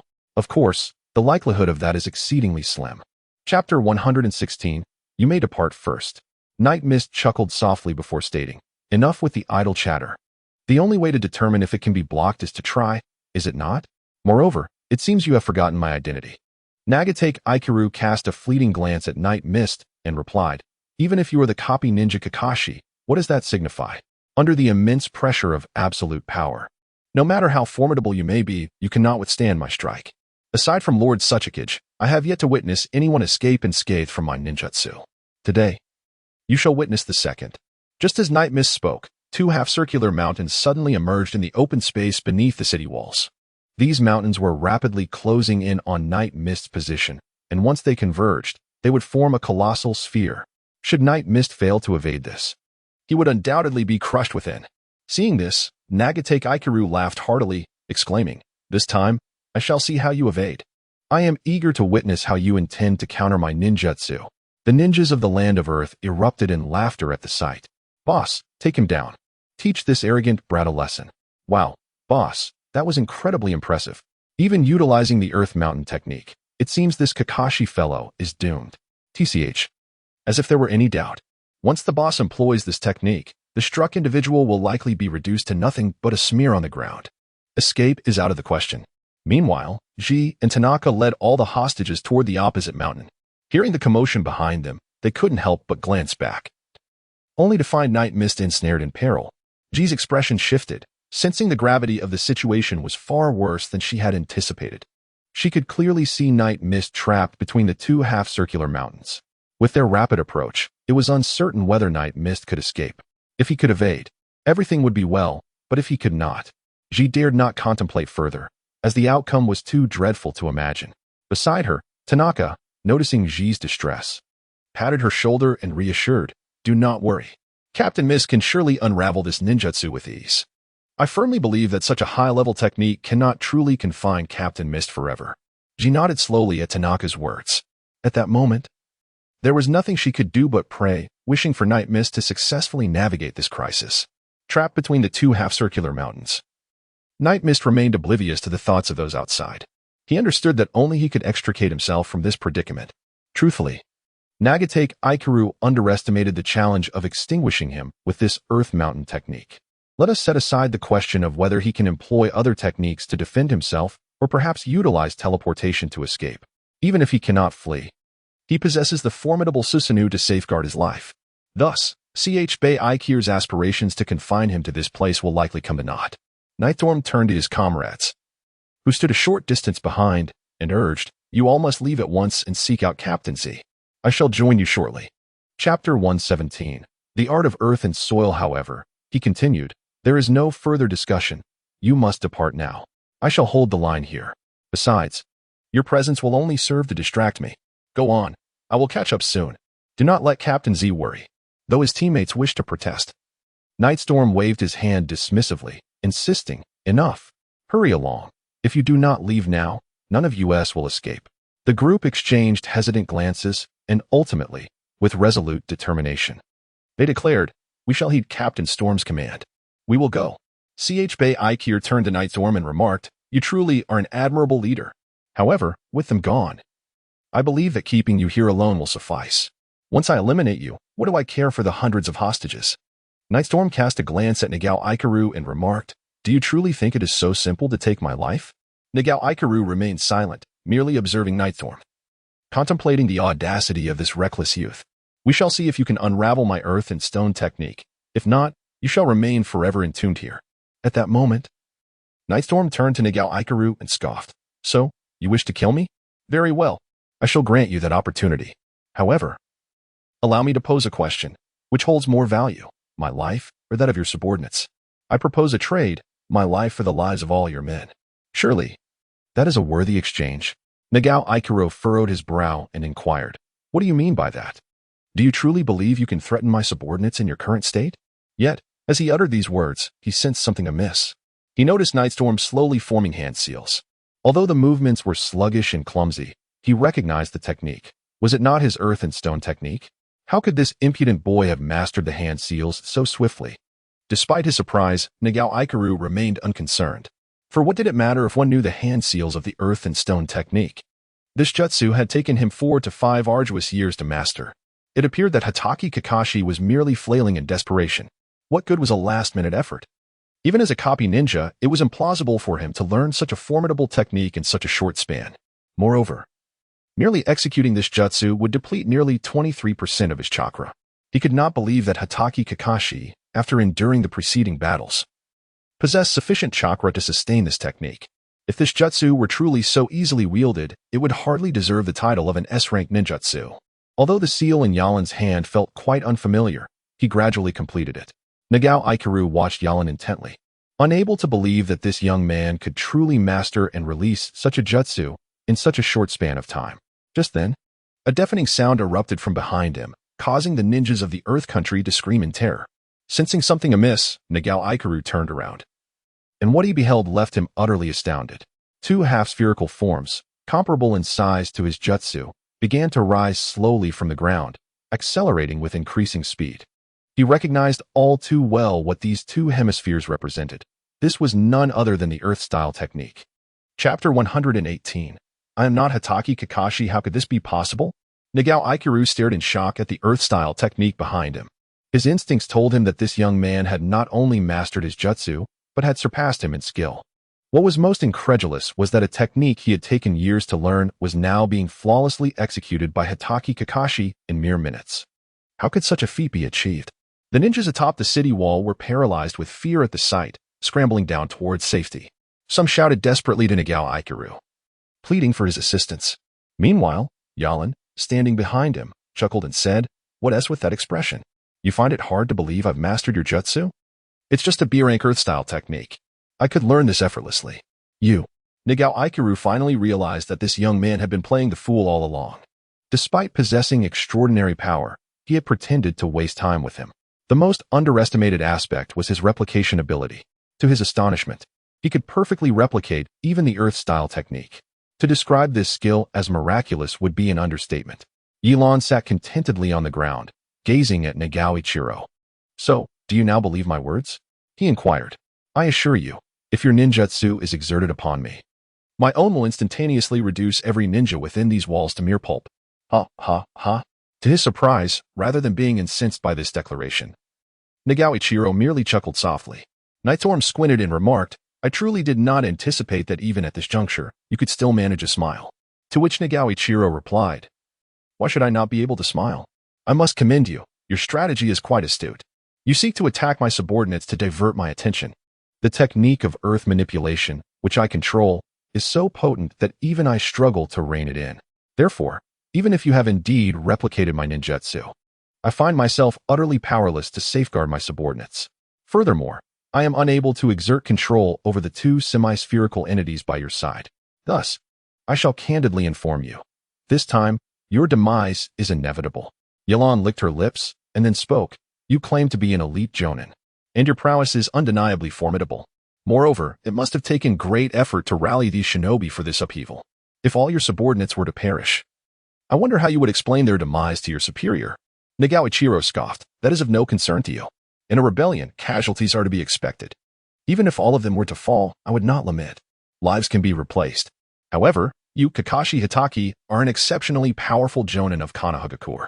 Your strength is formidable, and I can only assert that if I can eliminate you, everything else becomes inconsequential. Night Mist did not rush to respond, for at that moment, the system's notification sound suddenly echoed. Ding! Congratulations, host, you have received a hidden task reward. S-rank Ninjutsu, the art of super light heavy rock. I knew you wouldn't let me perish so easily. Night Mist shouted inwardly at the system. He then gestured towards the nearby half-circle and smiled at Nagao Ikir, saying, If I were to tell you that I am not Hitaki Kakashi, would you faint on the spot? Chapter 119, S-rank Ninjutsu, super light heavy rock. Nagao Ikir's eyes widened in disbelief as he nearly roared. What? You are not Hitaki Kakashi. Night Mist shrugged and replied, That is merely your assumption. When have I ever claimed to be Hitaki Kakashi? It has always been you calling me Hitaki Kakashi. Allow me to clarify. I am Night Mist, the vice captain of a small team within the Anbu of the Hidden Leaf Village. I am merely tasked with overseeing this operation. I have never claimed to be Hitaki Kakashi. Do you truly believe that only Hitaki Kakashi possesses the ability to copy techniques? Or do you think that all masked individuals are the same? Nagao Ikir's mind stirred, and he squinted his eyes, saying, Hitaki Kakashi, even at this moment, why must you continue to deceive me? As far as I know, within the Hidden Leaf Village, no one else possesses such formidable copying ninjutsu abilities. Nightstorm shrugged and remarked, Believe it or not, I am certainly not Hitaki Kakashi. Consider this. Kakashi has been renowned in the world of ninjas for ages, and he is undoubtedly over 30. Do I appear to you as someone of that age? Moreover, he possesses white hair, while I flaunt a head of lustrous black locks. It is clear that we are not the same person, wouldn't you agree? With a sigh, Nightstorm shook his head, adding, I must say, your intelligence-gathering skills leave much to be desired if you genuinely believe I am Kakashi. Am I even remotely as handsome as he? He continued, However, if you are truly eager to meet him, I could arrange an introduction. Upon hearing Nightstorm's words, Nagao Ichiro's face turned a deep shade of anger. He was taken aback to learn that the individual he had been battling was not the person he had envisioned. The realization that he had been manipulated all along was utterly intolerable. Fueled by indignation, he shouted, I care not whether you are Hitaki Kakashi or not. Today, you shall meet your demise. I am determined to kill you, for otherwise, my wrath shall remain unquenched. Ye Lan curled her lips and remarked, That depends on whether you possess the requisite ability. Subsequently, she caressed the nearby half-moon mountain and softly intoned, Art of ultra-lightweight rock. In that fleeting moment, Ye Lan discerned that the oppressive force exerted by the two encroaching half-moon mountains had suddenly dissipated to nothingness. She felt an immediate sense of relief wash over her. Elation surged within her heart. Indeed, this S-rank ninjutsu truly lived up to its reputation, granting her the extraordinary capability to effortlessly alter the weight of objects, an ability that was undeniably extraordinary. Now, she could perceive that the combined weight of the two half-moon mountains, under her ninjutsu's influence, was likely less than 100 pounds. Turning her gaze towards Nagao Ikuru, she slowly proclaimed, Now, let us see how I shall shatter your two turtle shells. Night Mist gathered chakra in both hands and then struck forcefully at the two semicircular mountains. Miraculously, the mountains were sent flying several hundred meters away by this single blow. Witnessing this spectacle, Nagao Ikuru nearly collapsed to the ground. For Night Mist's display utterly shattered his understanding. What sort of monstrous strength could so effortlessly dismantle the Earth-style technique? It appeared that he had truly encountered an insurmountable obstacle today. Such prowess, even the Hokage might not possess. This revelation also transformed his prior beliefs regarding the Earth style, which he had always considered unassailable. To his astonishment, he discovered that, apart from teleportation, there were alternative means to counter it. Beyond the realm of the extraordinary, he struggled to find words to encapsulate the awe-inspiring scene before him. Chapter 120, Save Them, and I will let you go. Who are you? How can you be so powerful? Nagao Ikaru asked, his voice tinged with reluctance. Night Mist gazed into the eyes of Nagao Ichiro and declared, I have already informed you that my name is Night Mist, merely a vice-captain of the Anbu in the Hidden Leaf Village. It is not that I am powerful, rather, it is that you are exceedingly weak. After uttering these words, Night Mist turned to the ninjas of the Land of Earth on the city wall and continued. Instead of concerning yourself with me, you should be more worried about those behind you. I believe it will not be long before they are all reduced to mere meat paste. Nagao Ichiro furrowed his brow and replied, spare their lives, and I will allow you to leave. Night Storm gazed at Nagao Ichiro with a look of bewilderment. Did I hear you correctly? You want me to save them and then let me go? You cannot even save yourself, yet you expect me to do the impossible and, in return, you would grant me my freedom? What kind of logic is that? Understand this, the decision to save them lies solely with me. And I can assure you that I currently have no time to concern myself with your trivial matters. I still have a report to deliver. As for your ninjas, their fate is of no consequence to me. Whether they live or die is utterly irrelevant. Moreover, this predicament is of your own making. I am not benevolent enough to care for their lives. With that said, Night Storm turned on his heel and waved his hand dismissively. This time, I shall spare you. However, heed my warning. Be cautious and do not provoke me again, for whether you can stand here conversing with me may soon become a matter of uncertainty. Nightgale smiled softly, then dashed directly towards the slope.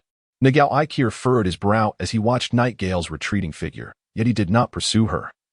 For he understood that even if he exerted all his strength to chase after her, he would be unable to retain Nightgale with his limited abilities. He let out a heavy sigh before turning to glance at the ninjas from the Land of Earth, who were on the verge of being crushed by the earth manipulation technique. Without a second thought, he surged forward. After all, they were still his subordinates. He could not bear to witness their demise before his eyes. While he could not save those trapped within, he resolved to rescue at least one from the periphery. After all, he was not yet capable of abandoning all his subordinates. He had spent many years gathering talents for this rebellion, and he could not accept their untimely deaths. A few minutes later, accompanied by a resounding boom, Nagao Ikir collapsed onto the ground, gasping for breath. Surrounding him stood 40 or 50 ninjas from the Land of Earth. They remained silent, merely gazing at the shattered remnants of the wall before them. Undoubtedly, these were the ones he had rescued at the fastest speed. The rest had perished here. Akutagawa, observing Nagao Ikir seated on the ground, spoke up, Boss, should we chase after Hitaki Kakashi? Nagao Ikir turned around and quietly regarded Akutagawa. Do you wish to pursue him? Then go ahead. Akutagawa let out a cold snort and replied, Humph. I warned you long ago. That man is not as simple as he appears. By preventing your pursuit, he has now undone 3 years of your hard work. I wonder how you will explain this to your father. Nagao Ikir sensed something amiss and inquired, What do you mean, Akutagawa? You already knew that man was not Hitaki Kakashi. Akutagawa scoffed, What does it matter if I knew? His strength likely surpasses that of Hitaki Kakashi. Chapter 121. Fortune favors the prepared. I tried to stop you, but you refused to listen. Who he is does not matter. What matters is his strength. His threat is far greater than that of Hitaki Kakashi. At the time, I thought if you could eliminate him, it might be a great boon. However, I not only misjudged the situation, but I also overestimated your abilities. Nagao Ikir bowed his head in shame. Akutagawa shot him a cold glance and said, While the situation has not yet deteriorated completely, we have only suffered some losses. The wall has been destroyed, but our true elite has not been entirely lost. You should devise a plan to explain this to your father as soon as possible. We have lost several hundred men. Your father's plans will likely be delayed further. If he truly becomes enraged, I fear even I will not withstand it. I can only advocate for you in his presence. Otherwise, your suffering will not be merely physical. Moreover, you need to quickly gather more personnel to replenish your current ranks, at least to make it appear similar to before. Moreover, you must conduct a thorough investigation into the individual known as Ye Lan in the shortest possible time. I have an inkling that he is far more complex than he presents himself to be. It is quite astonishing that such a formidable figure would appear in the Land of Fire's Konohamaru, yet we have never heard of him before. Nagao Ichiro nodded slowly in agreement. Meanwhile, on a distant hillside, Ye Lan gazed upon the ruined walls of the Land of Earth, his heart unmoved. For him, the paramount objective was to swiftly propagate his reputation across the 5 great nations, ensuring that his immense power was recognized. In the world of shinobi, strength reigns supreme. Only those with considerable might are granted the privilege to speak. The weak remain forever subservient to the strong. His aspirations extend far beyond merely becoming Hokage. Over the past few days in the shinobi world, he has contemplated whether to lead a life of mediocrity or strive for the pinnacle of the ninja realm. Ultimately, he resolved to ascend to greatness, to become the most powerful individual in this world of ninjas. Only through overwhelming strength can he command respect and fear from others. He possesses the capability to ensure absolute security. In the realm of Hokage, deceit lurks at every corner, and the absence of any law renders the landscape treacherous. Two ninjas may engage in mutual slaughter, and as long as they leave no conspicuous traces, they remain untraceable. He does not believe that his prowess can ever be disregarded. This is precisely why Nagao Ichiro is so intent on eliminating him, as he has consistently equated Ye Lan with Hatake Kakashi, whose renown in the 5 great nations is unparalleled, symbolizing the stance of the Land of Fire. Thus, Nagao Ichiro believes that by vanquishing Kakashi, he will instantly gain fame throughout the 5 nations. He is certain that the name Ye Lan will swiftly spread across the land of Earth following today's confrontation. Nightfall slowly turned around, and then swiftly dashed toward the direction of the team. At that moment, the Dark Division team, led by Z, sat amidst the forest. The distant, thunderous noise caused Z to furrow her brow slightly, for she understood that the echo of such sounds rendered Nightfall's survival uncertain. Tianzhong seemed to perceive Z's inner thoughts. He patted her shoulder and reassured her. Z, do not worry.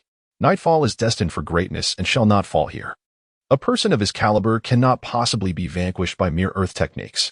Chapter 122. Afterthought. Z nodded faintly, then turned to those beside her and calmly stated, Now, we have arrived at a place of absolute safety. I believe you no longer require our protection. From this moment forward, return to your respective nations and villages. We shall no longer be concerned with your affairs, and should you encounter danger, we will not come to your aid. You need not feel gratitude towards us, as my decision to rescue you was merely a whim. Upon hearing Z's words, the surrounding individuals remained silent, standing still as they gazed toward the city walls without uttering a word.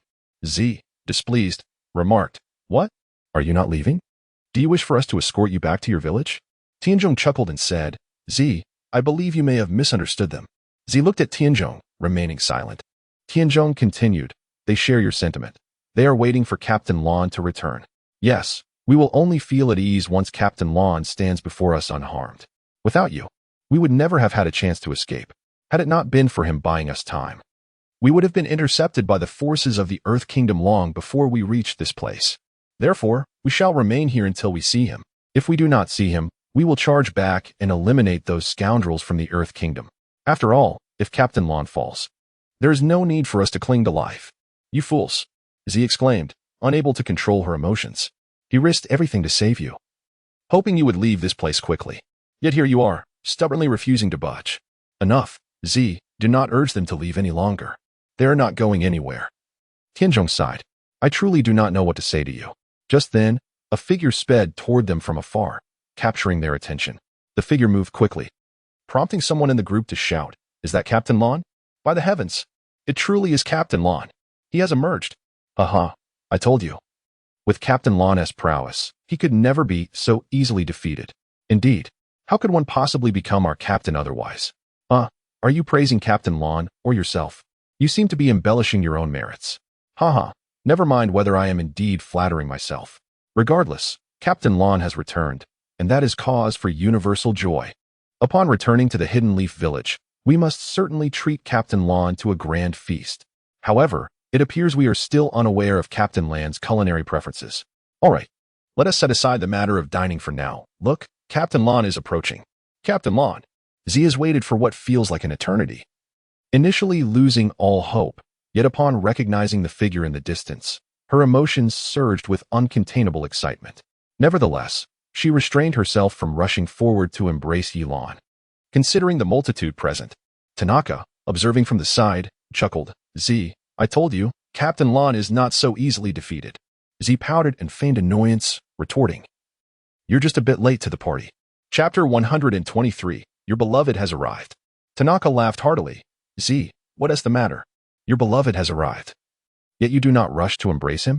Z turned and glared at Tanaka, warning, Mind your words. Haha.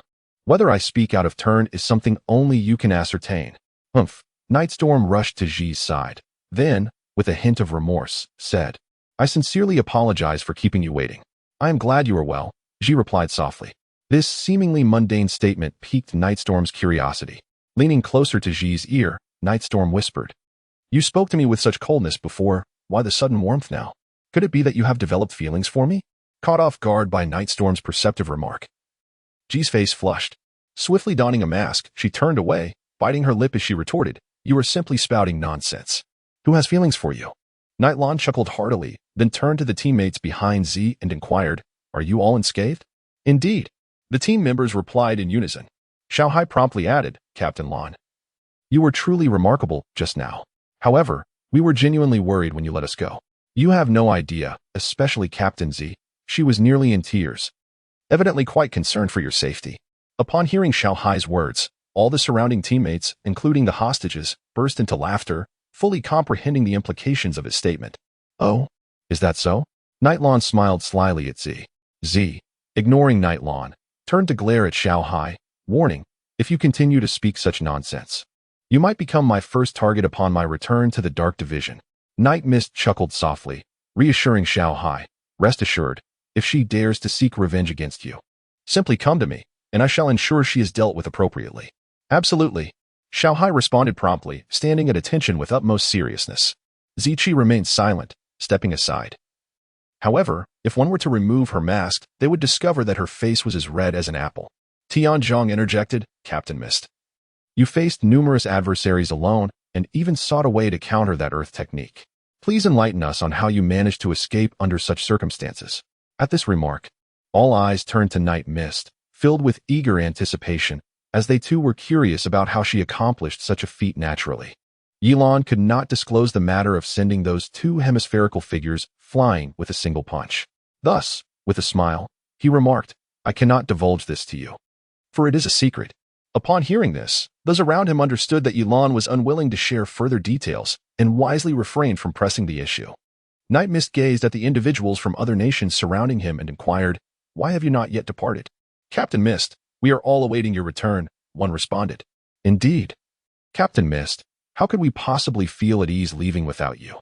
Another added, "We are immensely relieved that you have returned unscathed. Otherwise, we would be engulfed in shame. Captain Mist, seeing you safe and sound brings us great comfort. Rest assured, we shall repay this life-saving grace in the future. Upon our return, we will diligently train, striving to attain the rank of Jonin as soon as possible. Should you ever find yourself in peril, even without your request, we shall be the first to rush to your side to offer assistance." Night Mist was momentarily taken aback by their words, and then, scratching his head, he chuckled, saying, "Look at what you're saying. I am not nearly as great as you claim." Chapter 124, Double Entendre. However, hearing your praise reassures me that I have not erred in my choices today. Nevertheless, it is quite late now. Having been confined here for so many days, you must have endured considerable hardship. Therefore, I advise you to return to your village without delay. This place is still too close to the land of Earth. I have dealt with some of those ninjas, yet others may still pursue you. Furthermore, unless absolutely necessary, it would be prudent to avoid undertaking perilous endeavors that could invite unnecessary trouble." The surrounding individuals nodded in agreement. Then, addressing Night Mist with a bow, they expressed, "Captain Mist, we are profoundly grateful for your life-saving assistance. We shall take our leave now, and we hope to meet again when the opportunity arises." Ye Lan smiled gently and said, "I believe we will meet again." Subsequently, the individuals surrounding them, except for those from the Land of Fire, gradually moved away under the cover of night until they vanished from Ye Lan's sight. Ye Lan then turned to Tianzhong and asked, "Will you return to Konoha village with us, or what do you propose?" Tianzhong slowly shook his head and replied with a smile, "I'm afraid I cannot accompany you back at this moment." Hearing this, Z glanced at Tianzhong and inquired, "Why not, Tianzhong? Do you have other matters to attend to? Why not return with us?" "Indeed, there are a few matters," Tianzhong said, producing a letter from his pocket and handing it to Z. In a voice only the two could hear, he instructed, "Please deliver this letter personally to Lord Hokage. It must reach him directly, without being handed over to anyone else, especially to Lord Danzo or any other Anbu ninjas. The fewer who know, the better."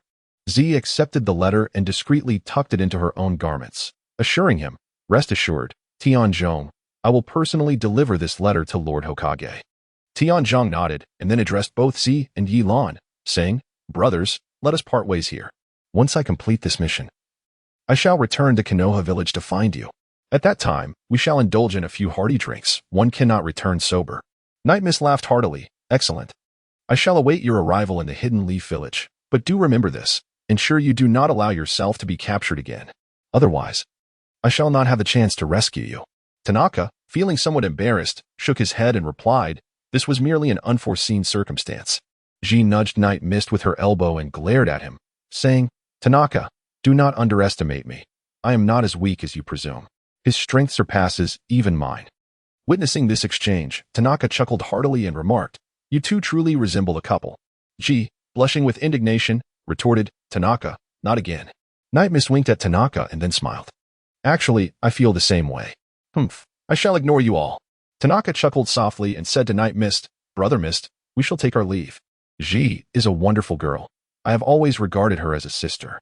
If you manage to win her heart, please treat her well. Tanaka's words were indeed double-edged, conveying the notion that he and she shared a close friendship while cleverly sidestepping Night Mist's underlying thoughts, indicating that a relationship between himself and Ji was out of the question. Night Mist chuckled softly and then remarked, I wish you success in your endeavors. Do take care on your journey back. Tanaka responded, certainly. With that, Tanaka turned on his heel, accompanied by his earlier subordinates, and swiftly darted off in a particular direction, soon vanishing from sight. Chapter 125. Parting ways. Little C turned to Night Mist and inquired, Captain Mist, should we part ways as we did upon arrival? Or shall we return together? Night Storm suggested, let us part ways. Traversing together would draw too much attention to our objective and render us easily detectable by the enemy. If we separate, we can maintain our previous protocol. Any significant developments should be reported immediately, and we shall hasten to your side at once. The previous captains must shoulder their responsibilities diligently and ensure the well-being of their subordinates. This situation differs from the last. We must appoint someone to assume A Long's position. Our primary concern remains the safety of those ordinary individuals lacking combat capabilities. Upon Night Mist's conclusion, everyone promptly divided into 4 distinct teams. At that moment, Shao Hai approached Ye Lan with a cheerful smile and inquired, Captain Lan, are you certain that your decision to have us separate is truly for our safety? Night Mist fixed his gaze upon Little C, his expression serious as he inquired, do you believe I harbor any ulterior motives? Little C glanced at Z Purple, adopting a tone that conveyed mutual understanding, and remarked, to be honest, I can see that Captain Z has quite a fondness for you. Make an effort to win her over on the journey back. I have faith in you. Ye Lan could no longer contain herself, laughing while scolding, get lost. All right then. This little rascal. Night Mist gazed helplessly at Shao Hai's retreating figure and spoke. After several captains organized their respective teams, they turned to Night Mist and said, Captain Mist, if there are no further matters, we shall set off. Ye Lan nodded, then earnestly said, safe travels. But remember, do not stray off course as you did previously, understood? The captains exchanged glances, feeling somewhat embarrassed, and collectively affirmed, yes. We will certainly be cautious on the road. They all nodded in agreement, and then proceeded, each leading their respective teams in different directions at a measured pace. Once all the teammates had departed, Ye Lan turned and smiled warmly at Z, saying, shall we make our way as well? Z made a dismissive sound, remaining silent as she slowly moved forward. Night Lanes leisurely followed behind Z, silent and contemplative. After a considerable pause, Z finally spoke, to be honest, I was quite worried about you earlier. I know, Night replied. Seeing that Z had fallen silent again, Night chuckled. So, how worried were you about me? I can't quite articulate it. At least, I've never worried about someone like this before. It's an indescribable feeling. I just fear that you might suddenly perish. Oh, I see. You must have fallen in love with me. Otherwise, why would you care so much for my safety? Absolutely not. My concern for you stems merely from what? Night inquired with a grin. Because you are my vice captain. What kind of captain wouldn't worry about their team members? Z retorted playfully. Oh, so that's it. I understand now, Night said, wearing an expression of enlightenment. After walking for a while longer, Night glanced at Z and remarked, look, it's almost midnight. Moreover, we won't reach the village anytime soon. Since the trouble is resolved, it wouldn't hurt to slow down a bit. How about we find a place to rest for a while? Z paused, tilting her head in thought, then replied, all right. With that, Z sat down on a patch of ground beside her, leaned against a tree trunk, closed her eyes, and drifted off to sleep. Night Mist wore an expression of bewilderment. Are you truly planning to sleep here? Where else could I possibly rest? Chapter 126. Squeeze together to foster affection. Night Mist chuckled softly, realizing that at this hour, sleeping in the desolate wilderness held little appeal. Why not indulge in something akin to our previous escapade? She suggested. Z, perceptive as ever, immediately grasped the underlying intent of Night Mist's words, glaring at her. Humph, you're trying to trick me into going to a hotel again. Night Mist waved his hand dismissively and exclaimed, what an injustice. How could this be considered deceit? I merely observed that you, a young lady, are sleeping in the woods at such a late hour. What if you fall ill by morning? I would be quite distressed. We still have several days of travel ahead of us. Should you fall ill, it would be my burden to care for you all the way back to Konoha, which I would rather avoid. Moreover, as the team leader, can you guarantee that your subordinates won't come seeking trouble if they find you unwell? However, Z appeared somewhat hesitant. Noticing her uncertainty, Night Mist grasped her wrist and urged, come on, there should be a town nearby. We can easily find a room. And if you are worried, we can each take our own room. I assure you, the previous situation will not repeat itself. We've completed our mission, surely. We deserve to relax a little, don't you think? Z nodded reluctantly and replied, very well then. With that, Night Mist bounded ahead, his spirit buoyant. As Z watched his retreating figure, an unsettling feeling crept over her, as if she had fallen into Night Mist's trap. Nevertheless, she shook her head, resolving that this time she would absolutely secure her own room. There was no way she could share accommodations with Night Mist again. Otherwise, she would be utterly ashamed should a similar predicament arise. Before long, Night Mist led Z out of the forest towards the distant glow of lights. They soon arrived at the marketplace. Though most shops had already closed for the night, Night Mist brought Z to the doorstep of an inn, where, at around 2 in the morning, the proprietor was slumped over the counter, drowsy and half asleep. Ye Lan approached the counter and gently tapped the table. The owner was abruptly awakened. Upon seeing Ye Lan and Z, he greeted them with a beaming smile and said, esteemed guests, it appears you are seeking accommodation. Ye Lan nodded and then said, please prepare 2 rooms for us. Upon hearing this, the innkeeper initially smiled and nodded in agreement. However, as if suddenly recalling something, he patted his forehead and apologetically remarked, I'm afraid, esteemed guests, that our establishment has been quite busy lately, and we currently have only 1 room available. Would you consider sharing? Z felt a twinge of confusion, pondering the unlikely coincidence of there being just a single room left. Just as she was about to speak, Ye Lan furrowed his brow and interjected, innkeeper, your establishment does not appear to be particularly large. How could business be so thriving? Are you absolutely certain there is only 1 room? The innkeeper affirmed, yes, I assure you, there is indeed only 1 room available. Night Mist first cast a glance at Z, then shook her head and said, in that case, let us explore other shops.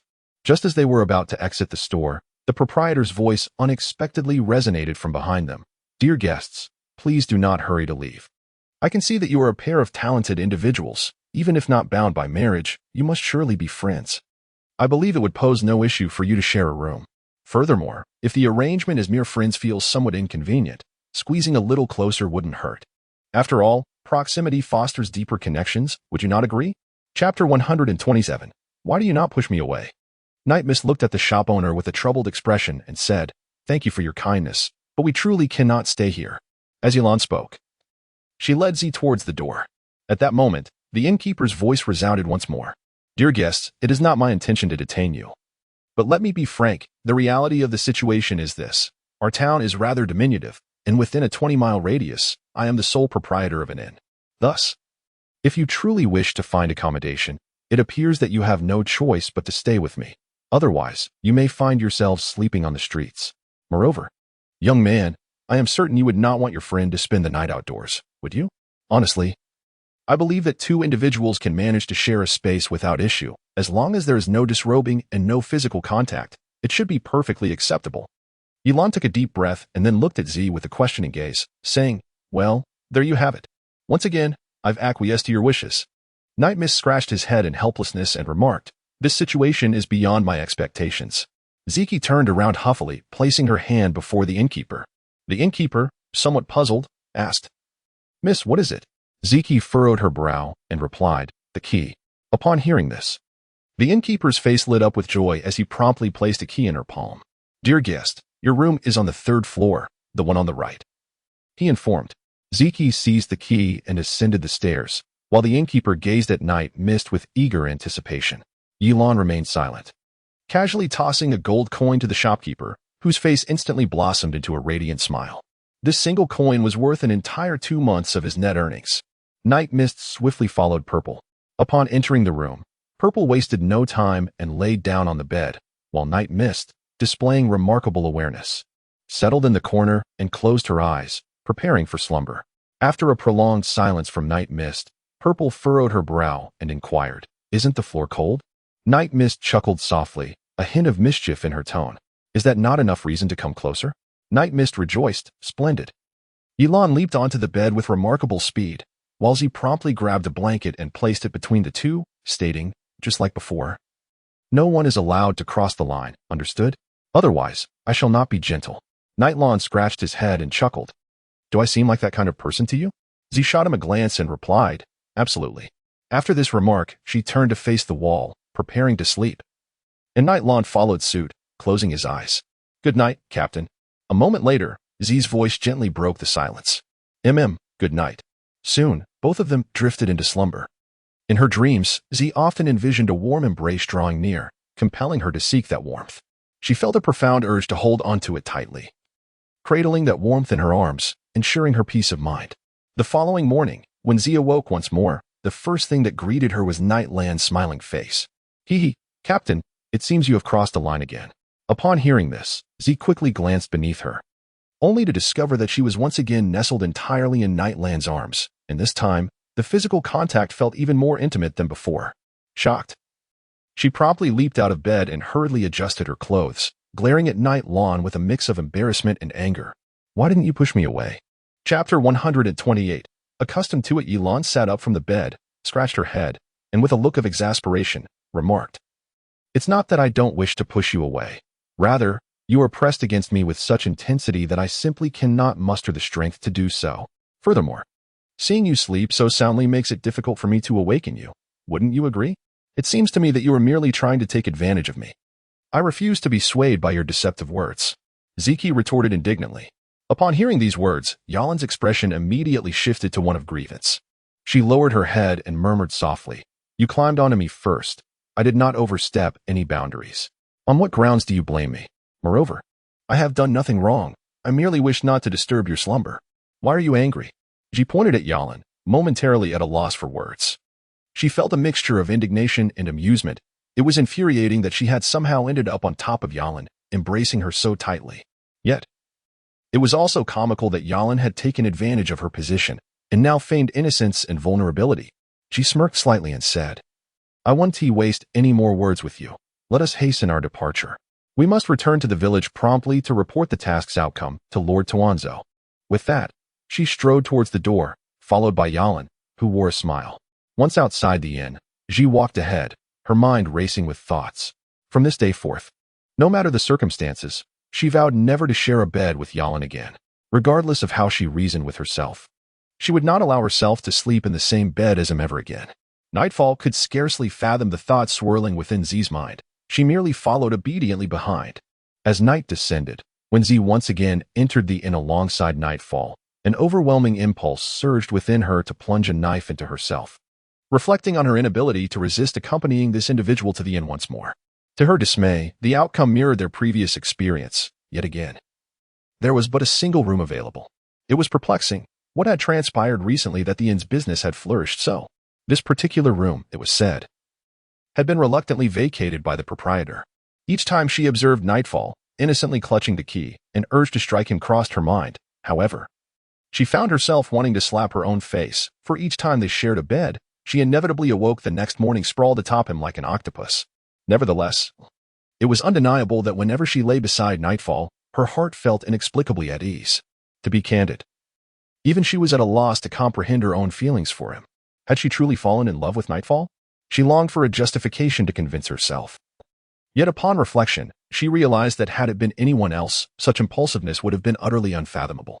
As the following days unfolded, it seemed they had grown accustomed to sharing a room for various reasons, even sleeping in the same bed.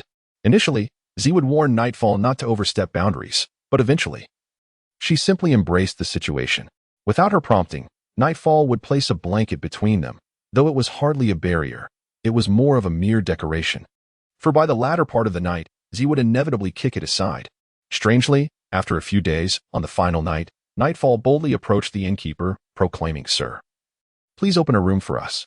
At that moment, she found herself devoid of the rejection she had felt at the outset, as if she had grown accustomed to the entire affair. Chapter 129, Trouble After a Final Night Spent Together. They finally beheld the gates of Konoha village just a few hours later. At that moment, she truly breathed a sigh of relief, contemplating the fact that she would no longer have to share a bed with him. They lingered at the entrance for a while, and within an hour, the other members of the Anbu squad arrived before them. Z inquired, "So, did you encounter any dangers along the way?" The various captains reported their findings, explaining that they had been gathering intelligence throughout the journey, yet yielded little. Their most significant encounter had been with minor troubles, which they had swiftly resolved. Z nodded and stated, "In that case, let us proceed to meet Lord Danzo. Might Guy, you are responsible for escorting the hostages to meet the third Hokage. The arrangements are to be determined by him." Understood. The squad, consisting of 17 members, prepared to move forward. Returning to the village, they approached the entrance of the Dark Division. Before Danzo's office, she gently knocked on the door. A voice from within beckoned, "Come in." She pushed the door open and found Danzo gazing at them with an apparent smile.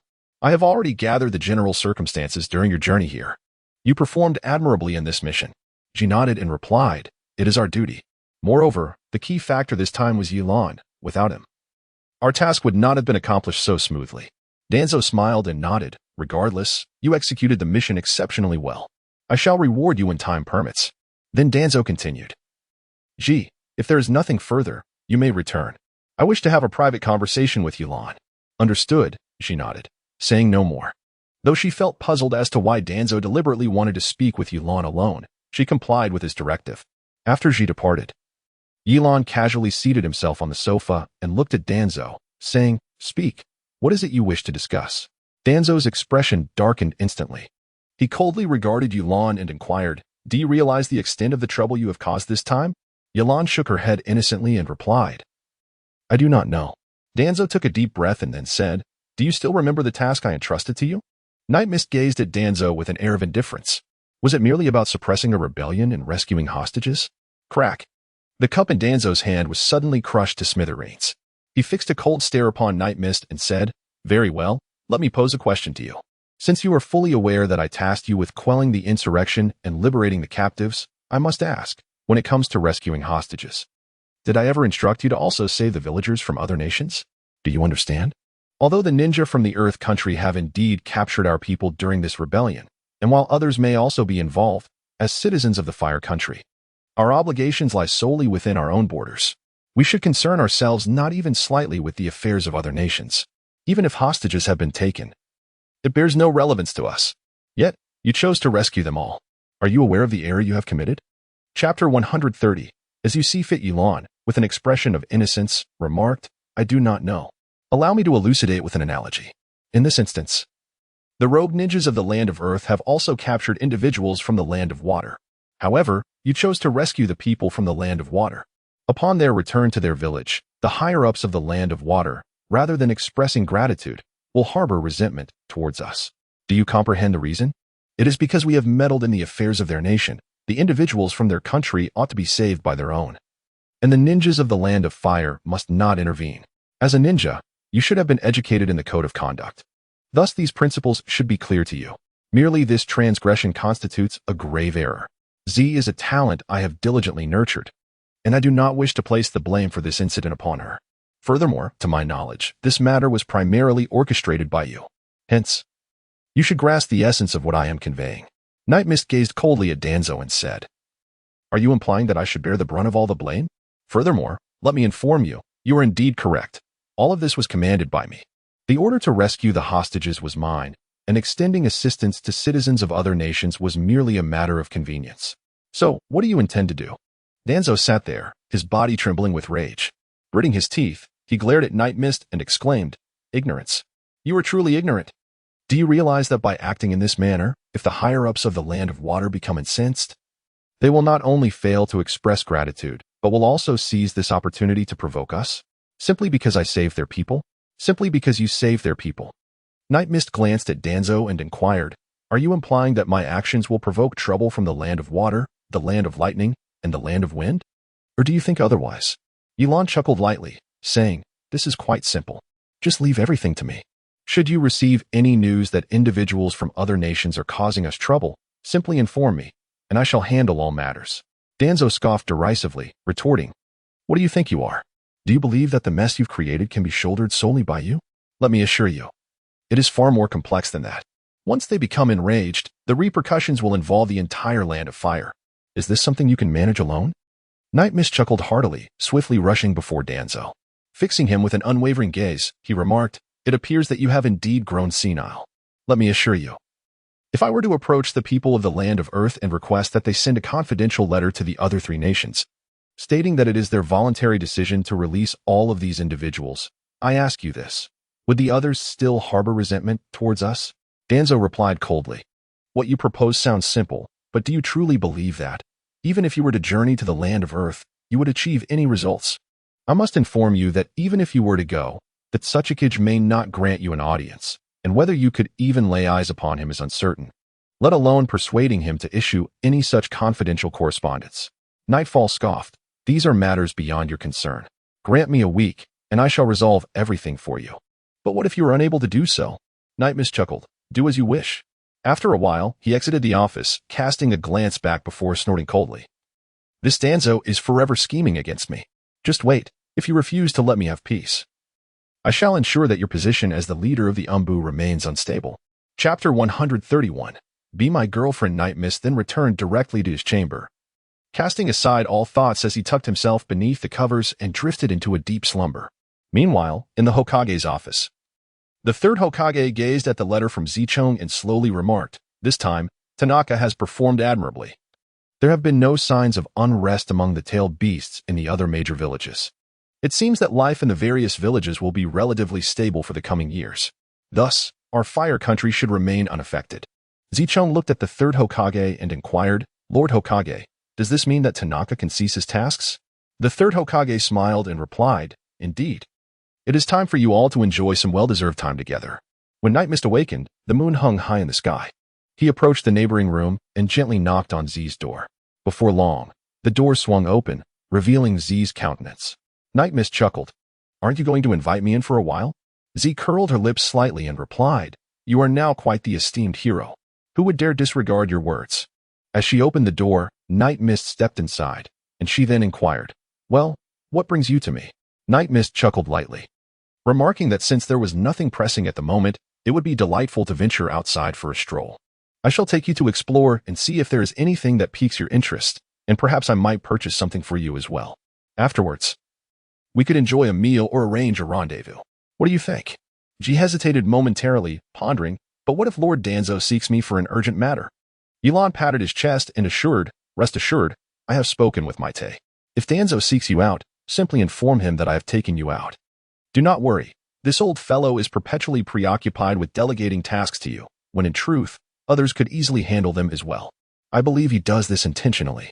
Trust me, as long as you accompany me, he shall not raise any objections." Z could not help but laugh, gazing at Ye Lan with a teasing glare. "You are perpetually in disarray. Very well, wait for me a moment while I change my attire." "All right," he replied. Ye Lan stepped outside the door and waited for a moment. Soon, the door swung open, revealing a figure clad in purple. Upon catching sight of her, Ye Lan's eyes widened in astonishment. Z had shed the uniform she typically donned for missions, opting instead for a delicate lavender loungewear ensemble. The upper part consisted of a short top, while the lower half flowed down to her ankles in an elegant skirt. Her hair cascaded casually over her shoulders, and with a touch of makeup accentuating her exquisite features, she embodied ethereal beauty. Ye Lan found it nearly impossible to avert his gaze, his expression one of sheer disbelief. For at that moment, Z could undoubtedly be described as a celestial being. "Goodness, you are absolutely stunning," he exclaimed. Z smiled back at him and replied, "Is that so? I don't really feel it. Come now, don't be so modest. With your attire and that enchanting face, you would undoubtedly attract a throng of admirers if you stepped outside. I swear, I wouldn't dare approach you too closely, lest I find myself besieged by a horde of infatuated fans." Z let out a soft laugh. "It's not as exaggerated as you make it sound." Ye Lan tapped her chin thoughtfully and then remarked, "Z, I have finally come to a realization, a matter of great significance." Z, intrigued, inquired, "What is this matter?" Ye Lan chuckled softly, proclaiming, "That means I want you to be my girlfriend." Z was momentarily taken aback. Then, she kicked toward Ye Lan, retorting, "Go ahead and dream your grand dreams. There is no way I would ever be your girlfriend. You should abandon that notion altogether. The two of us are simply not meant to be." Chapter 132. The lovely sister Ye Lan chuckled. "Why is it impossible? To put it mildly, I am, after all, the epitome of beauty in the Hidden Leaf Village. At the very least, I possess a certain assurance in terms of looks. And my strength is formidable as well. And you are quite stunning. We would make a perfect match, with my talent and your beauty. Wouldn't it be quite fitting for you to be my girlfriend?" Z couldn't help but roll her eyes at him and remarked, "What a narcissist." Nightingale chuckled softly, refraining from uttering another word, and thus followed she as they meandered through the bustling streets. Soon, they found themselves amidst a throng of people, the atmosphere vibrant and lively. Upon arrival, it was evident that G's spirits had lifted significantly. After all, this was not a mission outside the village of leaves, and thus, she felt no burden. As they began to explore, G effortlessly embraced her innate gift as a woman. Shopping. "Nightingale, don't you think this doll is charming? Oh, this pig's head resembles you. Wow, how could there be such delicious treats here? Shopkeeper, I'll take 5 portions. No, make that 10. Nightingale, hurry up and pay. I forgot to bring any money." G bounced about, her exuberance reminiscent of a child's delight. Nightingale, witnessing this scene, felt a surge of joy as well. G, adorned in her lovely attire, radiated a healing smile that captivated Nightingale. Even standing before her, he could gaze upon her for days without ever feeling satiated. However, while Nightingale was lost in admiration, a familiar voice suddenly pierced through the clamor. "Hey, Nightingale, I've been searching for you for ages, and finally, I found you." Nightshade turned towards the sound, only to behold Konohamaru standing with his hands on his hips, gazing at him with an expression of disdain. Nightmist could not help but smile, thinking that this lad must have come to fulfill their promise made a week ago. Meanwhile, Purple glanced over and, upon spotting Konohamaru, her eyes immediately sparkled with delight. She rushed to his side, reaching out to touch his head and enthusiastically ruffling his hair. "Wow, this little child is so adorable." Konohamaru, however, was taken aback, his expression darkening as he protested, "Beautiful lady, I am not a child. My name is Konohamaru." Purple paused for a moment, contemplating, and then remarked, "The name Konohamaru seems somewhat familiar. I feel as though I have heard it somewhere before." Nightstorm smiled and remarked, "This little rascal is none other than the grandson of the third Hokage, Sarutobi Konohamaru." Upon hearing this, he suddenly realized, that explains why the name sounded so familiar. She turned to Nightstorm and inquired, "Have you two known each other for quite some time?" Before Ye Lan could utter a word, Konohamaru interjected, declaring that his acquaintance with him was minimal, merely characterized by a minor disagreement between them. Ye Lan let out a helpless smile, then recounted the events that transpired between him and Konohamaru to Z. Upon hearing this, Z finally understood, exclaiming, "So that is the case. However, Ye Lan, how could you possibly take advantage of a child?" Nightshade waved her hand dismissively. "Please, don't wrongfully accuse me. How have I bullied him? He was the one who initiated the challenge." Pouting slightly, Z retorted indignantly, "You are clearly taking advantage of him. How could such a young child possibly master the fireball technique within just a week? The fireball technique is an advanced ninjutsu. If you suggested something like the shadow clone technique, that would be more reasonable. If this isn't bullying, then what is it?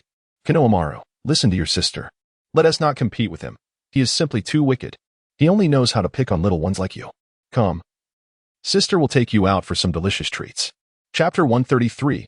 I am the house. However, Konohamaru defiantly broke free from Z's grasp and declared, "I refuse. You all think I'm just a child, but I am already an elite in the Ninja Academy. Furthermore, I have long mastered the simple techniques of the shadow clone and throwing shuriken. What I truly need now is to learn advanced ninjutsu. Only then can I hope to become Hokage." Z was momentarily taken aback, her expression one of astonishment as she looked at Konohamaru. She had not anticipated that beneath his youthful facade lay such ambitious aspirations. What surprised her even more was that he was merely a half-grown child.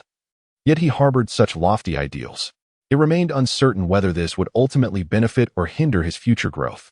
Night Mist gazed at Konohamaru and remarked, "In that case, allow me to witness the fruits of your training over the past week." Konohamaru snorted and proceeded forward. Night Mist smiled at she and continued, "Let us go. I am genuinely curious to see if this little rascal has truly managed to cultivate the great fireball technique." Ji, seemingly indifferent, shrugged and replied, "As you wish." I have nothing else to occupy my time. Konohamaru led Night Mist and Ji deep into the forest. He came to a halt, turned to Night Mist, and declared, "Watch closely. I am about to demonstrate my great fireball technique. Do not be astonished." Night Mist chuckled lightly. "Do refrain from boasting, if you please. I, too, am filled with anticipation.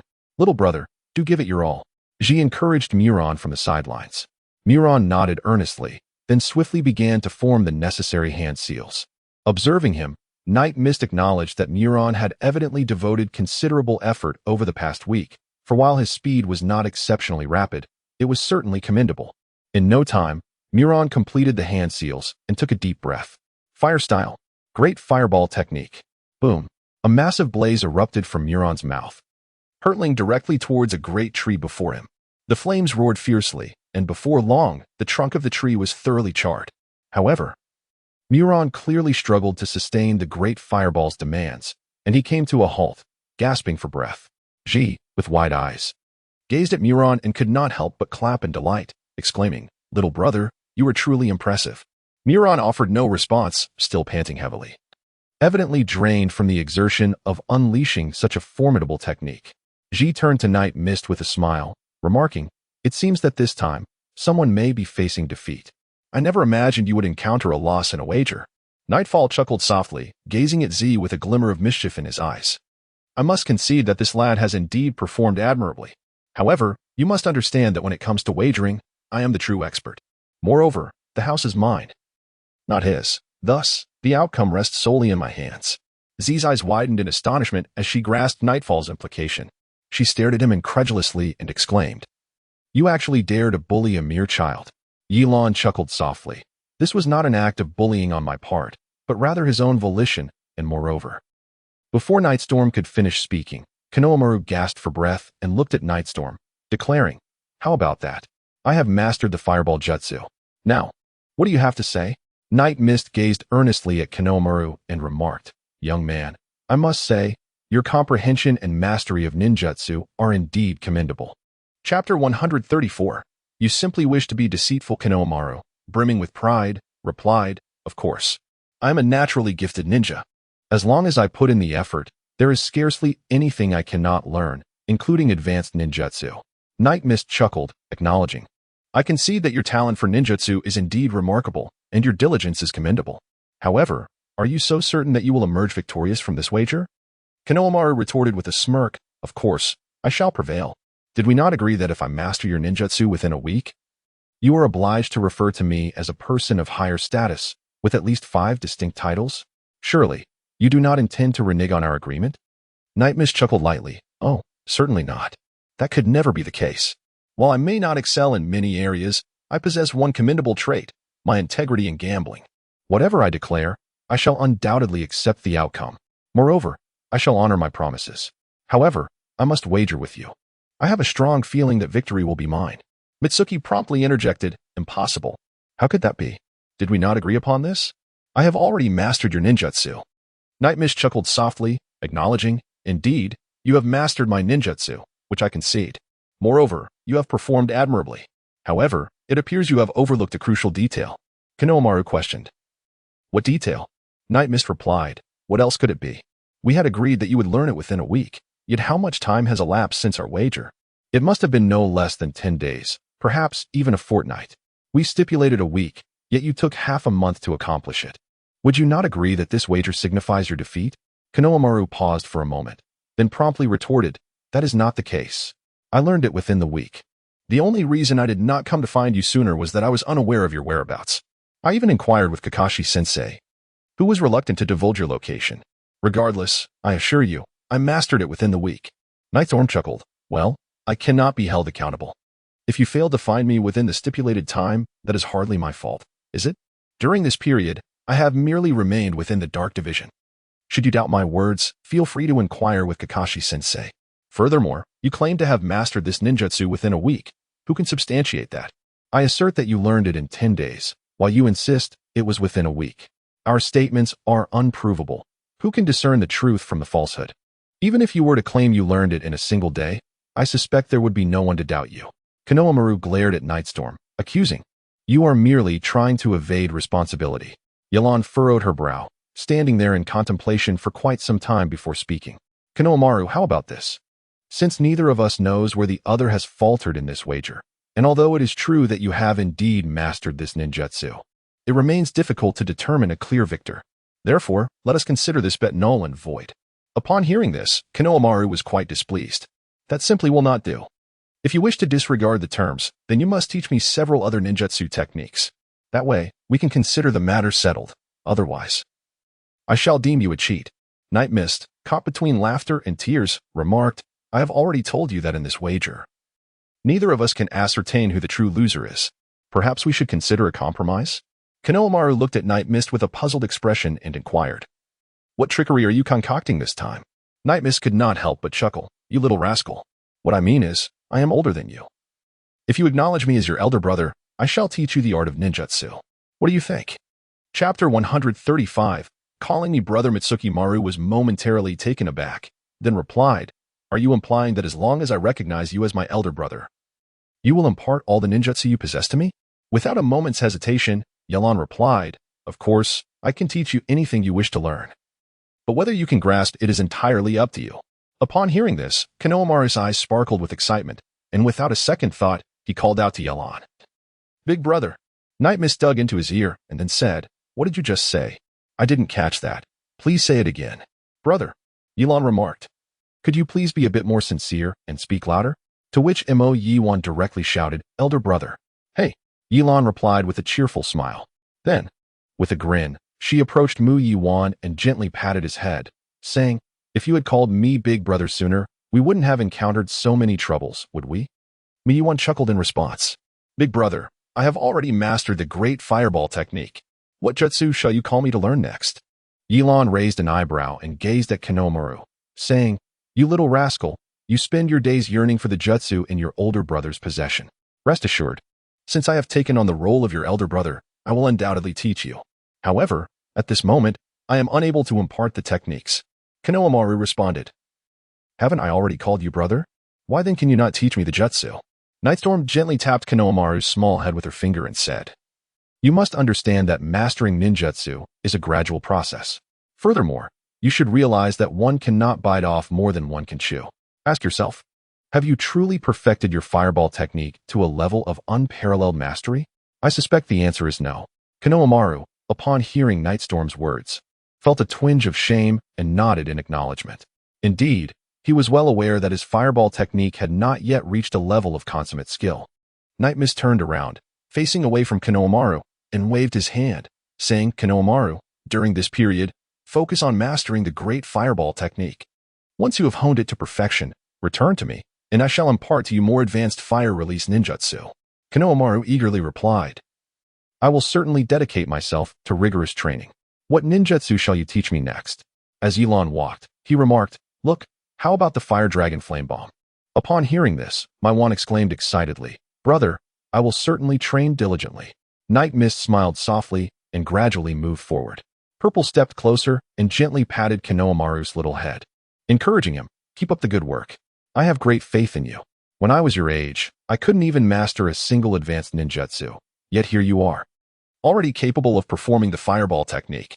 You must diligently train, for only then might Brother Night Mist teach you the more advanced fire dragon flame bullet. Konohamaru nodded vigorously. Purple smiled gently and waved goodbye to him, saying, Well then, we shall be on our way. Farewell, little sister. Catching up with Night Mist, Purple remarked with a smile, I never realized you had such a fondness for Konohamaru. Ye Lan chuckled softly, for who could resist nurturing a prodigy? Wouldn't you agree? Indeed, Z continued. I just saw Konohamaru, and it seems he holds you in high regard. The night breeze caressed the city as she smiled, for children are indeed like that. You are so kind to Konohamaru. Could it be that you harbor some ulterior motives? Said Z, narrowing her eyes. Night Mist could not help but smile. What intentions could I possibly have towards this little rascal? Chapter 136, C-Rank Mission. Who knows? Konohamaru is the grandson of the third Hokage. Who can say if you are not trying to use this to get closer to the third Hokage? Or perhaps you harbor some ulterior motives. Night Mist cast a sidelong glance at Purple and remarked, I never would have guessed that your little mind could be so imaginative. I'm not yet at the point of such tedium.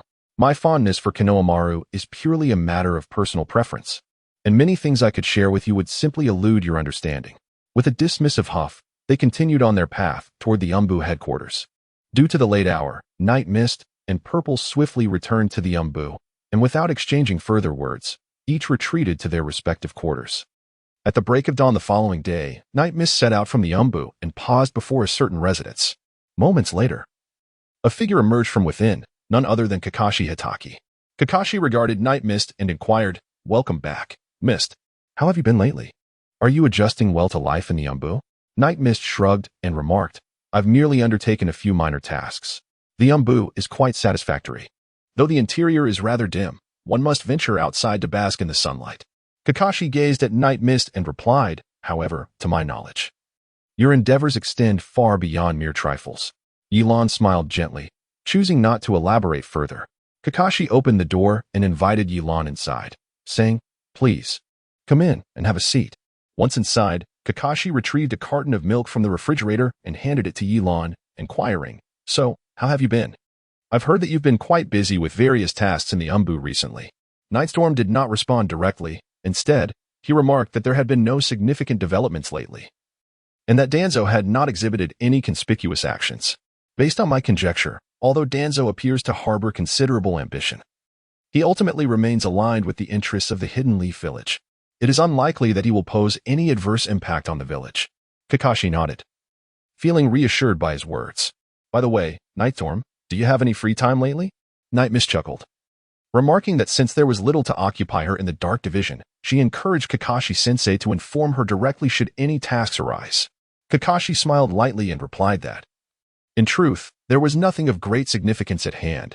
It was merely that Naruto and the others had been engaged in D-rank missions for some time, and he suspected they had grown weary of them. Consequently, he had spoken with the third Hokage about this matter the previous night.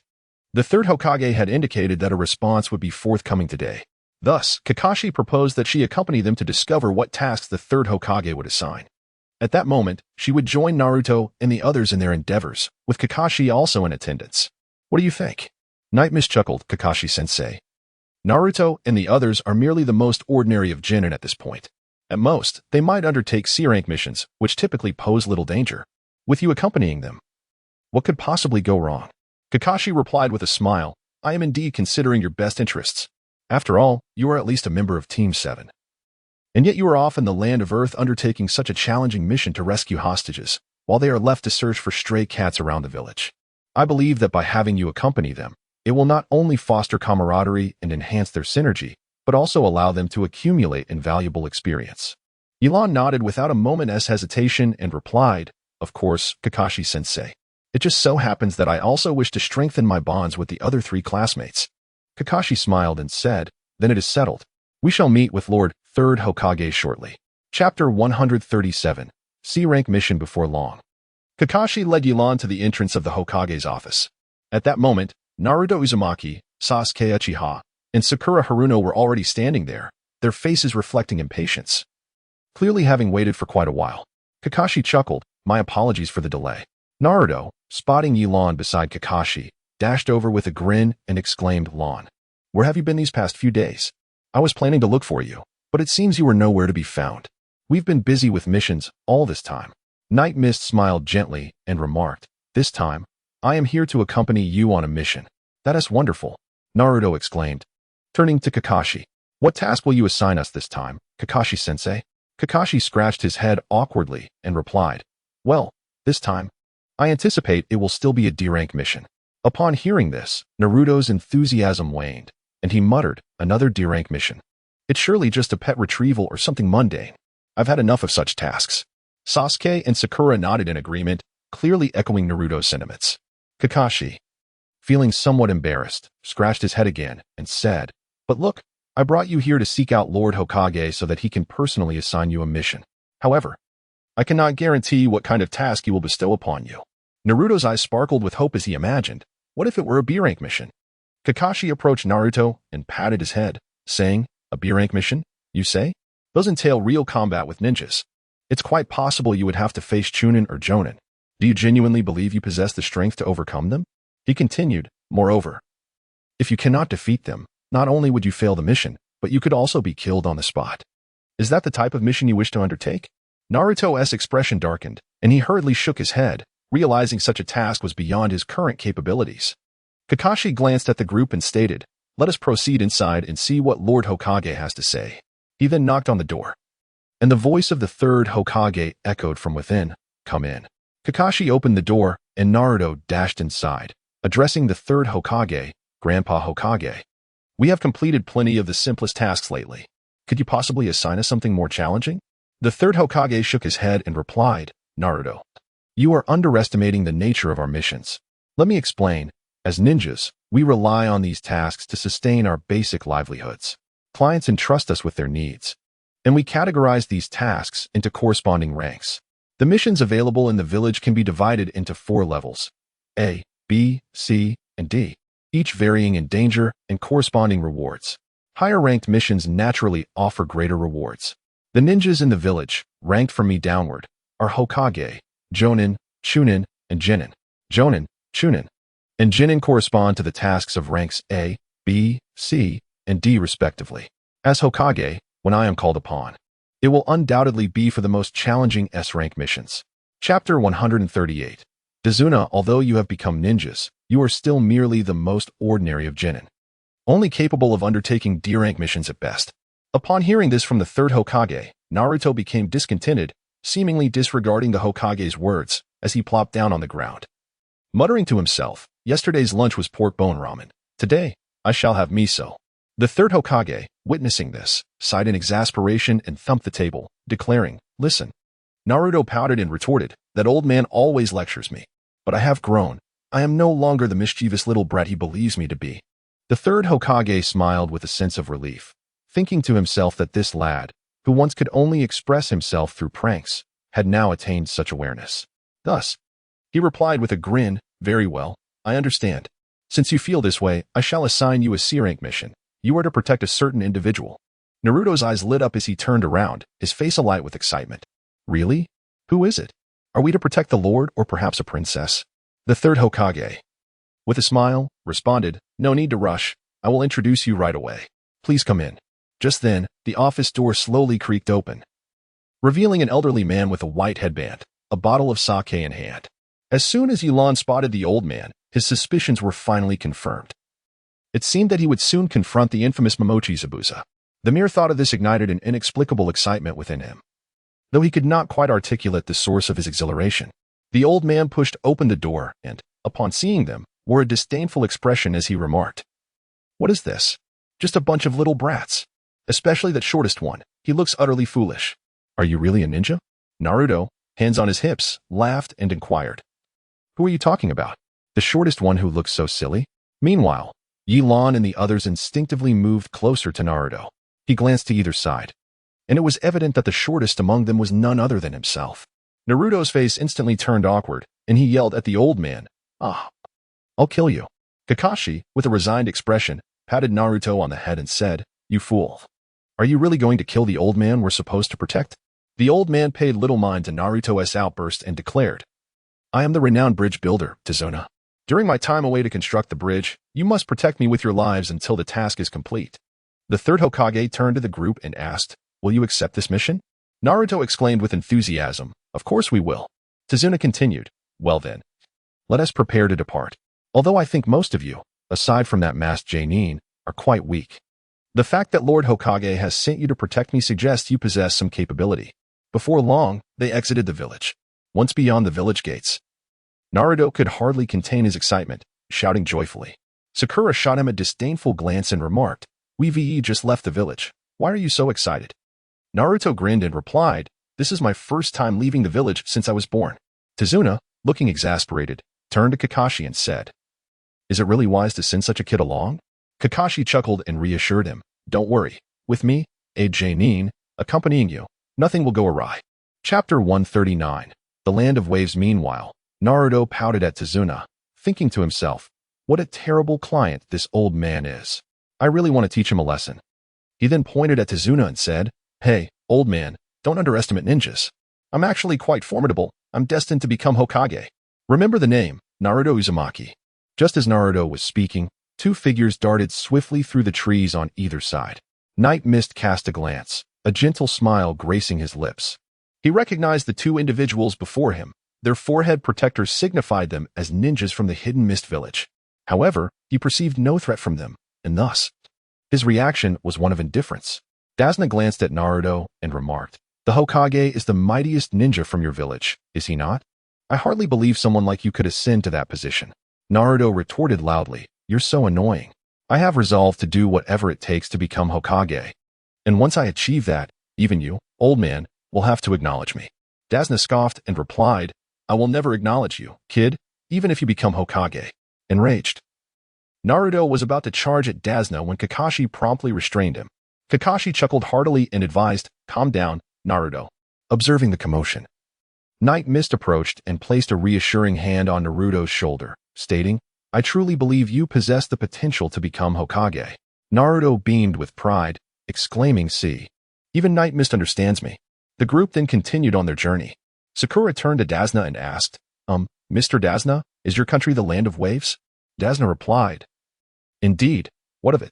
Sakura, puzzled, inquired further, Kakashi-sensei, does that country have ninjas? While most nations have distinct cultures and customs, they typically possess ninja villages and ninjas. The land of waves lacks ninjas. For many countries on the continent, the existence of ninja villages signifies a nation's military strength, enabling diplomatic relations with others. Nevertheless, ninjas are not bound by national governance. Their allegiance is equal to that of the nation. There are entities like the Land of Waves, residing on small islands, that do not require the presence of ninja villages. Even in countries with ninja villages, especially the Land of Fire, Water, Lightning, Wind, and Earth, vast territories and formidable national strength are observed. These are known as the 5 great ninja countries. The Land of Fire hosts the Hidden Leaf Village. The Land of Water has the Hidden Mist Village. The Land of Lightning is home to the Hidden Cloud Village. The Land of Wind contains the Hidden Sand Village. And the Land of Earth features the Hidden Rock Village. Only the elders of each village may be referred to as Kage.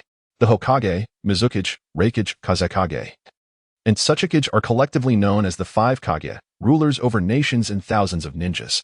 Sakura exclaimed in astonishment, "Wow, so the Hokage is that powerful."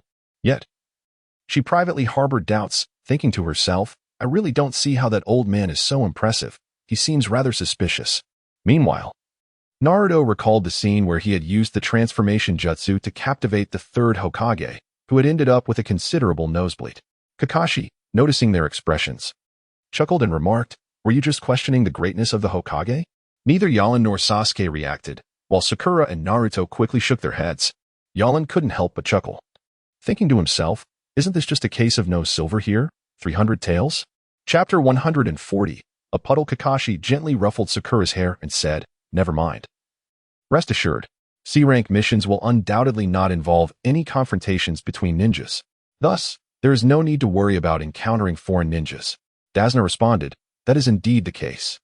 However, as he spoke, his gaze was clearly somewhat erratic, a detail that Ye Lan keenly observed. Ye Lan was well aware of the underlying implications, yet he merely smiled.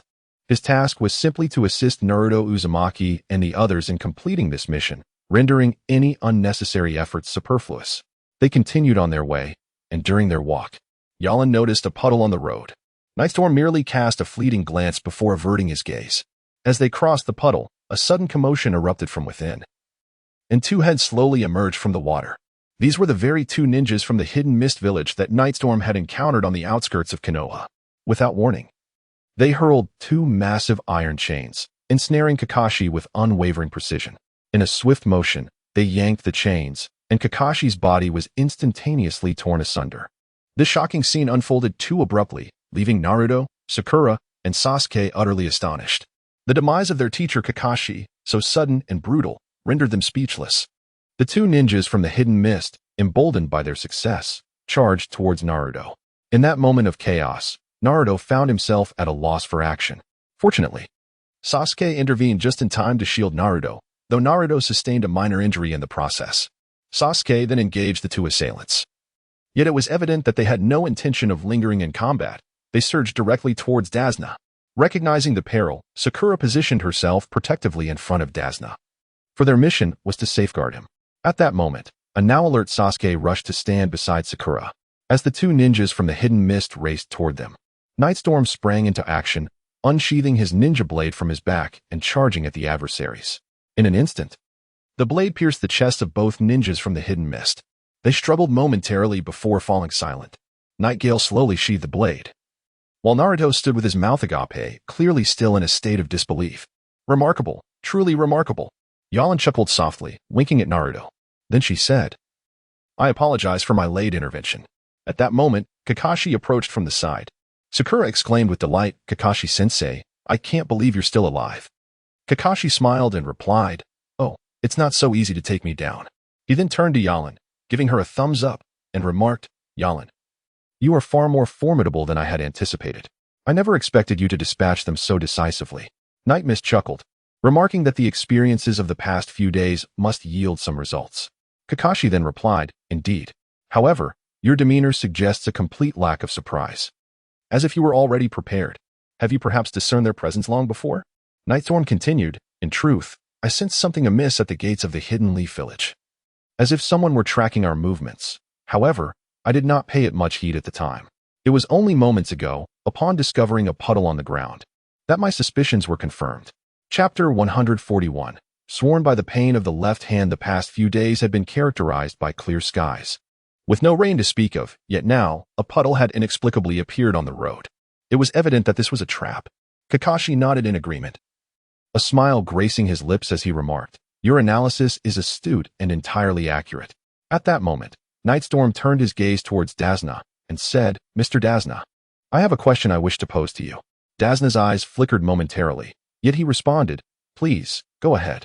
Night Mist chuckled, Mr. Dazuna, from the very beginning, we have received the task you assigned us. The mission clearly stated that we are to escort you to the Land of Waves, and upon completion, our duty would be fulfilled. Based on the information you provided, we classified the mission as a C rank. You must understand that C rank missions typically do not involve deadly confrontations between ninjas. However, as you have just witnessed, this incident clearly exceeds the parameters of a C rank assignment and has escalated to a B rank or perhaps even an A rank. We, being mere genin, are ill-suited for such a daunting task. It is beyond our capabilities.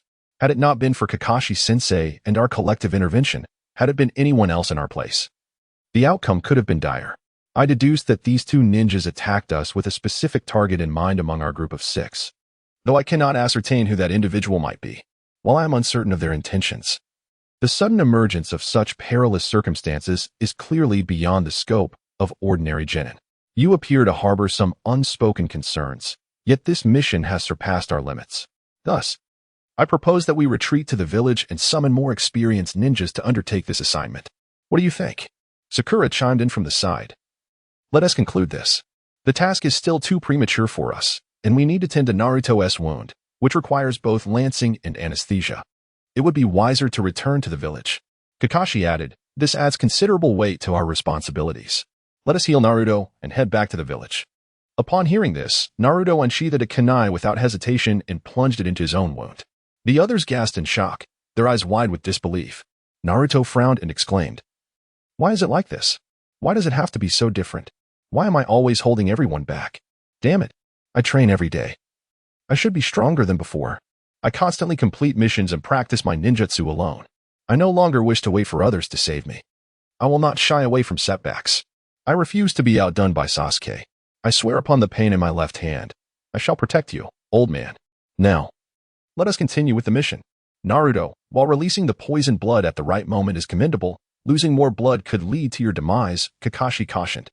If we do not stop the bleeding promptly, it will indeed be perilous, he added with a smile. Please, don't. Ye Lan approached from the side and said, Naruto, let me see your hand. Oh. Naruto obediently extended his hand before Ye Lan. She took hold of Naruto's hand and observed that the wound was slowly healing, a process visible to the naked eye. Chapter 142. Carl. Is this the power of the Nine Tails? Nightstorm picked up the bandages and carefully wrapped Naruto's injured left hand. Then, with a smile, she reassured him, You should be fine now. Subsequently, the group continued their journey without further inquiries into Dazuna, for asking more questions seemed futile. The path to the Land of Waves was not excessively long, yet it was certainly not short either. They needed to cross a river along the way, thus they boarded a ferry. During the journey, Kakashi gazed at Dazuna, finally unable to contain his curiosity. Uncle Dazuna, can you now disclose whether the attack we previously encountered is related to you? Dazuna lowered his head in silence. Kakashi continued, If you choose not to speak, We will have no choice but to conclude that this mission is beyond our capabilities and return to the village. For the danger has exceeded our capacity to manage. With a sigh, Susanoo confessed, to speak candidly, I am a renowned bridge builder in the land of waves. And this is my profession. You may have heard of a certain individual named Kato. Kato? Kakashi pondered briefly before responding. Is he not the well-known wealthy man? Susanoo nodded affirmatively. What does this have to do with the matter at hand? Let me pose a question to you. Do you know why the land of waves, despite its proximity to the 5 great nations, remains impoverished? Kakashi shook his head. There are only 2 reasons for this predicament. Firstly, the land of waves is situated in a coastal region, often shrouded in fog, resulting in few visitors. Secondly, and most importantly, the land of waves is surrounded by water, yet lacks sufficient bridges to connect to the mainland. Sakura inquired, puzzled. If that is the case, as a master bridge builder, why do you not construct more bridges? Susanoo clenched his teeth and replied, because of Kato, the wealthy man? Susanoo nodded again. It is because of him that he harbors an ambition to monopolize the economy of the land of waves. He spends a considerable amount of time here. And as a result, he seeks to prevent the construction of bridges that would facilitate trade with the outside world. Many bridge builders like myself have been killed by him. I belong to the rare few who manage to escape. He also employs ninjas to guard the vicinity of the land of waves. Nearly all architects attempting to approach are murdered to thwart their bridge-building efforts. Kakashi questioned, if you are aware that he will pursue you, why do you still return? Susanoo replied with a sense of resignation, as a bridge builder of the land of waves, even if it costs me my life, I must strive to improve the trade of my homeland. At the very least, there must be decent bridges. Kakashi nodded and remarked, while I must concede that you are indeed remarkable and your words are truly inspiring, I must also emphasize that we cannot recklessly escort you to the land of waves. As for the reason, he gestured towards Nightingale, my student has just pointed out that you have deceived us. This task exceeds our capabilities, and we cannot guarantee your safety. Therefore, I fear we must cease our mission. Chapter 143. An absolute veteran. Upon hearing this, Susanoo's expression shifted dramatically. With a pitiful tone, he muttered to himself, I apologize. It was I who misled you. The land of waves is exceedingly impoverished, and I simply cannot afford the exorbitant fees for a B-rank mission. Alas, you may return. I can make my way back alone, and I will cover your compensation. However, upon my return, it is certain that I will be killed by Karl's men. Whether I can safely reach home is already in question. My demise matters little. But my students will lose a seasoned and exceptional teacher, and the land of waves will be unable to produce any decent bridges thereafter. My granddaughter will weep endlessly, and my daughter will lose a father who could dote on her, forever resenting the ninjas of Konoha. Most tragically, my wife stands to lose a truly remarkable man with whom she has shared her life. As Susanoo's sorrow deepened, his eyes began to redden. Sakura, unable to bear the sight, looked expectantly at Kakashi, while Naruto and Sasuke also turned their gazes towards him. Ye Lan found the situation somewhat amusing. Alas, in this world, there exists no Academy Awards. Otherwise, Susanoo would undoubtedly be of the caliber of a leading actor. Kakashi, unable to withstand the gaze of the 4, let out a deep sigh and turned to Susanoo, stating, very well, we shall continue to protect you. Susanoo felt a surge of joy within. Yet his countenance remained that of a pitiful demeanor from earlier. As Ye Lan observed, he could not help but silently scold, this is undoubtedly an old hand. Shortly thereafter, the boat entered the land of waves. The ferryman disembarked several individuals and turned to Susanoo, saying, Sir, I can only take you this far. I must leave now. Beyond this point, danger lurks. Susanoo replied with a smile, I am truly grateful for your assistance thus far. The ferryman nodded, cautioning, please ensure your safety. If constructing the bridge proves inconvenient, return without hesitation. Do not allow yourself to be caught by Kiru. Indeed, we shall, replied Susanoo. The ferryman then set sail, and Susanoo turned to Kakashi, stating, I leave the rest in your capable hands. Kakashi nodded in acknowledgement. Thus, the group made their way toward the riverbank, where no bridge had yet been constructed. Throughout the journey, Naruto kept a vigilant eye on his surroundings, glancing at Sasuke, thinking that this time he would not allow him to steal the spotlight as he had previously. Something is amiss, Naruto exclaimed, suddenly tensing up. And he drew a kunai, hurling it into the nearby bushes. He even struck a pose, but upon reaching the spot where the kunai had landed, he felt a wave of disappointment. It was merely a mouse. Kakashi chuckled. Naruto, refrained from using kunai recklessly.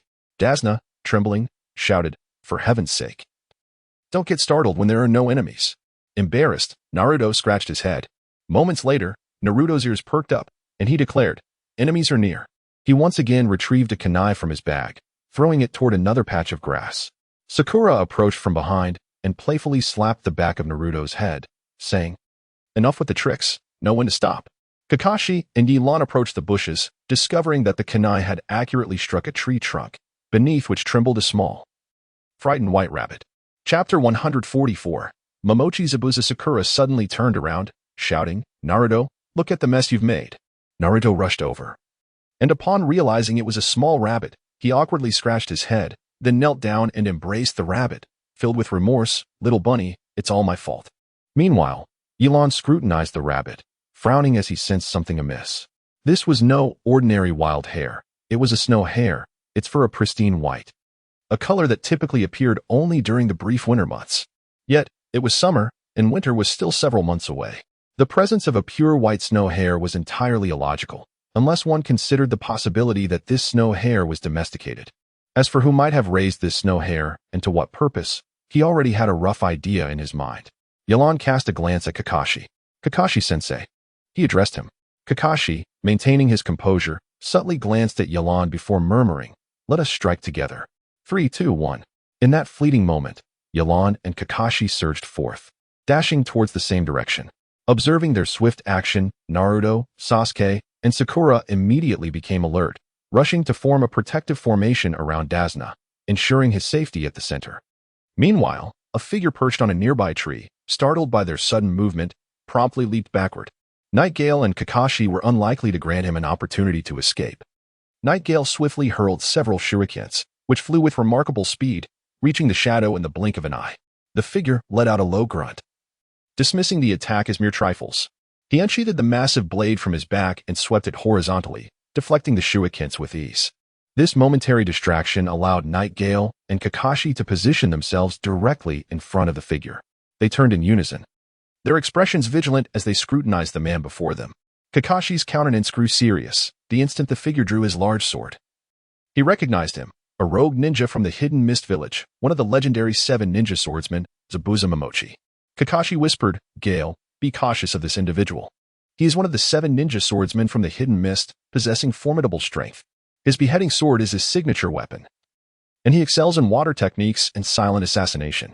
We are in for trouble. Zabuza sheathed his sword, grinning maliciously, Hehe, the copy ninja of Konoha, Kakashi Hitaki. I never expected to encounter you here, along with your little companion.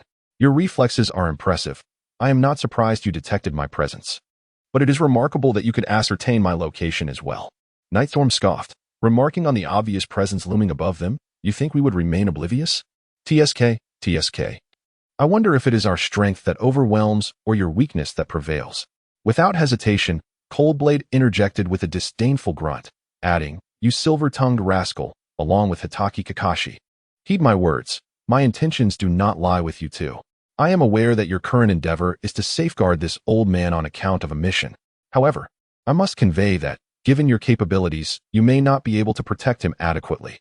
Should you choose to depart now, I might contemplate allowing your escape. Otherwise, should a confrontation ensue, you may find yourselves ill-equipped to contend with me. Ye Lan licked her lips and then smiled, saying, when did the ruthless killer, the ghostly no more beheading, ever express a desire to let us go? Chapter 145. Ninja Technique, Mist Concealment Technique. No more beheading replied. What do you mean by that? Ye Lan let out a hum, then remarked. The reality of the situation seems to be that you are well aware you cannot contend with either of us. Yet, driven by your relentless desire to fulfill your mission, you seek to persuade us to depart. Jean and I laughed menacingly and said, do you think I fear you, boy? Nightshade spread his hands, remaining silent. Zabuza, upon witnessing this, grasped the hilt of the great sword behind him and declared, I shall state this once more. I have no desire to indiscriminately spill innocent blood. Will you choose to depart or not? Should you decide to remain, do not blame me for my lack of courtesy.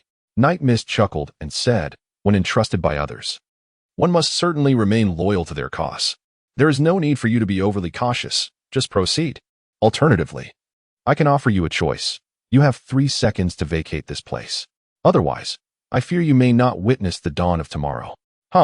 With that, Zabuza let out a long, defiant howl toward the heavens, declaring, "Arrogant lad, my great blade has not tasted blood in a long while. Today, I shall show you the might of my executioner's sword." Zabuza swiftly drew the executioner's blade from behind him, then, with a powerful thrust of his foot, charged directly at Night Mist and Kakashi. Kakashi turned to Night Mist and urged, "Mist, retreat." Night Mist smiled gently at Kakashi and said, "Don't worry, Kakashi-sensei. You can go protect Uncle Dazuna. I will take care of things here." Kakashi furrowed his brow and replied, "Are you certain?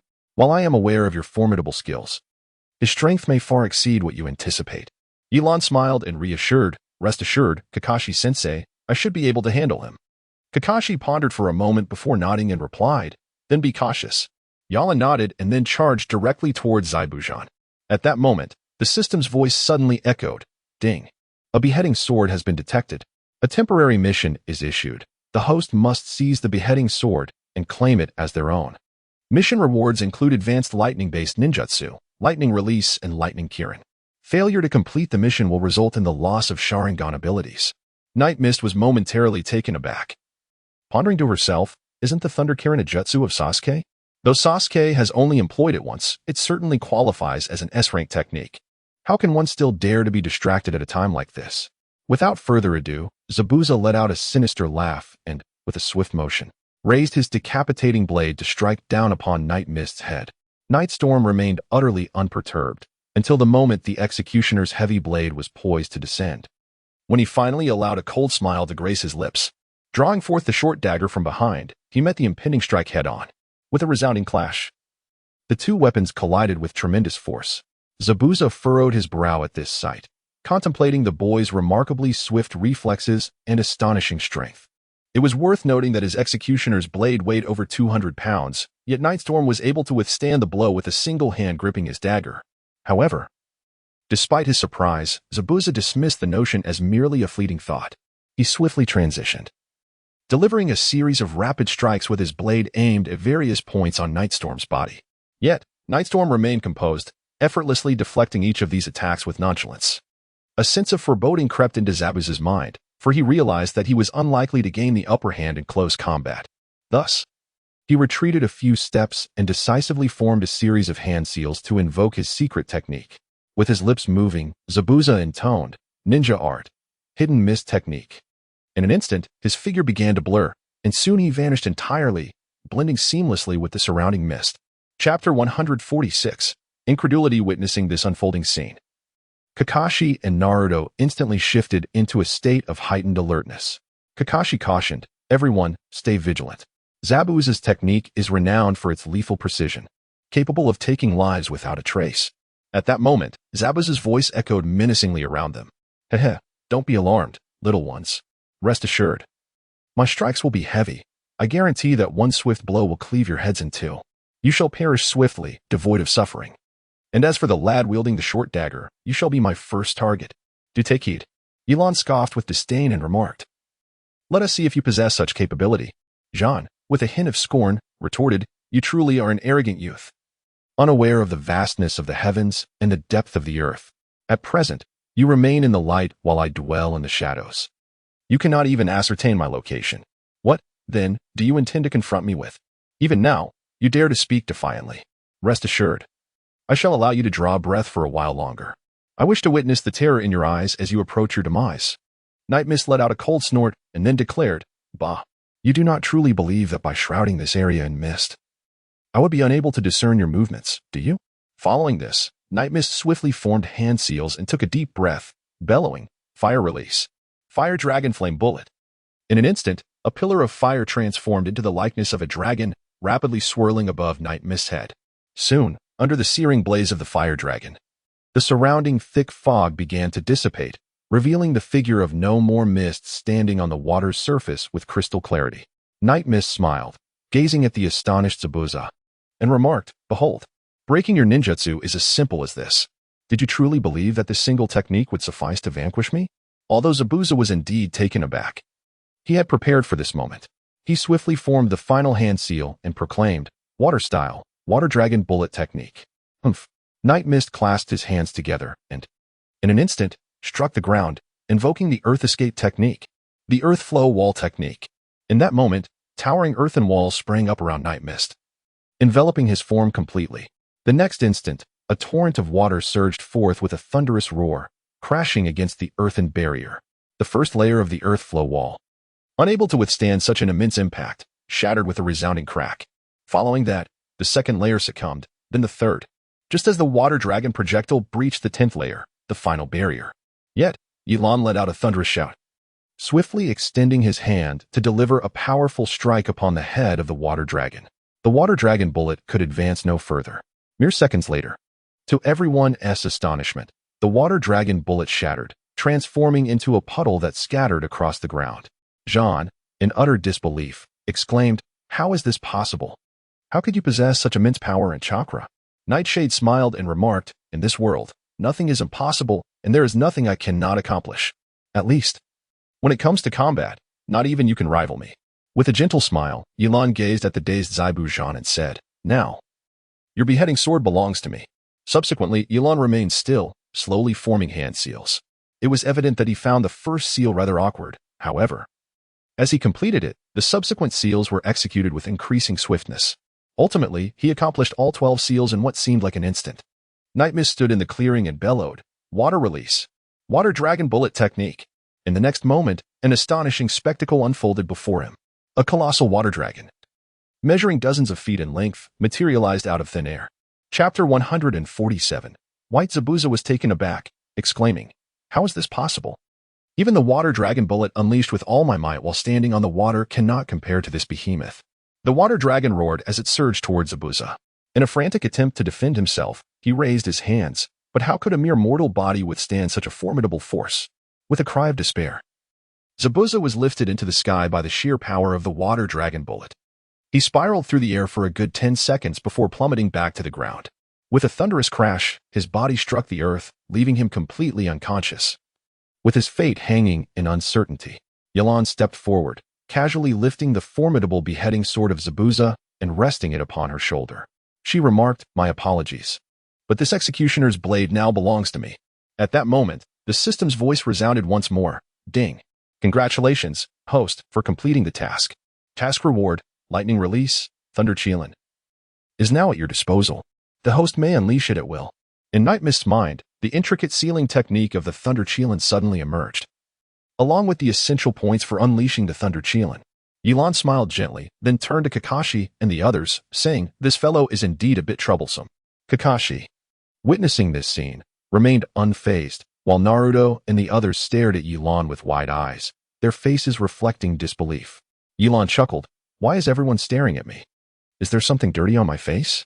"Well, Lan, you are truly impressive," Naruto exclaimed as he dashed towards Ye Lan and embraced him tightly. "Lan, those ninjutsu techniques you just performed were absolutely magnificent. Could you possibly teach me?" Nightstorm gently patted Naruto on the shoulder and remarked, "In truth, the ninjutsu we just witnessed is nothing of consequence. With diligent training, your prowess will not pale in comparison to mine." Naruto nodded vigorously in agreement. Meanwhile, Sasuke observed Nightstorm with a calm demeanor, contemplating the remarkable strength of this individual. One of the legendary 7 ninja swordsmen, Momochi Zabuza, had been unable to withstand more than a few exchanges against him. Furthermore, Nightstorm appeared to possess ample stamina, leading Sasuke to ponder the stark disparity in their abilities. Despite being only a few years older, the gap between them seemed insurmountable. Sasuke couldn't help but think that Nightstorm's prowess might rival that of Itachi. At that moment, a rustling sound emanated from the surrounding foliage. Nightstorm turned towards the thicket and called out, "What are you lurking for? Do I need to force you to reveal yourself?" Just then, a figure clad in a long-sleeved dress and mask emerged from the underbrush, rendering it impossible to discern their gender. Night Mist was taken aback.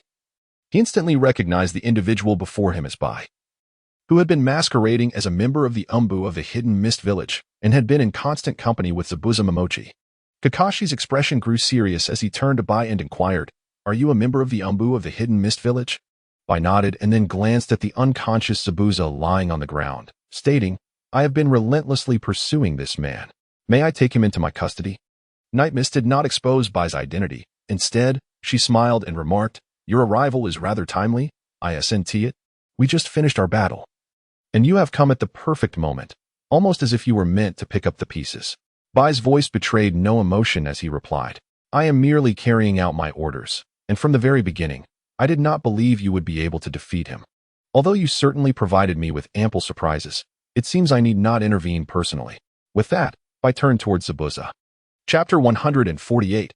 What I cannot give you. I approached Zabuza's side, then hoisted him up and turned to Night Mist, asking, "May I request to take his executioner's blade? Provide a reason first.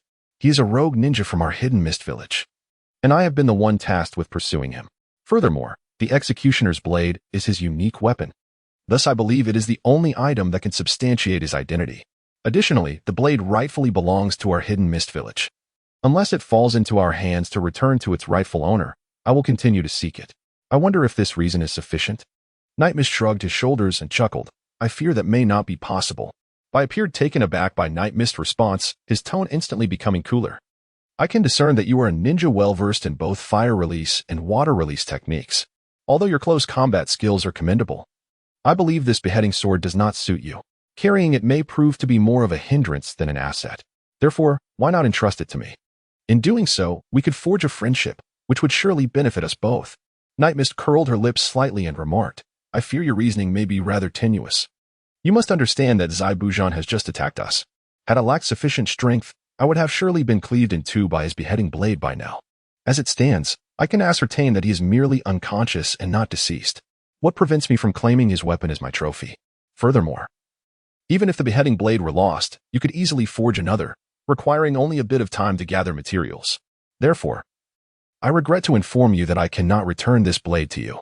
I then interjected, "If you are concerned that Zabuza, upon awakening from his stupor, might pose a threat with this blade, you need not worry." With that, I produced 2 silver needles from his waist and swiftly plunged them into Zabuza's throat. It was evident that Zabuza's body twitched momentarily before falling still. I turned to Night Mist and said, "Now you can rest assured and relinquish the beheading blade to me. He is utterly deceased, with no chance of revival whatsoever." Ye Lan shook her head once more. Witnessing this scene, Bai's expression instantly darkened. "I see you are a ninja from the hidden leaf village, which is why I have courteously requested what rightfully belongs to our hidden mist village. You would do well not to repeatedly test my limits." Night Mist unabashedly met Bai's gaze and declared, "Little brat, you need not try to intimidate me. I am not one to be easily frightened. Let me make this abundantly clear. This great blade is firmly in my possession today, and none of you shall take it away. I may be willing to part with it for anyone else, but I will certainly not hand it over to you villagers of Mist. Nor will I ever do so for any reason. I shall offer but one explanation. This very blade nearly cost me my life. If you cannot contain your frustration, I have no qualms about engaging in a duel. Should you emerge victorious, you may claim this blade is yours. However, if you cannot best me, I suggest you withdraw at once." Bai found herself momentarily speechless, having just witnessed the young man utterly dominate Zabuza. Even she could not ascertain whether she could prevail against him. With a resigned sigh, Bai acknowledged that reclaiming the decapitating blade from him today seemed an impossible endeavor. Chapter 149. A mind of intricacy. Without uttering another word, Bai swiftly took Zabuza away, forming a single-handed seal before vanishing from sight. Meanwhile, Naruto's eyes widened in astonishment as he remarked, "This person appears to be exceptionally powerful." Kakashi responded with a smile, "Not merely strong, but exceedingly so. His prowess may well surpass my own." Naruto breathed a sigh of relief and noted, "Fortunately, he did not choose to strike against us. Otherwise, the outcome would have been uncertain." Night Gale approached and gently patted Naruto's shoulder, assuring him, "Fear not. He is a member of the Anbu from the hidden mist village. He would not dare to strike against us unless he wishes to provoke a war between our nations." Kakashi, standing nearby, inquired, "Gale, I have a question. Why do you specifically desire the beheading sword of no more? From my understanding of you, it seems you are not particularly accustomed to wielding such a cumbersome weapon. It is rather heavy, and aside from its sharpness, it offers little else of merit. It hardly seems suited to your style." Night Mist smiled gently, then approached Kakashi, leaning close to his ear and whispering, "Kakashi-sensei, please follow me. There is something I wish to discuss with you." Subsequently, the two of them moved to a more secluded area. Kakashi turned to Night Mist and inquired, "What is it that you wish to convey?"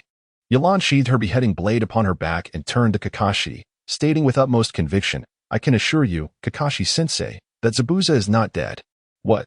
Kakashi exclaimed, momentarily taken aback by her words. "Are you saying that Zabuza is still alive?" "Yet, I distinctly witnessed that boy from the hidden mist thrust a silver needle into his neck, and he indeed ceased to breathe. Logically, there should be no possibility of him surviving. Nightstorm shook her head and then remarked earnestly, if my conjecture is accurate, the boy from the Mist Village and Zabuza are indeed allies. Furthermore, the scene where the silver needle pierced Zabuza's neck was merely a ruse. I anticipate that he will recover shortly. Zabuza possesses formidable strength, surpassing that of ordinary individuals. Moreover, with his decapitating blade, their temporary setback against us does not imply that he will not return with renewed vigor. This is precisely why I took the liberty of seizing his formidable weapon. To be frank, I find the boy from the Mist Village to be exceptionally powerful. While we might emerge victorious in a direct confrontation, it would undoubtedly be a challenging feat. I suspect that Zabuza is the leader of that boy, and thus, if Zabuza does not pose any imminent threat to us, I believe he will refrain from launching any surprise attacks in the near future. Kakashi gazed at Nightstorm in astonishment and said, Nightstorm, I did not realize your thoughts were so meticulous. However, how did you deduce that the boy and Zabuza are affiliated? Nightshade smiled softly and then remarked, it is merely my intuition.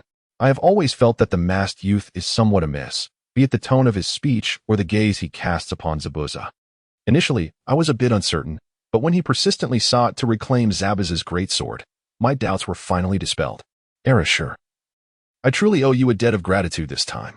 Ye Lan waved his hand and smiled, saying, I mention this only because Danzo has urgently summoned me back. There must be something of great importance he wishes to discuss with me. Therefore, I regret to inform you that I shall not be able to continue with this mission. Kakashi paused momentarily, then replied, very well. The Night Breeze seemed to understand Kakashi's thoughts, and with a smile, she remarked, Kakashi-sensei, you need not worry about the rest. In my opinion, there is a high probability that Zabuza will not launch another attack on us. Chapter 150, just 1 week's time. Kakashi replied with a smile. If that is the case, without the threat of a sudden assault from Zabuza, our current mission should indeed be considerably easier.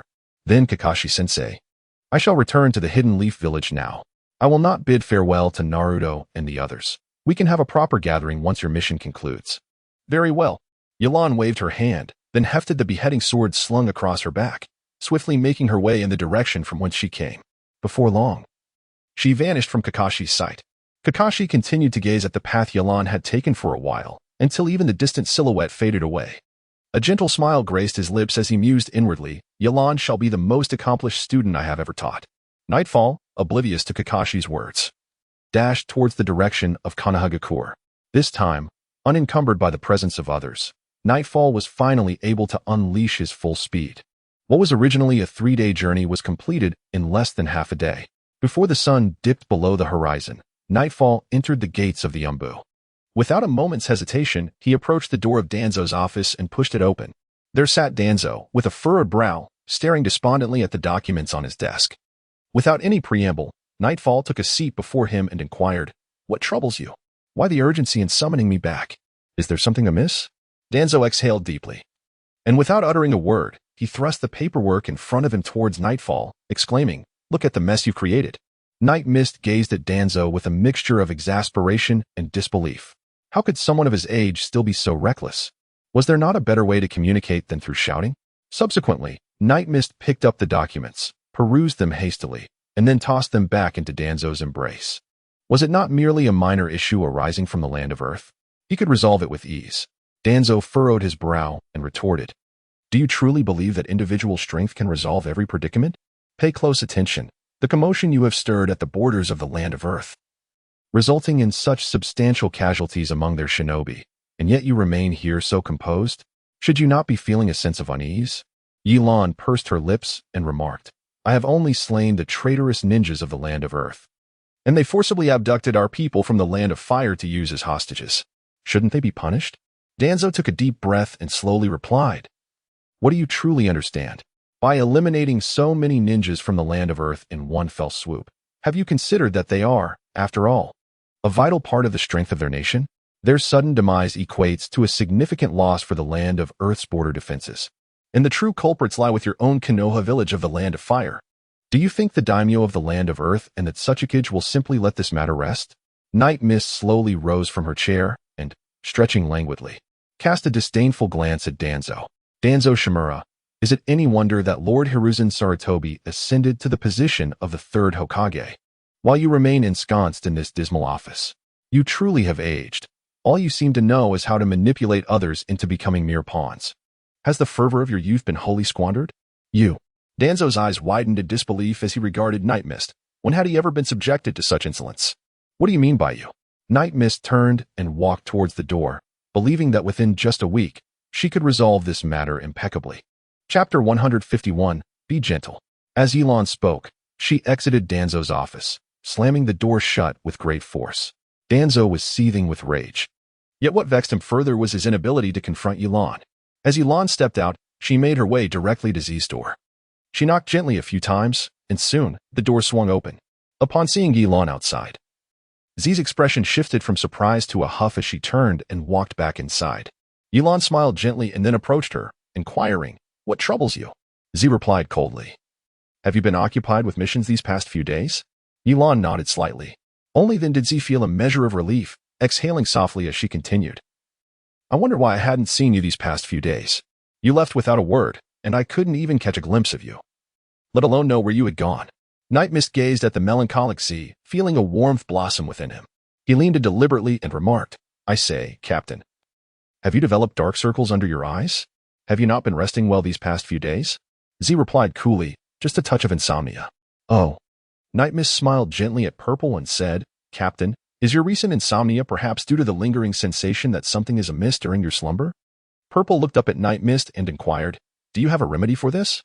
Ye Lan chuckled and said, "Captain, it just so happens that I must journey to the land of Earth early tomorrow morning.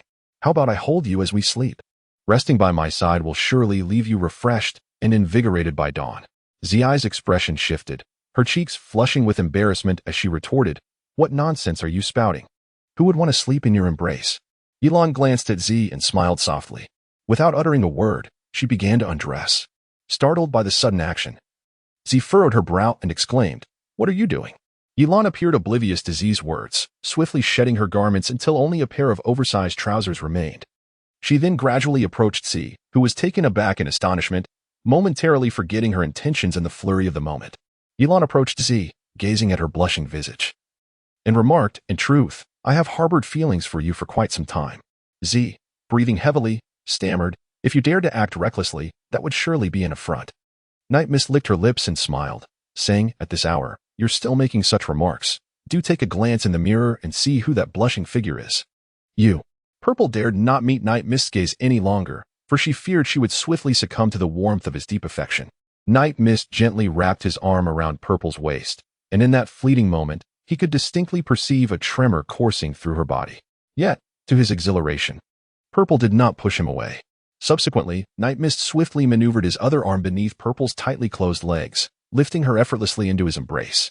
With a soft gasp, Purple encircled her arms around Night Mist's neck, burying her head against his shoulder, the blush on her face extending gracefully to the tips of her ears.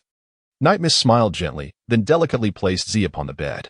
Z tightly shut her eyes, striving to resist the urge to gaze upon Night Mist. After a while, she felt a warm body slowly lying down beside her. Ye Lan turned around gently, tenderly covering Z with a blanket, and then slowly embraced her. Z trembled and spoke in a quivering voice, This is the dark division. Could we perhaps refrain from engaging in any activities?" Night's allure flashed a charming smile, and then with an air of dominance, he pinned Z beneath him. "What if I must?" Z was taken aback. She had not anticipated her words would bear any weight. Thus, she murmured softly, I am not quite accustomed to this yet. So please remember to be gentle, if you would." Chapter 152. I can endure. Upon hearing this, Ye Lan was momentarily taken aback. Subsequently, he leaned closer to Z and whispered with a chuckle, "I am not yet prepared. Have you already made your preparations?"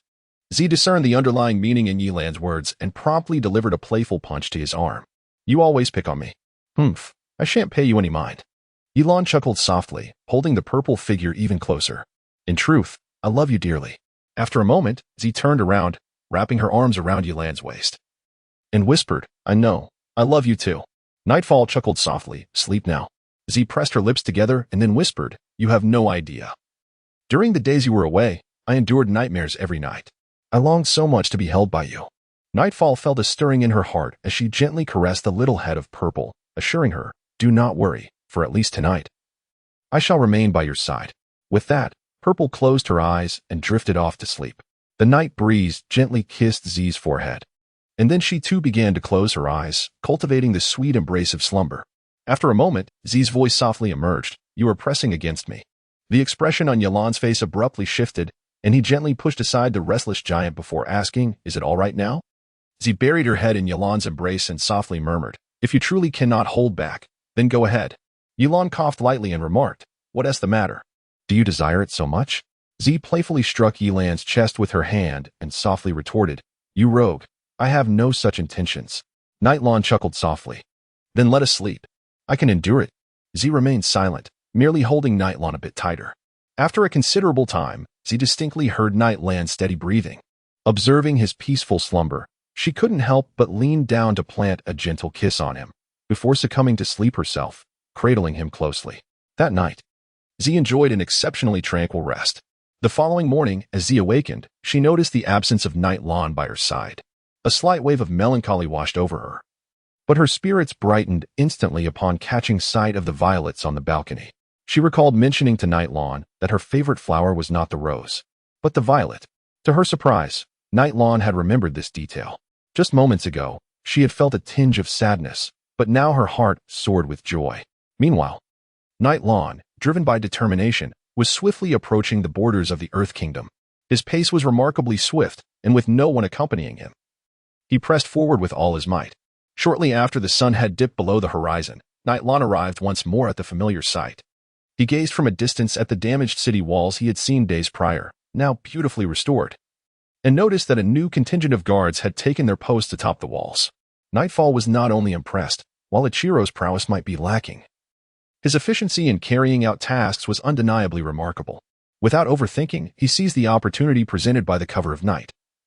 Swiftly locating a point of the wall where the guards were relatively sparse and charged in, Nightfall moved with astonishing speed, leaving the sentinels atop the walls with little more than a fleeting glimpse of a shadow, which barely caught their attention.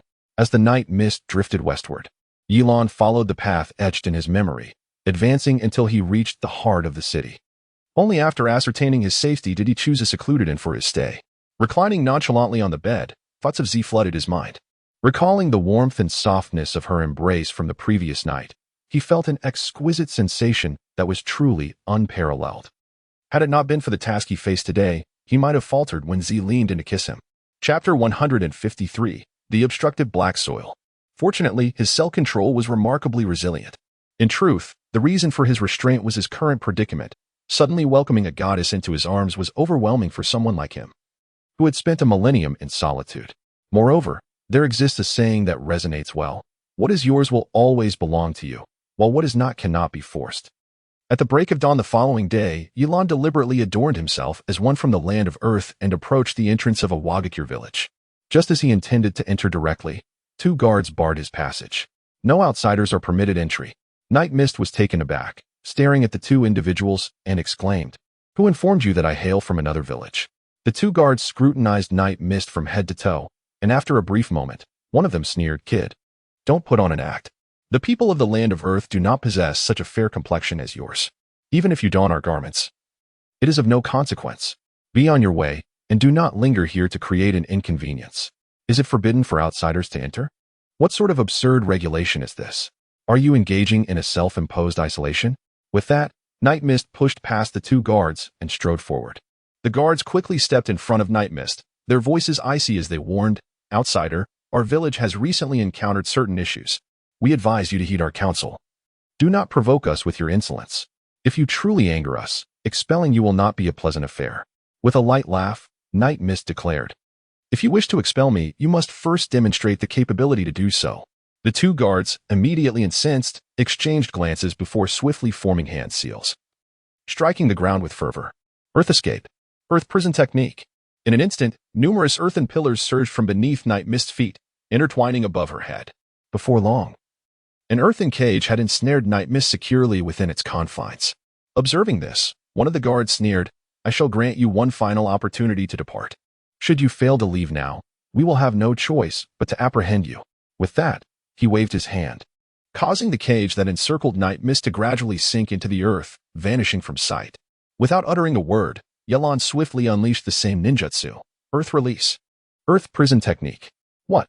Before the two guards could even react, dozens of cages emerged from the depths of the earth, ensnaring them completely, rendering them utterly immobile. Unable to move even a muscle, Ye Lan stepped forward and gently tapped the earthen cage, laughing. This is the art of the earthen prison. With your lack of skill, I wonder who assigned you to guard the gate. The two ninjas, unwilling to concede defeat so easily, relentlessly struck at the earthen prison. However, the structure was as solid as iron, and no matter how fervently they attacked, they could not break through. Ye Lan raised an eyebrow and smiled, then strode confidently into the village of Rockhide. Upon entering, Ye Lan was awestruck. Due to the scarcity of trees in Rockhide, the structures were predominantly constructed from piled stones, exuding a magnificent grandeur. The towering natural stone walls surrounding the village further established it as a fortress, a place easy to defend yet challenging to conquer.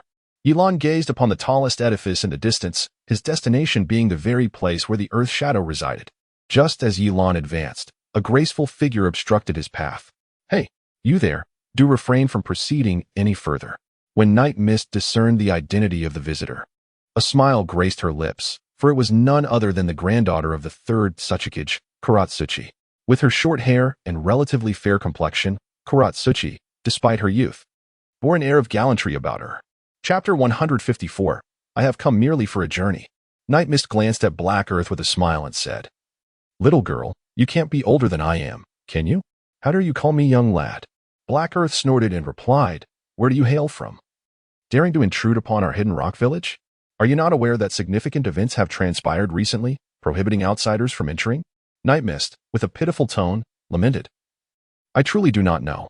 I merely intended to take a leisurely stroll outside, but I was met with the insolence of those two guards at the entrance.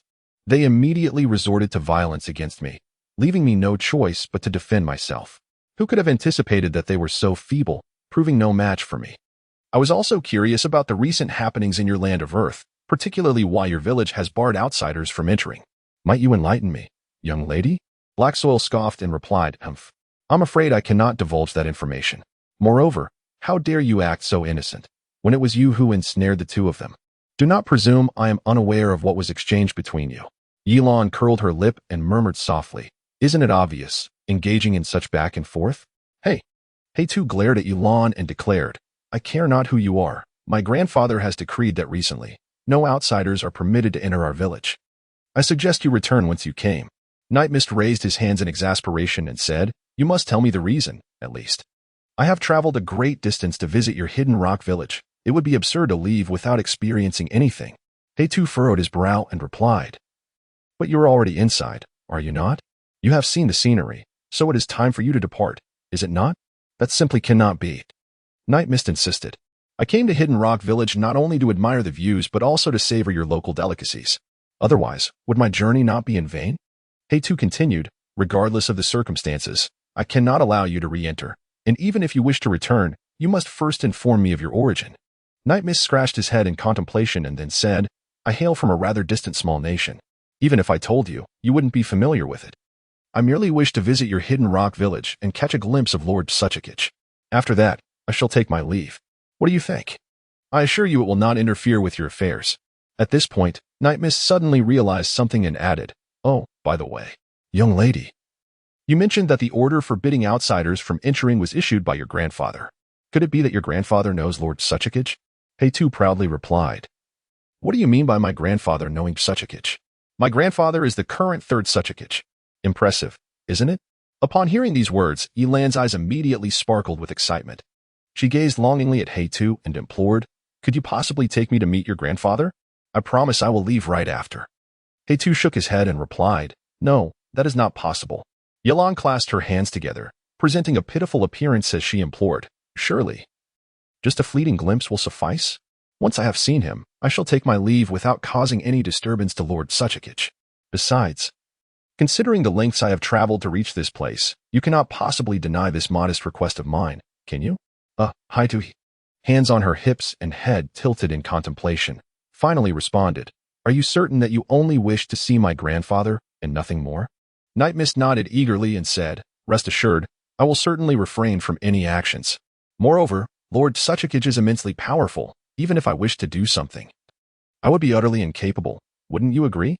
Chapter 155. Accompany me on a shopping trip. Heitu pondered for a moment before responding. That is indeed true. No matter how strong you are, you cannot possibly surpass my grandfather. Although he claims to have a bad back, dealing with someone of your caliber is certainly well within his capabilities. Night Mist was filled with disdain, thinking to himself, if I am but a mere speck, then what does that make you, a mere powder? However, despite his inner musings, he replied aloud, indeed, Lord Tsukuyomi is immensely powerful, even 10, no. 100 of me would stand no chance against him. Haida, brimming with pride, retorted, I must commend your eloquence. I do not boast lightly. My grandfather ranks among the most formidable of the 5 Kage. His dust release is renowned as the most formidable of all bloodline limits. Though he has aged now, in his youth, he would have swept through the world, unmatched. Nightstorm felt a wave of embarrassment wash over her. Ahem, may I ask, could you take me to meet Lord Tsukuyomi now? Of course, no problem at all. Black Earth replied without a moment's hesitation. In the depths of his heart, Ye Lan felt an undeniable sense of delight, indeed. It was as if he had traversed a path of iron shoes in vain, only to discover that fortune had favored him unexpectedly. He had not anticipated such serendipity in encountering the granddaughter of the Earth Shadow, Kuratsuchi, who, in her innocence, harbored little to no suspicion towards him. Just as he was reveling in this stroke of luck, Kuratsuchi's voice reached him once more, stating, while it is certainly possible for you to meet my grandfather, you must first agree to one condition. With a grand gesture, Night Mist proclaimed, speak freely. As long as I can meet Lord Tsukuyomi, I shall entertain not just one request, but 2 or even 3. The little face of Kuratsuchi instantly lit up with excitement as she replied, you promised this, remember. A man's word is his bond. Kuratsuchi, what does a man's word is his bond mean? It signifies that once I have spoken, I shall never retract my words.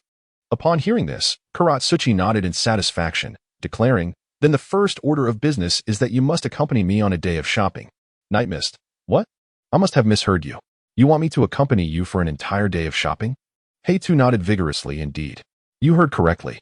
I desire your company for a shopping excursion. Having endured several torturous outings with Ye Lan, Night Mist chuckled ruefully. Little girl, that request is exceedingly difficult. I fear I may not be able to comply. Could we perhaps consider an alternative? Upon hearing this, Heitu immediately shook her head. No, it must be this. You see, ever since the troubles at the border arose, not only has my father been preoccupied, but even Brother Chi Tu and Senior Brother D De La have been busy, leaving me without companions for amusement. Now that I finally have someone, you cannot back out. In the next moment, Heitu seemed to realize she had inadvertently revealed a secret regarding the border situation, promptly covering her mouth, and then stated, regardless. You simply cannot go back on your word. Nightstorm chuckled helplessly, pondering whether it was the inherent nature of women to indulge in shopping. Yet, upon further reflection, he realized that the village of Awagakure was currently on high alert.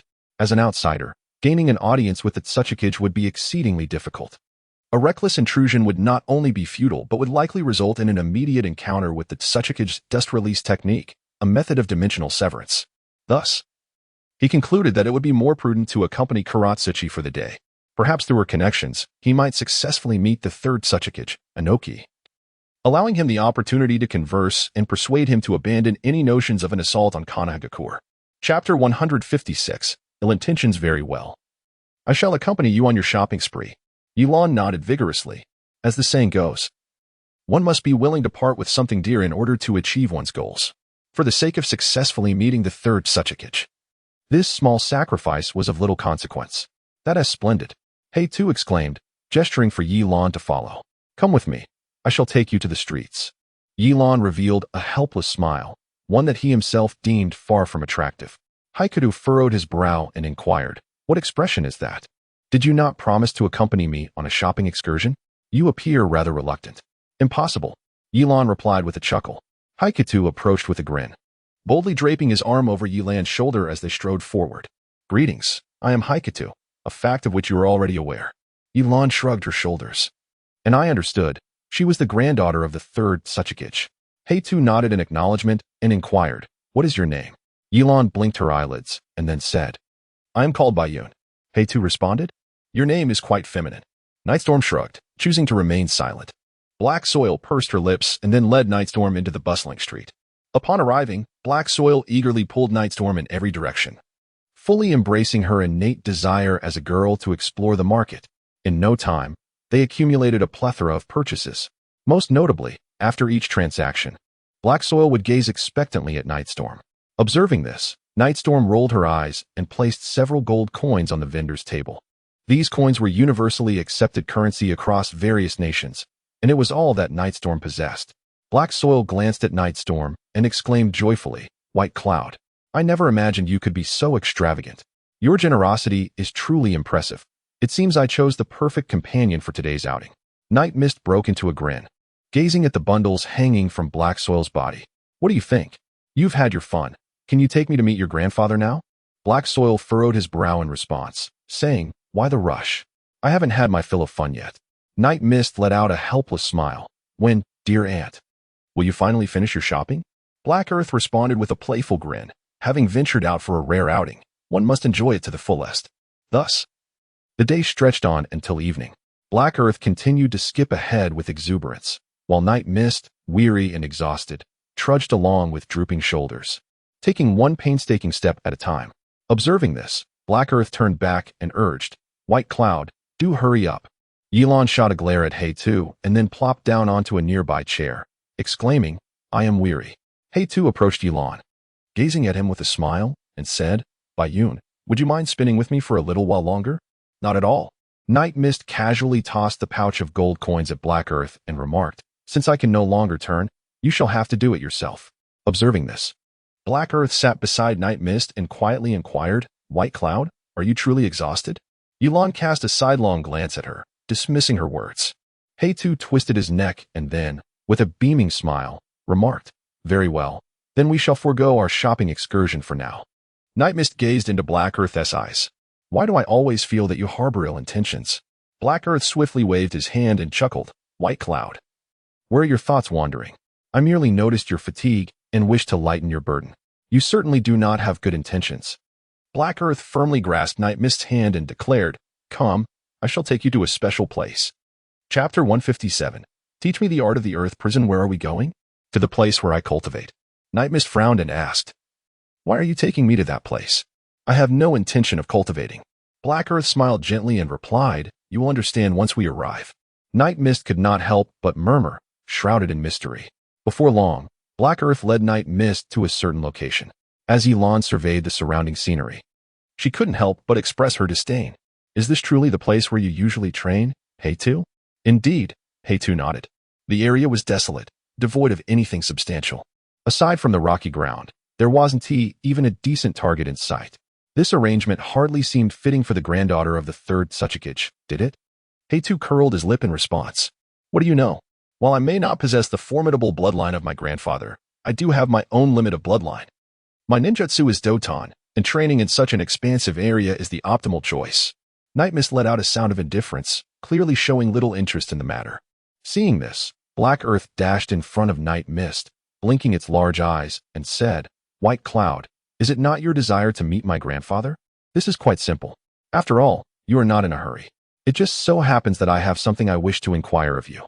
If you teach me, I shall promptly take you to meet my grandfather. What say you?" Nightstorm smiled with an air of mockery, inquiring, "What devious scheme are you concocting now?" "Hiki." Haida clasped his hands behind his back, raised himself on tiptoe, and took a few steps forward, turning to Nightstorm with a grin. "Bayun, would you be so kind as to teach me the ninjutsu you employed against the guards at the entrance today?" Night Mist was taken aback for a moment before responding. "That ninjutsu? Isn't it the Earth Prison technique? It is quite simple, and you should be able to perform it, right? In your Wagakure. Earth Release Ninjutsu is indeed your specialty, is it not?" Kuroto nodded. "You are correct. I am indeed proficient in this technique. However, I can't shake the feeling that your execution differs significantly from ours. How is it that you can unleash so many Earth prisons in an instant while we can only conjure one?" Night Mist pondered. "Is this ninjutsu not capable of simultaneously unleashing multiple Earth prisons? It is akin to the shadow clone technique, provided one's chakra is sufficiently potent and concentrated. Achieving what I have done should not be overly challenging. Yet, in my understanding, this ninjutsu was meant for singular deployment. I have never heard of it being executed in a collective manner." Ye Lan gently patted Hei-Tu's small head and chuckled. "That is merely your ignorance. Fear not, for you are still young. With time, you will learn and observe more." In response, Hei-Tu swiftly swatted away Ye Lan's hand resting on his head and retorted, I refuse to believe that. Since childhood, I have studied the various applications and annotations of Earth-style ninjutsu. It clearly states that the Earth Prison technique is a singular release ninjutsu. Besides, you are only a few years older than I. Why pretend to be so mature? Night Mist smiled helplessly, then spoke, Very well, demonstrate the Earth Prison technique before me, and I shall see what I can impart to you. All right. Black Earth nodded. Swiftly forming hand seals, rabbit, dog, tiger, goat, Earth release, Earth Prison technique. Subsequently, she clapped her hands towards the ground, and a towering earthen prison rose abruptly, soon revealing a complete structure before them. Chapter 158, A Surprising Discovery. The entire process flowed seamlessly, without the slightest obstruction, clearly indicating Black Earth's profound familiarity with this technique. Ye Lan stepped forward and gently tapped the earthen prison. To her surprise, it was even sturdier than she had anticipated, which objectively attested to the formidable prowess of Kuroto. From the earthen prison that Kuroto had conjured in such a brief span, it was evident that her strength surpassed that of the two guards outside, and not by a trivial margin. However, this did not substantiate much. The same ninjutsu, despite its frequent execution, yielded no qualitative transformation. The only distinction lay in the fact that the earthen prison crafted by Kuroto was marginally more resilient. Yet, Ye Lan discerned an anomaly. She realized that Kuroto had formed 4 seals while performing the ninjutsu, namely, the rabbit, the ox, the tiger, and the goat.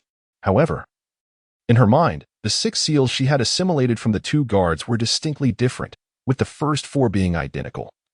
But the last 2 included the horse and the boar. When she executed the technique, it bore no resemblance to Kuroto's. Ye Lan found herself deep in thought, pondering why. After copying their ninjutsu, the system only rewarded her with 6 seals. Could it be that the system possesses an inherent ability to enhance the potency of ninjutsu automatically? As Night Mist pondered, a sudden clarity washed over him. He recalled that the hand seals he had employed in his previously unleashed ninjutsu were distinctly different from those of others. This must surely be the result of the system's influence. With this realization, Night Mist's countenance brightened with joy, astonished by the formidable power of his invincible and immortal system. Black Earth waved a hand in front of Night Mist, exclaiming, Hey, what are you grinning about? It was at this moment that Ye Lan regained her composure. And with a smile, she addressed Hei-Tu, saying, I understand now. What is it that you comprehend, Baiyun? Nightstorm smiled with satisfaction. And I realized that the sealing techniques of the Earth Prison technique previously taught by the Rock-Hidden Village were, in fact, incomplete. As astute as Black Earth was, she could hardly fail to grasp the implications of Nightstorm's words. Thus, she inquired, Do you mean to say that there are alternative sealing methods for the Earth Prison technique? Night Mist chuckled, Of course there is. Black Earth scoffed, That is impossible. My grandfather personally taught me the art of earth confinement. If there truly existed another sealing technique, how could he have not imparted it to me? Ye Lan shook her head and gazed at Hei-Tu with a smile. Then why is it that I can instantaneously summon multiple earth prisons while you are only capable of conjuring one? Hei-Tu was rendered speechless by Ye Lan's inquiry. Ye Lan chuckled and said, Allow me to impart to you the correct method of hand seals. You will understand once you attempt it. Hei-Tu eagerly inquired. Please teach me swiftly. It is quite simple, Ye Lan replied. You merely need to incorporate the in and high seals into the existing technique. Hei-Tu appeared somewhat skeptical, questioning, Is it truly that easy? Night Mist smiled knowingly. It was that simple. Black Earth, filled with skepticism, replied, All right, I shall give it a try. Subsequently, Black Earth began to form hand seals slowly. Rat, ox, tiger, rabbit, horse, and boar, Earth release, Earth Prison technique. The instant the ninjutsu was unleashed, a rapid emergence of an earthen prison erupted from the ground. However, after a while, Black Earth observed no change before him. It remained merely an earthen prison. Turning around, he glared at Night Mist and exclaimed, I followed your instructions precisely, yet there is not a single change. It is still the same. Are you deceiving me? Night Mist chuckled helplessly, wondering if she could exhibit a more feminine demeanor, instead of being so disheveled. I am not jesting, if you don't believe me. Just take a look behind you. Black Earth turned around with skepticism, only to be astonished to discover that beside the dungeon behind her, a brand new figure was gradually emerging. Chapter 159. I adore you. White Cloud, have I truly accomplished this? Wow. White Cloud. I am utterly infatuated with you. As Black Earth exclaimed this, she lunged towards Night Mist. Night Mist quickly dodged. A mix of laughter and tears in her eyes as she looked at Black Earth, saying, I merely taught you a rather ordinary ninjutsu, so why the excitement? Black Earth, with an expression of sheer delight, replied, since you possess this ninjutsu, and its effects surpass what we previously understood, you must surely be aware of other enhancements to ninjutsu. Am I right? Upon seeing her reaction, Black Earth eagerly grasped Night Mist's hand and exclaimed, By Yun, let us go. I shall take you to meet my grandfather at once. I want to give him a tremendous surprise. Night Mist smiled helplessly, pondering why the character of Haidu in the original work was supposed to be so composed, yet here he was, so impetuous. Haidu led Night Mist through several streets, and after a considerable while, they finally burst into the office of the third Tsukuyomi. Grandfather, Haidu exclaimed, kicking open the office door while holding Night Mist's hand. The moment the door swung open, dozens of eyes within the room fixated on them, with the most prominent gaze belonging to the third Tsukuyomi, Inoki. The assembly was evidently engaged in a meeting. Seeing Haidu rush in with the young man, Inoki could only chuckle and say, Hi. Even if you are eager to introduce your boyfriend to me, there is no need to rush. Feeling somewhat embarrassed, Haidu glanced at the people around him before addressing Inoki. Grandfather, Bayun is not my boyfriend. Please don't make wild assumptions. Inoki replied with a smile, then why the haste to interrupt our meeting? Haidu released Night Mist's hand and hurried to Inoki's side, saying, Grandfather, I have discovered a method that can significantly enhance the overall strength of our Wagakure. The senior officials of a Wagakure were momentarily taken aback by this statement. After a brief pause, one of them scoffed, Haidu, please refrain from causing a ruckus. We are currently in a very important meeting. If you have nothing else, kindly take your friend and leave. Haidu did not even cast a glance at the senior official. Inoki then focused on Night Mist, turning to Haidu with a serious demeanor. Haidu, this matter is of great importance. You must not speak carelessly. You must be accountable for your words. Without a moment's hesitation, Haidu pulled Inoki up from his chair, insisting, Grandfather, come with me. Inoki exerted a slight force, and Haidu could no longer budge him an inch. Haidu, unless you clarify, I will not leave, as I am still in a meeting. Haidu paused, then bowed deeply to the senior officials of a Wagakure, before shouting at the third Tsukuyomi, You old codger. At your age, your mind isn't as sharp, is it? Hurry up and come with me. I have something extremely important to discuss with you. Inoki gazed at Haidu, having never seen his granddaughter so earnest before. Could it be that she truly had something significant to convey? Thus, Inoki glanced at the other officials and declared, We will conclude today's discussions here. Any matters can be addressed tomorrow. However, just as a senior official was about to protest, Inoki raised his hand to halt their words, then turned to Haidu and said, Let us go. Chapter 160. Please pay attention now with that. They, along with Night Mist, exited the office. The remaining high-ranking officials of a Wagakure exchanged glances, each reflecting the anger etched on their faces. Humph. This Haidu is rather full of herself. How could this little girl possibly enhance the strength of our Wagakure village? It seems she is merely causing chaos. I concur. Moreover, I cannot fathom why Inoki has suddenly chosen to heed the words of that young girl. And the young man accompanying Haidu appears to be an outsider, certainly not one of us from a Wagakure. Indeed, we are left questioning the origins of that fellow, who has audaciously persuaded Haidu to seek out Inoki. Huang Yin, Julie, your subordinate is here. Follow Lord Tsukuyomi closely, ensuring his protection and investigating the situation. I cannot shake the feeling that the young man beside Haidu is rather suspicious. Understood. Meanwhile, Ye Lan and Haidu have already escorted the third Tsukuyomi, Inoki, to a secluded training ground. Inoki gazes at Haidu and inquires, Haidu, why the haste in summoning me? You must realize that by interrupting my meeting, I have given those elders who disagree with my policies an opportunity to undermine my position as Tsukuyomi. Haidu responds with a smile, Grandfather, fret not. I have called you here to teach you some formidable ninjutsu, which you may then pass on to the other ninjas in the village. Inoki raises an eyebrow and chuckles. My dear granddaughter, are you certain you haven't consumed something peculiar today? You wish to teach me ninjutsu? Let us not forget that it was I who instructed you in the first place. Haidu laughs in exasperation. Oh, you old coot. It is you who must have taken the wrong medicine. I insist on teaching you. Very well, then, what ninjutsu do you wish to impart? Haidu retorts, Grandfather. First show me your doton. Tsukid no jutsu. Inoki, somewhat perplexed by Haidu's intentions, complies nonetheless. With one hand behind his back, he swiftly performs hand seals with the other. In less than half a second, the seals are completed, and a robust earthen prison emerges from the ground.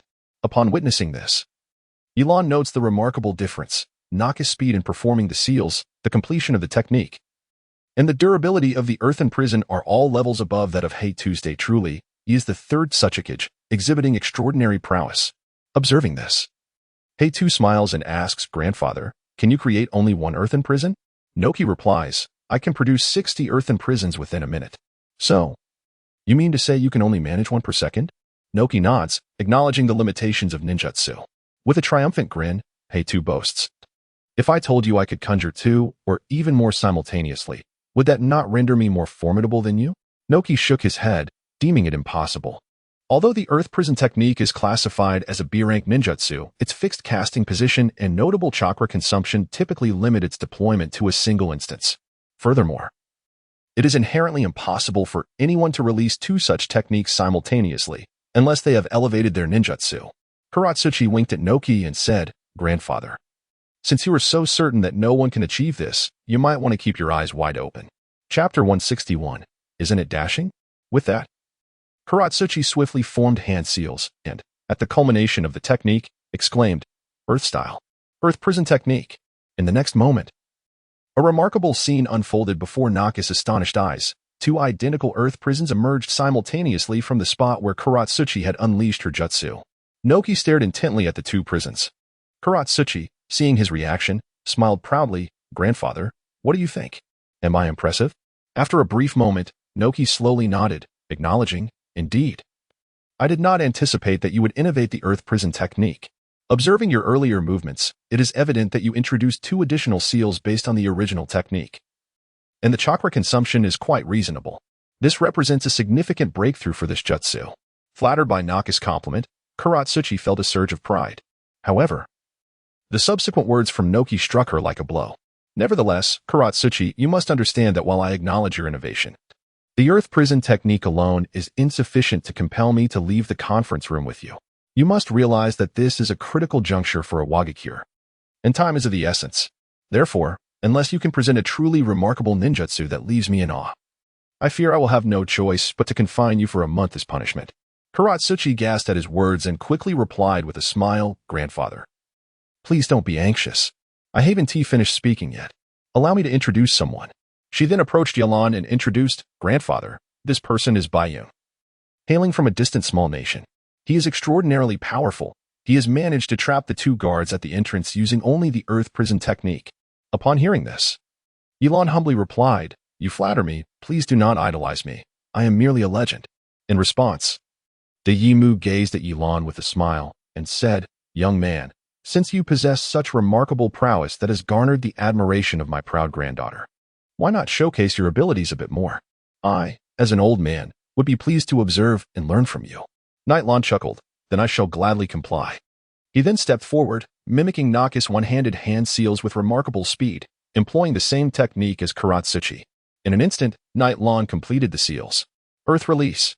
Multiple earth prison technique.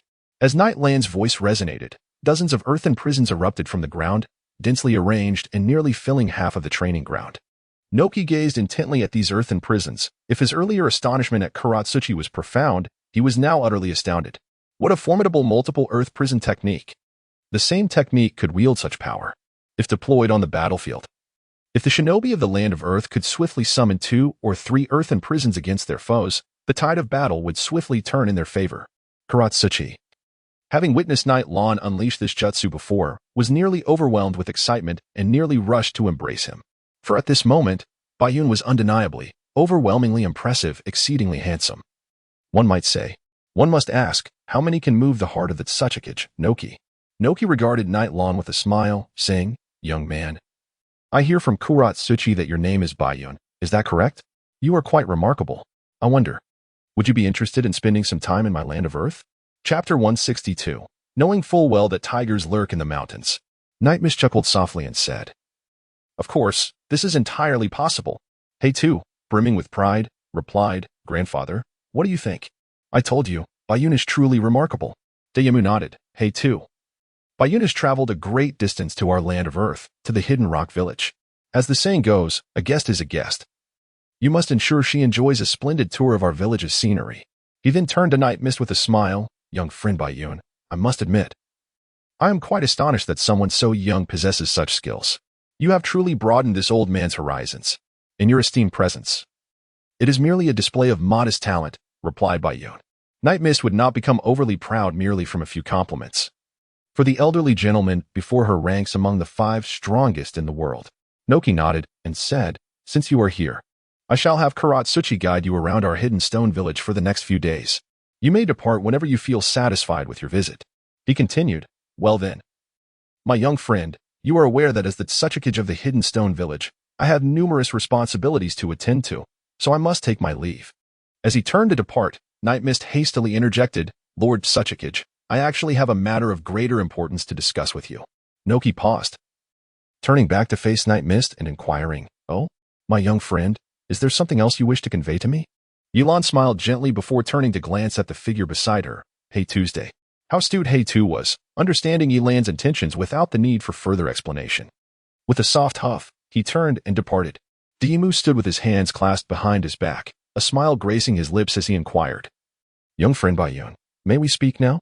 Night Mist smiled broadly. Lord Tsukuyomi, there are too many people here. Let us find a more secluded spot to converse. The great wild tree chuckled, then turned and walked ahead. Follow me, Huang Yin, Julie, you need not accompany us. Ye Lan smiled gently and then followed suit.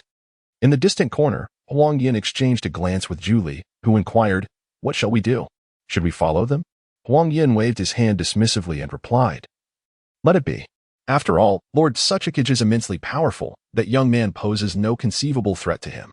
Julie pondered for a moment before nodding in agreement. Ye Lan followed Diemu for quite a distance until they arrived at a secluded rocky mountain, where they came to a halt. Diemu turned to Ye Lan with a smile and inquired, young friend Bayun, what mystery occupies your thoughts? Night Mist. Wishing to avoid unnecessary circumlocution with such a prominent figure as Inoki, decided to be forthright. Lord Tsukuyomi, given your astuteness, you must have already surmised my identity to a considerable extent. Inoki maintained his smile, gazing at Night Mist as he replied, is this the reason you deliberately approached my granddaughter? Night Mist was taken aback. You truly guessed it. Ohyuki smiled faintly. Your ninjutsu, while somewhat innovative, still fails to truly capture my attention. What is it? Did Danzo send you to negotiate peace? Ye Lan shook her head. This matter originated from me. And regardless of whether anyone has instructed me, I wish for it to conclude with the most favorable outcome. Upon hearing this, Diemu's smile gradually stiffened. Thus you are voluntarily admitting that the ninjas at the border were slain by you? Night Mist shrugged and remarked, rather than being subjected to various interrogations by your subordinates in the coming days, I would prefer to disclose it myself. Knowing full well that there are tigers in the mountains, yet choosing to venture towards them, the youth from Konoha, I truly cannot discern whether you are wise or foolish. You are fully aware that I will not easily let you go, and yet you still choose to approach? Chapter 163. Venturing towards the tigers, Night Mist smiled and remarked, if you truly wish to kill me, I doubt I would have survived until now. Yaki chuckled. What a clever lad you are. Pray tell, why do you believe I would refrain from taking your life? Although those ninjas are stationed at the border, to be frank, they cannot be deemed as true ninjas of the land of Earth. They are, at best, renegades. Their presence at the border serves only to bring harm without any benefit. You, who possess such profound wisdom, must surely comprehend this.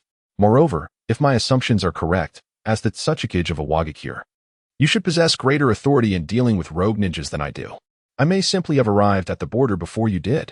Alternatively, one might say that although our intentions diverge, the ultimate outcome is advantageous for both of us.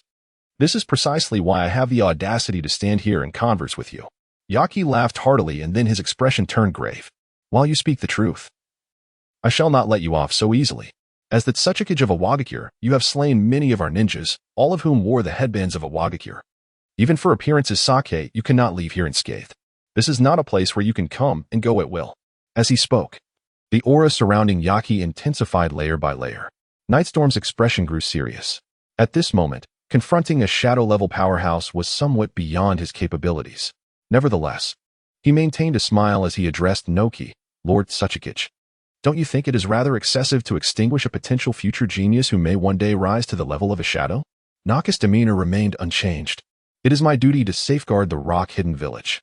Anyone who dares to violate its dignity shall face my wrath, regardless of their identity. TCH.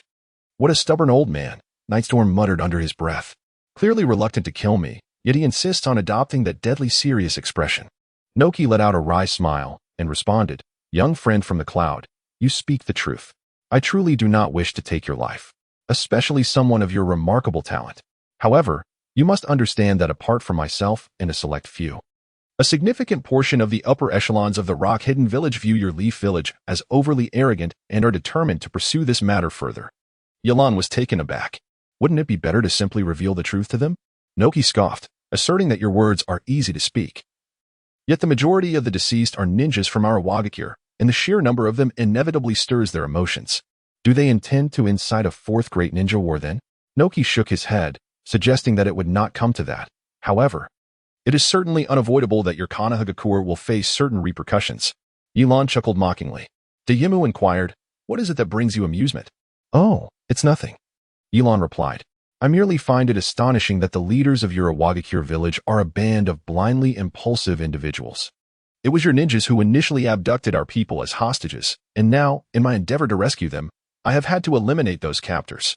Yet, without discerning right from wrong, you seek to instigate a war. Such folly is truly more foolish than that of a swine." Dayimu silently regarded Ye Lan, saying nothing in response. Night Mist licked her lips and said, "There is no point in further discussion. How about this? Take me to meet them. If the higher-ups of your rock-hidden village are determined to kill me, then I shall have no other recourse." Chapter 164. The Art of Dimensional Separation. The Great Wildwood chuckled. "Kid, I do not believe for a moment that you would surrender so easily." Night Mist shrugged. "Surrender? Is that truly in my nature? Why should I be penalized for doing what is right? Is there no sense of justice left in this world? However, rest assured, while I shall not yield, I am but one individual. How could I possibly contend with the multitude of skilled fighters from the Hidden Rock Village? Even with my prowess, mere fists cannot overpower a coalition. I would pose no genuine threat to them, would I? Yet I must say, if I were to muster all my strength, it would be rather satisfying to take down at least one of them as a parting gift before my end." After speaking, Night Mist clapped his hands and headed towards the recently vacated Earth Shadow's office, muttering to himself, "Time for a fresh start. I wonder which jutsu will be most effective. If I am diligent, eliminating a few opponents should pose no challenge. Indeed, taking down even one more would be a bonus. This endeavor seems quite promising, with no losses involved." Anoki quickly called out to Night Mist, "Young friend from the land of clouds." Nightshade turned without looking back and said, "Lord Tsukuyomi, I am ready to confess. Please do not stop me." On the other hand, Yuki smiled helplessly and replied, "Very well, allow me to share a word with you, if you would." Night Mist halted his steps, turning his head with a smile. "Lord Tsukuyomi, do you have any wise counsel?" The great Yagura chuckled, "My young friend, do not jest with the lives of the villagers. How about we strike a bargain? What do you think?" "What sort of bargain?" With a grin, Great Yagura gestured with a single finger towards Night Mist. "You need only withstand one of my attacks. If you succeed, I shall permit your departure and promise to overlook the matter of your elimination of the border ninjas." Night Mist raised an eyebrow and said, "What if I cannot catch it? However, should you fail to catch it, I shall take you back with me. Considering your remarkable talent, I shall spare your life, though you will undoubtedly endure some physical suffering. I wonder how you feel about my proposition?" Without a moment's hesitation, Ye Lan nodded and replied, "All right, let us proceed as you suggest." Daimyo was taken aback for a moment before chuckling. "Aren't you curious about the ninjutsu I utilize? Do you not fear that I might seize this opportunity to take your life with a single strike?" Night Mist smiled with nonchalance, expressing that he could not fathom why the illustrious third Tsukuyomi of a Wagakure would resort to such despicable tactics. Furthermore, while he humbly regarded his own strength as modest, he believed that with all his might, he could certainly withstand a single attack from his opponent. Ohayaki chuckled heartily, remarking that the audacity of youth was indeed refreshing. "My young friend," he said, "you truly pique my interest. Rest assured, I have no intention of taking your life. I shall exercise caution at the pivotal moment." Night Mist clasped his fists in front of Noki, smiling as he said, "In that case, I humbly request your guidance." Noki chuckled softly, his body levitating gracefully in the air. He brought his hands together in a gesture of reverence, and as he parted them, a terrifyingly potent white diamond of energy slowly materialized. Witnessing this spectacle, Night Mist's eyes widened in astonishment. "Old man Tsukuyomi, are you actually employing dust release? Is this truly necessary? You promised not to take my life, yet this hardly demonstrates restraint." Noki laughed heartily and declared, "Young friend of the clouds, brace yourself. This is the original world separation technique. Good heavens. Do you intend to turn me to ash? The diamond beam surged towards Night Mist in an instant, and he felt a surge of caution well up within him. He was acutely aware that the original world separation technique was no trifling matter. It was a formidable weapon wielded by the Tsukuyomi. Chapter 165. To think there was such a move, he understood all too well that under the might of this technique, any object that came into contact would be instantly atomized, reduced to nothing but mere remnants. Nightstorm swiftly formed hand seals, invoking the earth release, multiple earth flow walls. Boom. Dozens of earthen barriers materialized before Nightstorm in an instant. Upon witnessing this, Dawood's gaze toward Nightstorm brightened, realizing that this young man was indeed extraordinary. Meanwhile, the beam of the realm separation technique appeared to face no hindrance whatsoever, effortlessly penetrating through the numerous earth walls. The beam was on the verge of striking Nightstorm directly in the face. As Night Mist's gaze shifted, a crimson glow erupted within his eyes, and in an instant, the kaleidoscopic Sharingan was activated. Amaterasu. Black flames materialized around Inoki, the Tsukuyomi. Startled by their proximity, Inoki felt the terrifying heat radiating from the flames, a temperature far beyond that of ordinary fire. This phenomenon compelled even him to regard it with utmost seriousness. In a hurried response, he redirected his dust release towards the black flames.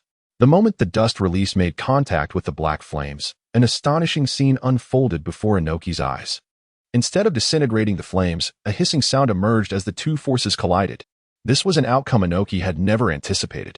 Since mastering dust release, he had believed it could decompose anything in existence. There was nothing, no ninjutsu or substance, that dust release could not dismantle, rendering it nearly invincible. Yet today, he was enlightened by the realization that these black flames clung to the dust release beam like a parasite, mutually neutralizing each other. Gradually, Inoki sensed his chakra being wildly expelled. Realizing the danger, he swiftly severed his connection with the dust release and retreated rapidly. Soon after, both the beam and the black flames extinguished, vanishing from sight. Gasping slightly, Inoki turned his gaze toward Night Mist, who was also observing him. In that moment, their eyes met, and he suddenly recognized a dojutsu that he believed was beyond the reach of someone so young. It was the kaleidoscopic Sharingan. A member of the Uchiha clan? The first thought that crossed Inoki's mind was whether this boy was a descendant of the long-extinct Uchiha family. For how else could he possess the Sharingan, and in its most advanced form no less? Upon seeing the kaleidoscopic Sharingan, he understood the true nature of the black flames. No wonder they felt so familiar. These flames were reminiscent of the time in his youth when he, alongside his master, the second Tsukuyomi, had visited Uchiha Madara, who had also wielded this ninjutsu, the fire that could consume all. Inoki vividly recalled that the encounter had resulted in a similar collision between his master's dust release and Uchiha Madara's Amaterasu. Contemplating this revelation, Inoki regarded Night Mist with newfound respect, astonished that such a high-level ninjutsu could be executed by one so close in age to his granddaughter. With a look of surprise, he remarked, "Well, young man, it seems you possess quite the remarkable skill." Chapter 166. What do you think of my granddaughter? Ye Lan closed his eyes, and the Sharingan within began to spin slowly before vanishing from sight. Upon opening his eyes, a sly smile graced his lips as he spoke. "Lord Tsukuyomi, when one ventures outside, one ought to possess some hidden trump cards, do they not? Otherwise, one could easily fall victim to others." Yuki cast a sideways glance at him and replied, "It's impressive that you could contemplate such an offensive strategy in that situation, forcing me to divert my attack.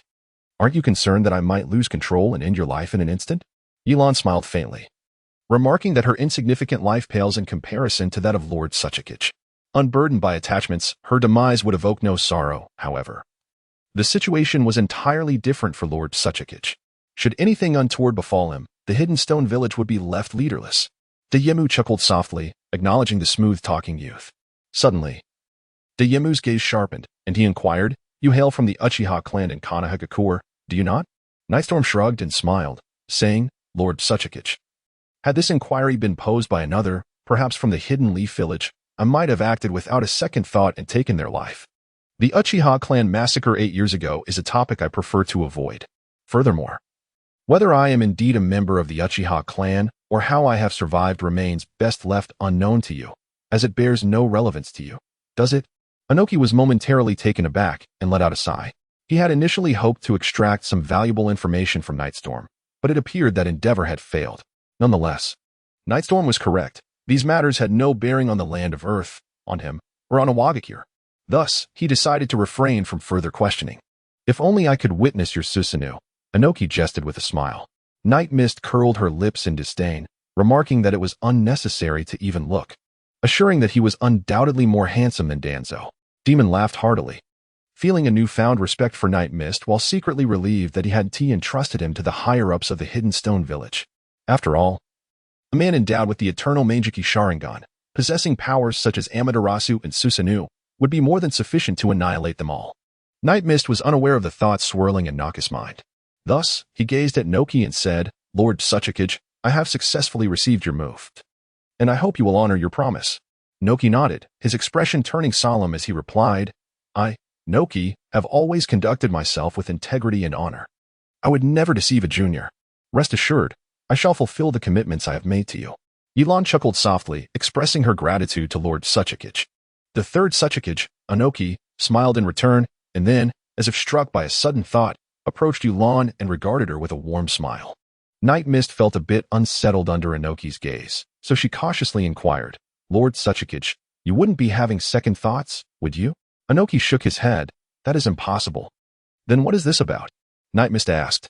Inoki revealed a sly smile and said, I merely wish to ask your opinion on my granddaughter, Karatsuchi. Ye Lan was momentarily taken aback, a resigned smile gracing his lips as he contemplated the old man's persistence in such matters. However, upon reflection, he acknowledged that Haitu was indeed quite remarkable, her physique was admirable, and her strength formidable, coupled with the allure of her fishnet stockings. She was undeniably a siren for the introverted. Nevertheless, Ye Lan swiftly extinguished this nascent thought, reminding himself that he was a man of virtue. Furthermore, he must not fall prey to the old man's schemes. Chapter 167. The Uchiha clan. Ye Lan cleared his throat and said, Well, Lord Tsukuyomi, I am still quite young and do not wish to concern myself with such matters for the time being. Dayemu chuckled, in that case, I can certainly have Karatsuchi wait a few more years. Night Mist smiled helplessly and confessed, To be honest, my heart already belongs to another. Daywood sighed, his expression one of resignation, and replied, That is truly a pity. Night Mist rose and respectfully clasped his hands before Inoki, saying, Lord Tsukuyomi, as my mission has been accomplished, I shall not linger any longer. Aware of Night Mist's intentions, Inoki hastily replied, Will you not stay a few more days? A talent like yours is indeed a rarity. Although the land of Earth may not boast the lush greenery of the land of fire, its rugged cliffs possess a unique charm. Perhaps you might consider departing only after I fulfill my promise to you. Moreover, it would be an opportunity for you to cultivate a bond with Akatsuchi, wouldn't you agree? Night Mist shook his head, stating that there were still matters in the Hidden Leaf Village awaiting his attention, so he could not linger any longer. Lord Tsukuyomi, I shall certainly visit again when the opportunity arises. Until we meet again. With that, Night Mist turned and made his way towards the entrance of Awagakure. Behind him, Yuki called out, Hey, are you leaving just like that? At the very least, tell me your true name. Without turning back, Ye Lan elegantly declared, Ye Lan. Dayemu was taken aback, pondering to himself, Uchiha Ye Lan? What an intriguing name. As the Night Mist gradually receded, its silhouette slowly vanished from Naka's sight. He sighed and mused, When will a genius like that emerge in Awagakure? Then I could finally retire. After pondering for a while, Noki shook his head and turned towards the Tsukuyomi's office. Upon entering the office, Noki was surprised to find that none of the senior officials who had attended the earlier meeting had left. He inquired, Did I not instruct you to return and rest? Why are you still here? One of the officials, sitting on a bench, coldly retorted, During your absence, we reached a consensus to launch an offensive against Konohamaru in half a month. Noki was taken aback and turned to three individuals, asking, Do you all concur with his statement? The trio remained silent, their heads bowed. It dawned on Noki that these three, who had once stood by his side, had now defected, likely coerced by some compromising information. Sighing, he took his seat at the table, poured himself a cup of tea from the kettle, and took a gentle sip. He then surveyed the group calmly and remarked, In this matter, our land of Earth bears the initial fault for failing to manage our own ninjas. Thus, we must accept the consequences. We cannot blame others. The audience frowned at his words, and one individual spoke up, Noki, when did you become so timid? With a faint smile, Noki replied, It is not fear that guides me. Shampoo, let me ask you, years ago, when the Uchiha clan still thrived in Konohamaru, Would you have considered launching an attack against them? The speaker, Shampoo, responded, of course not. The Uchiha clan wielded the formidable Sharingan, and many of our ninjas fell during the last ninja world war at their hands. Noki stated matter-of-factly, if that is the case, then your plans this time are likely to come to naught. Shampoo scoffed, what do you mean by that? Noki, you are growing increasingly ineffectual. Today's Konoha resembles a toothless tiger. A few years ago, I would have carefully weighed the consequences of confronting the Uchiha clan. But now that they are no longer a threat, what is there to fear? Upon hearing these words, Noki maintained a stoic expression. Yet the chakra emanating from him began to swirl ominously, enveloping Sanpu in a unique pressure that only the Tsukuyomi could exert. Sanpu's countenance shifted dramatically. He yearned to resist, but found himself utterly immobilized, as though ensnared in a quagmire. He cast a wary glance at Noki, fully aware of his formidable prowess. Recognizing that the title of the foremost figure in a Wagakure was not merely a facade. At that moment, Naka's voice resonated softly in his ear. Sanpu, you must remember, I am the shadow of this village. Here, my word is law. With great effort, Sanpu managed to utter a single word in response to the overwhelming pressure. Observing this, Noki addressed everyone present, stating, as Sanpu has mentioned, if the Uchiha clan were truly extinct, we might contemplate an assault on Konohamaru. However, I must inform you that while the Uchiha clan appears to have vanished, a handful of their exceptionally formidable members still exist. This revelation caused a stir among the gathered individuals, as they exchanged incredulous glances, rendered speechless. Sanpu, do you recall the youth from earlier? Sanpu furrowed his brow and nodded. That boy possessed the eternal Manjiki Sharingan. What? Sanpu exclaimed, leaping from his seat, incredulous at the notion. Noki replied nonchalantly, both you and I underestimated him. This boy is far more complex than he appears. Nonetheless, it is unsurprising, for who would anticipate that a lad not yet 20 would wield the eternal Manjiki Sharingan? And how do you know this? Sanpu inquired. Noki responded, I once attempted to detain him, but despite employing dust release, I could not even graze him. And I nearly suffered burns from his Amaterasu. What manner of ability could invoke Amaterasu? I trust one need not elaborate further, he added. Sanpu sank back into his chair, murmuring, if he truly possesses the eternal Manjiki Sharingan, then perhaps we are indeed powerless against him. Noki scoffed and continued. The eternal Manjiki Sharingan is inherently a celestial ocular technique, possessing immense capabilities, including the devastating Susanoo. Once unleashed, it wields cataclysmic power, with the potential to vanquish hundreds of foes single-handedly. Sanpu, if you wish to prevent the annihilation of our shinobi from the land of Earth, you must swiftly abandon the notion of attacking Konohamaru, otherwise, the losses will far outweigh any gains. There is still time to reconsider. Sanpu sat in silence, lost in thought, until a sudden realization struck him, prompting him to ask, then where is he now? Chapter 169. The authority of the Tsukuyomi. What do you ask this for? Sanpu's eyes brightened, and he said, Dyemu, since he is so formidable, while he is still in the village, why don't we as he spoke? Sanpu made a gesture across his throat. Upon witnessing this, Dyemu was consumed with fury. He slammed his hand on the table and shouted, You fool! Sanpu, I am utterly disappointed in you. How can you harbor such thoughts? I have told you before that those who possess the eternal Manjiki Sharingan are absolutely invincible. We might be able to contend a little if we join forces, but the moment we strike, he will undoubtedly pose a threat to the villagers, and the ensuing damage will be irrevocable. Furthermore, remember this, from now on, we must never provoke the Hidden Leaf Village again, or face the consequences. Sanpu clenched his teeth, staring at Dyemu, rendered speechless for a long while. Dyemu snorted and addressed the assembly. Ladies and gentlemen, I must clarify several points. First, regarding the border incident. Our land of Earth bears the initial responsibility for failing to manage the rogue ninja, which led to this tragedy. Second, the Hidden Leaf Village is immensely powerful. In the recent ninja world wars, they have rarely faced defeat due to their overwhelming strength, which indirectly attests to their prowess. Third, I can affirm that the young man possessing the Manjiki Sharingan, who just spoke with me, represents the stance of the Hidden Leaf Village. He is a member of the Uchiha clan, and I believe this speaks volumes about the current strength of the Hidden Leaf Village, which far exceeds our expectations. Lastly, I wish to convey to you all that regardless of your desires to attack the Hidden Leaf Village, such thoughts must be immediately abandoned, even without the legendary Uchiha Madara. They have produced a youth with eyes identical to his.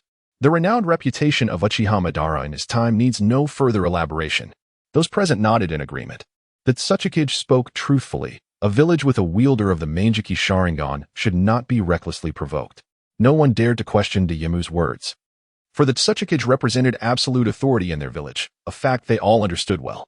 Dayemu chose to explain rather than issue commands to provide them an opportunity to reconsider. Any further opposition from them would be sheer folly. One individual rose and said, "Honorable Tsukuyomi, after your enlightening words, I now realize that we indeed cannot afford to lightly attack a village that possesses an eternal Manjiki Sharingan. Yes, we are grateful to you for your guidance. Otherwise, we would have undoubtedly brought calamity upon ourselves. My apologies for any previous offenses, and I humbly ask for your forgiveness." Upon witnessing the scene, Noki chuckled and waved his hand, saying, "You all exaggerate. Each of you present here is either a comrade with whom I have fought side by side or one of my beloved disciples. Thus, my sole concern is for your safety and well-being." He then turned his gaze towards the somber-faced Sanpu. "Sanpu, what is your perspective on this matter?" In response, Sanpu replied coolly, "You're the Tsukuyomi, naturally, your word is final." Noki laughed heartily, stepping forward to pat Sanpu on the shoulder. "Truly, you are my dear brother." Chapter 170. The silly girl Sanpu shrugged off Naka's hand and strode directly out the door. Observing this, those around Noki chuckled, saying, "Lord Tsukuyomi, you are well aware of Sanpu's temperament. While he may be somewhat stubborn and a tad combative, it is undeniable that he has always had the best interests of our Iwagakure at heart." Noki nodded in agreement, chuckling as he replied, "Indeed, I know this well. Sanpu is a brother of mine. We have fought together in the past. He simply has a fiery disposition, yet when it comes to Iwagakure, his dedication is beyond reproach." Meanwhile, in the forest beyond the borders of the land of Earth, a figure was swiftly advancing forward. Upon closer inspection, it was Ye Lan, who had just emerged from Iwagakure. The night breeze swept through the forest with such swiftness that it left behind fleeting shadows. Reflecting on past events, Nightingale couldn't help but smile. The third Tsukuyomi, Inoki, truly lived up to the title of Tsukuyomi. His formidable strength and the devastating power of dust release compelled Nightingale to regard him with utmost seriousness, leaving him somewhat flustered at the time. Moreover, this battle yielded his greatest gains. After traversing the night for a considerable distance, Nightingale arrived at the Anbu headquarters just as dawn began to break. He hastened towards a particular location, reaching a house, and deftly climbed through the window. Upon entering, he swiftly shed his garments and nestled into the warm embrace of the blankets. With a gentle pull of his arm, he brought the still sleeping figure beside him into his embrace, savoring the warmth and fragrance of the person nestled against him, filling him with a profound sense of contentment. The person in his arms seemed to sense his presence, abruptly awakening, instinctively raising her hands in a defensive posture across her chest. When she discerned the identity of the intruder in her blankets, a joyful exclamation escaped her lips, and she tightly embraced Nightingale. Upon witnessing this, Ye Lan couldn't help but smile. She then turned to Z and gently inquired, "My dear, have you missed me?" With the exchange from last night. Z appeared to be much less restrained. Yet, as she embraced Ye Lan, her charming face still flushed with a hint of crimson. "Why did you leave without a word?" Z's tone carried a trace of melancholy. Nightshade smiled gently, leaning down to kiss Violet's forehead softly. "Have I not returned?" he remarked. "Moreover, I recall instructing Violet to convey my message to you." Nestled against Nightshade's chest, Violet murmured, "You charming rogue, do refrain from such antics in the future." The gentle Night Mist softly remarked, "Rest assured, it shall not happen again next time. It is still early. Shall we steal a few more moments of slumber?" "All right. Do you wish to engage in something that might deepen our bond? What do you have in mind?" "Hee, you know. You scoundrel. I refuse to partake in such antics with you." "How wicked." "Humph. Zzz. Oh, foul Night Mist, you've fallen asleep so swiftly." "I am not asleep. Merely saddened by your reluctance to engage in intimacy. You deceiver." Ha ha. At that moment, a gentle rain drizzled outside, while the room was filled with the vibrant essence of spring. After an indeterminate passage of time, Night Mist slowly opened her eyes, only to find Z gazing at her with a bemused expression. Ye Lan gently pinched Z's little face and smiled. "Look at the love-struck expression on your face. Have you never encountered a handsome man before?" "Hee. I just think you look so silly and adorable when you're asleep." Night Mist smiled, "Silly girl." Chapter 171. Do not approach. It is quite late. The sun has already set. Ye Lan gently caressed Z-Rose's silky long hair and then smiled, saying, "It's all right. Just stay with me a little longer. I am so weary." Z expressed her concern, saying, "Then you should rest well. I can no longer afford to sleep." She continued, "For Lord Danzo has assigned me a task for this afternoon that I must fulfill." Knight Luan expressed her impatience, asserting that he should not be the one to bear the brunt of everything. She declared that if she said not to go, then he ought to comply. If he were displeased, he could come and confront her directly. Z lowered her head and gently kissed Knight Luan's lips, then smiled and said, "Do not act like a petulant child. I must attend to my work now, but I shall return shortly to keep you company." With that, Z rose from the bed and, before Knight Luan's gaze, unabashedly shed her nightgown to don her uniform. Ye Lan squinted her eyes with a sense of pride and exclaimed, "Your figure is truly exceptional." With a chuckle, Z couldn't help but respond, "No matter how magnificent it is, it ultimately belongs to you." Knight Mist chuckled, "Indeed. I'm heading out now. Is the task perilous?" "Not at all. Merely a simple dispute. Be cautious. If you cannot prevail, retreat." G smiled mischievously. "When it comes to fleeing, you cannot compare to me." She donned her uniform and took a few steps towards the door, only to suddenly remember something. She turned back and approached Night Mist, gently kissing his forehead before stepping out. As Night Mist lingered in the sweetness of that kiss, a familiar voice echoed from outside. "Captain, what were you doing in there? We've been waiting for you out here for quite some time. Some questions are better left unasked." "Hee, Captain, I could have sworn I heard Night Mist's voice inside." "You two weren't. What is this, Shahai? Are you giving up your tongue?" G's cool voice drifted from outside. Night Mist smiled contentedly. He relished G's seemingly aloof demeanor, which transformed into that of a delicate bird when they were together. He thoroughly enjoyed this delightful contrast. Before long, fatigue overtook Night Mist, and he succumbed to slumber once more. Not long after he awoke, G pushed open the door and entered, removing her mask. She plopped down on the bed and placed Night Mist's hand upon her shoulder, saying, "Rub my shoulders for me." Night Mist gently kneaded her hands and inquired, "Has today's mission gone smoothly?" Z nodded slightly, replying, "It was manageable. We encountered a few minor troubles, but fortunately, we resolved them all." Observing Z's weary figure, Night Mist couldn't help but feel a pang of sympathy. "Z, I have been contemplating whether you might consider leaving the Dark Division. The atmosphere here is devoid of light, and the overwhelming presence of hostility is too much for a young woman like you. I would prefer that you not spend your days embroiled in combat with adversaries." Z paused momentarily before shaking her head. "Lan, I understand your intentions are well-meaning, but I have my own objectives here, and I fear I cannot depart any time soon." Night Mist furrowed her brow, withdrawing her hand from Z's shoulder, and turned to face her. "Z, although I was aware from the very beginning that you had your own motives for joining the Dark faction, I never pried, as I wish to respect the privacy of others. However, our circumstances have now shifted dramatically. Our relationship has evolved into something profound and incomparable. Z, you are a kind-hearted girl, yet you choose to don a day of coldness. I yearn to understand what you have truly endured." Chapter 172. The Seven Ninja Swordsmen. "If it were possible, I would sincerely wish for you not to remain in this place any longer." Z regarded Night Mist earnestly, then gently smiled as she caressed his cheek. "Mist, forgive me, but I cannot leave just yet. My origins may transcend your wildest imagination, and I bear a deep-seated vendetta. My sole purpose here is to grow ever stronger, strong enough to vanquish the Seven Ninja Swordsmen." Nightstorm was taken aback for a moment, then spoke, "The Seven Ninja Swordsmen are merely that. I can assist you." Z gazed at Nightstorm with gentle eyes and replied, "Storm, it is precisely for this reason that I cannot allow you to take such risks. I am aware of your affection for me, and it is precisely because of that love that I wish to shield you from being ensnared in this quest for vengeance, just as you have articulated. Your sentiments towards me mirror my feelings towards you. You desire my well-being, and naturally, I cannot bear the thought of you embarking on perilous ventures. Rest assured, I shall diligently cultivate my skills, striving towards the day when I will personally bring an end to those individuals."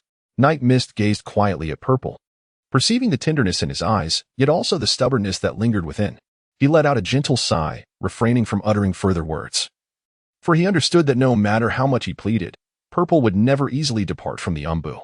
He recognized that, apart from its pervasive darkness, the Anbu offered an invaluable benefit. It continuously honed one's resolve and lethal intent.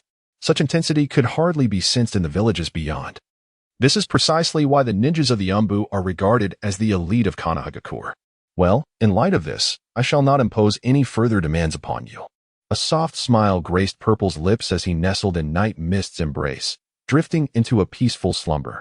Ye Lan gazed upon the serene visage of Z as she slumbered peacefully, her tranquility a stark contrast to the tumultuous burden she bore. He began to comprehend the source of her insecurities in sleep, for she was a soul entwined in the depths of vengeance, carrying the weight of countless grievances. His thoughts drifted to the wager he had made with the third Tsukuyomi, Noki. Although he had claimed that the use of Susanoo was a forced measure, it had ultimately bestowed upon him the invaluable mastery of dust release.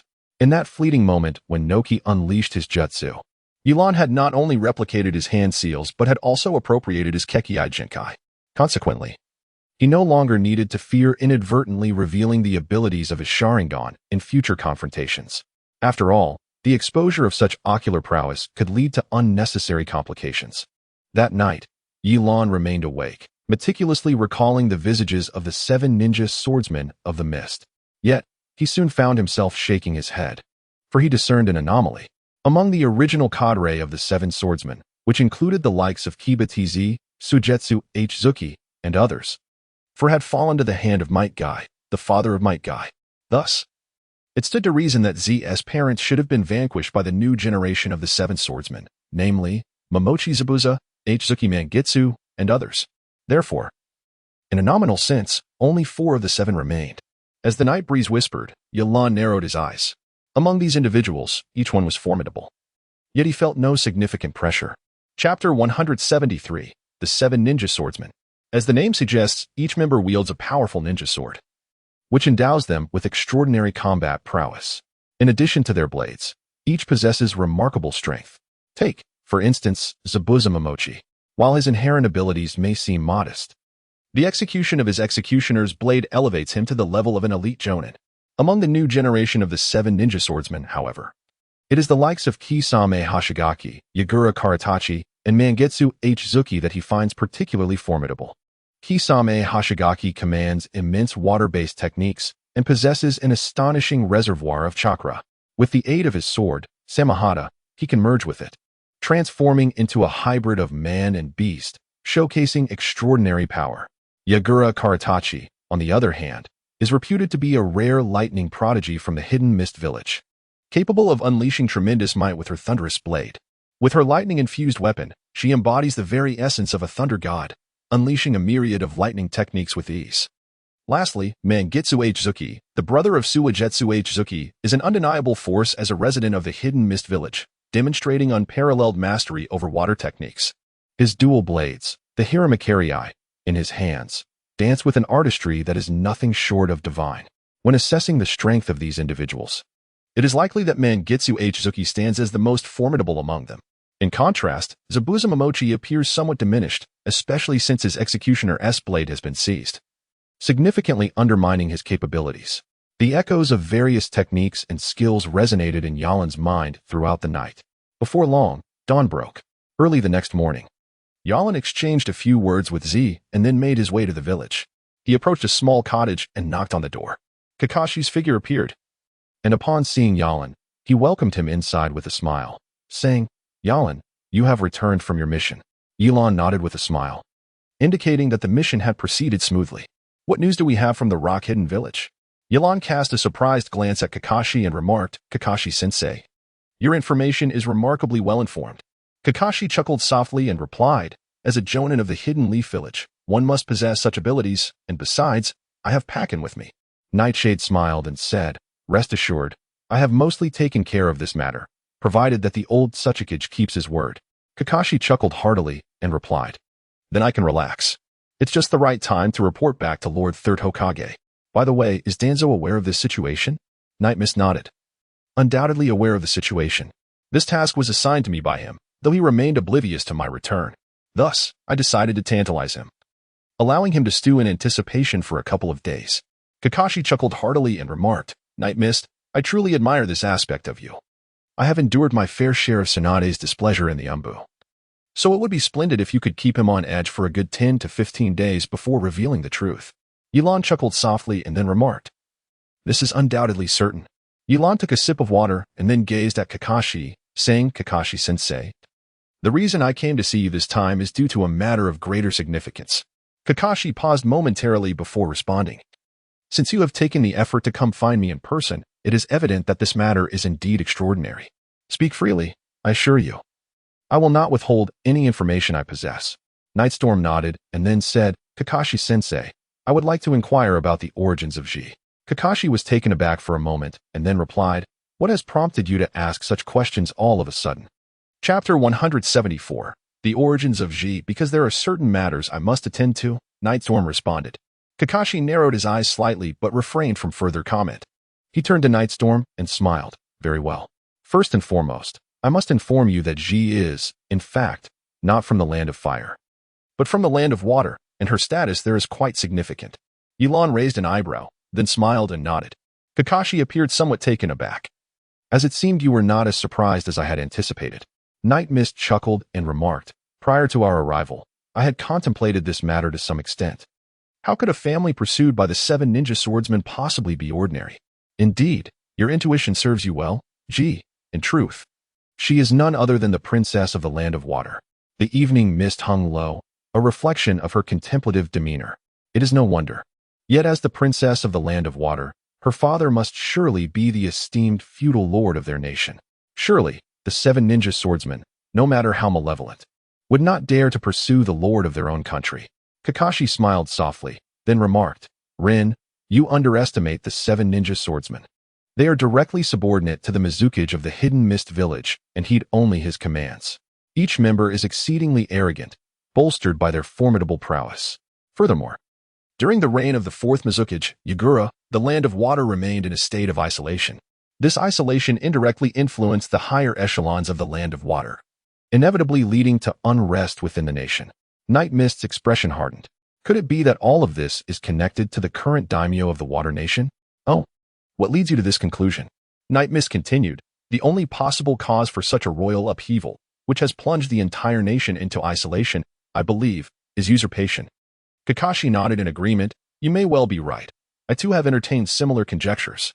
Night Mist pondered. So, are you saying that even you are unaware of the true reason behind the pursuit of Purple's parents? The response came, well, the only certainty we have is that the 7 ninja swordsmen are the culprits. During the tumultuous period in the land of water, I could only speculate. Nothing is definitive. What are your thoughts on the current daimyo of the land of water? Kakashi reflected for a moment before replying. This young daimyo has held his position with little controversy since his ascension. It is said that he possesses a kind disposition and is dedicated to the prosperity of the realm. Consequently, the people of water have a high regard for him. Ye Lan slowly exhaled a breath, astonished to discover that Z was, in fact, the former princess of the Water Kingdom. What troubled him further was the enigmatic question of who was truly behind the 7 ninja swordsmen's actions. Otherwise, based on Ye Lan's understanding of the 7 ninja swordsmen, it was utterly inconceivable that they would dare to act against a daimyo without someone guiding them. Night Mist gazed at Kakashi and inquired, Kakashi-sensei, I have another question to pose. Given that the entire family of Ji is being hunted, how is it that Ji has managed to survive unscathed? The answer lies with the 3rd Hokage. Night Mist inquired, was it the 3rd Hokage who saved her? Kakashi nodded affirmatively. Indeed, it was the 3rd Hokage who witnessed the scene during his travels. By the time he arrived, Ji's parents had already perished. The Hokage instantly recognized their identity and thus intervened to rescue Ji. At that time, she was still quite young, which rendered her somewhat of an outcast upon her arrival in Konoha. Subsequently, the 3rd Hokage entrusted her to my care, and all her ninjutsu were taught by me. Chapter 175. Ji's heritage. She grew increasingly formidable, until she eventually confided in me her intentions. She harbored a relentless desire for vengeance, yearning to personally eliminate the 7 ninja swordsmen, a conviction she had steadfastly held. Initially, I categorically rejected this notion and urged her to abandon such thoughts. However, no matter how fervently I attempted to dissuade her, it seemed to bear little fruit. Instead, I noticed her aura of murderous intent intensifying. At first, I was merely curious as to why, despite our routine training sessions, she exuded such a palpable aura of death. One fateful night, while wandering outside, I stumbled upon Ji emerging from a location, her body marred with injuries. Ye Lan inquired, what place is that? Kakashi took a sip of tea and replied slowly, it is the underground arena of Konoha village. Nightshade was perplexed. Could there really be an underground coliseum in the Hidden Leaf village? Kakashi replied, such a thing is inherently illegal and, by all accounts, should not exist. Allow me to illustrate. This establishment appears meticulously maintained at first glance. One would never suspect it to be a venue where lives are wagered for monetary gain. Moreover, as these activities occur under the cover of night, they typically evade scrutiny. Night Mist nodded. I inquired why Ji would engage in such perilous activities that risk life for gain. Ji revealed to me her fervent desire to become a formidable ninja. It is only in such places that she can truly experience the sensation of impending death, which would empower her further. At this juncture, Kakashi sighed and remarked that the vengeance residing in Ji's heart was beyond my comprehension and resolution. Thus, I chose to send her into the Anbu. Night Mist questioned, "Isn't the Anbu a more perilous place?" Kakashi shook his head and replied, "Misty, what you perceive is merely the surface of the Anbu. At times, it can be even safer than the outside world. Within its ranks, there exists a multitude of skilled individuals, making it less susceptible to danger. The third Hokage has specifically instructed Danzo that while Zetsu may undertake hazardous missions, he will never face genuine life-threatening risks." Ye Lan furrowed her brows, recalling that the last visit to the borders of the Land of Earth had not been particularly perilous. Kakashi patted Ye Lan's shoulder and chuckled. "Isn't it fortunate to have you by my side?" Night Mist pondered, for the words spoken were indeed quite accurate. Kakashi chuckled heartily, remarking on the absence of humility. Subsequently, Kakashi turned towards Night Mist with a serious demeanor and inquired, "Mist, you have yet to disclose why you are so curious about the origins of Z." Ye Lan shrugged. Her curiosity piqued. Kakashi, clearly skeptical, questioned whether this was indeed the case. After all, she was my captain, and as the vice-captain, it was my duty to understand certain aspects of my captain's character. This knowledge would facilitate our collaboration. Kakashi smiled, asserting that regardless of the circumstances, he trusted I would never act against Ji's interests. Nightstorm chuckled softly, of course. At that moment, Kakashi seemed to recall something and remarked, "Storm, if possible, I hope you can find a way to help Z forget her hatred." "I hardly think so," Nightstorm murmured under her breath. Kakashi raised an eyebrow and asked, "Storm, were you truly paying attention to what I just said?" Night Mist chuckled, "Kakashi-sensei, I forgot to inquire about how Naruto and the others fared in their mission to escort Uncle Zabuza back to the Land of Waves." Chapter 176. The Demise of Zabuza. Kakashi smiled. The mission was executed quite splendidly. Night Mist continued, "Without the decapitating blade, he should not have sought you out." Kakashi's brows furrowed slightly. "No, he has indeed come. Then his strength should be significantly diminished. Indeed, he is a ninja worthy of respect." Ye Lan furrowed his brows, pondering. "What do you mean?" "He perished, along with that masked youth." Kakashi's words were somewhat beyond Ye Lan's expectations. To think that Zabuza had lost his decapitating blade and ultimately met his demise. Night Mist smiled lightly and casually found an excuse to bid farewell to Kakashi. Kakashi stretched lazily and remarked, "Coincidentally, I too must visit Lord Third Hokage today." With that, Night Mist stepped out the door. Just as she was leaving, Kakashi, seated comfortably in his chair, chuckled and advised, "Do not allow yourself to be ensnared in a 1-against-3 situation. Those 3 individuals are truly formidable characters." Night Mist paused for a moment, then a faint smile graced her lips. "I can do that."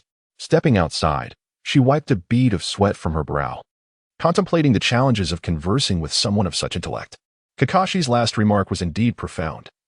The 3 individuals he mentioned were none other than the remaining figures aside from Momochi Zabuza, Wairi Ringo, Kisame Hoshigaki, and Mangetsu Kajiro. A gentle smile formed on Night Mist's face as she thought of this. It would be an opportune moment to test her newly acquired dust release technique on them. However, the news of Momochi Zabuza's demise did leave her somewhat astonished, yet it ultimately served her interests. With a slight shrug, she proceeded towards the Anbu headquarters. In the office of Shimura Danzo, the atmosphere was thick with tension. Danzo gazed at Night Mist seated before him, a flicker of surprise crossing his features. "This morning, I received word from the ninja I had placed in Iwagakure that Tsukuyomi has issued a clear directive. Iwagakure will refrain from engaging in any external conflicts for the next 20 years. It is said that the change in the Tsukuyomi's stance was influenced by a young man. I presume that young man is you?" With a confirming nod from Night Mist, Danzo's astonishment deepened. He had originally sent her on this mission with little expectation of her return, believing that her solitary venture would pose insurmountable challenges. In his mind, even entering Iwagakure would be a feat, let alone resolving any issues. He had intended to seize this opportunity to eliminate Night Mist, viewing her as a thorn in his side. Had she perished, he would have simply declared her a martyr and moved on. To his surprise, she had actually succeeded. Yet, He remained unconvinced, stating, "This situation arose because of you. So it is only fitting that you should resolve it. However, I must ask, how did you manage to persuade that Tsukuyomi? I know that old man is not easily swayed." Nightshade disdainfully remarked, "If only your mind could be less consumed with schemes, others would surely smile at you." Danzo narrowed his eyes, questioning, "What do you mean by that?" Ye Lan smiled gently, then rose to walk toward the door. "Rest assured, I do not covet your position. It is far beneath my regard. Oh, by the way, with all your scheming against others, you would do better to focus on honing your own skills. Moreover, you cannot bring me down. If you doubt this, feel free to try." After Ye Lan spoke, she forcefully slammed the door shut with a resounding bang. Danzo, in a fit of rage, crushed the teacup in his hand with a sharp crack, his expression dark and brooding. Chapter 177, A Chance Encounter with Tsukuyomi. As Night Mist stepped out of the door, she made her way directly to Xiaohai's dormitory. Night Mist knocked on the door, and a figure appeared, Little C.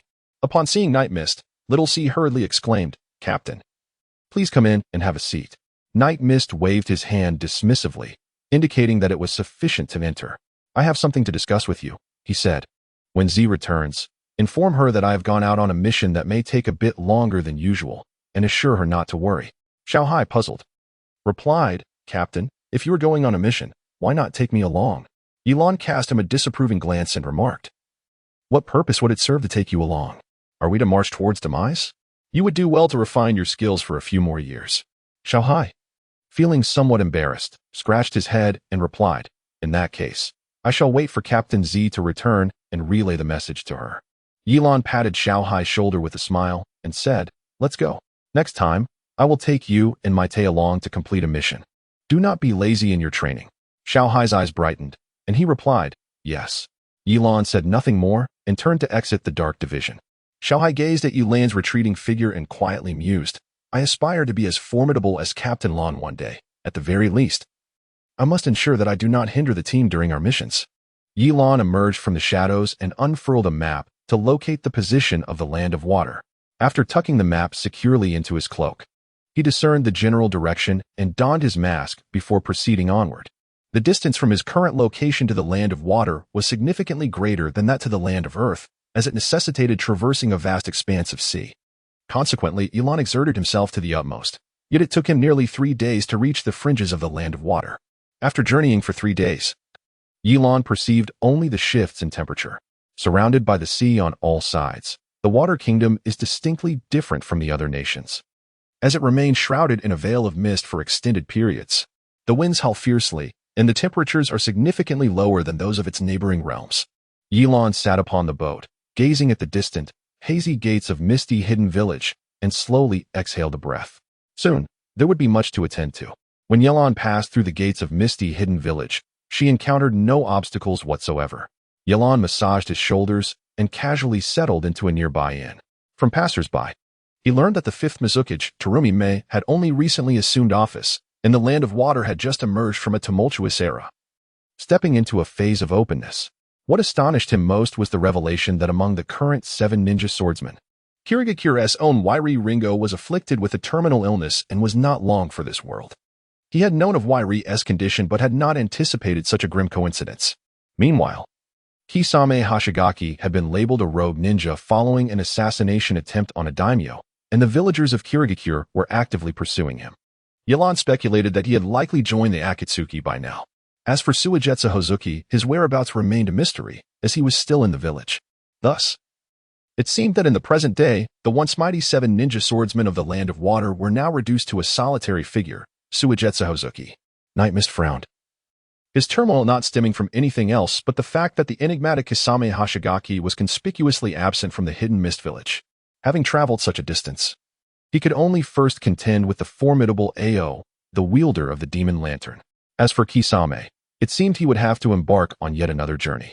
Moreover, given the vastness of the hidden mist village, while the notoriety of Ao was well known, locating him was not overly challenging. However, approaching him proved to be a rather daunting task. Just as Night Mist was deep in contemplation, a sudden cacophony erupted around him. Nightfall turned a glance, only to discover a person he had momentarily overlooked, the current 5th Hokage of the Mist Village, Tsukuyomi. Chapter 178, Transformed into a Little Beggar. A surge of joy welled up within Ye Lan. Truly, one may traverse the most arduous paths in search of something, only to find it unexpectedly in the most unlikely of places. He never anticipated encountering Mei Ming here.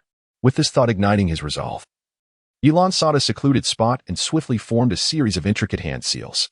In an instant, he employed a transformation technique, altering his appearance to that of a 5-year-old child. Subsequently, he scooped up a handful of earth and scattered it across his face and body.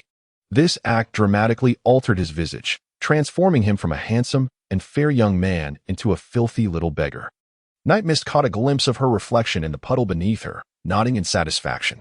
With determination, she fixed her gaze on Kagaya and charged forward with her head lowered.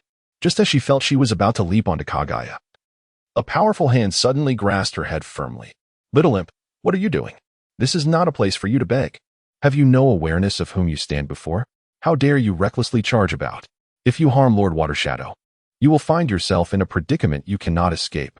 When has Ye Lan ever been treated in such a manner? Instinctively, he yearned to summon the chakra within him to hurl this person away, but in the next moment, he quashed that thought as a melodious and ethereal voice resonated. "Jifeng, release him." Yes. In an instant, Ye Lan felt a release above his head, and thereafter, his body lunged uncontrollably forward, culminating in a collision with a fragrant and tender embrace. As Ye Lan looked up, he was taken aback by what he saw. To his astonishment, he discovered that Kagaya was gazing down at him with a gentle smile. Furthermore, considering that Kagaya was an extraordinary beauty seldom seen in a decade, and with Ye Lan's face inadvertently pressed against her bosom, even his steadfast composure could not prevent his heart from racing with exhilaration. "Are you all right, little brother? What a fortuitous opportunity." Night Mist felt an overwhelming joy and quickly wrapped her arms around the slender waist of Kagaya, nuzzling against her affectionately. With a pitiful tone, she implored, "Dear sister, I have not eaten for several days, and my stomach is quite empty. Could you possibly spare me a morsel? Even a small amount would suffice." Night Mist believed that his actions would prove to be quite effective. However, the gentlemen in the vicinity were far from pleased, murmuring resentfully among themselves. "This young man is utterly audacious, daring to embrace our goddess. How dare he? What do you mean, your goddess? She is undeniably our goddess. When will we ever enjoy such fortune? If only I could have the chance to hold her, it would be worth my life. Could you all keep it down? That is Lord Watershadow we are speaking of." One warned, "A mere VV would suffice. What more do you desire? Do you not fear being melted by Lord Watershadow's boiling escape technique?" Yet, despite the caution, the audacity of that young man was overwhelming. Should I seize the opportunity? I would certainly teach him a lesson he would not forget. As Night Mist heard the sounds surrounding him, a sense of delight surged within, prompting him to cast a disdainful glance at those around him. He then lifted his gaze, looking pitifully at Mei, eagerly awaiting her response. The onlookers, witnessing this scene, were nearly driven to the brink of exasperation. Observing Night Mist's woeful demeanor, Mei affectionately tousled his hair and said, "Shall I take you to enjoy some delectable treats?" "Dear?" Night Mist nodded vigorously. "Sister, you are truly wonderful. My appetite is quite modest. I can feel full after just a small portion. So I certainly won't be a burden on your finances." The gentle smile of Mei Ming reflected warmth. "What a charming and well-behaved child you are." Chapter 179. Small in size, big in spirit. "What would you like to eat?" Night Mist chuckled softly. "I would like to have some steamed buns. They are the most affordable." Min, with a gentle smile, replied, "You are truly adorable. At this stage of growth, merely consuming plain steamed buns won't suffice. Come. Dear sister will take you out for some meat." As she spoke, Min took Night Mist by the hand and led her towards a distant restaurant. Observing this, Jifeng hurriedly interjected, "My Lord Watershadow, isn't this a bit?" Min paused, turning to Jifeng with a smile. "It's quite all right. Just look at how charming this child is. Moreover, our excursion was intended to assess the current state of recovery in the village. You need not accompany me. It's a perfect opportunity for me to explore and take a leisurely break." Seeing this, Jifeng could only nod in agreement and refrained from saying anything further before turning to leave. Upon witnessing this, Ye Lan obediently remarked, "Big sister. So you are the esteemed Lady Shuaying. You seem incredibly formidable, and you are also quite beautiful." Jimain chuckled, replying, "Haha, Lady Shuaying is merely human. Moreover, your words are exceedingly sweet. At such a tender age, you already possess the charm to enchant young ladies. When you grow up, you will undoubtedly have many hearts ensnared." Ye Lan earnestly declared, "From now on, I shall strive to become an extraordinary presence, much like you, dear sister. And then what? Then I shall marry you. A playful smile graced Koji Mei's lips as she replied, Oh, I fear that may not be possible, for your sister already has someone she cherishes. Who is that? That person is named C.H. Jur, a delightful individual much like yourself, and he possesses remarkable strength. Nightstorm appeared indifferent to the situation, then chuckled, saying, Sister, if you ever take a liking to me, I would gladly marry you. The charming Mei Yin could not help but smile, remarking, Such a little rascal. At that moment, Nightstorm sensed several envious gazes directed towards him. He then took Mei Yin's hand and pointed towards the group that had earlier been mocking them, saying, Sister Shueying, look. Those individuals over there have been discussing us. I can hardly comprehend their words. But it seems they keep referring to you as their goddess and even mention wanting to embrace you. Would you allow them to do so? Upon hearing this, Mei Yin cast a cold glance in their direction. The group trembled at her gaze. After all, she was no ordinary being, but the mightiest in the Water Nation. They could hardly withstand her scrutiny. Hastily, they knelt and exclaimed, My apologies, Lady Shuiying. We truly meant no offense. We were unaware of your esteemed identity and spoke thoughtlessly. Even if you were to grant us tenfold courage, we would never dare utter such words again. Mei Yin's expression remained inscrutable as she replied, within 5 seconds. I do not wish to see you again. The group, feeling as though they had narrowly escaped a grave fate, expressed their gratitude profusely and swiftly fled the scene. Before vanishing from sight, they cast a venomous glare at Nightstorm, muttering, You little brat, just you wait. Ye Lan then gestured a middle finger at them, leaving the group on the verge of spitting blood in fury. Ye Lan then looked up at Mizukage Terumi Mei and said, Sister, you were incredibly handsome just now. And you didn't even punish them. Terumi Mei brushed aside her bangs with a smile and replied, As the newly appointed Mizukage, I must not tarnish my own reputation. Besides, I am naturally beautiful. It is no wonder they admire me. What girl does not wish to be liked by others? Would you not agree? Ye Lan nodded earnestly and then smiled. Indeed. Chapter 180. Is it arduous to be a water shadow? Night Mist continued. Elder sister. Isn't it quite arduous to be the Mizukage? Terumi Mei brushed aside a few strands of hair from her forehead and replied, Actually, it's not too bad. Initially, it was quite challenging when I first assumed the position, but now it has become manageable since those under my command are now quite obedient. How did you achieve that? Elder sister? Night Mist inquired with a look of curiosity. Terumi Mei smiled with pride and said, It's quite simple. I simply locked away all those who have offended me. Indeed. As the Mizukage, those who do not heed your words surely deserve to be imprisoned. Ye Lan clenched his small fist and spoke. Jomei Min smiled gently, ruffling Ye Lan's little head as she said, Little brother, it seems that in this regard, your thoughts align quite well with mine. Ye Lan broke into a charming smile, appearing adorably foolish. Yet, within her heart, ripples of emotion surged. The Hidden Mist Village had recently emerged from the shadow of the fourth Mizukage's reign, with Terumi Mei hastily assuming the mantle of the fifth Mizukage. The village's prior isolation was a calculated measure, aimed specifically at addressing the unique bloodline limits within its confines. With her possession of 2 distinct bloodline limits, Terumi Mei's remarkable constitution enabled her to ascend to the esteemed position of the fifth Mizukage. Despite the dissenting voices that surrounded her, the most chilling aspect lies in her nonchalant demeanor as she recounted the silencing of those who opposed her, casting them into prison. The arduous journey to her coveted seat as Mizukage, fraught with untold challenges and the sacrifice of countless lives, remains a harrowing testament to her rise. The mere thought of Yalan Guang sends a chill down his spine, for in his understanding, Komi Mei is inherently a formidable presence. However, it is worth noting that such matters bear little relevance to him. He merely seeks to acquire information that proves beneficial to his endeavors. This explains his decision to assume the guise of a child, while he harbors a fair degree of confidence in his own appearance. Adopting the semblance of a young beggar undoubtedly affords him greater convenience, and it is evident that Komi Mei currently harbors no suspicion towards him. Subsequently, Komi Mei glanced down and inquired, Little brother, we've only just met, and I am yet to learn your name. Ye Lan earnestly assumed a demure demeanor and said, Big sister, my name is Bai Yun.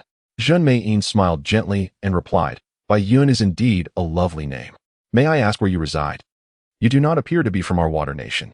Hearing this, Ye Lan spoke with a tone of deep sorrow, Dear elder sister, I am but a war orphan, hailing from a distant land. My entire family has perished, thus. As Ye Lan spoke, tears began to glisten at the corners of his eyes. Noticing this, Zhao Mei quickly wiped away his tears and gently said, I apologize, dear younger brother. It seems we have touched upon your sorrowful past. I never anticipated your background to be so tragic. However, you can take comfort in knowing that you have encountered me. I shall ensure that you do not endure hardship any longer." Ye Lan nodded vigorously in agreement. Zhao Mei smiled tenderly and continued, "There is a renowned bun shop ahead. And the char siu buns there are a personal favorite of mine. Shall we go there to indulge?" Ye Lan scratched his head, then shyly smiled and inquired, "Are the buns there very expensive? If they are, then perhaps we should skip it. I do not wish for my sister to spend too much." Zhao Mei, brimming with confidence, patted her chest and reassured him, "Worry not. This is a matter you need not concern yourself with. My sister is never short of funds. I assure you, you shall feast to your heart's content, so much so that you may find it difficult to walk." Chapter 181. The place that can make you handsome with that. Zhao Mei took Ye Lan by the hand and led him into a bun shop. As soon as they entered, they attracted the attention of numerous onlookers, their gazes filled with admiration and awe. Among them were also a few men who regarded them with similar eyes, though they dared not be overt. Instead, they discreetly lowered their heads. However, the majority of the attention was directed towards Zhao Mei in a manner of flattery. The shop owner, upon spotting the duo, hurried over with a broad smile and greeted Zhao Mei. "Lady Shueying, it is truly an honor for my humble establishment to host you today. What may I serve you?" With a grand gesture, Zhao Mei replied, "Bring me your finest buns, 3 portions. No, make that 5. The owner nodded with a smile and said, "Certainly. Please, follow me upstairs." Zhao Mei then guided Ye Lan to the 3rd floor. Upon arrival, Ye Lan was immediately struck by the enchanting sight before him. The 3rd floor of the bun shop was an open garden, devoid of a roof. As a result, it was adorned with a variety of flowers and plants. And with only a few patrons passing through, the ambience exuded an exquisite tranquility. Night Mist couldn't help but sigh. Truly, Water Shadow was remarkable. Even the place for savoring steamed buns exuded sophistication. The two of them casually selected a spot to sit. Before long, 5 steaming buns were served at their table. Mirroring the dim light, she picked up a bun and presented it to Night Mist, saying, "Little brother, you must be particularly hungry. Come, indulge in the flavors of these buns and see if they suit your palate." Without uttering a word, Ye Lan took the bun from Akatsuki Mei's hand and took a hearty bite. Ye Lan fell in love with the bun after just one bite, for it possessed not only a generous filling and a delicate skin, but also an extraordinary flavor. It could be described as a masterpiece among buns. As Ye Lan finished one bun, he eagerly reached for a second. After several days of travel, he had subsisted solely on dry provisions. Faced with such an abundance of buns before him, he felt little resistance and, without regard for the surroundings, began to indulge heartily. Meanwhile, Kei Mimi rested her chin on her hands, a smile gracing her lips as she watched Ye Lan. After taking a couple of bites, Ye Lan looked at her in confusion and asked, "Elder sister, these buns are so delicious. Why aren't you having any?" With a gentle smile, Kei Mimi replied, "Bayun. Sister is currently on a diet, so please don't mind me. Just enjoy your own meal." Ye Lan let out a soft exclamation, her expression turning contemplative as she remarked, "No wonder my sister is so beautiful and possesses such an exquisite figure." Zhun Meiming couldn't help but playfully tap the tip of Ye Lan's nose, chuckling as she said, "You little rascal, I didn't realize you had a knack for charming the ladies." Ye Lan chuckled softly, then resumed her feast on the steamed buns. In no time, she devoured all 5 generous servings of buns with remarkable enthusiasm. Ye Lan reclined contentedly in the chair, caressing her belly while letting out satisfied belches. Upon witnessing this, Zhao Meiming chuckled and remarked, "Bayun, I never would have guessed that you possess such a hearty appetite." Night Lan smiled faintly, choosing to remain silent. Then, Zhao Meiming continued, "But this is for the best. You are at an age where your body is growing. It would be unwise not to eat a little more. For now, lie back on the chair and rest for a while to aid your digestion. Later, I shall take you to another place." Night Mist, filled with curiosity, inquired, "Elder sister, where else are you taking me?"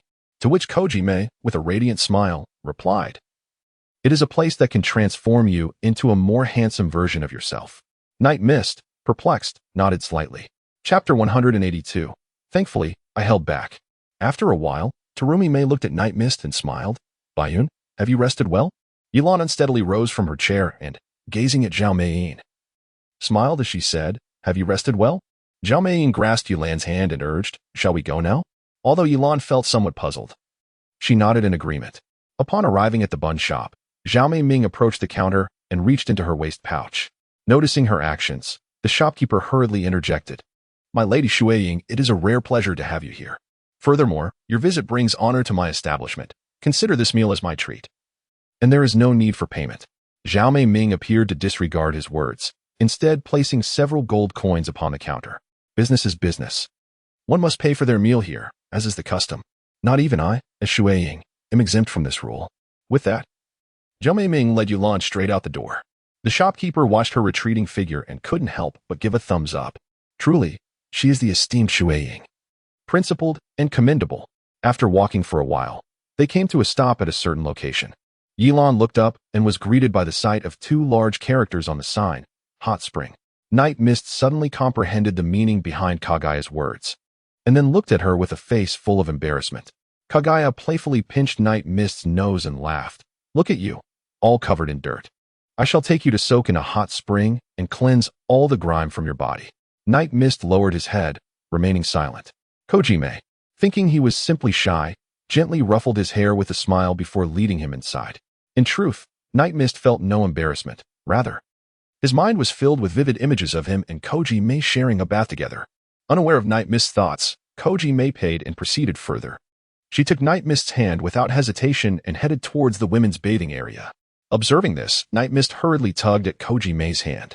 She turned back, casting a glance at him, and couldn't help but laugh, asking, what is the matter? Ye Lan hesitantly stammered, big sister, I am a boy, so I cannot go in. To which Kimi chuckled, of course, I am well aware that you are a boy, but what of it? You are still quite young. I dare say your body has yet to fully develop. Do not fret, I shall take you inside. No one will utter a word. Besides, can you truly cleanse yourself properly all alone? And honestly, with such adorable charm, the girls may very well take a liking to you. With a playful wink, Kimi teased Ye Lan. Night Mist shivered slightly, pondering how overly liberal the fifth-generation water shadow was. He shook his head and replied, Elder sister, I shall proceed to the men's bath. I am no longer a child. I am capable of washing myself. If necessary, I could always ask someone to assist me. Kagaya Mei laughed heartily, playfully pinching Night Mist's cheek as she remarked, Bai Yun, I must say, I am growing increasingly fond of you. Night Mist smiled awkwardly and then darted into the men's bath. Konomi couldn't help but chuckle softly, muttering to herself that he was indeed a delightful child, far superior to those foul men who could only leer at her body. Meanwhile, after entering the men's bath, Night Mist gasped for breath, his face drenched in cold sweat. With a heart still racing, he thought to himself, Phew, I'm glad I managed to hold back earlier. Otherwise, if I had let my guard down, I might have reverted. If she discovered my true form as a grown man, she would undoubtedly eliminate me on the spot. Chapter 183. The scenery. Night Mist then surveyed his surroundings and, finding them largely vacant, decided to revert to his original form, shedding his garments and luxuriating in the bath. After approximately an hour, he transformed back into a child, his hair still damp, and donned a bathrobe, making his way to a designated resting area. There, he noticed Konomi, wrapped in a towel, with her eyes closed, reclining on a chair. Remarkably, aside from him, they were the only two occupants in that tranquil space. Ye Lan gazed at Susanoo, who was simply wrapped in a towel, and felt a flutter of emotion within him. At that moment, Susanoo exuded an enchanting beauty. Her skin was radiant and luminous, with only a towel concealing vast expanses of her form, leaving certain areas tantalizingly visible. Even Ye Lan, with his steadfast resolve, found his breath growing somewhat heavy. Meanwhile, it was evident that Susanoo had already succumbed to the embrace of slumber. Ye Lan quietly approached beside Konohamaru and reclined on the chair next to her. Before long, Konohamaru awoke, turning her head to gaze at Ye Lan, inquiring, Little brother, when did you arrive? I didn't notice your presence at all. Ye Lan smiled gently, having just arrived not long ago. Seeing her sister asleep, she chose not to disturb her. Upon awakening, Kame rubbed Ye Lan's head and said with a smile, What a considerate child you are. I have been working for extended hours lately, and it is no wonder I succumbed to fatigue and took a short nap. Kame then surveyed Ye Lan from head to toe and remarked, Bayun, I must admit, after your cleansing, you look rather dashing. I can only imagine how popular you must have been with the girls back in your homeland. Ye Lan scratched her head, blushing as she spoke. Actually, it's not that bad. Zhao Mei Ming chuckled, feeling shy, are we?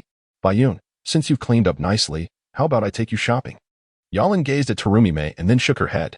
Terumime, puzzled, inquired, Are you tired? Night Mist remained silent. Jinmane furrowed her brow and said, Bayun, Your previous attire was quite unkempt. Therefore, I intend to take you out to procure a more elegant outfit. Otherwise, how can you accompany me to significant events when you are perpetually in such a disheveled state? Ye Lan chuckled softly and then remarked, there is no need to rush. Water Shadow sister. Since you are the esteemed Water Shadow of the Water Nation, you must possess a wealth of knowledge about its affairs, correct? Tsukuyomi, perplexed, responded, Bayun. What has prompted you to inquire about this all of a sudden? Night Mist chuckled and said, Sister, as a newcomer, I am still quite unfamiliar with everything here. I do not know the people or the customs of this place. However, you possess a profound understanding of the local affairs. Since I will inevitably reside here for an extended period and there is no rush to venture out, why not enlighten me on the matters of the Water Nation? Kagami smiled warmly and replied, so you wish to gain insight into these matters. Very well, since you will be accompanying me in the future. I shall share with you the geography and cultural nuances of the Water Nation. Yes, Night Mist nodded obediently, eagerly resting her chin on the table as she gazed expectantly at Kagami. Noticing her enthusiasm, Kagami could not help but smile in return. And then she began to elaborate on a multitude of topics regarding the Water Nation, including essential considerations for living here in areas that should be avoided. Chapter 184. Learning Ninjutsu. Night Mist listened with great interest, occasionally interjecting with questions, while the radiant Mayin spoke with unrestrained delight. Just as Mayin was reveling in her words, Night Mist inquired, Elder sister, I have a question I would like to ask you. Mayin paused momentarily, then smiled and replied, White Cloud, feel free to ask whatever is on your mind. Night Mist tilted her head and inquired, Elder sister, since you are the Water Shadow of the Water Nation, does that not mean you possess exceptional prowess? I have heard the village elders say that among the 5 great nations, anyone bestowed with the title of Shadow in their village is indeed formidable, regarded as the most powerful individual therein. Is that not so? To this, Mizukage chuckled heartily and replied, If you wish to believe that, I cannot dissuade you. Night Mist's eyes sparkled with excitement. Can you teach me the art of ninjutsu? White Cloud, do you wish to become a ninja? Night Mist nodded earnestly and declared, I aspire not only to become a ninja, but to be an exceptionally formidable one. In doing so, I shall return to my former village and exact vengeance upon those villains who devastated our home, delivering retribution for the people of my village. Night Mist spoke with conviction. Leaving Akemi momentarily taken aback, caught off guard by such an unexpected declaration. Upon witnessing this scene, Ye Lan was utterly astonished. Even he had not anticipated his own remarkable talent for fabrication. With effortless ingenuity, he had managed to deceive Kaguya into believing his ruse. After a brief moment of bewilderment, Kaguya regained her composure, fixing a serious gaze upon Ye Lan. Night Mist felt somewhat unsettled under Konoha's gaze, and a thought crossed his mind. Could she have uncovered my true identity? However, her subsequent words eased his anxiety. Bayun, our Water Nation is in dire need of talents like you. You are absolutely correct. Whoever dares to bully us shall face retribution tenfold, 100-fold. To show mercy to our enemies is to be cruel to ourselves. Thus, I wholeheartedly agree with your perspective.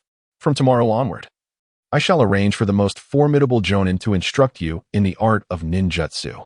Night Mist was momentarily taken aback, and then inquired with a hint of confusion. Are you not going to teach me yourself, big sister? Tsukuyomi shook her head with a smile and replied, Do not misunderstand. It is not that I do not wish to teach you. Rather, the majority of my ninjutsu relies on the bloodline limit within me. Thus, even if I earnestly desired to impart my knowledge, it would be futile, and mastering it is simply impossible. Therefore, you must seek instruction from others. Ye Lan nodded thoughtfully and suddenly exclaimed, I understand. Are you suggesting that the 7 most formidable individuals in your village, aside from yourself, are to instruct me? Zhao was taken aback for a moment before responding, The 7 most formidable individuals? Night Mist nodded vigorously and then spoke, Indeed, it's the 7 ninja swordsmen. They are quite renowned in our village, and I have heard tales of their formidable prowess. Upon hearing this, Tsukuyomi appeared momentarily taken aback, and then she slowly replied, Hokage, had you spoken these words over a decade ago, when I was already the Mizukage, I might have been able to assist you. However, at this juncture, I find myself truly powerless. Night Mist questioned, Why? To which Konoha sighed and replied, Allow me to elucidate the current state of the Mist Village. Indeed, the village once boasted the formidable presence of the 7 ninja swordsmen, each member possessing remarkable prowess. However, their strength predominantly hinged upon the blades they wielded. Thus, In the absence of their weapons, most of them are not particularly formidable, save for a select few. Chapter 185, The Remaining Two. Moreover, this scenario merely reflects the initial state of the 7 ninja swordsmen. Following a fateful mission over a decade ago, only a handful of them remain, with the rest having perished in battle. The surviving few formed a new iteration of the 7 ninja swordsmen, yet in truth, this name has become somewhat of a misnomer, as they are merely 4 in number. Among these remaining 4, some are gravely ill, while others have defected to become rogue ninjas. The latest reports indicate that one of them was recently eliminated by Konoha's replicant ninja, Kakashi. Consequently, as it stands, the Mist Village is left with only 2 members of the 7 ninja swordsmen.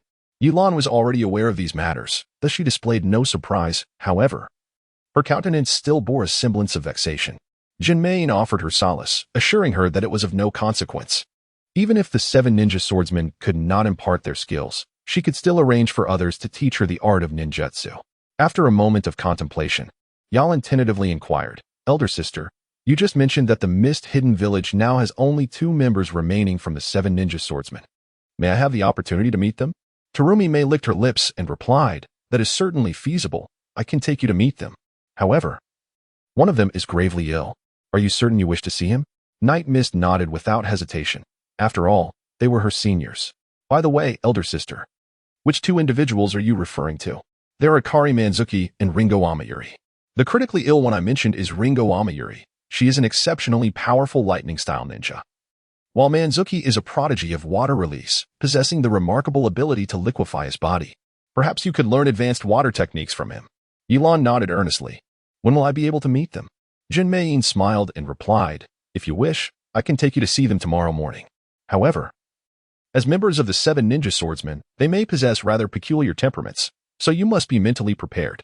Moreover, I cannot impose any demands upon them. Whether they choose to teach you ninjutsu is entirely up to their discretion, and it seems that we must first obtain their consent." Night Mist patted his chest and chuckled. "No problem at all. They are all seniors, and when I meet them, I shall certainly be polite. If they are unwilling to teach me, I shall plead with them until they acquiesce." Kimi laughed heartily. "Indeed, one must possess such an attitude when seeking a mentor. One cannot be overly bashful." Subsequently, the 2 reclined on their chairs for a brief respite. Kimi requested a set of children's clothing for Night Mist to don, while she herself changed back into her original attire. Together, they departed from the bathroom. Kimi turned to Night Mist and inquired, "Where are you currently residing, Bayun?" Night Mist awkwardly shook her head and then spoke. "Big sister, I have only recently arrived in the Land of Water. For the past few days, I have been begging along the roads, and as such, I currently have no place to stay. Last night, I spent my time in an alley." Seeing her distress, Mei looked at Night Mist with compassion and said, "Bayun, in that case, why don't you come back with me? From now on, you can stay by my side. I will ensure that you have a place to live." Night Mist gazed at Tsukuyomi with profound gratitude and said, "Elder sister, now I truly understand why you have been appointed as the Mizukage. It turns out you are such a wonderful person." Chapter 186. A Life of Limited Time. Tsukuyomi smiled gently, remarking, "What a clever little one you are." They then proceeded together to Tsukuyomi's residence. Upon arrival, Tsukuyomi looked at Night Mist and said, "Bayun, for today you shall stay with your elder sister. Tomorrow, after you meet with Ringo Yuya, I shall arrange a suitable place for you." Ye Lan gazed wide-eyed at Tsukuyomi and inquired, "Sister, do you mean to say that you wish to sleep beside me tonight?" Tsukuyomi was momentarily taken aback, then playfully scolded, "Who would want to sleep with you? Are you perhaps harboring ulterior motives towards your sister?" Ye Lan shook her head vigorously, insisting otherwise. Guomei couldn't help but chuckle, saying, "Sister was merely teasing you. Why such an exaggerated reaction?" Ye Lan smiled softly, remaining silent. Zhao gently patted Ye Lan's head and remarked, "Sister is leaving now. You must stay obediently in your room tonight and go nowhere. Understood?" Ye Lan nodded and said, "Sister Shueying, I shall heed your advice. Please take good care of yourself." "All right." Ye Lan reclined upon the plush bed, reflecting on the events of the day. After much contemplation, she found herself unable to derive any clarity. At the very least, thus far, her relationship with Mei Ming remained quite harmonious. Yet, she pondered, once I have eliminated Lin Yuri and Sukiman Getsu, will she continue to treat me with such kindness? A smile, incongruent with his youthful visage, gradually appeared at the corners of Ye Lan's lips before he closed his eyes and swiftly drifted into a deep slumber. The following morning, he was awakened by the call of an unfamiliar young man. As the night mist enveloped him, Ye Lan stirred from his slumber, almost certain that he had never encountered this individual before. "Where is Sister Shueying?" he inquired. The young man smiled and replied, "I am the guardian of Lord Shueying. This morning, Lord Shueying instructed me to escort you to meet Lords Linqing Yuyu and Guizhong Manwei." Night Mist obediently nodded, then got out of bed and donned her attire. "You are called White Cloud, are you not?" Ye Lan nodded. The guard chuckled. "What a lovely name. I never expected you to get along so well with Lord Shueying. She seems quite fond of you." Ye Lan deliberately feigned a bashful expression and then nodded. The guard continued, "So, Baiyun, would you prefer to meet Lord Lin Qingyuli first or Lord Gui Dang Manyu?" Night Mist tilted her head in contemplation and then remarked, "Let us first pay a visit to Lin Qingyuli. I have heard she is quite an impressive elder sister." The guard paused momentarily, then muttered to himself, "Impressive is an understatement." Subsequently, the two departed, making their way towards the hospital. Along the journey, the guard informed Night Mist about Lin Qingyuli's current health condition and the precautions to take during their visit. Before long, they arrived at the hospital.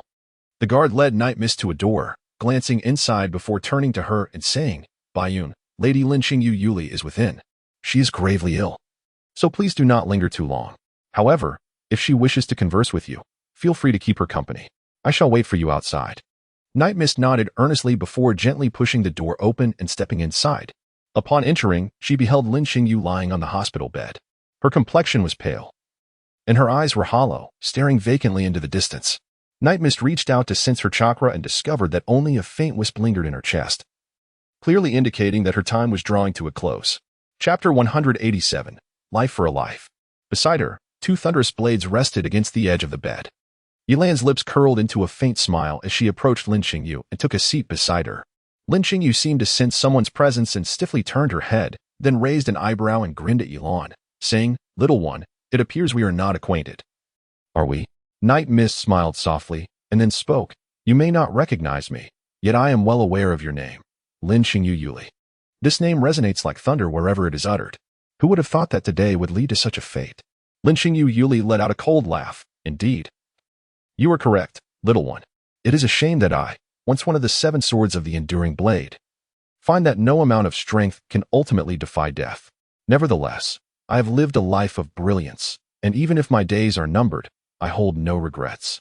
However, little one, your presence here must signify more than a mere desire to see me. Am I mistaken?"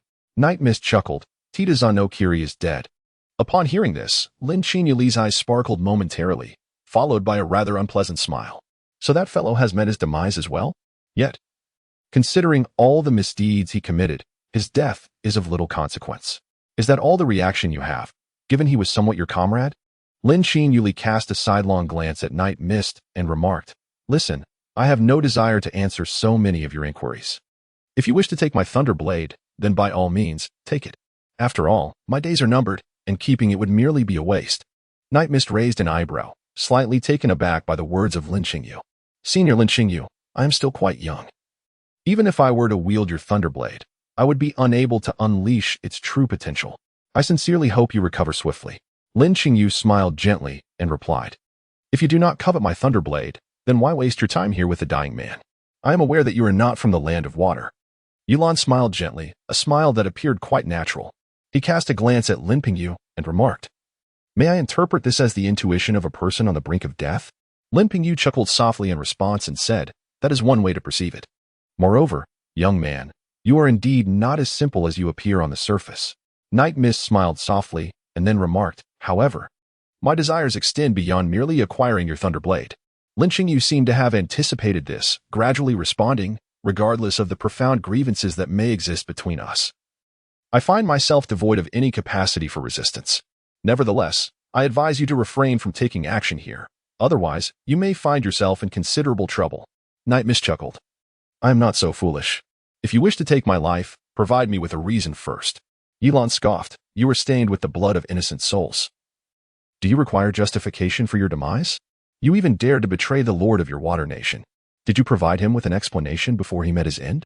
Upon hearing this, Lin Qingyuli burst into laughter. No wonder, no wonder. Could it be that this is my retribution?" Ye Lan spread his hands. stating that taking a life comes with its own consequences and nothing more. Lin Qingyuli turned to Ye Lan and inquired, "Did Her Highness send you to kill me? Has she returned?" To which Ye Lan replied, "For the deceased, such knowledge is unnecessary." Lin Qingyuli tilted her head, reassuring him, "There is no need for caution. I merely wish to convey that the only one involved in the pursuit of the former lord of the Land of Water is none other than the formidable Kisame Hoshigaki. After all, we are citizens of the Land of Water. Such actions are beyond our nature." Night Mist let out a cold laugh. "Do you truly believe that I would trust your words? A person on the brink of death speaks only the truth, even if you do not take my life. I doubt I shall survive beyond next month. There is no need for me to deceive you." Chapter 188. It is not so simple. We received our assignments simultaneously, yet only Deidara ventured forth to execute them. It was not by his own volition. He merely accepted the burden of blame. All of this was orchestrated by the current daimyo. Otherwise, do you think I could lie here in peace, unharmed? After the villagers discovered the truth, it would be a miracle to escape being torn apart by a frenzy of blades. The night was shrouded in silence. Lin Qingyu continued, "Now that I am aware of your intentions, you have ample justification to eliminate me. However, I would like to request a favor from you." Night Mist softly remarked, "It seems you lack the qualifications to make demands." However, Lin Qingyu appeared oblivious to Night Mist's words, continuing on her own. "I hope you can spare the innocent Zuki Manzuki. He is blameless, and moreover, he has a younger brother. Do you truly believe I would be capable of taking his life? It is merely a precaution." Night Mist raised an eyebrow. "It seems you share quite a close relationship with the Lantern of the Dead. The typically heartless you actually shows concern for the life and death of others." Lin Qingyu chuckled, her laughter tinged with sorrow. "If only I could truly live, I would relish the opportunity to torment him once more. You see, I am a prodigy of lightning release, while he specializes in water release. In my hands, victory is his only fate." Nightfall remained silent for a moment before speaking. "I seek only vengeance, to eliminate those who deserve it." Lin Qingyu nodded with a smile and replied, "Then I can rest easy. By the way, little ghost, who brought you here?" "The guardian of the fifth Mizukage, Tsukuyomi." Lin Qingyu chuckled softly and continued, "Fortunately, you restrained yourself from killing me just now. Otherwise, you might not have been able to leave this room. I assured you I am not that foolish. With only the two of us here, I would not willingly fall into a trap of my own making. No, what I meant was, you seem to have a close relationship with Tsukuyomi. I disguised myself as a little beggar, and she did not suspect me." Lin Qingyu smiled faintly. "It would be wise for you to depart from here swiftly." Ye Lan furrowed her brow, questioning the meaning behind your words. Lin Qingyu continued, "Do you know who the guard outside is?" "Who is it?" "It is the prodigious ninja, Qing." Ye Lan scoffed. "So what? Is he truly formidable? If I truly wish to leave, he would be unable to retain me." "Young man, excessive arrogance is not a virtue." Night Mist smiled gently, inquiring about the meaning behind your earlier suggestion for me to leave hastily. Lin Xiaoyuri chuckled. "Surely, you do not genuinely believe that the woman, Tsukuyomi, is treating you with such kindness out of an overflow of maternal affection?" "Humph, I am not so foolish." With a light laugh, Lin Xiaoyuri continued, "It is merely that she has yet to discern anything overly suspicious about you. Should that change, your existence would be rendered more torturous than death." Ye Lan licked her lips, indicating that there was no need for your concern. Lin Qingyu turned away, closing her eyes and choosing to remain silent. Seeing this, Ye Lan let out a gentle sigh, then picked up the thunder blade she had placed by the bedside and said, "This thunder blade holds some significance for me, so I shall take it. Please do not feel obliged. I merely hope that you will not tarnish its esteemed reputation." "Of course not." Night Mist rose and took a few steps before turning to inquire, "Do you prefer to savor your favorite things at the end?" Lin Qingyu slowly opened her eyes to gaze at Night Mist, yet remained silent. "I too relish the idea of saving the best for last, but I believe it is wiser to indulge first. Otherwise, one might find that the opportunity slips away." Chapter 189. The Full Moon of the Ghost Lantern. Night Mist uttered a perplexing remark before departing without a backward glance. Lin Qingyu was momentarily taken aback, then gently smiled.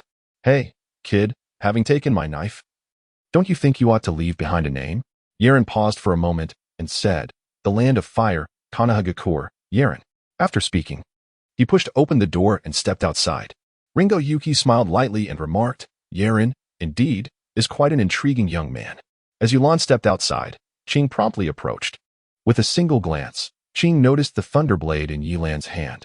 A fleeting glimmer of murderous intent flickered in his eyes before he turned to Ye Lan and remarked, "By Yun, It seems you have formed quite a bond with Lord Ringo Yuji. However, this Thunderblade is something Lord Ringo values more than life itself. How did it come into your possession? Night Mist discerned the murderous intent in the azure eyes, but feigned innocence, responding with a playful smile. Sister Lin Xianyuri said I was adorable, and thus gifted me these 2 blades. She also encouraged me to diligently train so that I may master them in due course. Upon hearing this, Qing appeared somewhat skeptical of Night Mist's words, yet he nodded and remarked, if that is the case, it must be your destiny. Perhaps in the future, you may become one of the new generation of the 7 ninja swordsmen. However, it seems that fate is often unkind to the gifted. As for Lady Lin Xianyuri, well, let us not dwell on that. I shall take you to meet Lord Mizukage Minatsu. Ye Lan waved her hand and smiled. Big brother. Sister Lin Qingyu has just informed me of Brother Guizhong's residence. May I venture there on my own? The young man paused for a moment, then replied, allow me to accompany you. You carry the lightning blade, and many in the village are familiar with it. I fear it may attract unnecessary trouble. Upon hearing this, Ye Lan chuckled softly and replied, this is quite simple. Night Mist casually tossed the thunder blade into Qing's embrace. Startled, Qing hurriedly caught it, only to find that Night Mist had already vanished without a trace. Peering out the window, Qing observed that Night Mist had swiftly slipped outside the hospital entrance. Guard. I'm off. Please keep an eye on the Thunderblade for me. I intend to wield it against the wicked, she exclaimed before disappearing in a flash. Qing sighed helplessly, then suddenly recalled something and dashed into the hospital room of Lin Xianyuli. My lord, are you all right?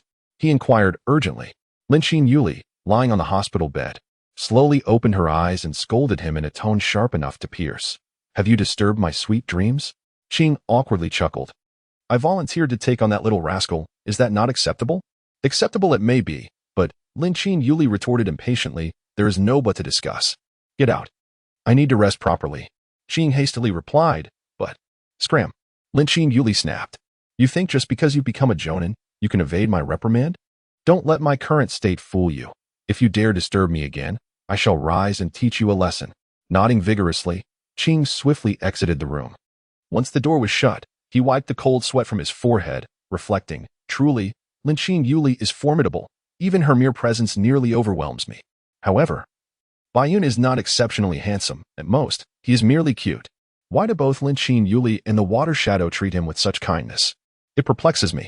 Meanwhile, Night Mist had already ventured far from the hospital, finding herself in a secluded area shrouded in thick fog, with dense rivers surrounding her, rendering the place desolate. Just moments ago, she had employed an illusion to extract information from a ninja of the Mist Village, revealing that Ghost Lantern Man Yu resided in this very location. Yet, upon her arrival, she discovered no signs of life. Ye Lan took a few steps toward the riverside and soon discovered a house not far away. Night Mist was overjoyed as he approached the dwelling and stepped inside to take a look. However, he soon discovered that the house was utterly vacant. Just as Night Mist was pondering this mystery, a sudden voice echoed from behind him. Who is this little brat? Go back to where you came from. This is not a place for you. With a gentle smile, Night Mist slowly turned around to gaze at the figure standing upon the water's surface. This individual, with flowing white hair, bore a striking resemblance to the moon of Ghost Lantern, sharing at least 80% of his features. Sporting vertical braids and sharp teeth. With fluffy bandages wrapped around his neck, he was none other than the illustrious moon of Ghost Lantern himself. Upon witnessing the situation, Ye Lan decisively dispelled the ninjutsu, reverting to her original form. I never anticipated that you would practice here. It took considerable effort for me to locate you. Gui's expression shifted sharply as he discerned the forehead protector emblazoned with the emblem of Konoha upon Ye Lan's brow. Without hesitation, he unsheathed his twin blades, the demon's lair, and regarded Ye Lan with a wary gaze. You, a child of Konoha, though I am unaware of how you infiltrated this place, if your intent is to assassinate me, I assure you, it will not be an easy endeavor. Ye Lan smiled gently. Do not be so tense. I merely wish to confirm something with you. Gui Deng Man, you replied softly. You may inquire, but I cannot guarantee that I will provide you with an answer. Ye Lan smiled faintly. Truly worthy of the 7 ninja swordsmen, their words resounding with gravitas.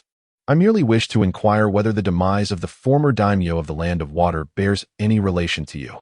Mizukage Mangetsu fixed his gaze intently upon Ye Lan.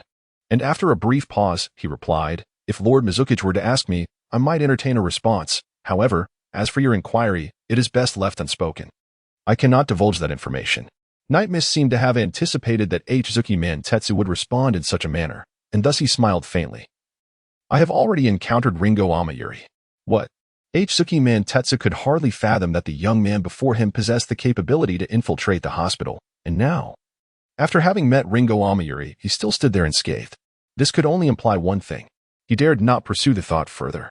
In a fit of rage, he lunged towards Night Mist, grasping his collar tightly and gritting his teeth as he demanded, "What have you done to her?"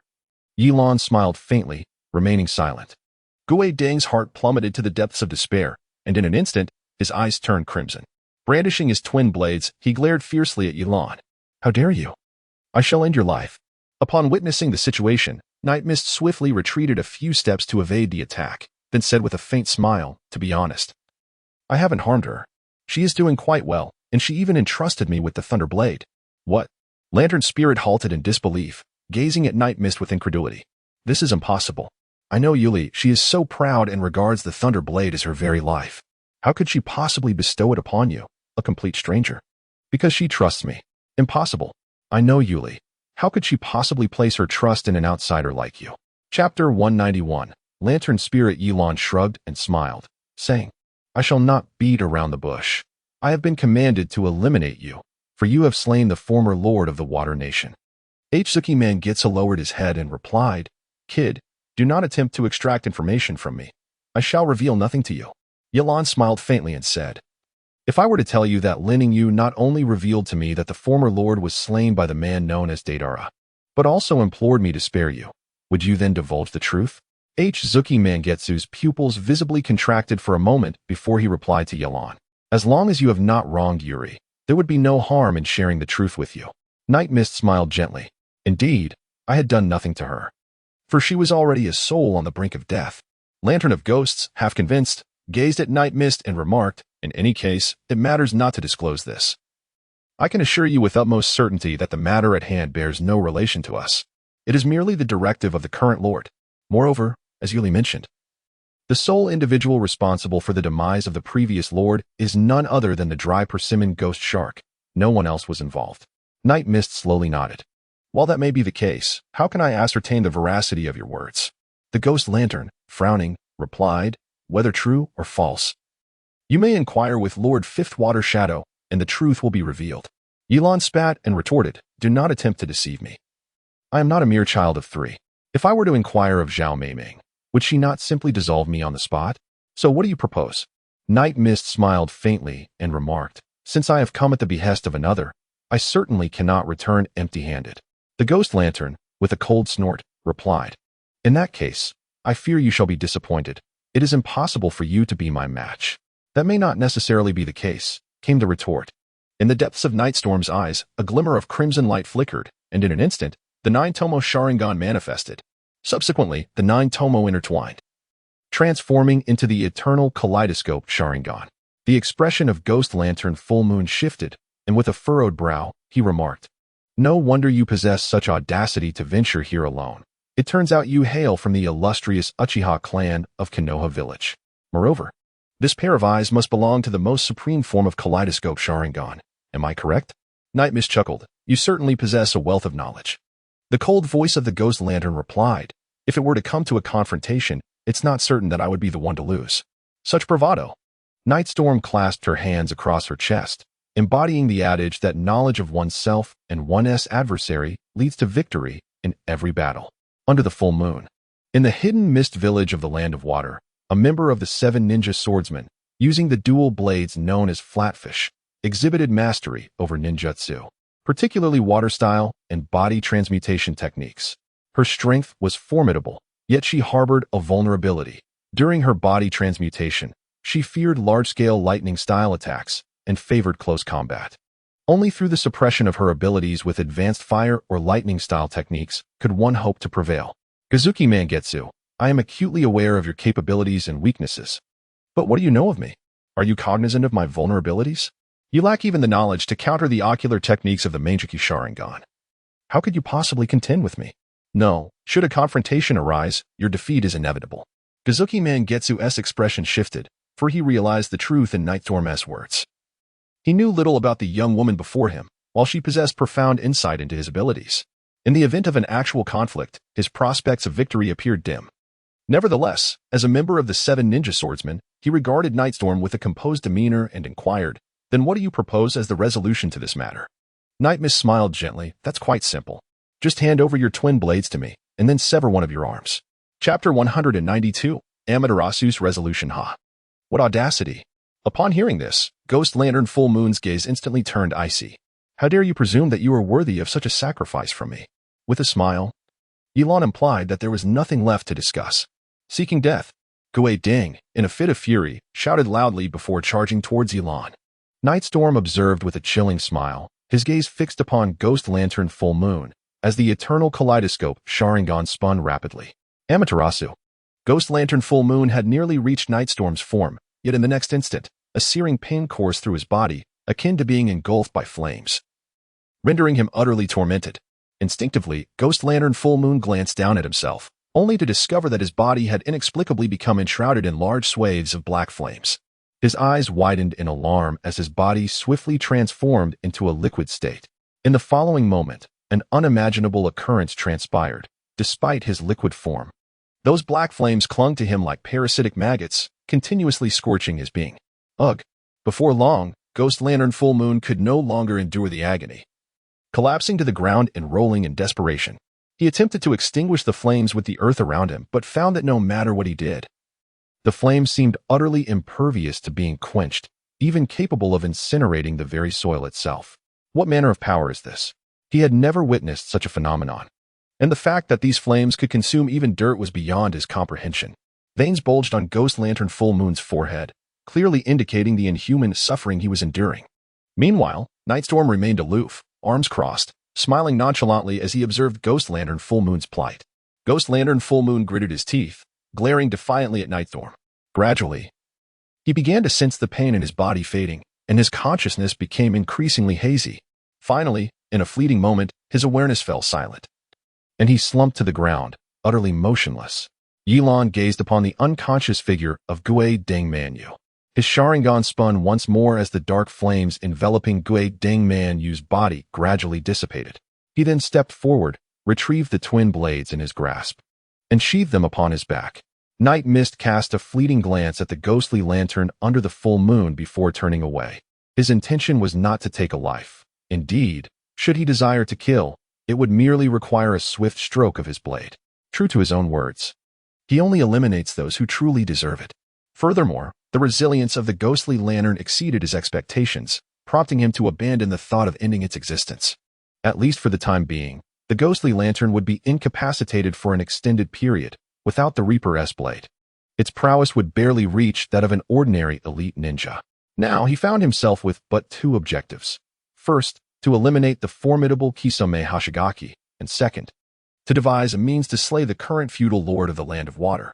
After traversing a short distance, Night Mist retrieved a scroll from his waist, a vessel for storing his blades. Gently unfurling the scroll, he revealed 7 designated slots, yet only 1 blade resided within, the decapitating sword. Ye Lan placed the twin blades of the ghostly lantern beneath the full moon into the scroll, then sealed it shut. Nightstorm chuckled softly.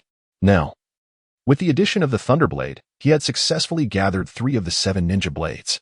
The reason he had tossed the Thunderblade to Ching was merely to lower his guard.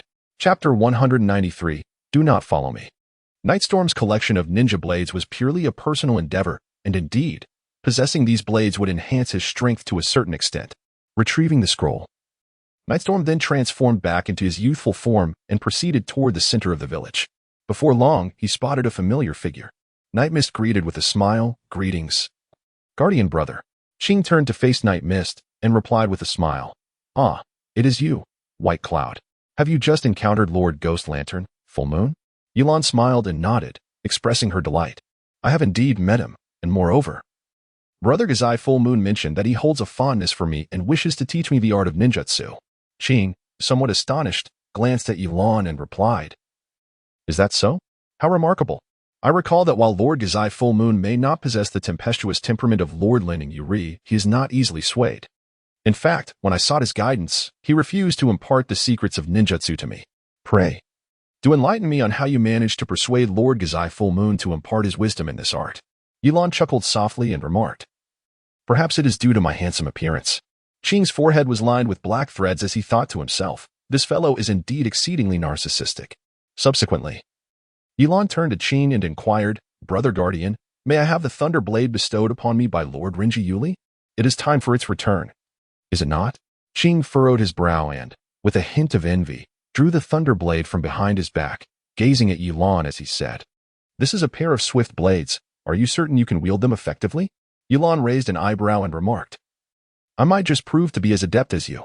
Qing pouted slightly, then reluctantly placed the Thunder Blade into Ye Lan's hands.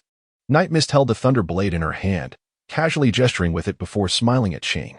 Guardian brother, she said, Brother Ghost Lantern taught me several ninjutsu techniques. I shall find a place to practice. Thank you for keeping the blade safe for me. Night Mist spoke as she turned to leave. Qing wanted to say something, but Night Mist waved her hand with a smile, saying, Brother Guardian, do not follow me. Qing was taken aback for a moment, then huffed in indignation, choosing to ignore Night Mist as he also turned away. After all, he had no desire to linger with this exceedingly fortunate young man, lest he provoke him with his incessant remarks. Ye Lan retracted the Thunder Blade into the scroll, then sought a deserted alley to restore his original appearance. With a confident stride, he exited the hidden mist village. Upon leaving the village, Ye Lan briefly oriented himself before proceeding onward. As it was still early, he walked at a leisurely pace. It was not until nightfall that Ye Lan finally arrived at his destination. Ye Lan gazed towards the brightly illuminated expanse ahead, a formidable structure reminiscent of a castle. However, this castle surpassed the ordinary in its grandiosity and vastness. Simultaneously, numerous soldiers patrolled the towering walls, and even the entrance was diligently guarded. The heightened vigilance was a testament to the presence of the esteemed Lord of the Kingdom of Water residing within. Ye Lan gazed towards the highest tower of the castle, where shadows occasionally flitted about. If his suspicions were correct, among them was the current Lord of the Water Nation. As nightfall donned his nocturnal attire, he seized the opportunity to dash forward swiftly while the guards at the entrance were engaged in their shift change. His speed surged to its zenith, so much so that the guards merely felt a gust of wind pass by, entirely unaware of the occurrence. Chapter 194, The Captain of the Guards. Immediately thereafter, nightfall stealthily infiltrated the castle. Ye Lan casually fell the guard and swiftly changed his attire. Thus, he strode confidently towards the staircase. Just as he ascended the steps, the captain of the guard unexpectedly materialized beside him. Ye Lan lowered his head, feigning ignorance in hopes of slipping by unnoticed. However, just as he was about to pass the captain, the latter abruptly called out to him, Hey, you there! Didn't you see me? Not even a greeting? Night Mist body tensed, and then he stammered, Captain, I did not see you just now. The guard captain furrowed his brow deeply and fixed his gaze upon Night Mist, declaring, You mean to say you did not see me? Yes, indeed. I apologize. Captain. Night Mist promptly bowed deeply to the guard captain. Observing this, the guard captain's expression softened slightly. Nevertheless, he spoke in a stern tone, Young man, your current state is quite concerning. What thoughts occupy your mind? You failed to notice me even as I passed by you. If it had been an enemy instead of me at this moment, you would already have lost your head. Upon hearing this, Ye Lan immediately nodded and, with a look of contrition, said, I apologize, Captain. I shall never commit a similar error again. The captain of the guard nodded, acknowledging the sincerity of the apology. However, he continued, Why do you keep your head lowered? What is it? Are you too ashamed to face me? Raise your head and look me in the eye. Nightfall's body trembled noticeably a few times, yet he still kept his head bowed in silence. Observing this, the captain of the guards let out a hearty laugh, then patted Nightfall's shoulder with a grin, saying, My boy, you must be new here. Your voice is unfamiliar to me, and judging by your timid demeanor, fret not. I shall not hold the recent incident against you. Hearing these words, Ye Lan furrowed his brow. Even if he refrained from looking up, he could not escape the situation. However, upon further reflection, he realized that if he were to raise his gaze, and the captain were to detect something amiss, it would spell disaster. After all, the distinction between being unfamiliar and having never encountered someone before is significant. Who could ascertain whether this captain truly lacked familiarity with the appearances of his subordinates? With this thought in mind, Ye Lan felt the chakra within him surge swiftly. He had already devised a plan. Should the captain notice anything unusual, he would eliminate him with utmost speed. Night Mist slowly raised his head, casting a glance at the captain of the guard, feigning a look of trepidation as he spoke. See, Captain. The captain scrutinized Night Mist, furrowing his brow, then tilting his head as if lost in thought. Observing this, Night Mist began to gather chakra in his right hand. For he knew that should he be discovered, he would swiftly employ Lightning Cutter to sever the captain's neck before he could react, ensuring no sound would escape. To Night Mist's relief, after pondering for what seemed an eternity, the captain finally shook his head and remarked, "You, my boy, possess quite the handsome features. I feel as though I have encountered you before, yet I cannot quite place it." Upon witnessing the situation, Night Mist promptly spoke, "Captain, have you forgotten? I met you on my very first day of reporting for duty and even greeted you. Perhaps my appearance lacks distinctiveness, so it is only natural that you may not recall me at this moment." The captain of the guard, recognizing the opportunity provided by Night Mist, chuckled and patted his shoulder, saying, "Young man, just a few days ago you were bold enough to greet me, yet now you seem hesitant." Chapter 195. The captain is my uncle. Have you informed the captain if anyone in the team is bullying you? Night Mist chuckled and shook his head, saying, "Captain, you think too much. Though I am new here, my teammates have been quite kind to me." The guard captain smiled as he patted Night Mist on the shoulder and remarked, "Young man, I rather admire your character. What is your name?" "White Cloud," he replied. "Haha. Seeing how fair and delicate you appear, I did not expect your name to resemble that of a woman." Ye Lan smiled awkwardly, saying nothing. "Bayun, you must remain vigilant during your shift. It is nighttime, and you cannot afford to be complacent simply because there are many guards present. Should any situation arise, notify everyone immediately. Do you understand?" Upon hearing this, Ye Lan immediately straightened his posture and replied, "Yes." The captain of the guard chuckled softly and then remarked, "I have other matters to attend to, so I shall take my leave. Do your best, and if you excel, I shall grant you the opportunity to sit in the position of a squad leader." Night Mist was momentarily taken aback, and then, with a face full of joy, turned to the captain of the guard and exclaimed, "Thank you for your guidance, Captain." The captain of the guard smiled gently before stepping outside. Ye Lan slowly exhaled, contemplating the recent thrill she had experienced. Fortunately, the captain of the guards remained oblivious. It could be said that the captain was indeed fortunate. Had he been discovered, he would likely have met with a swift demise. Ye Lan smiled faintly and swiftly ascended to the rooftop. If his calculations were correct, the individual residing on the top floor was none other than his intended target, the daimyo of the Water Nation. Upon reaching the rooftop, he cast a glance at the guard stationed beside the door and approached him, smiling as he said, "Brother, it's time for the shift change." The guard scrutinized Ye Lan with a puzzled expression and inquired, "Who are you? I have never seen you before." Night Mist smiled and said, "I just arrived today. How could you possibly have seen me?" The guard then replied, "That cannot be right. The registration period has already passed. How could you have arrived today?" Ye Lan cast a disdainful glance at the guard and retorted, "What do you know? Do you have any idea who your captain is to me?" The guard was taken aback for a moment and then asked, "Who is he to you?" Nightstorm proclaimed with great arrogance, "You would be shocked to hear this. I am indeed the brother-in-law of your captain. His sister is my wife, and he is my brother-in-law." The guard appeared somewhat skeptical and retorted, "Is that truly the case? I find it hard to believe." "Bah." Ye Lan spat on the ground and remarked, "What is true or false? Am I capable of deceiving my own dear nephew? Enough with the idle chatter. Descend quickly. From this moment forth, I shall be the sole guardian of this upper level. You are to return below." The guard attempted to protest, but Ye Lan immediately glared at him and retorted, "You insolent fool, do not tempt me to serve you a punishment you do not deserve. If you do not depart at once, do you believe I want to summon my nephew to come up here and relieve you of your duties, sending you home to tend to the fields?" The guard, upon hearing this, was instantly alarmed. He could no longer afford to doubt the words of this man. Thus, he implored Ye Lan, "My lord, please do not let the captain dismiss me. I have elderly relatives and young ones relying on me." Seeing this, Ye Lan let out a sigh, then pulled a gold coin from his pocket and placed it in the guard's hand. With a sincere tone, he said, "Brother, do not hold it against me for encroaching upon your territory. After all, I possess the capability to safeguard Lord Daming. Take this gold coin. It is paramount that you care for your family." Upon hearing this, the guard's eyes immediately welled with tears, for it had been a long time since anyone had shown him such kindness. Chapter 196. A Peaceful Departure. He gazed at Ye Lan with profound gratitude, as this single gold coin was sufficient to sustain his family for 2 years. Night Mist waved his hand and smiled, saying, "Go ahead.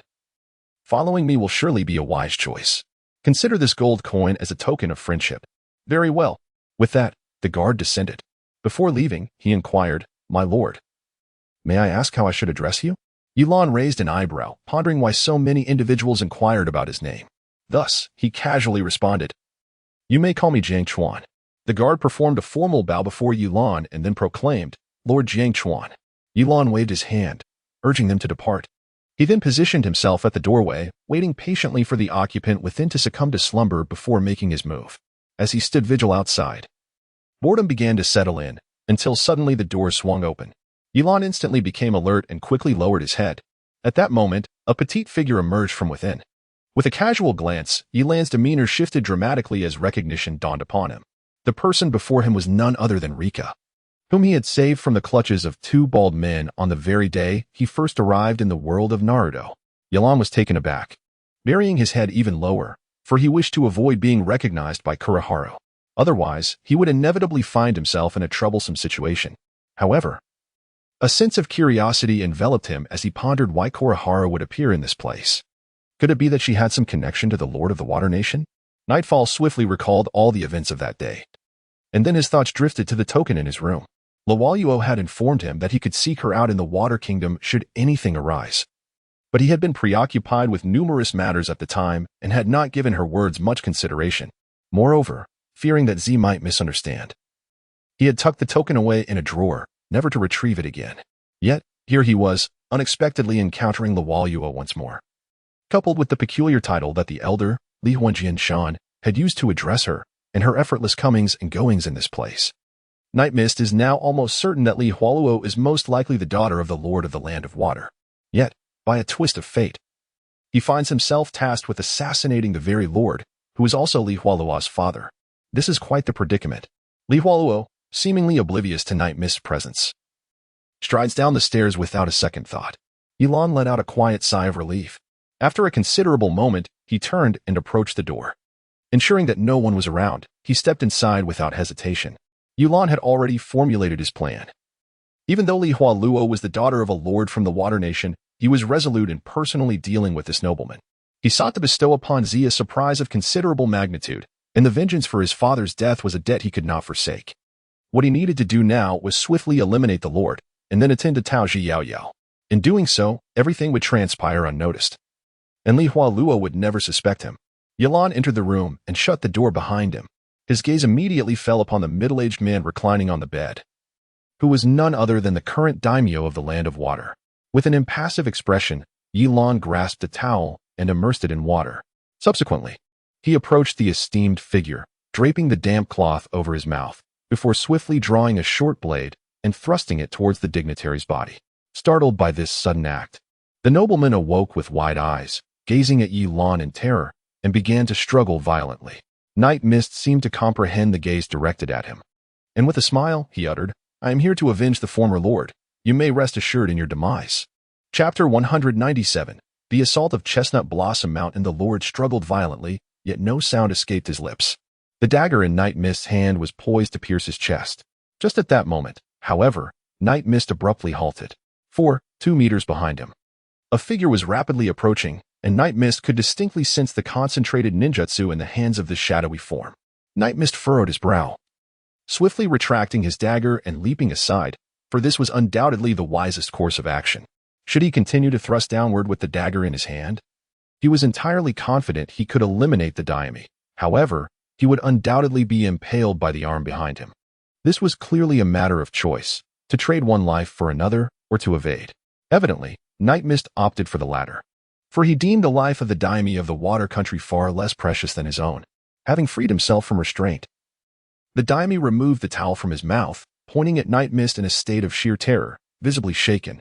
Yet, Night Mist's thoughts were clearly elsewhere, as he quietly observed the individual who had just intervened to save the daimyo. To his surprise, it was none other than Kirihana's personal bodyguard, Kirihana Jianshan. Kirihana Jianshan's astonishment was no less than that of Night Mist, for he never anticipated that the one who sought to assassinate the daimyo was the very youth from Konoha who had come to Kirihana's aid on that fateful day. Moreover, he was taken aback that his hasty, full-force strike had been so effortlessly evaded. Their gazes locked, and Night Mist spoke first. "Old man, I have come for vengeance. Today, I shall slay him. You would do well not to impede me." Kirihana Jianshan furrowed his brow and replied, "I never imagined that your act of saving the young lady was merely a ploy for the token in her possession. enabling you to infiltrate here and attempt to assassinate the esteemed daimyo. How foolish of me to express my gratitude to you that day. I nearly committed a grave error. Knight Mist raised an eyebrow, contemplating the old man's boundless imagination. However, he chose not to elaborate further and instead stated, I have no desire to engage in futile banter with you here. It is evident that you are devoted to your master, and that is commendable. Yet, you have aligned yourself with the wrong master. Today, I am resolute in my intention to end his life. No one can hinder me in this pursuit. Depart now, and I shall refrain from causing you any trouble and spare you. Upon hearing these words, Chestnut Flower let out a derisive laugh. Humph. You foolishly underestimate the gravity of your situation. Since I have misjudged you, it is only fitting that I conclude this matter today. Night Mist took a deep breath and said, Old man, do not hold this against me. As Night Gale's voice faded, his figure and the chakra within him surged wildly. In the next instant, he dashed before Kurikagiyama. Kurikagiyama's eyes widened, clearly astonished by the speed Night Gale displayed at that moment. How could he be so swift? However, as a guardian of the daimyo of the Land of Water, Kurikagiyama was no ordinary foe. He swiftly brought his hands together and struck the ground with resolve. Water release. Water flow wall. Instantly, a massive wall of water materialized, standing protectively before Kurikagiyama, safeguarding both him and the daimyo of the Land of Water behind it. Upon witnessing this, Ye Lan let out a cold laugh. Then, with his right hand clenched into a fist, chakra surged wildly, and in the next moment, a massive earthen sphere enveloped his hand completely, connecting his arm to the sphere. Resembling a colossal hammer, Nightstorm hefted the earthen sphere and hurled it towards the flowing water barrier. Chapter 198, The Rise and Fall of Kings. In the next moment, accompanied by a resounding roar, the earthen sphere struck the water barrier with tremendous force. Li Hua felt her body tremble as chakra surged wildly in her arm, which she then swiftly channeled into the water barrier. Night Mist scoffed disdainfully. As the earthen sphere gradually advanced, Your water barrier cannot possibly hinder me, he declared. As Ye Lan's body stirred, he took a decisive step forward. An unceasing flow of chakra converging upon the earthen sphere. Drink. Break for me. Boom. In the next instant, the water flow barrier could no longer withstand the tremendous impact and shattered amidst a resounding roar. Although the earthen sphere in Ye Lan's hand had been significantly diminished by the water flow barrier, it remained an imposing force. Li Huajian's expression was one of sheer disbelief. The extraordinary concentration of chakra emanating from Ye Lan far exceeded his expectations. The moment the water flow barrier crumbled, though he intended to block the attack, he ultimately found himself a heartbeat too late. In an instant, Ye Lan's fist struck heavily against his chest. Thud. Li Huajian endured the blow, violently expelling a mouthful of blood, his body crashing against the wall behind him before collapsing to the ground. Nightfall hung its hands down, and no emotion could be discerned on its face. You are no match for me. The lord on the bed turned pale with fear.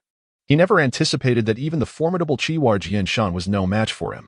In a state of panic, he urgently shouted, "Someone, help me. Someone." Nightstorm smirked, taken aback by the unexpected cowardice of the esteemed lord of the Land of Water. Li Huajian wiped the blood from the corner of his mouth and turned to the lord, stating, "My lord, there is no use in calling for help. The very fact that he dare come to assassinate you so brazenly signifies that he is thoroughly prepared. If my suspicions are correct, his guards have already been eliminated." Upon hearing this, the lord's face turned ashen. Li Huajian clutched his chest, his breath unsteady, clearly gravely injured. He eyed Nightstorm warily and inquired, "I would like to know your true intentions. You cannot possibly be after wealth, for if that were the case, you would not have resorted to murder so swiftly. A life for a life, that is all there is to it." Li Huajian's demeanor hardened. "A life for a life," he echoed, taking a deep breath. He continued to gaze at Nightstorm. "If you choose to withdraw today, I may be able to intercede on your behalf, ensuring that no further action is taken against you. However, should you persist in your intent to harm the Lord, I shall stake my very life to ensure you remain here forever." A flicker of evident disdain crossed Ye Lan's eyes as she calmly remarked, "This statement should be mine." In the next moment, a glimmer of brilliance flashed in her gaze, and the blood-red hue suddenly intensified. Li Huajian, witnessing the transformation in Ye Lan's eyes, wore an expression of sheer disbelief. Caught off guard, he found himself at a disadvantage.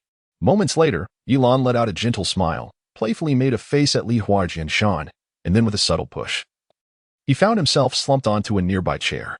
Observing this, the Lord of the Water Nation hastily inquired, "What have you done to him?" Ye Lan shrugged. It was merely a mundane illusion, incapable of claiming his life.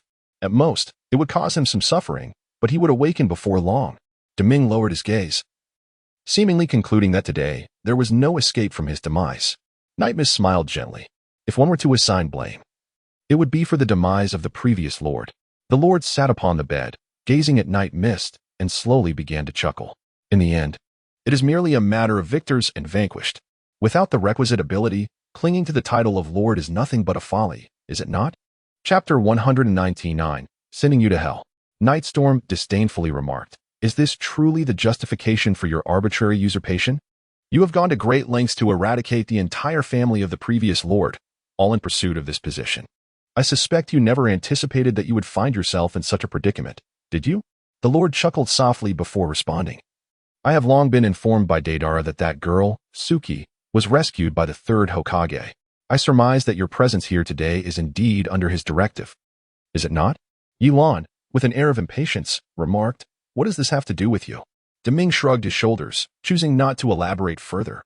Night Mist smiled gently and then spoke, "Since you have nothing more to say, are you prepared? Will you choose to end this yourself? Or shall I take matters into my own hands? However, I must forewarn you that should I intervene, you will lose consciousness in an instant, with no pain to endure." Deming slowly closed his eyes and, with a resolute chest, faced Night Mist, saying, "Proceed. While I am not ready to relinquish my life just yet, I am by no means a coward. If fate has decreed that I cannot escape this calamity today, then dying now holds no regret." Ye Lan licked her lips and then gazed at the lord, saying, "In that case, I shall send you to hell at this very moment." Yet, just as Ye Lan was about to strike, the lord slowly spoke, "Before I meet my demise, I have one request." Ye Lan let out a cold snort, seemingly implying that you lack the qualifications to set conditions. Deming sighed and then spoke, "Logically, that is indeed the case. But I still hope you might grant me one request." "Speak. What is your request?" "I wish for you to spare my daughter after you take my life. From your conversation with Jian Shan, I gathered that you must have saved her life once before. Regardless of your motives, whether out of compassion or a means to approach me, I implore you to show mercy once more and grant her a reprieve. After all, she is still young. If you take my life today, I assure you that no one will reveal the identity of the murderer." Ye Lan nodded and then spoke, "Rest assured, I am not as merciless as you. I shall not engage in the indiscriminate slaughter of the innocent." Deming gradually nodded in response, feeling a wave of relief wash over him, and then remarked, "In that case, I can rest easy." Upon witnessing this, Ye Lan's eyes narrowed sharply. He then swiftly formed hand seals, and an immense amount of chakra rapidly coalesced in his hands. Moments later, a colossal sphere of lightning materialized in his grasp. He deftly maneuvered the lightning sphere towards the head of the daimyo. He was nearly certain that if this attack connected, the daimyo's head would be obliterated in an instant. Just at that moment, an unforeseen scene unfolded before Ye Lan's eyes. Night Mist sensed the abrupt opening of a nearby door, accompanied by a forceful shove. Then, a tender voice resonated behind her, pleading, "Big brother, I beg you, spare my father." This voice was strikingly familiar, causing Night Mist's hand to freeze mid-air.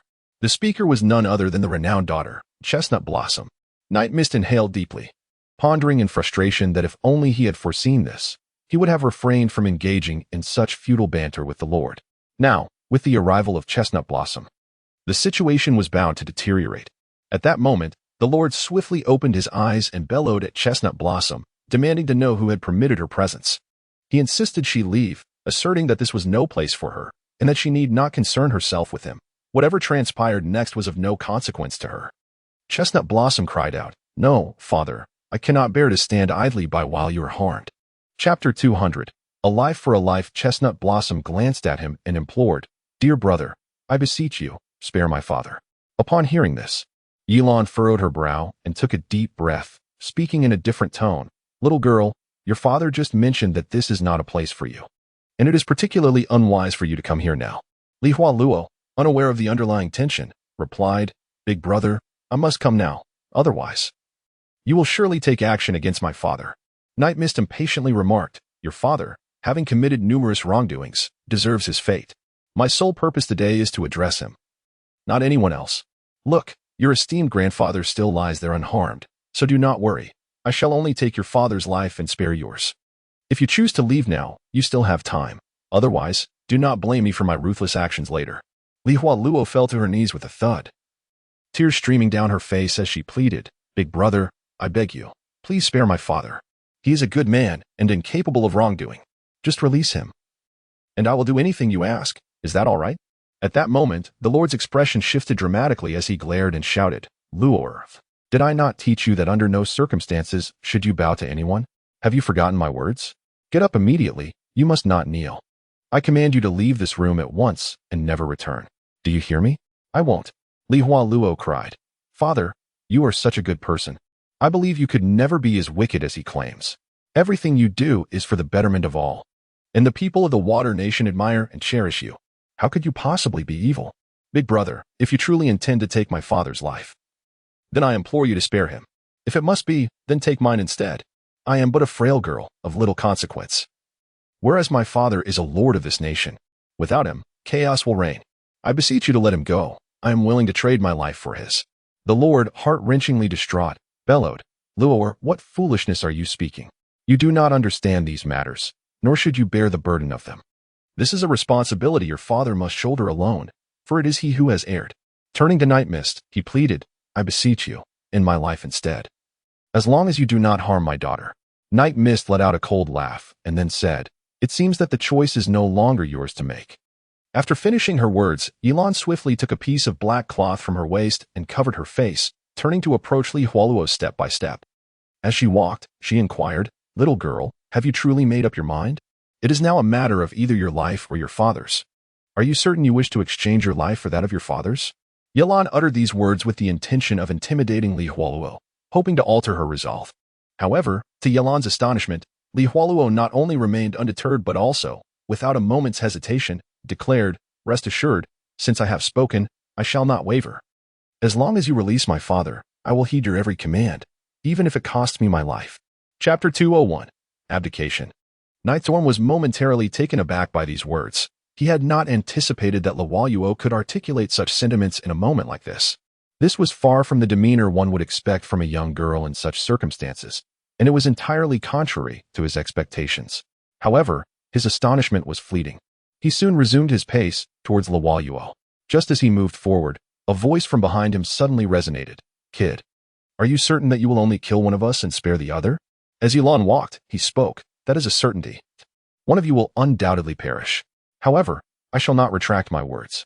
Whether it is you or this delightful little girl, should one of you die, I shall release the other.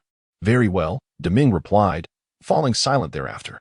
Yet, as Lan continued forward, he suddenly noticed the expression on Li Hualuo's face transform into one of sheer terror, her countenance tinged with anxiety as she rushed towards Deming. Ye Lan furrowed his brow and turned to see Deming swiftly extracting a dagger from beneath his pillow, plunging it fiercely into his own heart.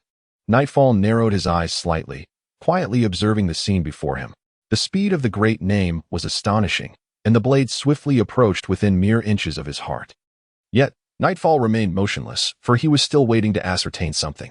In an instant, the knife plunged into the great name's chest, and a spurt of blood erupted forth. Remarkably, the great name seemed impervious to the pain, forcefully driving the knife deeper. No, Luoyuo cried out in anguish as she lunged towards the great name.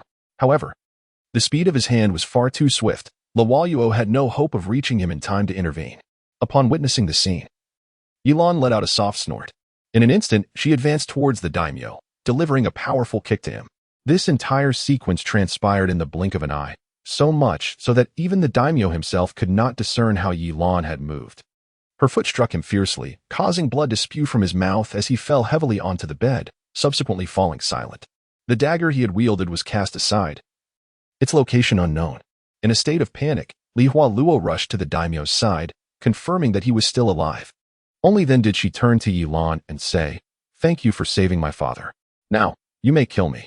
Night Mist looked at Li Hualuo with a mixture of amusement and exasperation. Little girl, do you truly wish for death? Li Hualuo shook her head vigorously. No, not at all. However, if it comes to a choice between my life and my father's this very night, I would willingly sacrifice myself rather than let harm befall him. His significance in the Water Nation is unparalleled. I love my father dearly, as well as this country. Thus, I could never bear to witness my father's demise before my eyes. If it must be so, I would rather you take my life now. Ye Lan curled her lips in disdain and remarked, You little girl, why must you create a disturbance at such a crucial moment? Li Hualuo gazed at Ye Lan in confusion, utterly perplexed.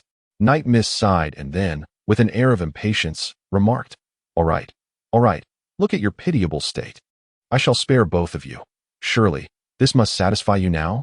Upon hearing this, Chestnut Blossom was momentarily taken aback, then looked at Night Mist with brightened eyes and asked, Big brother, is what you said truly genuine? Chapter 202. Abdication. Night Mist looked at Chestnut Blossom with a resigned expression and said, I am a person of my word. Once I have spoken, I shall not retract my statement. Chestnut Blossom's eyes sparkled with delight, and she knelt on the ground, bowing her head as she expressed her gratitude to Night Mist. Thank you, dear elder brother, for your mercy in sparing my life. I am truly grateful. Ye Lan smiled helplessly and said, There's truly nothing I can do about you. Immediately after, he turned to Li Hualuo and stated, I have vowed not to harm either of you, and I shall keep my word. However, do not rejoice too soon. I still have a request. Li Hualuo nodded anxiously. Elder brother, please speak. Whatever your request may be, I shall do my utmost to fulfill it. Upon hearing this, Ye Lan raised an eyebrow and then, with a playful smile, inquired, Are you truly willing to marry me? Li Hualuo was initially taken aback, but after a moment of contemplation, she nodded with a conflicted expression and replied, I am willing. Night Mist curled her lips in disdain and remarked, Seeing that reluctant expression on your face, it is evident that you are unwilling. Let's forget it. I shall make another request. Upon hearing this, Chestnut Blossom was filled with joy and replied with a smile, Brother, pray tell, what other requests do you have? Ye Lan let out a snort and then said, This request has nothing to do with you. You only need to inform your father once he awakens. Li Hualuo nodded earnestly. Night Mist continued, It's quite simple. I require your father to relinquish his position as the daimyo within a week.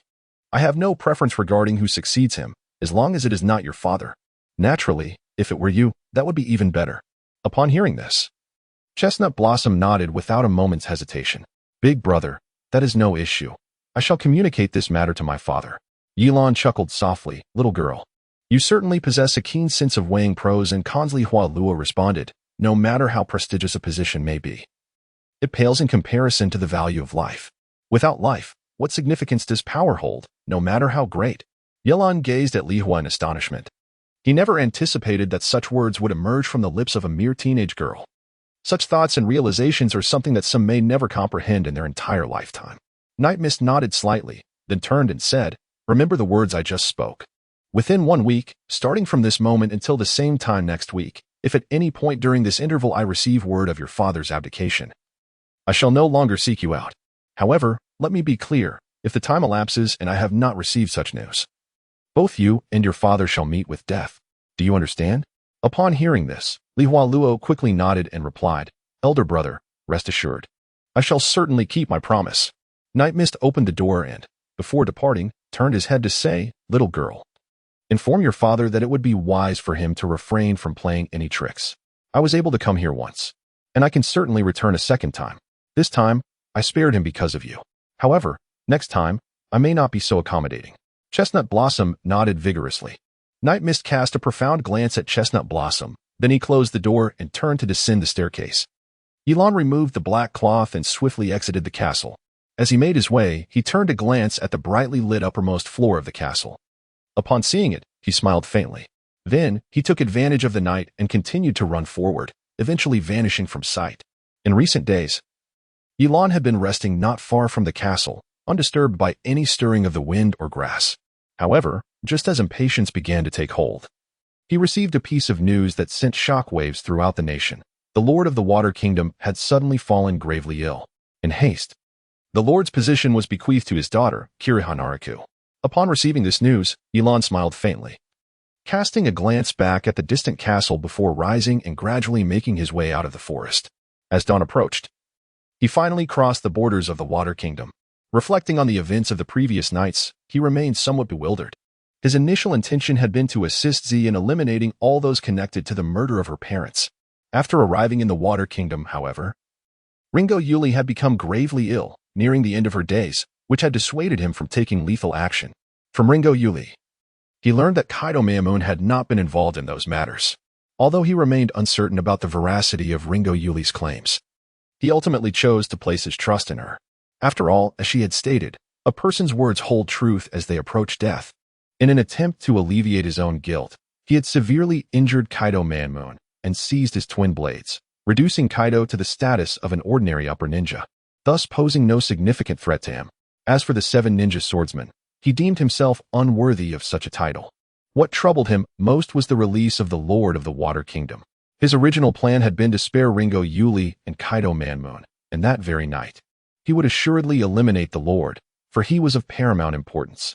Yet, through a twist of fate, due to Kurihanaruku's influence, he had let the Lord go, merely requiring him to relinquish his position within a week. At that moment, Ye Lan believed that stripping him of his power was tantamount to rendering him useless. Yet now, he felt an inexplicable heaviness in his heart. Having spared 3 individuals he had deemed critical, he found himself softened despite the myriad circumstances that had unfolded. He was uncertain whether this situation was advantageous or detrimental. At the very least, he perceived it as extremely unfavorable for himself at this juncture. Night Mist slowly exhaled a breath, then gazed into the distance. After 2 or 3 days of travel, the gates of the Hidden Leaf Village were now in sight. Ye Lan smiled gently and then gradually moved forward. He contemplated for a long time and ultimately decided to temporarily abandon the thought of killing the dry persimmon ghost shark. He felt a twinge of concern, fearing that he might once again relent for various reasons. He was apprehensive that he might not act decisively when the moment arrived. Thus, before resolving his own tendency towards leniency in such matters, he was resolutely determined not to allow himself to commit such an error again. Ye Lan returned to Konoha village silently and without a trace.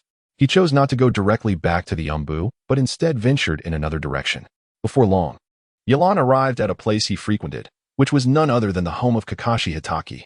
Ye Lan approached and gently knocked on the door, which was swiftly opened to reveal Kakashi Hitaki's smiling face. Kakashi, with a look of pleasant surprise, gazed at Ye Lan and, upon entering the room, remarked, "Is that you, Lan? It has been several days since I last saw you. Have you been off on another mission?" Night Mist chuckled and remarked, "Indeed. I've been quite occupied with missions lately." Kakashi inquired, "Oh, really? Pray tell, what kind of mission did you undertake this time? Was it an A rank or an S rank?" Chapter 204. Life is as fleeting as grass. Night Rain smiled helplessly and said, "Teacher Kakashi, you truly have a knack for humor." Kakashi replied, "Rain, you have come to see me today for something of significance, have you not?"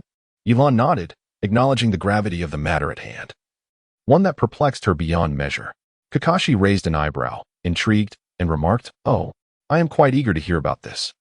What could possibly be so insurmountable that it leaves even you, Lan, at a loss?"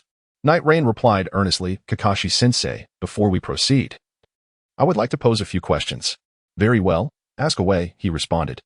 "If you were engaged in a particular mission and discovered that the target was destined to perish, would you choose to temporarily spare them, relinquishing the opportunity to take action yourself?"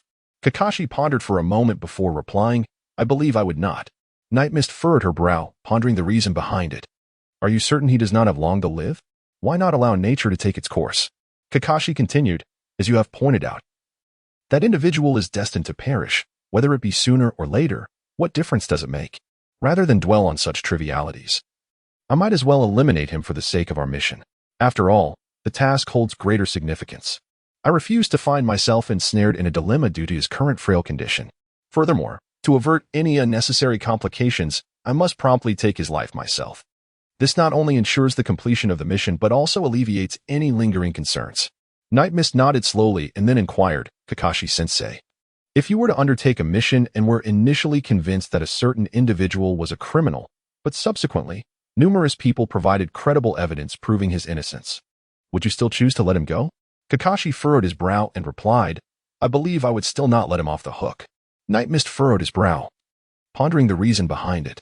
Kakashi replied, "Unless I uncover irrefutable evidence that can convince me, I might consider sparing him. However, I shall not allow myself the luxury of time to seek such evidence, for I fear it may hinder the completion of my mission. To put it another way, you might grasp the essence better. A fly does not alight upon a seamless egg. You must understand this principle. Since the village has deemed it necessary for me to eliminate him, it is evident that he has infringed upon the village's interests, even if he is indeed wronged. The order remains, better to execute an innocent than to let a guilty one go free." Night Mist nodded and inquired, "Teacher, I have one final question for you. If your enemy were the father of the one you hold dear, would you take his life?" Without a moment's hesitation, Kakashi replied, "Indeed, I would, regardless of the circumstances. I shall not refrain from eliminating those who deserve to meet their end." What I speak of is enshrined within the principles of the Anbu. In this era where lives are regarded as mere trifles, it seems that, at times, the significance of a human life pales in comparison to the affection bestowed upon a favored hound by a noble.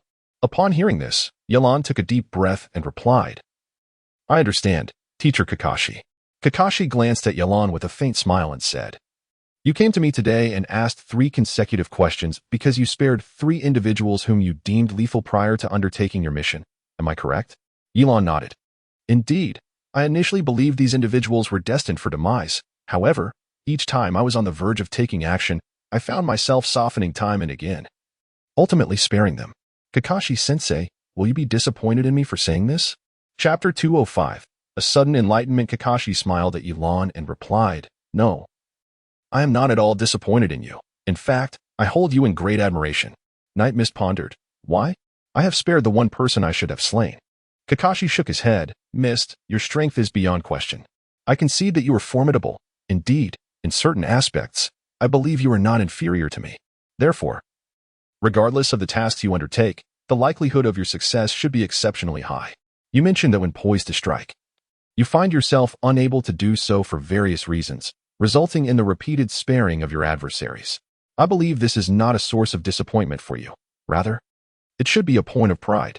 As I have stated, in a realm where human life is regarded as inconsequential, a single life may indeed seem trivial. Whether the victim is a noble or an ordinary individual, once taken, it is taken.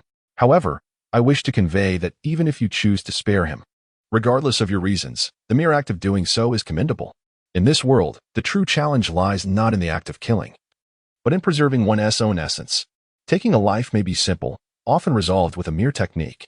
Yet, as the number of lives you take accumulates, you will realize that in the face of any adversity, the urge to eliminate those who stand in your way may arise. What I want to impress upon you is this. If you can ever reach a point where you refrain from taking a life for the sake of one person, then you will have truly become a genuine ninja. Nightstorm felt a sense of bewilderment within, yet soon clarity dawned upon him. He rose and bowed slowly before Kakashi, then looked at him and said, Thank you for your guidance, teacher. I now comprehend everything. Kakashi smiled gently and patted Nightstorm's shoulder, saying, It is good that you understand. If you have any tasks ahead, remember this. When dealing with those who must be eliminated, do not hold back. However, if you wish to keep your hands untainted, you might consider administering a necessary punishment, one that he will never forget. Such an approach would be beneficial for both him and you, wouldn't it? Ye Lan once again bowed respectfully to Kakashi before bidding him farewell. Stepping outside, he inhaled deeply, lifting his gaze to the azure sky adorned with white clouds. Basking in the gentle warmth of the sun, all the shadows that had lingered within him dissipated entirely. At this moment, he truly embraced the identity of a ninja. Regardless of the formidable trio he once believed he must eliminate, Ringo Yuri, Akatsuki, and the feudal lord of the Land of Water, he ultimately spared their lives. Ringo Yuri lay gravely ill, Akatsuki had lost much of his combat prowess, and the feudal lord received the retribution he rightfully deserved. The haunting shadows that once plagued his mind, along with the guilt nestled in his heart, had vanished. He now found solace in the fact that he had not succumbed to impulsive violence and slain them all, for had he chosen that path, he would have transformed into a mere harbinger of death, a devil who kills indiscriminately. He is not a man of virtue. Yet he believes in taking the lives of those who truly deserve it, for this may be the essence of his character. Chapter 206. A chance encounter with Orochimaru. After coming to a realization, Ye Lan gently smiled and then departed from the Hidden Leaf Village. He chose not to return to the Anbu, for he had more pressing matters awaiting his attention. Ashigaki Kisame, I am coming for you. Prepare your head for me. Ye Lan stepped outside the village, not in haste to continue his journey, but instead sought a secluded spot to rest. As he slumbered, the gentle rustling of sounds emerged around him. Night Mist sensed something amiss and slowly opened his eyes. He did not fully widen them but intentionally left a narrow slit to discern his surroundings, which sufficed. At the very moment he opened his eyes, an astonishing sight met his gaze. Standing beside him was someone he knew all too well, yet who should not have been present in this place. It was Orochimaru, and he was fixated on him with unwavering intensity. Ye Lan was perplexed by the audacity of Orochimaru's appearance on the outskirts of the village in broad daylight, and it was unfortunate that he happened to encounter him. After Night Mist discovered Orochimaru, he remained motionless, feigning sleep as he lay still. He discerned an unusual glint in Orochimaru's gaze, one that resembled that of a predator eyeing its prey. At that moment, Orochimaru slowly began to speak, exclaiming in a tone of surprise, "I never anticipated encountering such an exceptional host here. At such a tender age, possessing such pure chakra is indeed a rare occurrence." Ye Lan remained expressionless, closing his eyes to listen to Orochimaru's words. Just then, the voice of the system suddenly echoed, "Ding. Congratulations, host, for discovering Orochimaru and triggering a side quest. Obtain the cursed seal from Orochimaru. Task reward: perfect mastery of the cursed seal. Task failure penalty: deprivation of Sharingan abilities for 20 days. Night Mist exhaled slowly, contemplating that the system had finally assigned a relatively reasonable task.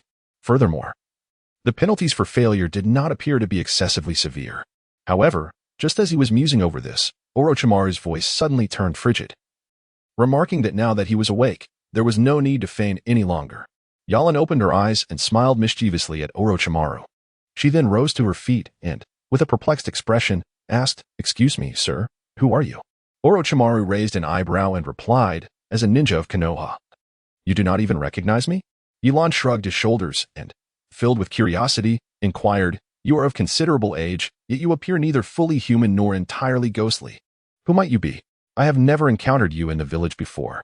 Upon hearing this, Orochimaru's face twitched in agitation, and he gritted his teeth, responding, "Then have you heard of the legendary 3 ninjas of Konoha?" Nightfall wore an expression of sudden realization as she gazed at Orochimaru and said, "Oh, I understand now." Orochimaru extended his crimson tongue to lick his lips, then remarked, "Have you recognized me?"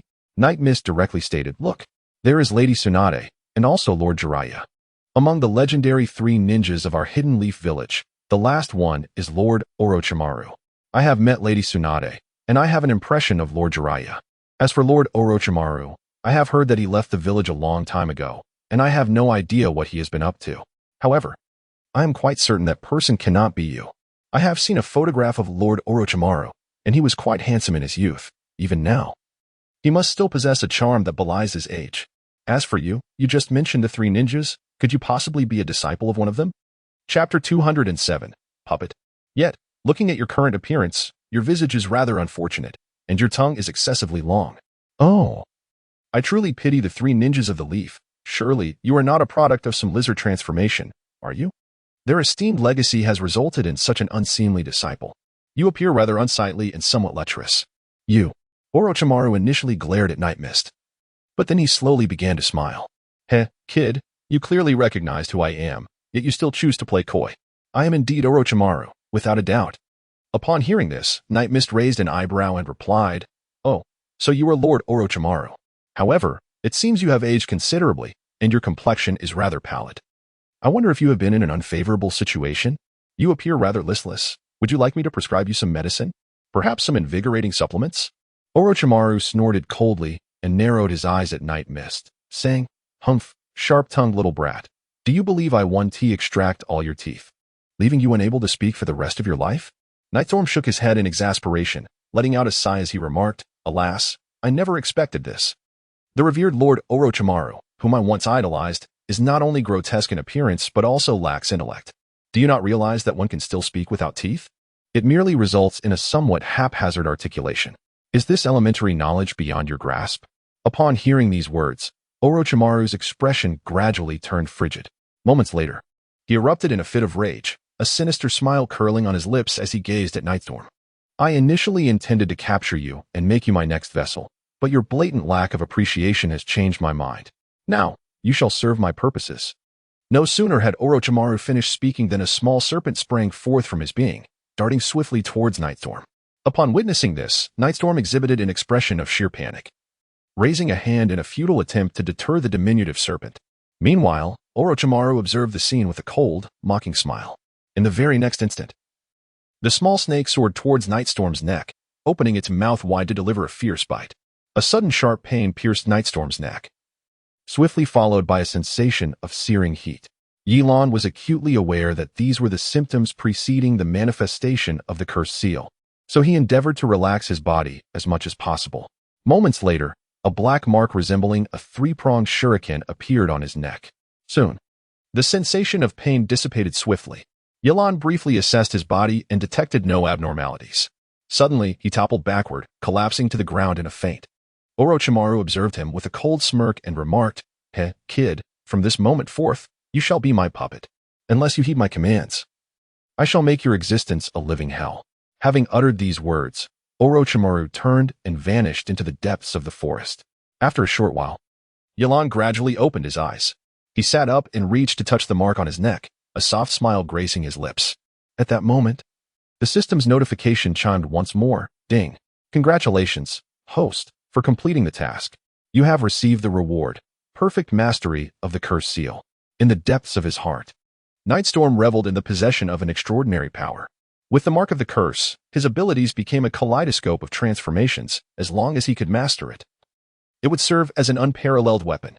Chapter 207, The Unprecedented Power in Nightstorm's Recollection. After Sasuke acquired the curse mark, he was able to manifest an array of bizarre appendages that emerged from his body. These ethereal limbs not only shielded him from numerous attacks but also significantly augmented his combat prowess. With these additional limbs sprouting from his form, it was akin to a tiger's sprouting wings, enhancing its ferocity. One could assert that a single individual could effectively engage in battle as if they were two. Such combat capabilities were, without a doubt, a timely boon for Nightstorm in his current circumstances. After a moment of contemplation, Ye Lan swiftly dashed in a specific direction. Before long, she found herself standing before a magnificent waterfall. This very waterfall would later become a favorite training ground for Naruto, and at this moment, it was precisely what Ye Lan required. Night Mist gazed at the waterfall ahead, then concentrated his chakra, directing it towards the seal. Soon, layers of black markings emerged upon the seal, rapidly spreading across Night Mist's form. As they extended, these black markings continuously gave rise to a gray substance. Observing this phenomenon, Night Mist couldn't help but feel elated, as he sensed his body undergoing a remarkable transformation. Nightstorm accelerated the flow of chakra within him. Gradually, he realized that the peculiar manifestations emerging from his being could shift and morph in accordance with his own thoughts. He envisioned a pair of wings sprouting from his back. And moments later, as he released his chakra, he slowly approached the shimmering surface of the pool ahead. Peering down, he was met with a startling sight. At that moment, his face bore little alteration. However, several dark lines had inexplicably appeared. These lines imparted a certain severity to his visage, diminishing its softness and adding an air of coldness. He felt a sense of satisfaction, for they exuded a distinctive character. Yet, what astonished him most were his arms and the extraordinarily large wings extending from his back.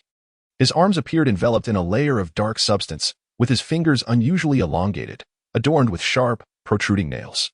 The skeletal structure of his wings was strikingly defined, their edges resembling colossal blades. Nightstorm was acutely aware that if he so desired, these wings could envelop his entire being. If one were to liken Nightstorm's current state to an animal, although he yearned to transform into a dragon, he felt more akin to a mutated bat. Nevertheless, he found solace in the fact that his current appearance was not as grotesque as he had initially imagined. As Nightstorm endeavored to flap his wings, he gradually accelerated. Moments later, the scene he had envisioned in his mind finally materialized. With the increasing frequency of his wing beats, his entire being felt increasingly weightless. As if he were destined to ascend, Nightstorm was filled with immense joy as he vigorously flapped his wings. In an instant, his wings trembled powerfully behind him, and he shot into the sky like a cannonball. Goodness, this ability is truly extraordinary. Nightstorm soared gracefully above the waterfall, his wings propelling him in a continuous spiral. If one were to encapsulate his current emotions in a single word, it would undoubtedly be exhilaration, pure and unadulterated joy. He had long envisioned the day when he could freely traverse the skies, and to his astonishment, that dream had manifested today. Chapter 209, The Air Cannon. Moreover, what heightened his excitement was the realization that with his wings, he could not only glide through the air, but also engage in prolonged battles against foes restricted to the terrestrial realm. He merely needed to unleash his abilities from the heavens, striking at his adversaries while remaining out of their reach. The mere thought of such an advantage filled him with unparalleled elation. Most significantly, although he had previously utilized the technique of ultra-lightweight stones to hover in the air, that method merely altered his weight to a limited degree, allowing him to float at a modest altitude. In stark contrast, his current ability to soar was of an entirely different magnitude. Nightingale circled above the waterfall for several dozen laps before finally swooping down with an expression of exhilaration. Ye Lan stood beside the pool, gently retracting her wings back into her body. Nightstorm gazed upon his hands, then clenched them into fists. He was about to ascertain the extent of his arm's strength under the enhancement of the sealing mark. With unwavering determination, Nightstorm tightened his right fist and, in a display devoid of any flourish, struck directly towards the waterfall ahead. This punch was remarkably simple. Under Nightstorm's control, he exerted not a trace of chakra. In the blink of an eye, an unexpected spectacle unfolded. What seemed like an ordinary punch shattered the air, manifesting as a colossal air cannon propelled by his force. Following a resounding crash, the air cannon collided with the waterfall, creating a vast circle upon its surface. Moments later, the water from above cascaded down to fill the void left by the impact. Ye Lan gazed in astonishment at the formidable punch, a subtle smile gracing her lips. If such prowess could be achieved without the use of chakra, what might one accomplish with it? Without hesitation, Ye Lan clenched her right hand into a fist once more, channeling her chakra swiftly into her knuckles. As the energy coalesced to a significant degree, Ye Lan suddenly took a bold step forward. Nightfall unleashed another powerful punch. This time, however, the air cannon he generated was utterly distinct from the previous one. The last instance had relied solely on the brute strength of his physique to shatter the air. Yet now, it seemed as if Nightfall had compressed all the air within a 10-meter radius into his fist before forcefully propelling it forward. In that fleeting moment, he experienced a slight sensation of asphyxiation as the surrounding air was drawn into him. The air cannon surged forward with remarkable velocity, striking the waterfall in a mere 0.01 seconds. Astonishingly, under the impact of the air cannon, the waterfall, which had been plummeting rapidly, was abruptly fractured. The water below cascaded into the stream below, while the upper section was forcefully pushed back by Nightfall's punch. Where the air cannon descended, it carved out a gaping pit several dozen meters deep. Night Mist gasped softly, her eyes wide with astonishment at the scene before her. Goodness, have I truly become this powerful? After a considerable amount of time, the completely stagnant waters began to flow gently down from the waterfall above, only returning to their former state once they reached the little river below. Ye Lan smiled with satisfaction. This previous punch could be deemed as the culmination of all his strength. He was utterly convinced that even if 10 elite ninjas were to exert their utmost efforts to withstand it, they might still find it impossible to block. Chapter 210, Kisame Hashigaki. Night Mist skillfully manipulated